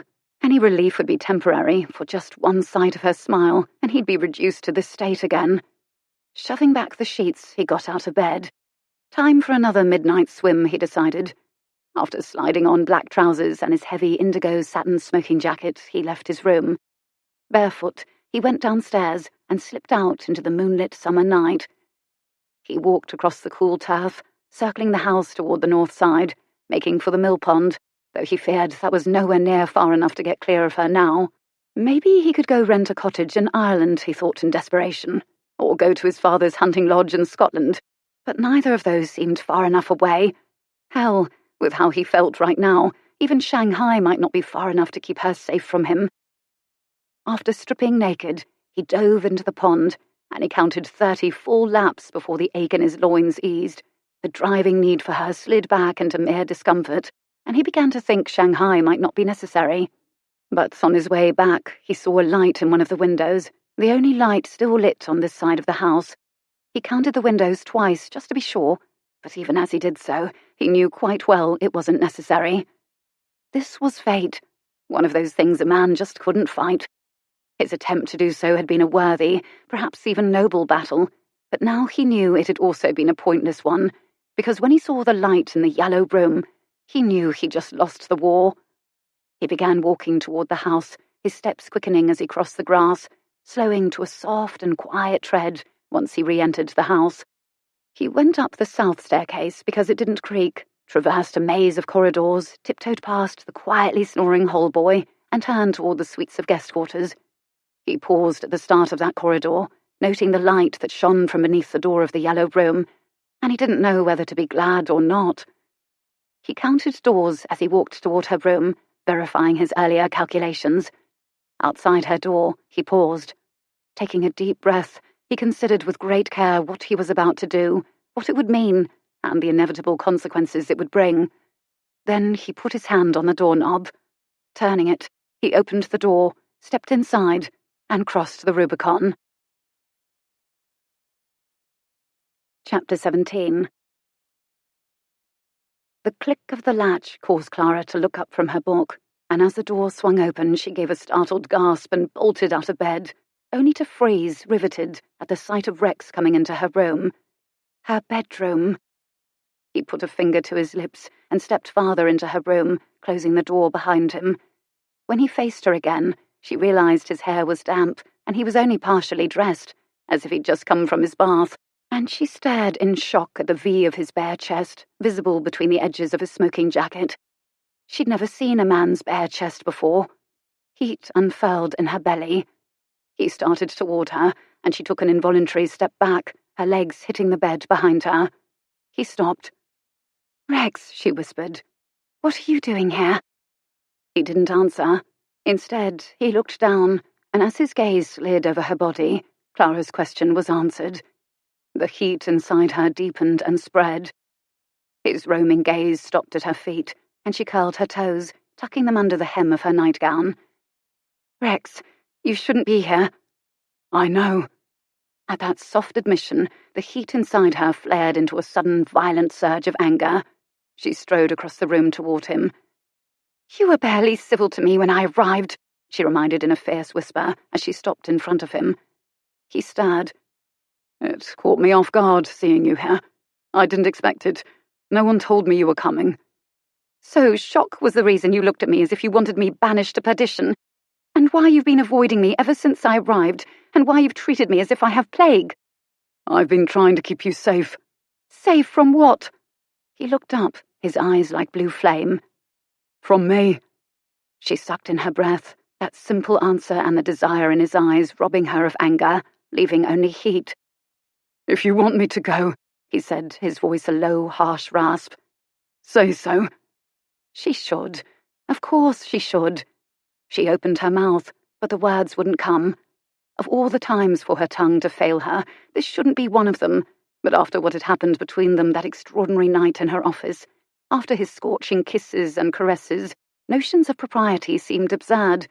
Worse, far worse, she didn't want him to go. She wanted all those scorching kisses again. She didn't speak. Slowly, he moved, easing closer, and with every fraction of an inch he bent his head, her heartbeat quickened. By the time his lips brushed hers, her heart was racing. "You know what it means, Clara, if I stay." She knew. He would lie with her. It was a risk. It could be ruin. And yet, with a light brush of his lips, she ceased to care. She nodded. Yes. With a suddenness that took her breath away, his arms were around her, and his mouth was taking hers in a lush, open-mouthed kiss. And she relished it, relished all the scorching intimacy of it, tasting him as deeply as he tasted her. His arms around her, so strong. His body, so much larger than hers, and so different. His mouth and his taste, familiar to her now. She melded against him and moved to wrap her arms around his neck. But to her astonishment, he stopped her, his hands encircled her wrists. She made a sound of protest against his mouth, but he ignored it, pulling her wrists down as he broke the kiss. "I've got to slow things down," he told her, but even as he spoke, he was reaching for the ties of her robe. "I don't want to ruin it for you by going too fast." "Whatever you do will be wonderful." He gave a laugh low in his throat. "I wish I shared your confidence," he muttered. "Just remember, we'll have to be very quiet. The rooms on both sides of you are occupied." He pulled at the edges of her robe and slid the garment from her shoulders. Then, to her astonishment, he took up the end of her braid, and, with a tug, he untied the ribbon and began unravelling the plait. "There, now," he murmured after a moment, spreading the long locks of her hair around her shoulders. "I've been wanting to do that almost from the moment we met." "What?" Clara blinked, staring up at him. "On the dance floor, you were thinking of unbraiding my hair." "I was. I wanted to take it down, see it fall, run my fingers through it." "Goodness." It was a faint sound to her ears, barely audible. His palm glided along her cheek, and then he raked his hand through her hair, and with a fistful of it in his grasp, he tilted her head back and kissed her again, a long, lush kiss, more tender this time, but still hot enough to burn her everywhere. "And that," he said, pulling back a little. "I was thinking about doing that, too." "I knew about that part," she gasped, trying to catch her breath. "You told me as much." He chuckled, disentangling his fingers from her hair. "So I did. I'm such a scapegrace." He lifted his hands to her collar, and Clara felt a thrill of anticipation and a throb of fear as he unfastened the top button of her nightgown. He worked his way down, and the tension within her grew with each one that came undone. By the time he reached her navel, she was shaking inside, and when he pulled the garment off her shoulders, down her arms and over her hips, then shoved it down to her ankles, she gasped at the sensation of cool air on her skin, for her body ached and burned with heat. Abruptly, he stopped. He leaned back, his lashes lowered as he slanted a glance down over her, and she appreciated too late that she was completely naked. All the thrills died at once, and she wanted desperately to hide. He wouldn't let her. "No, no," he murmured, catching her hands before she could think to cover herself. "I've been imagining this for a long time, Clara," he whispered, spreading her arms wide even as she resisted. "Don't deny me this." "I can't," she whispered, arms outstretched, his hands clasping hers, her body fully exposed. "Since you've already done it." He chuckled. Then his laughter faded away, and she knew he was looking at her body. Even with a corset, she didn't have much in the way of curves, and without one, she knew her shape was more reminiscent of a stick than an hourglass. She endured his gaze, but she couldn't look at him. Instead, she stared into his chin as he looked his fill, her tension growing. He was silent so long, she could only fear the worst. "You're lovely," he said. And then, to her utter amazement, he sank down to his knees in front of her. "Even more lovely than I'd imagined." He laughed softly, his hand gliding up her hip and over her ribs. "Given how vivid my imaginings of you have been, that's saying a lot." She did look at him then. She couldn't resist, and when she saw his face, saw the hunger in his expression as he stared at her naked body, her relief was so profound, she almost sank to her knees, too. He lifted his hand and cupped her breast in his palm, and her relief dissolved into a jolt of pleasure so strong she gasped. The feel of his palm against the bare skin of her breast was exquisite, and when he took her nipple between his thumb and forefinger to gently toy with it, she couldn't help a soft moan. "Shh," he admonished. Then he kissed her there, a sensation so sharp, so exquisite that she had to bite her lip to keep from crying out. And when his mouth opened over her nipple, her knees gave way beneath her. He caught her before she fell, his arm wrapping tight around her hips as his mouth suckled her breast. She stirred against him, for what he was doing made her want desperately to move, but he wouldn't let her. His arm tightened around her hips, pinning her to his body, bondage that only seemed to enhance the pleasure he was evoking with his mouth. At last, she could take no more. "Rex," she gasped, raking her hand through his hair, pulling his head back. He relented, easing away, reaching for her hands, pulling her down to join him, and as she sank to her knees in front of him, he shrugged out of his smoking jacket. He moved to kiss her, but Clara stopped him. "What's wrong?" he asked, his breathing uneven. "Nothing. I just—" She stopped, her gaze lowering to his chest. "I think it's my turn to look." He laughed low in his throat. "Fair enough. Look your fill." She did, her gaze roaming over his wide chest and powerful arms, and as he watched her, he realized that looking at him pleased and aroused her, and for the first time in his life, Rex was grateful for the good looks he'd inherited from his mother. When she lifted her hands to his chest and touched him, he bore the sweet agony of it. But when her gaze slid to his trousers and her hands followed, he shook his head and pushed her hands gently away. "A man can only take so much torture," he told her. "If you start undressing me, I'll go to bits and our evening will be over far too soon." "But you got to undress me," she protested. "That's different." He kissed her to stifle any further discussion on the subject, then he eased her down onto the carpet. That didn't seem to please her, for at once she wriggled, making a face. "It's itchy. Can't we lay on the bed?" she whispered. He shook his head. "Iron beds make too much noise." "Oh." She blushed as she realized why, and it made him laugh. Never in his life would he have thought sweetness like hers would be addicting, but he craved it now, as if it were a drug. "Really, Rex, I don't understand the things you think are funny." "I know." He kissed her. "I know." Straightening, he reached for his smoking jacket. "Here," he said, spreading it out. "Lay on this." She complied, and the sight of her stretched out naked on top of his jacket was the most erotic thing he'd ever seen. He ran his gaze over her sweet, round breasts, her slim waist and hips, and her long, long legs, coming at last to the soft brown curls at the apex of her thighs. He wanted her so badly, it was making him dizzy, but he had to bank his own need just a little bit longer, for her first time was going to be the most beautiful, romantic experience he could make it. Not that he quite knew what he was doing there, he realized, a thought that almost made him laugh. All the women he'd had, and yet that sort of experience did him no good with Clara. He'd never made love to a virgin before, and he hadn't been this intimidated by the act of love since he was an adolescent. He took a profound, shaky breath, then eased down beside her. His weight on his forearm, he spread his hand over her stomach.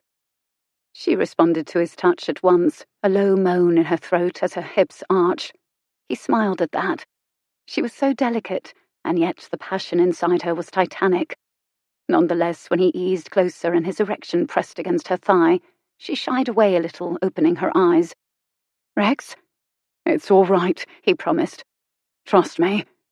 He kissed her, slow, deep kisses, as her body slowly relaxed.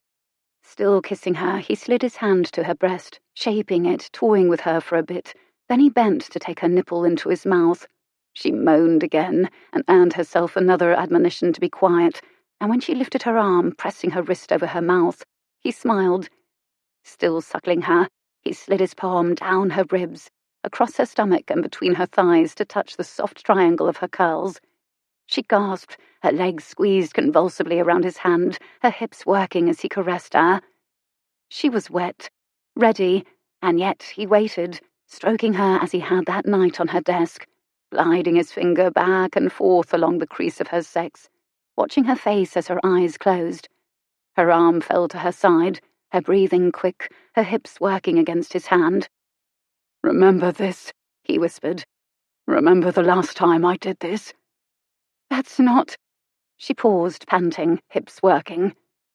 That's not something a girl's likely to forget. He laughed, a chortle that he quickly snuffed. She said the most unexpected things. Clara heard his laugh, but as usual she didn't understand it, and right now she was too overwhelmed to care about figuring it out. Each stroke of his finger was sending a throb of pleasure through her body, until she couldn't bear it. She shattered apart, just like before, a sob of ecstasy tearing from her. He caught the sound in his mouth, kissing her, his fingers continuing to pleasure her even as she collapsed, panting against the carpet. Clara, it's time.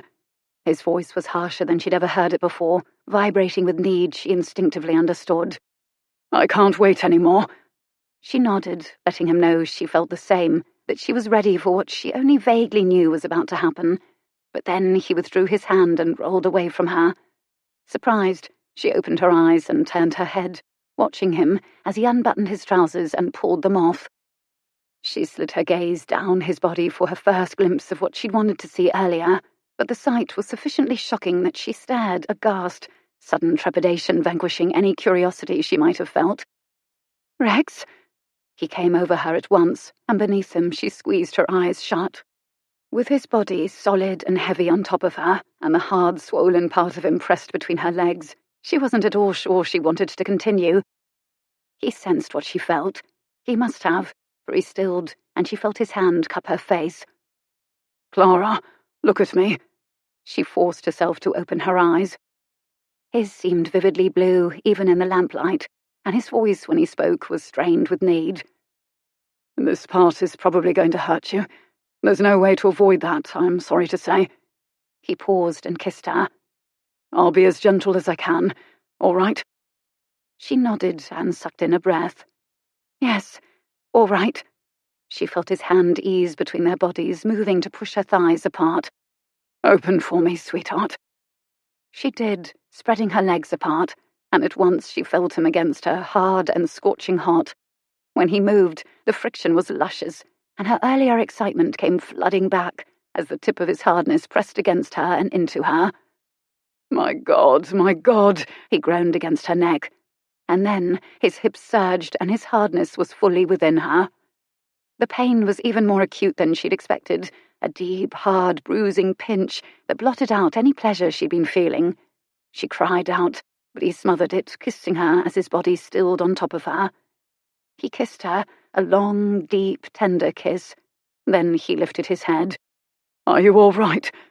His voice was so strangled the words were barely understandable, telling her the strain he was under. She stirred, wriggling her hips, but the pain, thankfully, was easing. Yes, she nodded. I think so, yes. He kissed her again, and then he began to move within her. It hurt still, a little, but there was pleasure too. Pleasure in the hard, thick fullness of him inside her, and the way he moved, and she tried to move with him. Her efforts quickened his pace, and each time he thrust into her, it was a little harder, a little deeper, but that was all right, for her pleasure was deepening too.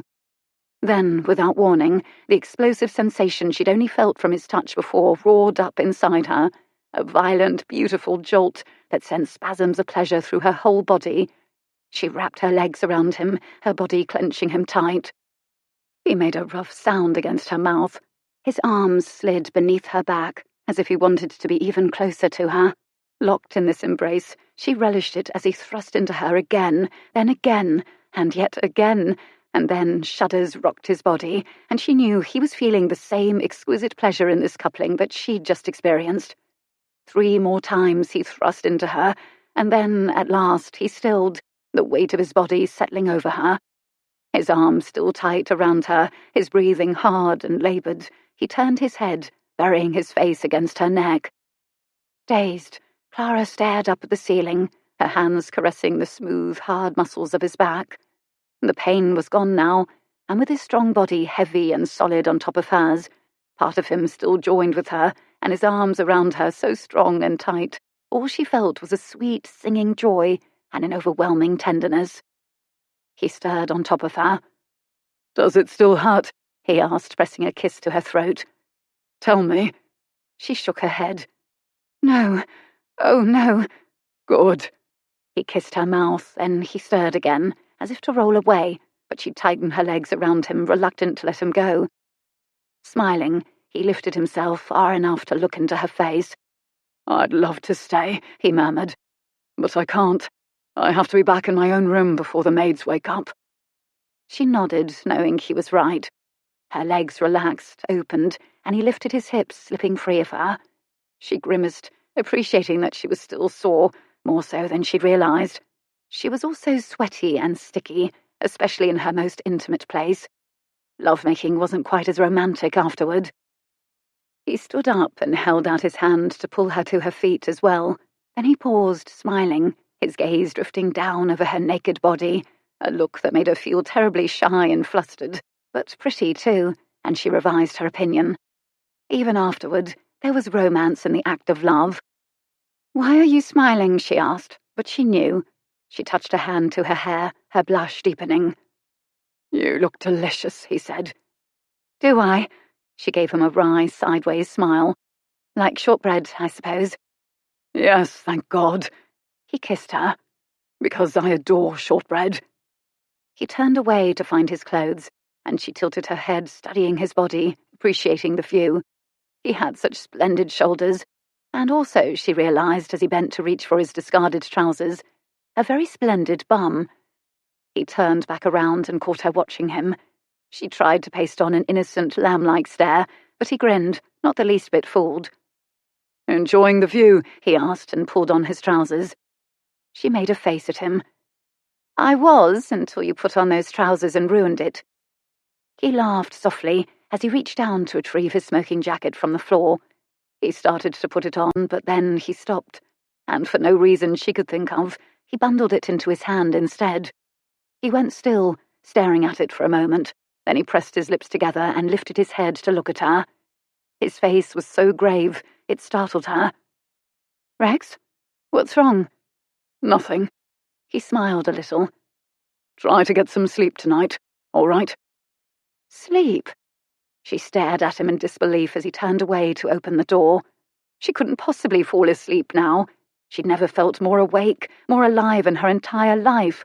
She felt as if she could conquer the world. Did people truly fall asleep after such an extraordinary experience? But before she could ask him that question, he was already gone.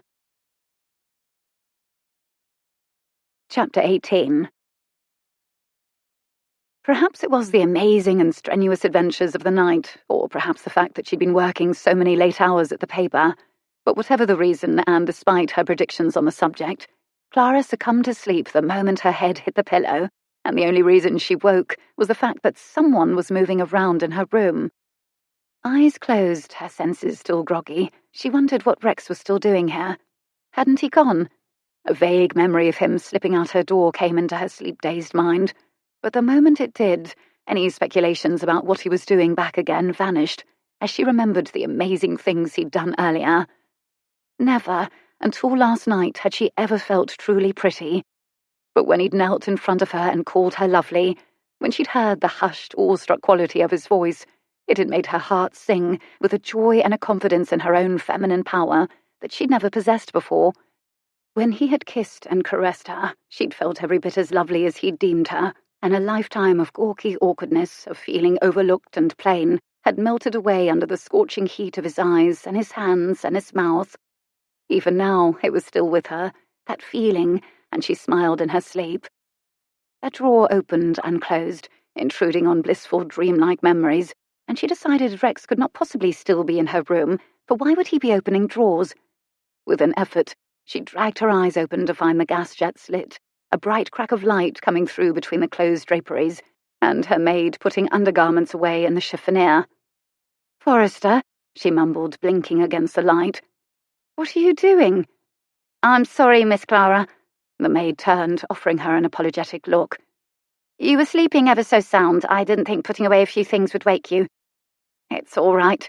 She rubbed the heels of her hands over her eyes, trying to come awake. "What time is it?" 11:15. 11? What? Astonished, Clara bolted upright, fully awake. "So late?" The plump, middle-aged maid nodded. "Yes, miss. I'd have woken you, but you were sleeping ever so, and I thought it best to let you be. You've been working so hard and been so tired lately. I hope I haven't done wrong." "No, of course not," she hastened to assure. "And I suppose you're right that I must have needed the rest. 11:15. Goodness, I never sleep so late." Even as she spoke, she thought of what she'd spent her night doing, and she hastily turned away before Forrester could see any hint of her thoughts in her expression. Shoving aside sheets and counterpane, she got out of bed on the opposite side from where her maid was standing and walked to the window. Pulling back the drapery a fraction, she blinked a little at the bright sunlight. "What a lovely day. What are the carriages for?" she asked, noting several broughams and landaus in the drive. "Miss Chapman has arranged a picnic luncheon to the White Cliffs for anyone who wants to go," Forrester said.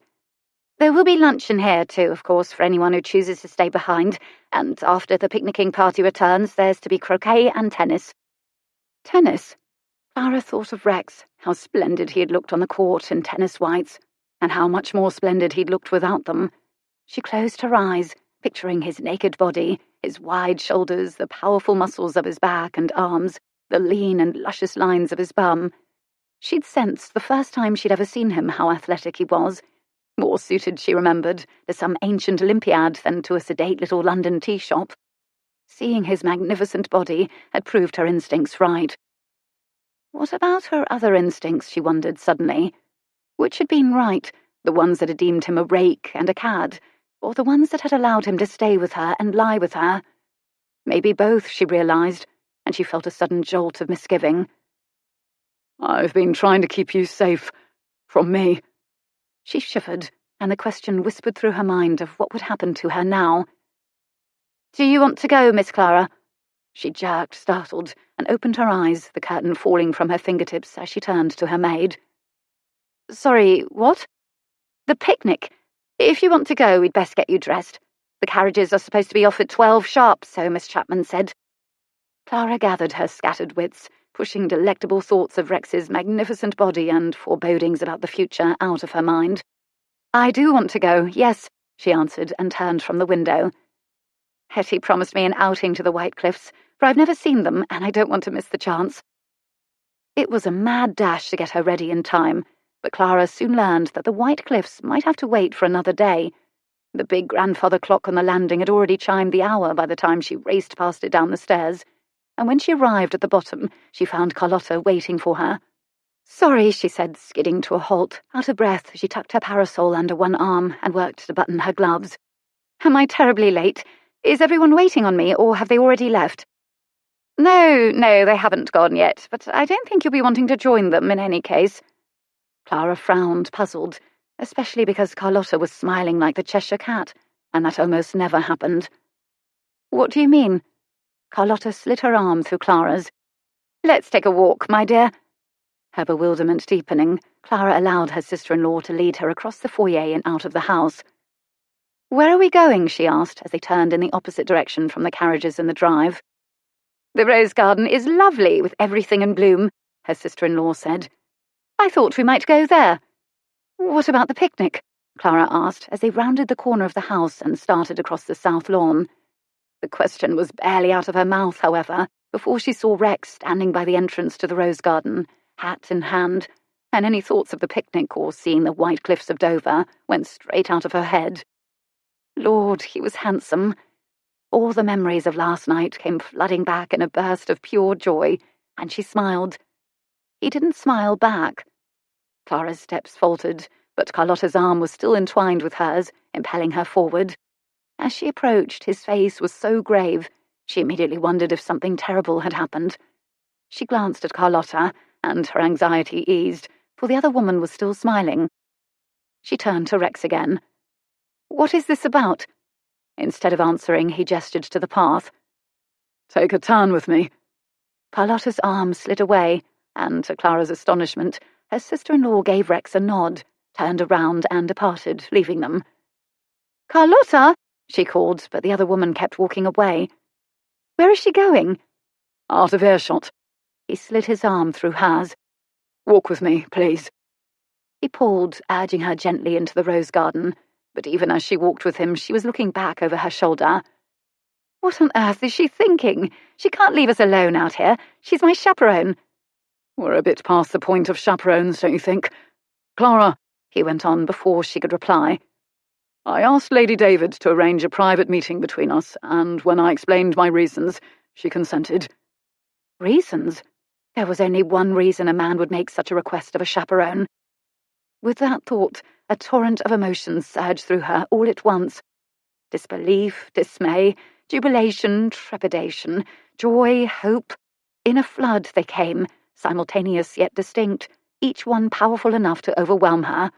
She stopped walking, unable to take another step, and yanked her arm out of his hold. He stopped as well, turning to face her. Surely you can guess what my reason is. One emotion nudged upward past all the others, rising above the tide, threatening to carry her utterly away. It was hope. And yet, hope of what? Not happy matrimony, because he wasn't the marrying sort, and she'd always known that. Just as important, she wasn't at all sure she wanted to marry him, for she'd never contemplated it, not once until this very moment. So why was hope rising inside her, wrapping around her heart, squeezing her chest with such dizzying excitement? What was she hoping for? She honestly didn't know. She looked down, staring at the gravel path under their feet, trying to set aside any romantic notions and remind herself of realities. This was Rex, which meant the idea of marriage was absurd anyway, so he reached for her hands, interrupting this chaotic stream of thought, and she watched as he clasped them in his bare fingers entwining with her gloved ones, turning her toward him. Clara, we have to get married. Not so absurd after all. And yet, oddly enough, it wasn't quite a proposal. Have to, she echoed, trying to make light of it, striving to think. Heavens, that's quite a definitive statement from a man who doesn't believe in marriage and openly advocates free love. Don't tease, Clara. This is hard enough. It shouldn't be hard at all, should it? You can't possibly want to marry me, she said. Yes, I do. Don't, she ordered fiercely, lifting her head, yanking her hands free of his, every instinct she possessed telling her he didn't mean that. Don't lie, Rex, for God's sake. He inhaled sharply and looked away, confirming that, at least in this case, her instincts about him were sound. Very well, he said after a moment. Since you are demanding precise language of me, let me give it. What I want, Clara, is you. I have wanted you ever since you gave me cheek on that ballroom floor. I still want you. Now that, she thought with a delicious thrill and hint of relief, was more like what she'd been hoping for. And if we were anywhere private, he went on, I'd ravish you quick as lightning, whatever the risk, right here, right now, if you let me. Laughter bubbled up and came spilling out. I fear if we were somewhere private, you wouldn't be the only one doing the ravishing. He didn't seem pleased to hear it. That's why we have to marry. You're not the sort of woman a man can ravish and leave. She stiffened, any tendency to laugh vanishing as quickly as it had come. Are there such women? I think you know there are, he said. So please don't go all prickly on me, Clara. There are mistresses, courtesans. Widows, she cut in. Lady Dina Throckmorton, for example. Your friend Lionel seems to think she's that sort of woman. Is she? Let's not get into the weeds by talking about Dina and Lionel, all right? Let's leave them to sort out their own affairs while we sort out ours. But you seem to think that she and I are different, that we deserve different consideration from our lovers, Clara persisted. I want to know why you think so. Do you really need to ask? Dina was not an innocent woman, and Lionel did not ruin her. I, however, did ruin you, despite all my efforts not to. I tried to stay away from you. God knows I tried. Unexpectedly, he gave a laugh, and the harshness of it made her wince. I failed, as the events of last night so aptly demonstrated. She felt cold suddenly, all her joy in their night together fading. So, what you are saying is that you wanted me against your will, fought it as long as you could, but having failed and succumbed to your passion for me, you now feel honour-bound to offer me marriage, even though you don't really want to make a life with me, or any woman. Do I have it right? She didn't wait for an answer, but turned away. She'd heard enough. He wouldn't let her go. Not quite, he said, stepping in front of her. When I came to you last night, I knew just what I was doing and what the consequence would be. It was a choice, Clara, one I did not make against my will.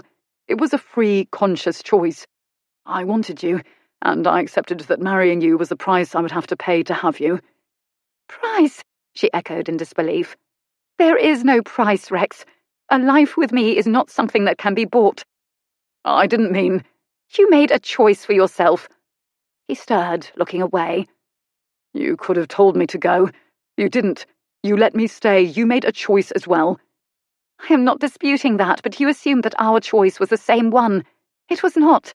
Do you remember," she went on before he could reply, "what I said that afternoon in the drawing room of my father's house, when I told you what I wanted for my life?" "I do, yes. Believe me when I say I've not failed to take that into consideration." "Indeed." "You want honourable marriage, which I'm offering, though a bit late in the day, I grant you. You also want children." His gaze lowered, then lifted. "A desire that might already be in the process of being fulfilled. Have you thought of that?" She hadn't, heaven help her, not until this moment. And Irene had explained the facts of life to her so painstakingly when the vicar had come courting. A lot of good it had done her. "Oh, God," she whispered, seized by a sudden jolt of panic. Rex grasped her arms as if perceiving her suddenly wobbly knees. "It's all right," he said, his voice savage. "There'll be no shame for you, no ruin, I swear it. We'll be married straight away and no one will know. We'll live at Brayborn, of course. Don't worry," he added, his voice gentling. "It's a big house, enormous, wings sticking out every which way, plenty of room for 12 children. It has dogs, horses, apple orchards. It's in the Cotswolds, Gloucestershire to be exact. Our village is Stow-on-the-Wold. Very picturesque. Lots of thatched cottages, rambling roses and bilberries everywhere in summer." She felt the appeal of what he described. How could she not? "It sounds like everything I've ever wanted," she whispered, and felt an absurd desire to burst into tears. "But it doesn't have the one thing that matters, does it, Rex? You want me, you are willing to marry me, but—" She took a breath, looked into his stunning blue eyes, and made herself to say it. "But you are not in love with me, are you?" His lips pressed together. He stared back at her, his face showing regret for what he did not feel, and probably never would. The silence seemed endless. "No," he said at last, a simple reply, brutal in its honesty. Again she tried to turn away, but he would not release her. "Clara, I realise this is not the most romantic situation, and I'm sorry for that. You talk about love, but I honestly do not know what you mean by the word. Infatuation, passion, companionable friendship and affection. What sort of love is true and lasting, and what love is not? How does one know the difference? As I've said, I desire you. I think very highly of you." "Very highly," she echoed dismally. "Goodness, that's almost as romantic as celestial marriage." "Well, I'm not offering that, just so you know." How absurd, she thought. For the second time in her life, a man was proposing marriage to her. The first because he didn't desire her at all, and the second because he desired her too much. But neither had offered marriage out of love for her. She had a penchant, it seemed, for men incapable of loving her. "Well, there we are then," she said. "You do not love me, and—" She stopped, unable to say she did not love him. She couldn't say it, for it would be, she realized, a lie. She did love him. She'd been falling in love with him all along, bit by bit, starting that very first moment she'd seen him in the tea shop. How mortifying to know she was such a fool. Pride came to her rescue, enabling her to say something. "And that means you will marry me, not out of love, but out of obligation." Pain pierced her chest at the word, her heart cracking wide open, breaking right there in front of him. "An obligation inevitably becomes a burden. I will be no man's burden." "And the child, Clara? What will the child be if you refuse me?" She flinched, drawing back as far as his hold would allow, desperate for space and time to think. "We don't even know if there will be a baby." His gaze was steady, calm, as cool as ocean waters. "And if there is, it will be my bastard, if you do not let me do right by you." "I'll decide what to do about that when it happens, if it happens, which it probably won't." He shook his head in adamant disagreement. "The longer we wait, the more risk of scandal. I have no intention of compounding the wrong I've done you by risking your reputation." "And I have no intention of making an irrevocable decision because you insist upon it. My answer is no. I will not marry you. And if there is a child, will no still be your answer then? She didn't reply, and she could feel panic setting in again. Not the panic of an illegitimate child, of giving it up or raising it alone, or of her own possible ruin. If she stood here much longer, she would waver in her decision. She might even relent, and then she would be trapped. She could see her future with him, a future that was secure and safe and bleak. She could see herself years from now, still in love with a man who did not love her, a man who'd had more women than he could count, and had never loved any of them, who could very well not be capable of love at all, and who might not even manage to be faithful. She would want him to love her, and only her. She would hope for it, yearn for it, and if he could not give his heart and be a true husband to her, it would destroy her. She looked at him, knowing he was still waiting for an answer to his question. I refuse to worry about things that haven't happened, she said, and jerked hard, wrenching free of his hold. She ducked around him, fighting back tears as she walked away. This isn't over, Clara, he called to her. Yes, it is.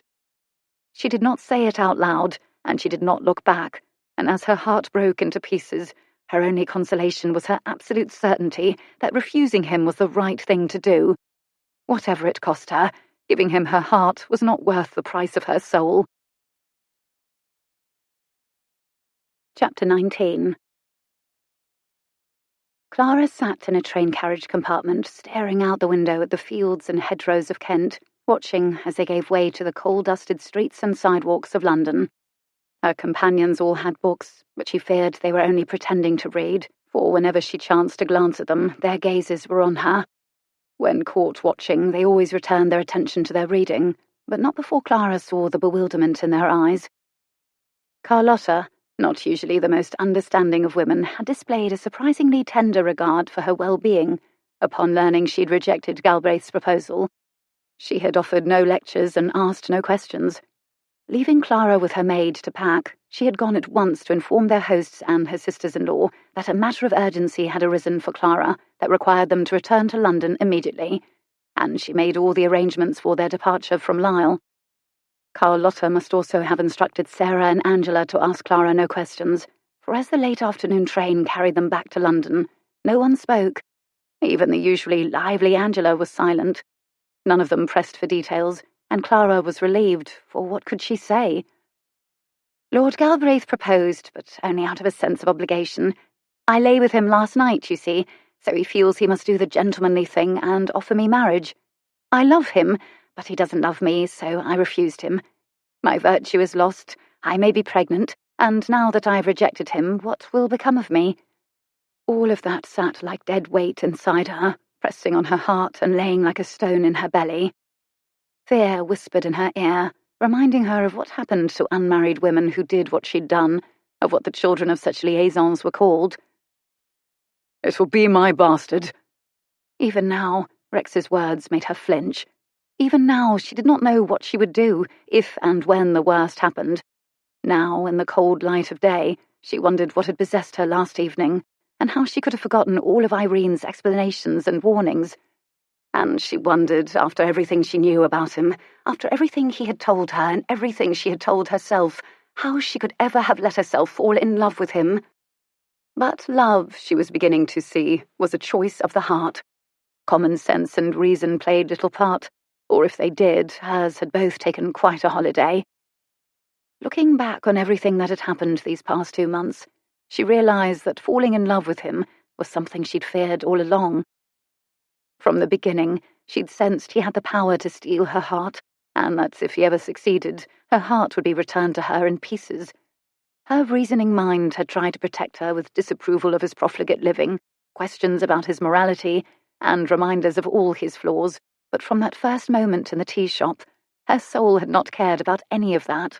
Her soul had only known this man could make her feel beautiful and desirable, and unmoved by the cautions of her reasoning mind, her soul had insisted on turning toward him again and again, the way a plant in a window turned continually toward the sun. That unknowing, unreasoning instinct she appreciated now was why she'd asked him to be Lady Truelove. She'd known somehow that he would teach her things about herself no one else could. It was why she'd agreed to his sham courtship. because she'd sensed it might be the only true romance she ever had, and her heart had not wanted it to pass her by. It was why she'd managed to ignore all her own high-minded principles about virtue and marriage, and had lain with him, sacrificing all the dreams she'd ever had for her future. And it was why, though she might be ruined forever, she felt no shame and no regret. Deep down in the dark, secret recesses of her soul, she'd wanted this, every beautiful, shining, heartbreaking moment of it. "You're lovely. Even more lovely than I'd imagined." Shame and regret, she supposed with a newfound cynicism, might come later, when his awestruck voice and tender words and scorching caresses had receded from her memory. And if the worst did happen, an illegitimate baby would probably be quite effective at snuffing out any yearning for romance that might still be lingering within her. The train slowed, coming into Victoria Station, and Clara shoved aside grim speculations about the future. If there was a baby, she'd cross that bridge when she came to it. A smile touched her lips. In the midst of the worst crisis of her life, and yet she was still such a procrastinator. Carlotta must have telegraphed ahead to Upper Brook Street because the Duke's carriage and a dog cart were waiting for them at Victoria. At Carlotta's direction, porters separated Clara's trunks from the others, strapped hers to the carriage boot, and piled all the remaining luggage on the dog cart. 20 minutes later, the Duke's dog cart and its driver were halfway to the West End, and his other driver and footman were carrying Clara's trunks into the house at Belford Row, and she was bidding farewell to her sisters-in-law. "We shall see you for dinner soon, I trust." Angela's arms wrapped her in a hug. Then she pulled back and looked into Clara's face. "I shan't ask any questions, but I hope you feel you can confide in me, in any of us if you need to." "Of course." Clara smiled, gave her friend a reassuring pat on the back, and decided it was best to leave things like that for the present. A few minutes later, the Duke's carriage was off again, and Clara was taking off her travelling cloak, hat and gloves in the foyer and handing them over to her maid. "Have everything taken to my room, Forrester," she instructed. "I'll see Papa, inform him I'm home, and then—" "Clara!" That familiar voice brought a burst of happy surprise, lightening her heavy heart, and she turned to find her sister running up the corridor from the newspaper office, arms outstretched. "Irene!" She laughed, stretching out her own arms and running to meet her beloved sister halfway. "You're home again. Just an hour ago." Irene's affectionate and comforting arms wrapped around her, and suddenly the powerful emotions that Clara had been keeping at bay all day refused to remain wholly submerged. A sob surged up inside her, cracking her hard-won fortitude, and she had to bite her lip hard to keep it from escaping. "Henry's on his way to Upper Brook Street," Irene said, still hugging her tight. "But I wanted to see you first, and Papa, so Henry dropped me here and took all our luggage on. But then I discovered you'd gone to the country. I was about to leave you a note and depart." Clara worked to regain her composure. "I wouldn't have gone anywhere if I'd known you were arriving home today," she said, and pulled back, pasting on an expression of mock censure. "You are terrible about writing, dear sister." "Me? What about you? Only 2 letters from you forwarded to me through cooks these past 2 months. "I'm not the one who has things to write about," she lied. "You're the one gallivanting across the world." "Yes, and when I come home I find you've gone gallivanting off to the country with people I've never even met. Speaking of which—" Irene paused, frowning. "Why are you here? Annie told me the house party you were attending was supposed to go on through the weekend, and today is only Saturday. Isn't it?" Irene laughed, shaking her head, her frown clearing as she brushed back a lock of golden blonde hair that had tumbled over her forehead. "One tends to lose track of what day it is after 4 months of travelling, and—" She broke off, all the laughter dying out of her expression, and Clara knew something in her own face must have given her away. "Clara?" Irene put a hand on her arm and cupped her cheek, her hazel eyes filled at once with protective sisterly concern. "What is it? What's happened?" Heartbreak, fear, panic all welled up, blurring her sister's beloved face, but she blinked back tears and tried to smile. "I've fallen in love." The rule that Irene and Clara had established not to partake of alcohol in their father's house was broken that night, and Clara was able to add the drinking of brandy to her ever-growing list of life experiences. Across her desk, in the privacy and quiet of the newspaper office, Over a snifter of brandy, she told her sister everything about her transformation from wallflower to belle of the ball to fallen woman, and, all things considered, Irene took the entire narrative rather well, at least after she calmed down and promised not to shoot Lord Galbraith with a pistol.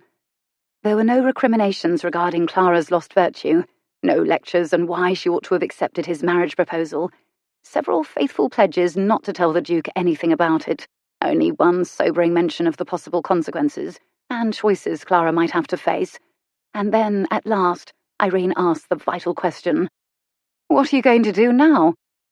Perhaps it was the steadying effects of a few sips of brandy, but Clara was able to give her sister a calm and reasoned response. "Carry on, of course. What else is there to do?" "Carry on with what, though?" Irene asked, her voice gentle. "If the worst happens—" Clara nodded as Irene's voice trailed off. "I know, but if there is no baby, or if there is and I give it up, then I shall need an occupation, a distraction, a purpose, and even if I go back into society, I don't think that alone would be enough to satisfy me now. I think—" She paused, took a deep breath and waved a hand to their surroundings. "I think, perhaps, the paper. The Weekly Gazette." Irene stared at her as if she'd grown a second head, and no wonder, for in the past Clara had never expressed a fraction of her sister's passion for the family business. "You want to run the paper with me?" "Well, Jonathan's not going to do it," she reminded. "Not now. As long as there's silver in that mine of his, I expect you're right. But when did you become so interested in running the newspaper?" Clara began to laugh. "Well, I didn't have much choice after I sacked your Mr. Beale." "What? You sacked him? Why? Was he awful?" "You have no idea."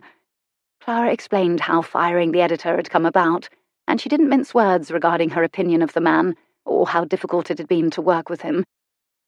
"Heavens," Irene said when she'd finished, shaking her head, looking even more confounded than before. "I had no idea when I interviewed him that he was anything like what you describe. He was so highly recommended, and seemed to radiate competence. And I certainly never would have hired him if I'd known his opinion about working for a woman. Although—" She broke off, frowning a little. "Now that I think about it, he did ask several times about Jonathan. He must have wanted to be absolutely sure he'd be reporting to our brother rather than to me, though I can't believe I didn't notice his reasons at the time. Well, you were a bit busy, wedding plans and all that." "I suppose so, but still—" She slapped a palm to her forehead. "How obtuse of me." "Everyone makes mistakes, Irene, though until Mr. Beale I never thought you did." "Oh, darling, I make mistakes all the time. I've just tried not to let you see them. I've always wanted to protect you. Speaking of which," she added, before Clara could reply, "why didn't you ever cable me and tell me of your difficulties? I'd have come home at once." "I know, and that's just why I didn't do it. You deserved every minute of that trip, and I wasn't going to deprive you of it. And the funny thing is that even as hard as I've been working, and as scary as taking this on has been for me, it's been rather fun, too. I never thought I'd say this, but I'm really starting to enjoy it. Being in charge, making the decisions, exercising my own judgment." Irene grinned. "Fun, isn't it? Still, I'm astonished at all these changes in you. You're quite transformed, Clara, really. But—" Irene paused, her grin fading as she leaned forward across the desk to put a hand on Clara's forearm. "If there is a baby, we shall have to consider carefully what that will mean and what to do." Clara nodded, appreciating that it was time to put aside procrastination and prepare for the worst, just in case. "Because I shan't be able to do both, you mean?" "Well, I wouldn't say that. If you gave the child up, of course you could work here at the paper. In fact, since no one knows what happened between you and Galbraith, your life could pretty much go on as before." "My life will never be what it was before." Her sister winced at that. "No, darling," she agreed tenderly. "I don't suppose it will. But, baby or no, are you absolutely sure refusing Galbraith was the right thing to do? You've always wanted to be married, and you do love him." "But he does not love me. He admitted the fact." Catching sight of her sister's scowl, she rushed on before Irene could go on a hunt for Papa's pistol. "So, if there is no baby, I would like to carry on with the paper. If I am with child—" She paused, her voice failing, and it took her a moment before she could go on. "I would have to go abroad to have it, Irene, and if I kept it, I would have to stay abroad." Her sister gave a cry of dismay. "No, you wouldn't. You could put the child with a family in the country, pay them to care for it, make it your ward, see it during holidays." Her voice trailed away as Clara shook her head. "I think we both know that wouldn't be possible. People would eventually put 2 and 2 together and make 4. I could not shame you by staying in England." "Nonsense," Irene said stoutly. "You think I care about that?" "You would have to care. You're married now, and your husband and his position would have to be considered. He is a duke. He could not have a wayward sister-in-law and her love child living nearby, and certainly not coming to visit. And what of his sisters? Their social position has already been damaged." "I would never turn my back on you," Irene interrupted fiercely. "Not even for Henry would I ever do that." "I know." She paused. "And we don't even know if there will be a child. But if there is, and I decide to keep it, you will have to come abroad to visit us without Henry." Irene gave a sob and caught it back. "You would be giving up everything, Clara. Your life, your future, all your hopes." Her voice broke, and she stopped. Watching her, Clara smiled a little. "Dearest Irene," she murmured, "all this must be so hard for you've always tried so hard to protect me. But I cannot marry a man who does not love me, just to be safe and protected. And I can't always take the easy way through life, even if a life of ease is what you want for me." Something in her voice, perhaps the resoluteness of it, caught her sister's attention, for Irene pressed her lips together and a sweet, poignant sadness came into her lovely face. "What are you thinking?" Clara asked, watching in astonishment as a tear rolled down her sister's cheek. "I think—" Irene choked up again, then gave a little sniff and leaned forward to take her hands. "I think my little sister is all grown up." She wouldn't see him. At least twice a week Rex called at Belford Row, only to be told by their grenadier of a housekeeper that Miss Deverill was not receiving. He tried calling at the newspaper office, but that strategy brought no greater success, for her secretary always informed him that she was busy. He tried using charm, but he must be losing his touch with the ladies, for Miss Evelyn Hewish remained adamant and unimpressed, a stalwart sentry at Clara's gate. Resisting, for the present anyway, the temptation to invade Clara's office by force, he turned to other means of dealing with the situation. He wrote letters. She did not reply. He sent flowers. She sent them back. He got drunk, often. It didn't help. One night, God help him, he even found himself standing on the pavement outside the newspaper office, champagne in hand, staring through the lit windows, hoping to catch a glimpse of her. He even attempted to go in, but the door, when he tried it, was locked. A good thing, probably, for all the instincts that had made him such a rake in his salad days told him that invading her privacy would only hurt his cause. Left with no other options, he was forced to wait. He had a slew of relations and friends, and once the news spread of his marriage proposal and Clara's rejection, all those friends and family attempted to distract him. During the seemingly endless days of summer, invitations poured in from every quarter, beckoning him to the country for hunting and house parties, but he refused them all. He had no intention of being away, should Clara write him with news of her condition, or decide to take pity on him and agree to receive him. When friends came to town, however, he was happy to spend an evening with them. Lionel he saw more often than most, but though the two of them managed an occasional game of tennis, and one rousing night of celebration in late August, when he learned of Lionel's formal engagement to Dina, Rex preferred to spend the majority of his time alone. He walked the streets of London a lot, usually places with some connection to Clara. Upper Brook Street, the sidewalk in front of Montcrief House, Mrs. Mott's Tea Emporium, the newspaper office. He even returned to the spot in Hyde Park where she tried to launch that kite, and as he thought of her laughing with her nephews, he wondered when he would hear news of a baby. Oddly, he was sure there would be one, perhaps because he'd been prepared for that outcome from the moment he'd entered her bedroom that night at Lisle. His father, probably in the mistaken belief that Rex's proposal had been rejected for financial considerations, not only reinstated his estate allowance, but doubled it. Usually, when Rex was in funds, his mother managed to learn the fact and came calling for a touch, and sure enough, only days after his father's reinstatement of his income, His mother was at Half Moon Street asking to be received.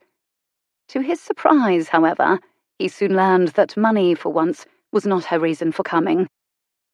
"Rex!" she cried, beautiful as ever as she came across his drawing room, hands outstretched in greeting. "I've just heard. Oh, my darling boy, is it really true, or is it just a rumour?" "Is what true?" "That you proposed marriage to a young lady and she refused you. It must be gossip, for no girl would ever turn you down, but my source was quite adamant." She stopped, and he realised something in his countenance must have given him away, for she gave a cry of dismay and yanked her hand from his, cupping it to his cheek with what he thought might be genuine motherly concern. "It is true. Oh, Rex, my dear." He pulled out of his mother's hold, forcing a laugh. "Only time in my life I shall ever propose to a girl, and she turns me down flat. One of life's little ironies, what? And just what I deserve." "Nonsense. Any girl would be lucky to have you. And besides, you shall persuade her. You're not giving up after one refusal, surely?" "More than one, I'm afraid." He pressed his lips together, smiling a little. "She refuses me every time she refuses to see me, Mamma." "But why? The only reason she could have for turning you down is money, and your father reinstated your allowance. By a substantial amount, I understand." He sighed. "How you ferret these things out never ceases to amaze me." She shifted her weight from one foot to the other, tugging at her ear. "I have my spies," she murmured. "Yes, my butler, no doubt. Every time I pay him whatever back wages I owe him, I'm sure he fires off a letter. He's a fool for you." "Yes, well." His mother paused, smoothing her skirt and trying to look modest, but she succeeded only in looking like a contented house cat. "He is such a dear, sweet man. If he wasn't a butler, I'm sure I'd have fallen in love with him ages ago." "Oh, I'm sure," he agreed. "So, now that you've heard my income's reinstated, is that why you've come?" No, I don't need a penny, but it's very sweet of you to offer." He hadn't offered, but pesky little details like that always sailed right past his mother's beautiful head. "You, not in need of money?" He laughed. "My, there's a first time for everything." "No, I came because I have news of my own, darling, which I shall tell you presently. But first, you must assure me that you're not giving up on this girl you're after." "Really, Mamma, of all the people in the world, I'd have thought you the last one to encourage anyone to get married." "Nonsense! How else will you be ensured a steady income?" "How indeed?" He folded his arms, bracing himself. "What's your news? But I think I can guess," he added, noting the little smile that curved his mother's lips. "A new man, I assume?" She heaved a dreamy sigh and pressed a hand to her bosom, confirming his theory. "And what a man he is, too. Handsome, charming, quite rich." "Naturally. Am I entitled to know who he is?" "Of course. Our affair is not a secret, and even if it were, I'd tell you, for you can always keep a secret." He thought of the night he'd spilled secrets to Clara about his parents, himself, and how he spent his money. She was, he realised, the only person in his life who could loosen his tongue. "Not always, Mamma. But carry on. Who is this new man of yours?" "It's Lord Newcombe. We met at Cannes in January, then again at Zurich in July, and now—" She paused, one that was clearly supposed to be dramatic. "I'm in love." "What a surprise." The ironic inflection of his voice seemed lost on his mother. "It was to me. Newcombe's 10 years younger than I am." "Newcombe?" He repeated the name, frowning a little as he began to appreciate who they were talking about. "You mean Baron Newcombe?" "The very same." "You realise he's married?" She laughed. "So am I. What does that matter?" "To you, it probably doesn't." That dry comment earned him an unhappy sigh. "Really, Rex, I love you, but there are times when you remind me so much of your father." He made a sound of derision. "I'm nothing like Papa." "Not in looks, perhaps, and you're much more charming than he ever was. But you do have some of his qualities. Impatience, stubbornness, cynicism, and a rather tiresome way of putting a damper on the loveliest things." "Things like true love?" "Exactly. Do you know Newcombe's taking me around the world on his yacht?" He wanted to depart straight from Calais, but I insisted on coming up to London to see you before I go. Isn't it wonderful?" she added, clasping her hands together as if she'd just been blessed by heaven. "I shan't have any living expenses for months." He sighed, knowing that when those months had passed, Mamma would be here again, and he'd be drying her tears and handing over whatever cash she could spare. He thought of his father, and he thanked God that his mother was mistaken in his character, for the last thing he ever wanted to be was a broken-hearted wreck of a man who, despite years of rejection, still loved one and only one woman. "Just be careful, Mamma," he said. "Oh, don't be silly, darling." She smiled and rose on her toes to kiss his cheek. "I always land on my feet." A cough sounded behind them, and both he and his mother turned around to find Whistler standing in the doorway, a silver salver resting atop his fingertips, an unmistakable admiration for the Countess in his eyes. "Forgive me, your ladyship," he said, bowing, then turned to Rex. "The afternoon post, sir." He caught a nuance of significance in the butler's last words, and when he shot Whistler a sharp, inquiring look, he was rewarded with a slight nod of confirmation. At last, relief flooded through him, and though he wanted to dash across the room and tear the letter open right then and there, he refrained, for he did not want his mother here when he read the news from Clara. "Just put it there, would you, Whistler?" he said, working to keep his tone indifferent. Then, as the other man crossed the room to deposit his letters on the writing desk beneath the window, he turned to his mother. "I fear I must send you off, Mamma, for I have an engagement and have to change." "Of course. I need to be toddling along anyway, for, as I said, Newcome's awaiting me at Dover. Au revoir, my darling son." She cupped his cheeks. "If you want this girl, don't give up." With that bit of rather ironic advice, she kissed him and departed, following Whistler out the door. Rex walked to his desk, took up the letter that reposed on the top of the pile, and turned it over. There was no name on the back, but there was a return direction. Number 12, Belford Row, Holborn. Rex swallowed hard, bracing himself, and sat down at his desk. He moved to tear the letter open with his usual impatience, but then he changed his mind and retrieved a letter opener from the desk instead, using it to slit the envelope neatly across. Drawing a deep, shaky breath, he pulled out the single sheet of notepaper, broke the seal, and unfolded it. "Lord Galbraith, it is now certain beyond any doubt that what you feared has not come to pass, and therefore your obligation is discharged. I hope this letter brings you a measure of relief, and I wish nothing for your future but good fortune and happiness. Sincerely, C.M.D." He stared at the lines of Clara's prim copper-plate script in disbelief. Throwing him off his trolley on a consistent basis seemed to be her special gift, but nonetheless, this was not the news he'd been expecting. He'd been sure beyond doubt there would be a baby, that his future with her was settled and inevitable, and this news left him feeling not only astonished and bewildered, but also strangely bereft. He read the lines again. She hoped her news would bring him relief. Well, that was a reasonable wish, he supposed. Most men, he thought cynically, would be dancing a jig after news like this. He had never felt less like dancing. He held the letter to his nose, and as he breathed in the scent of orange blossoms, he thought of that night in her office when she'd stood in his embrace and he'd shown her how to open champagne, and he suddenly realized that he might never have the chance to hold her in his arms again. Suddenly, he saw a different future ahead of him than the one he'd lately been envisioning, a future like his past, a future without her. As his mind formed that picture, something deep inside Rex cracked and broke apart, and he realized in despair that it was his heart. He set aside the letter and lowered his face into his hands. Chapter 20. "I don't see why we have to go to Lionel Strange's wedding," Clara muttered for perhaps the 5th time since Torquil's carriage had left Upper Brook Street and started towards St. John's Church. "You don't even know him, Irene." "But Henry knows him slightly, for he is an MP.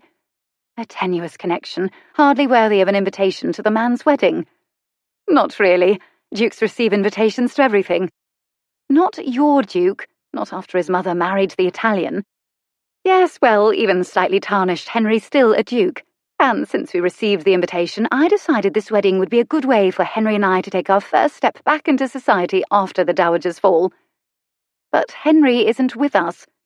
He had another engagement, so he's meeting us at the church. It still seems quite odd that he agreed to come at all. I wouldn't have thought a Labour MP would impress Torquil enough to receive this sort of condescension. Your Duke is difficult to impress. Henry's agreed to go for my sake. Lionel Strange favours the vote for women, and I intend to bend the man's ear at the wedding breakfast for ideas as to how we can gain more support in the Commons. Henry promised to put in a word of support as well. Lovely. So why were you so insistent I attend? You were included in the invitation, so it's clear Mr. Strange and Lady Throckmorton want you to come. And why shouldn't they? From what you told me, you are directly responsible for bringing them back together. You and Galbraith. I'm surprised Rex hasn't convinced Lionel to call it off, Clara muttered. I don't suppose there's any chance he'll stay away. No chance at all, for I heard he's to be best man. He will be there, you may be sure.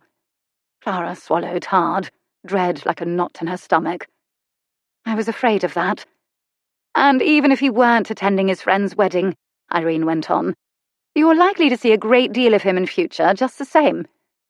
Do you think so? The knot of dread twisted tighter. You are the sister of a duchess, and he is the future Earl of Leyland. You are bound to see him quite often, especially in the season. Unless, of course, you intend to spend every free moment of the rest of your life working at the paper and brooding in your room. I have not been brooding, and it's laughable for you, of all people, to criticise me about working too hard on the paper. I remember all your late hours in that office before you married Torquil. My point, darling, Irene said gently, is that you will have to face Galbraith sometime. The connection's made. One can't undo it now. Clara grimaced, hating the fact, though she knew it was true. Will it be so hard to see him again? Irene turned toward her on the carriage seat. It has been over 2 months since he refused his proposal. 10 weeks and 6 days, Clara corrected silently. That depends, she answered after a moment, forcing a laugh. Are you talking about before or after he sees me and goes bolting hell for leather in the opposite direction? Would he? I can't imagine he wouldn't. He's safe now, isn't he? She paused, staring down at the skirt of her deep green dress. He was calling or writing to me every few days before, clearly because he felt obligated to do so. But since I informed him there's no baby... Her throat closed up, but despite the pain she felt inside, she forced herself to say the brutal truth out loud. It's been 3 weeks since then, and he hasn't tried once to see me.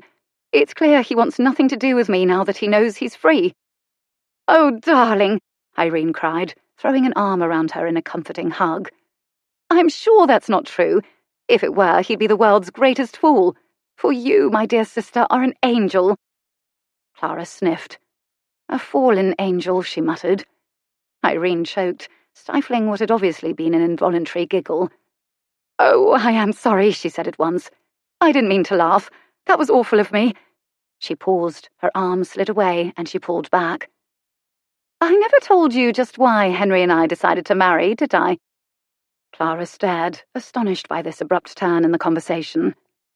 Isn't it obvious? You love each other madly. Well, there's more to it than that. Henry and I, and you mustn't tell him I've told you about this, by the way, Henry and I married because his upright, honourable nature couldn't tolerate our love affair. What? Irene nodded, laughing. Oh, yes, we were sneaking in and out of London hotels, signing in as Mr. and Mrs. Jones, having quite a torrid little fling. So, you see, you're not the only fallen angel in our family. Clara stopped and laughed, for she had no idea what to say. Heavens! Are you very shocked? She considered. 6 months ago, she'd have been shocked all out of countenance, for back then she'd possessed such a staunchly proper moral code that she doubted she'd have approved of free love for anyone, not even for her very modern suffragist sister. But she'd become less of a prig since then, and Irene had always been rather a free spirit. As to you, no, I don't think I'm shocked at all. Torquil, on the other hand... Irene laughed. The affair only lasted a week before he couldn't stand it any more, and he insisted upon making an honest woman of me. So that's why you never fired off any stern lectures at me about what happened at Lisle, Clara murmured, thinking it out as she spoke. I wondered at the time. I couldn't do that, could I? It would have been terribly hypocritical. Oh, listen, I can hear the bells. We're nearly there. The carriage pulled into Southwick Crescent and stopped as close to the doors of St. John's Church as a throng of vehicles would allow. Torquil's driver rolled out the steps, and Irene and Clara stepped down to find Henry waiting for them on the church steps. They signed the book in the vestry and gave their names to the ushers. As acquaintances of the groom, they were led to a pew on the right side of the church, and, rank having its privileges, that pew was very near the front, right behind the groom's family, which gave Clara an almost perfect view of Rex. Lucky her. He was standing by his friend, impeccably dressed in formal black morning coat, pale grey waistcoat and cravat, and darker grey striped trousers. Golden head bent, he was listening to Lionel as the shorter man murmured something in his ear.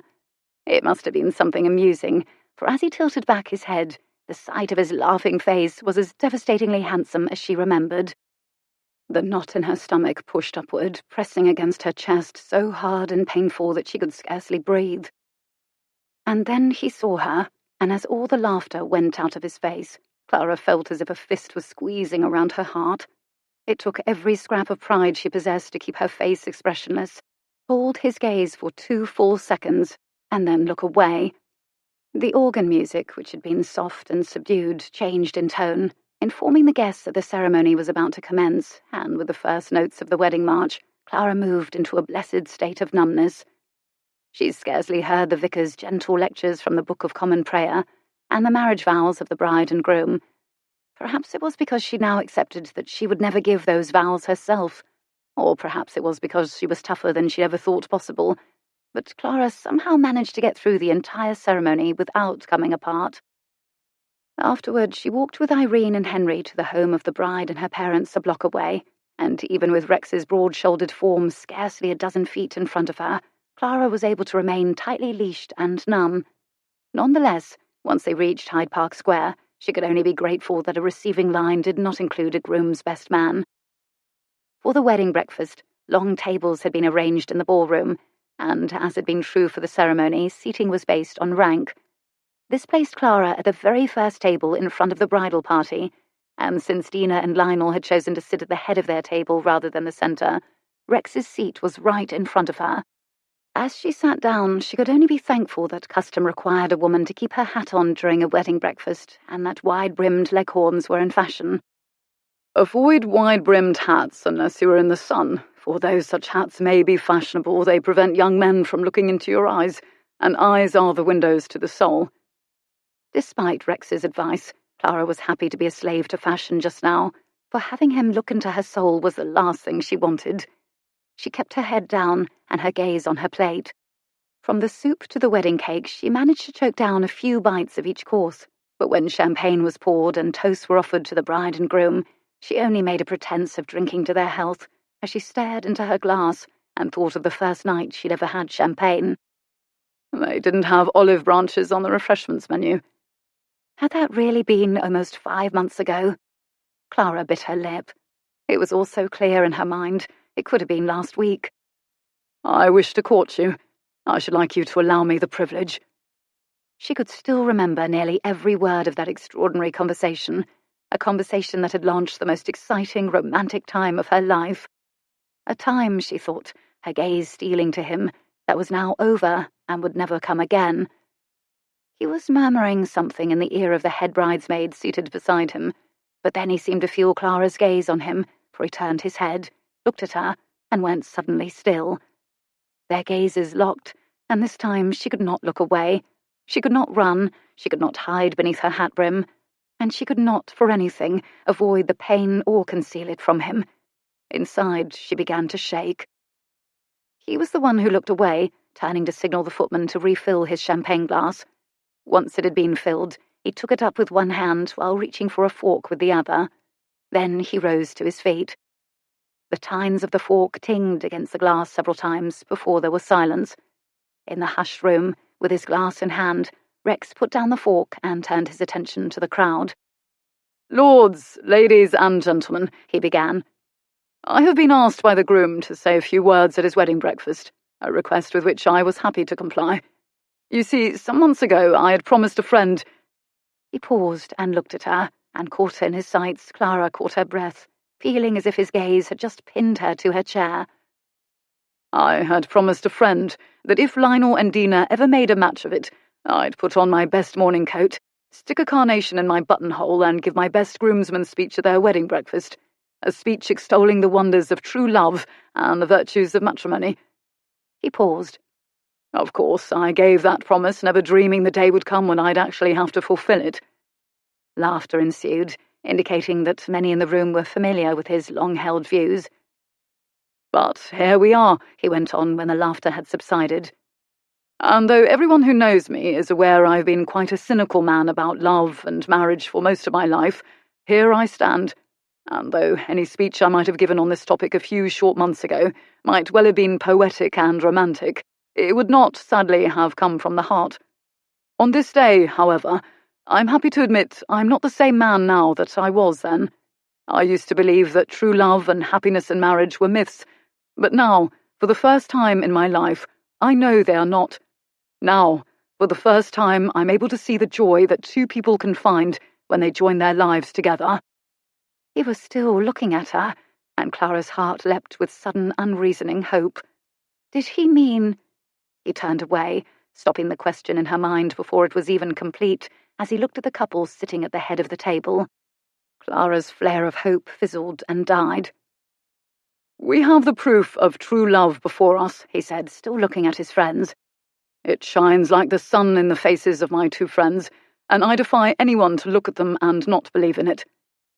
He turned again to face the crowd, and when his gaze lit again on her, Clara strove hard not to wriggle in her seat. Why, she wondered in desperation, did he keep looking at her?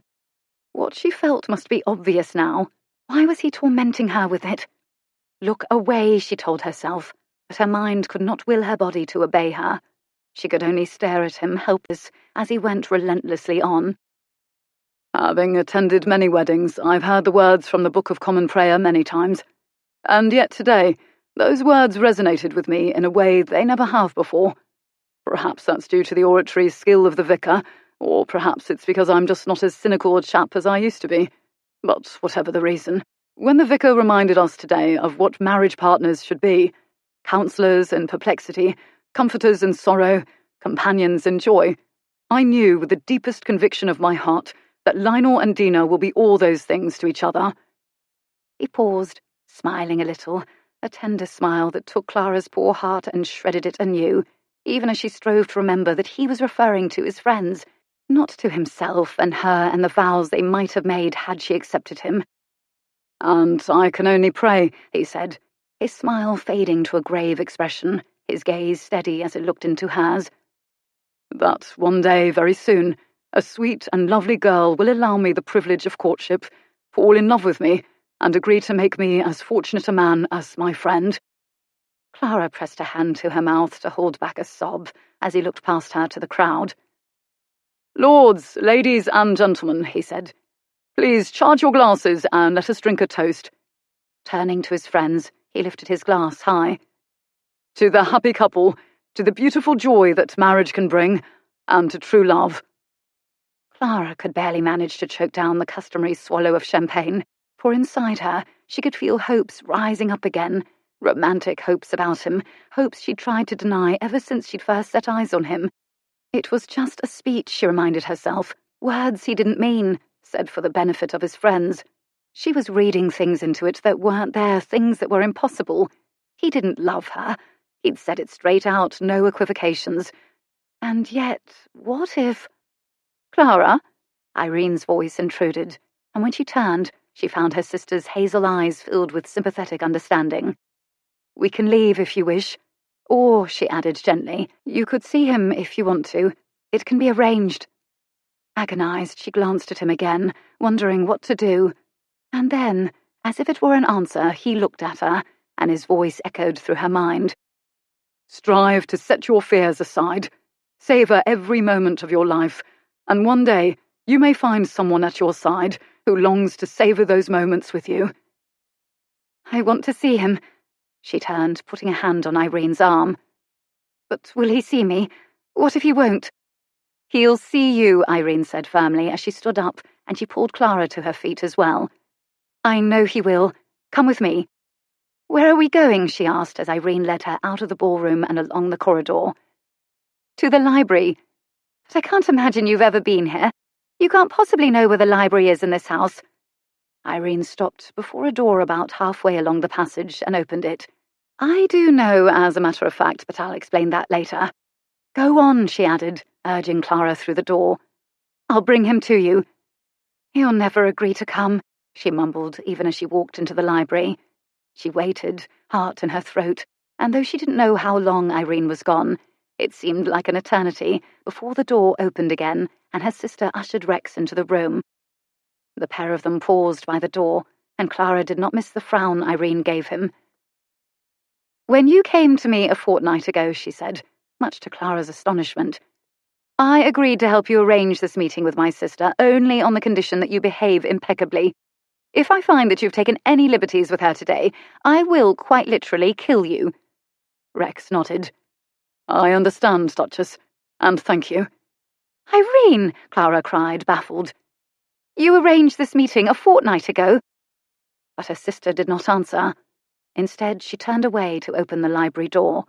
With one last stern glance at Rex, she walked out, closing the door behind her. We did arrange it, yes. Rex's voice turned her attention to him. Why? She choked. How? He started toward her. As to how, I called on the Duchess at Upper Brook Street, presented an invitation to the wedding, and requested her assistance in persuading you to accept. She complied, and promised to allow a private meeting to take place between us if you consented to it. As to why... He paused, halting in front of her, and she watched as that tender smile curved his lips again. I'd rather hoped my speech would answer that question. You couldn't have meant it, she burst out. True love and happiness and marriage. She shook her head. You said it for them, for Lionel and Dina. No, sweet lamb. I said it for you. Joy rose inside her, joining all her hopes and all her fears, and yet she could not quite believe he meant what he was saying. I already turned you down. There's no obligation for you to offer me marriage now. True, he agreed. There's no baby, she said. Didn't you... She paused, her voice failing, but she knew she had to ask the question. Didn't you receive my letter? She whispered. I did receive it, yes. It's right here. He patted the breast pocket of his morning coat. Over my heart. She made a choked sound, half sob, half unladylike snort, but thankfully he didn't seem to hear it. Instead, he reached for her hands, pulling her toward him. I love you, Clara. Such a declaration was impossible. It was absurd. That day in the garden at Lisle, you said the opposite, quite unequivocally, as I recall. Yes, because I'm an idiot. Well, that much I can believe, she muttered, glaring at him as he laughed. You always do manage to put me in my place, don't you? He said tenderly. When I said that, I believed it. I've never been in love in my life, you see, and though I desired you, I didn't understand that my feelings were actually far deeper than desire. The truth is, I've loved you for ages. In fact, when I look back on everything, I think I fell in love with you that afternoon on the settee. She stared at him, confounded by yet another incredible piece of news. When you kissed me? No, earlier, when you asked me if we were becoming friends. I knew I wanted you like mad, and that I didn't want to be your friend, but I didn't know at the time that was love. And I didn't know it that night in your office either, or when I literally fell at your feet on the tennis court. I didn't even know it when I came to your room. That's why, when you asked me if I was in love with you, I said no. I didn't recognize it. I thought it was lust, and I didn't want to give you any false hopes that my feelings would deepen. I didn't think they would, and I didn't want to hurt you. Her anger flared up, and she took a step back. It was a little late by then, she choked, fighting tears. His lips tightened, and he swallowed hard, watching her. Yes, he agreed. I'm just hoping it's not too late to win you back. Inside, she was shaking. When did you make the amazing discovery that you really do love me after all? It was when I received your letter. Yes, he said as her gaze slid to his breast pocket. That letter. You told me there was no baby, and my obligation to you was now over, and that's when I knew. He broke off, waiting until she looked up at him again to continue. I knew I was in love with you, because your words broke my heart. His voice cracked on the last word, and Clara's protective shell cracked apart as well. An organ, he added, laughing a little. I didn't even know could be broken, until you. A sob escaped her, a sob of joy that disintegrated all her anger, fear, and hurt. Rex, Let me finish, please. I must say these things now while I have the chance, for I know you may never give me another. Without a baby, you see, I knew I'd nothing left to offer you, nothing to hold you. Your sister's returned. I'm not writing Lady Truelove for you anymore, and when I got your letter, I knew my only remaining link with you had been severed. I couldn't bear it, Clara. I still can't. Rex, I'm not asking you to marry me. I'm asking you for the chance to court you honourably, as any woman deserves. He took a breath and grabbed her hands. I want the chance to win you, to show you that my affections are unwavering and my love is true. I know you don't love me, and I know I can't make you do so, but I want to try anyway. You're wrong, she cried, unable to bear it, unable to wait another moment to tell him what she felt. I do love you. What? He stared at her, understandably astonished. You mean it? When she nodded, he let go of her hands, cupped her cheeks, and kissed her mouth. You're serious? Yes, I love you. The truth is, she added, her voice going a bit teary and wobbly, I've been falling in love with you a little bit every day, from the moment I first saw you. Well, why didn't you say so, woman, for God's sake? He demanded and kissed her again. You've been falling in love with me all along, and you never said. I lusted after you, ruined you, proposed to you, and fell in love with you, and you never said a word about loving me. Couldn't you at least have given me a hint? No, because I didn't want to admit it, not even to myself. I fought it every step of the way, denying it because I was afraid, and I was trying to protect myself. I didn't ever want to fall in love with a man like you. Because you knew I was not a marrying sort. Well, yes, that. And because of your reputation and your looks and— Wait, he cut her off. You refuse to let yourself fall in love with me because of the way I look? Partly, yes. Well, look at you, she burst out, pulling back, waving her hand in a gesture encompassing his perfect face and splendid body. You could snap your fingers and have any girl you wanted. Not any girl, he said with a sigh, giving her a meaningful glance. Or we'd have gotten married weeks ago. Nearly any girl, she said firmly. I knew that from the moment I first saw you with Elsie Clark. His brows drew together in puzzlement. Who? Elsie Clark, the waitress at Mrs. Mott's, the girl you practically charmed out of her skirts right there in the tea shop, just to show your friend how it's done. And the fact that you don't even remember her, she added as he displayed no signs of recognition, rather proves my point. I put any desire for you right out of my head, not only because it was always clear you're not a marrying man, but also because I knew it was a fairy tale. Why, I thought, would a man like you ever fall for a girl like me? Wait. He stopped her, wrapping an arm around her waist and hauling her against him. Stop right there. I'm not going to deny that looks matter, because yours do. They matter to me. From your adorable nose and ripping smile, he said, the fingertips of his free hand caressing her face, to your mile-long legs and tiny, pretty feet. I love everything about the way you look. And, he added, I believe I made my opinion on that score quite clear months ago, on that same settee we've been talking about. She smiled, remembering that extraordinary afternoon, and how he discussed her facial features one by one. So you did. And what's so strange is that even as you made me afraid for my heart, you taught me how not to be afraid of anything else. All my life I've been protected and sheltered by my sister, and I've allowed myself to be comfortable there. I wanted to be married partly so that I could continue to be comfortable and safe. The first time I ever had to be accountable for anything was when Irene went away on her honeymoon, and I had to start relying on my own judgment. But I didn't trust it. I was afraid of making mistakes, and to my mind, you would be any girl's biggest mistake. But I've changed, Rex, and you are the reason why. He shook his head. You don't give yourself enough credit, my lamb. No, it was you. It was all because of you. You saw me in a different light than anyone else ever has. You gave me my first real glimmer of self-confidence, bolstered my judgment when I made decisions. His chuckle of laughter interrupted her. You mean Mr. Beale, I take it? Him, for one. I hired you to write Lady Truelove, and though it was a move of desperation, I knew instinctively that you'd be good at it, and you proved me right. You're the one who told me I should trust myself. Advice I've been questioning ever since you turned down my marriage proposal. Which I was quite right to have done, she countered at once. But my point is that none of these changes in me would have happened if you hadn't come along. 1 week of doing Lady Truelove, and I'd have been begging Irene to come home.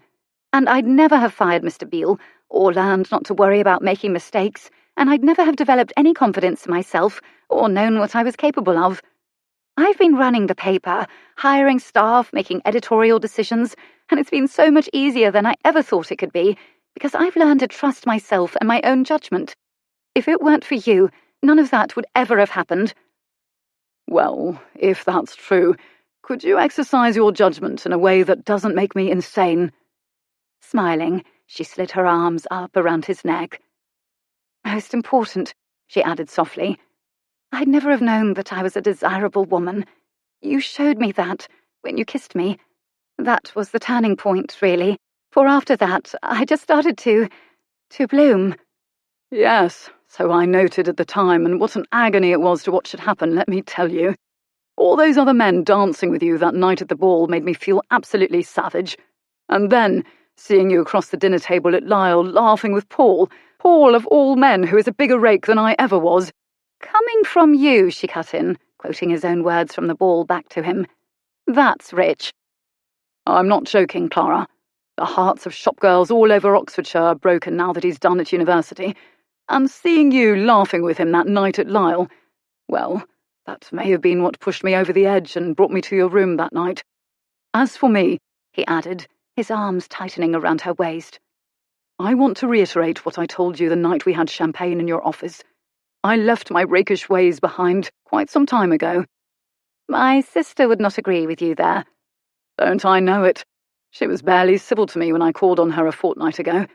I think if I hadn't declared right up front that my intent to marry you was undimmed, she might very well have shot me. Oh, I know she would have, Clara agreed, laughing. So, he murmured, his free hand sliding up her back to caress the nape of her neck and interrupting her laughter. Are you going to take pity on me at last and allow me to court you in a true and honourable fashion? That depends, she murmured, smiling. Do you know any discreet hotels where we can retreat during this courtship and go back across the Rubicon? Why, Clara Deverill, you naughty girl, he murmured and kissed her. But no, he said, pulling back. That won't be possible, because if your sister found out, she really would shoot me. No, she wouldn't. Not now that we're engaged. My sister has very modern views. Still, I don't think I'll risk it. But I would ask that we make the engagement somewhat short. When it comes to you, I'm not sure how long I can be honourable. Would 3 weeks be short enough, she asked. Just long enough for the banns to be read. 3 weeks, then, he agreed, and bent his head and kissed her, a kiss that was so deep and ardent, so passionate, that when he pulled back, Clara was breathless. Goodness, she gasped. Perhaps we ought to get a special licence and marry straight away. Banns, Clara. His voice was resolute. This is true love, he added severely, overriding her protest. And that's the trouble with true love. It has to be done the proper way. Oh, very well, she agreed. But, she added, rising on her toes for another kiss, I'm finding us a discreet hotel just the same. His agonized groan just before their lips met told Clara a discreet hotel was definitely going to be needed.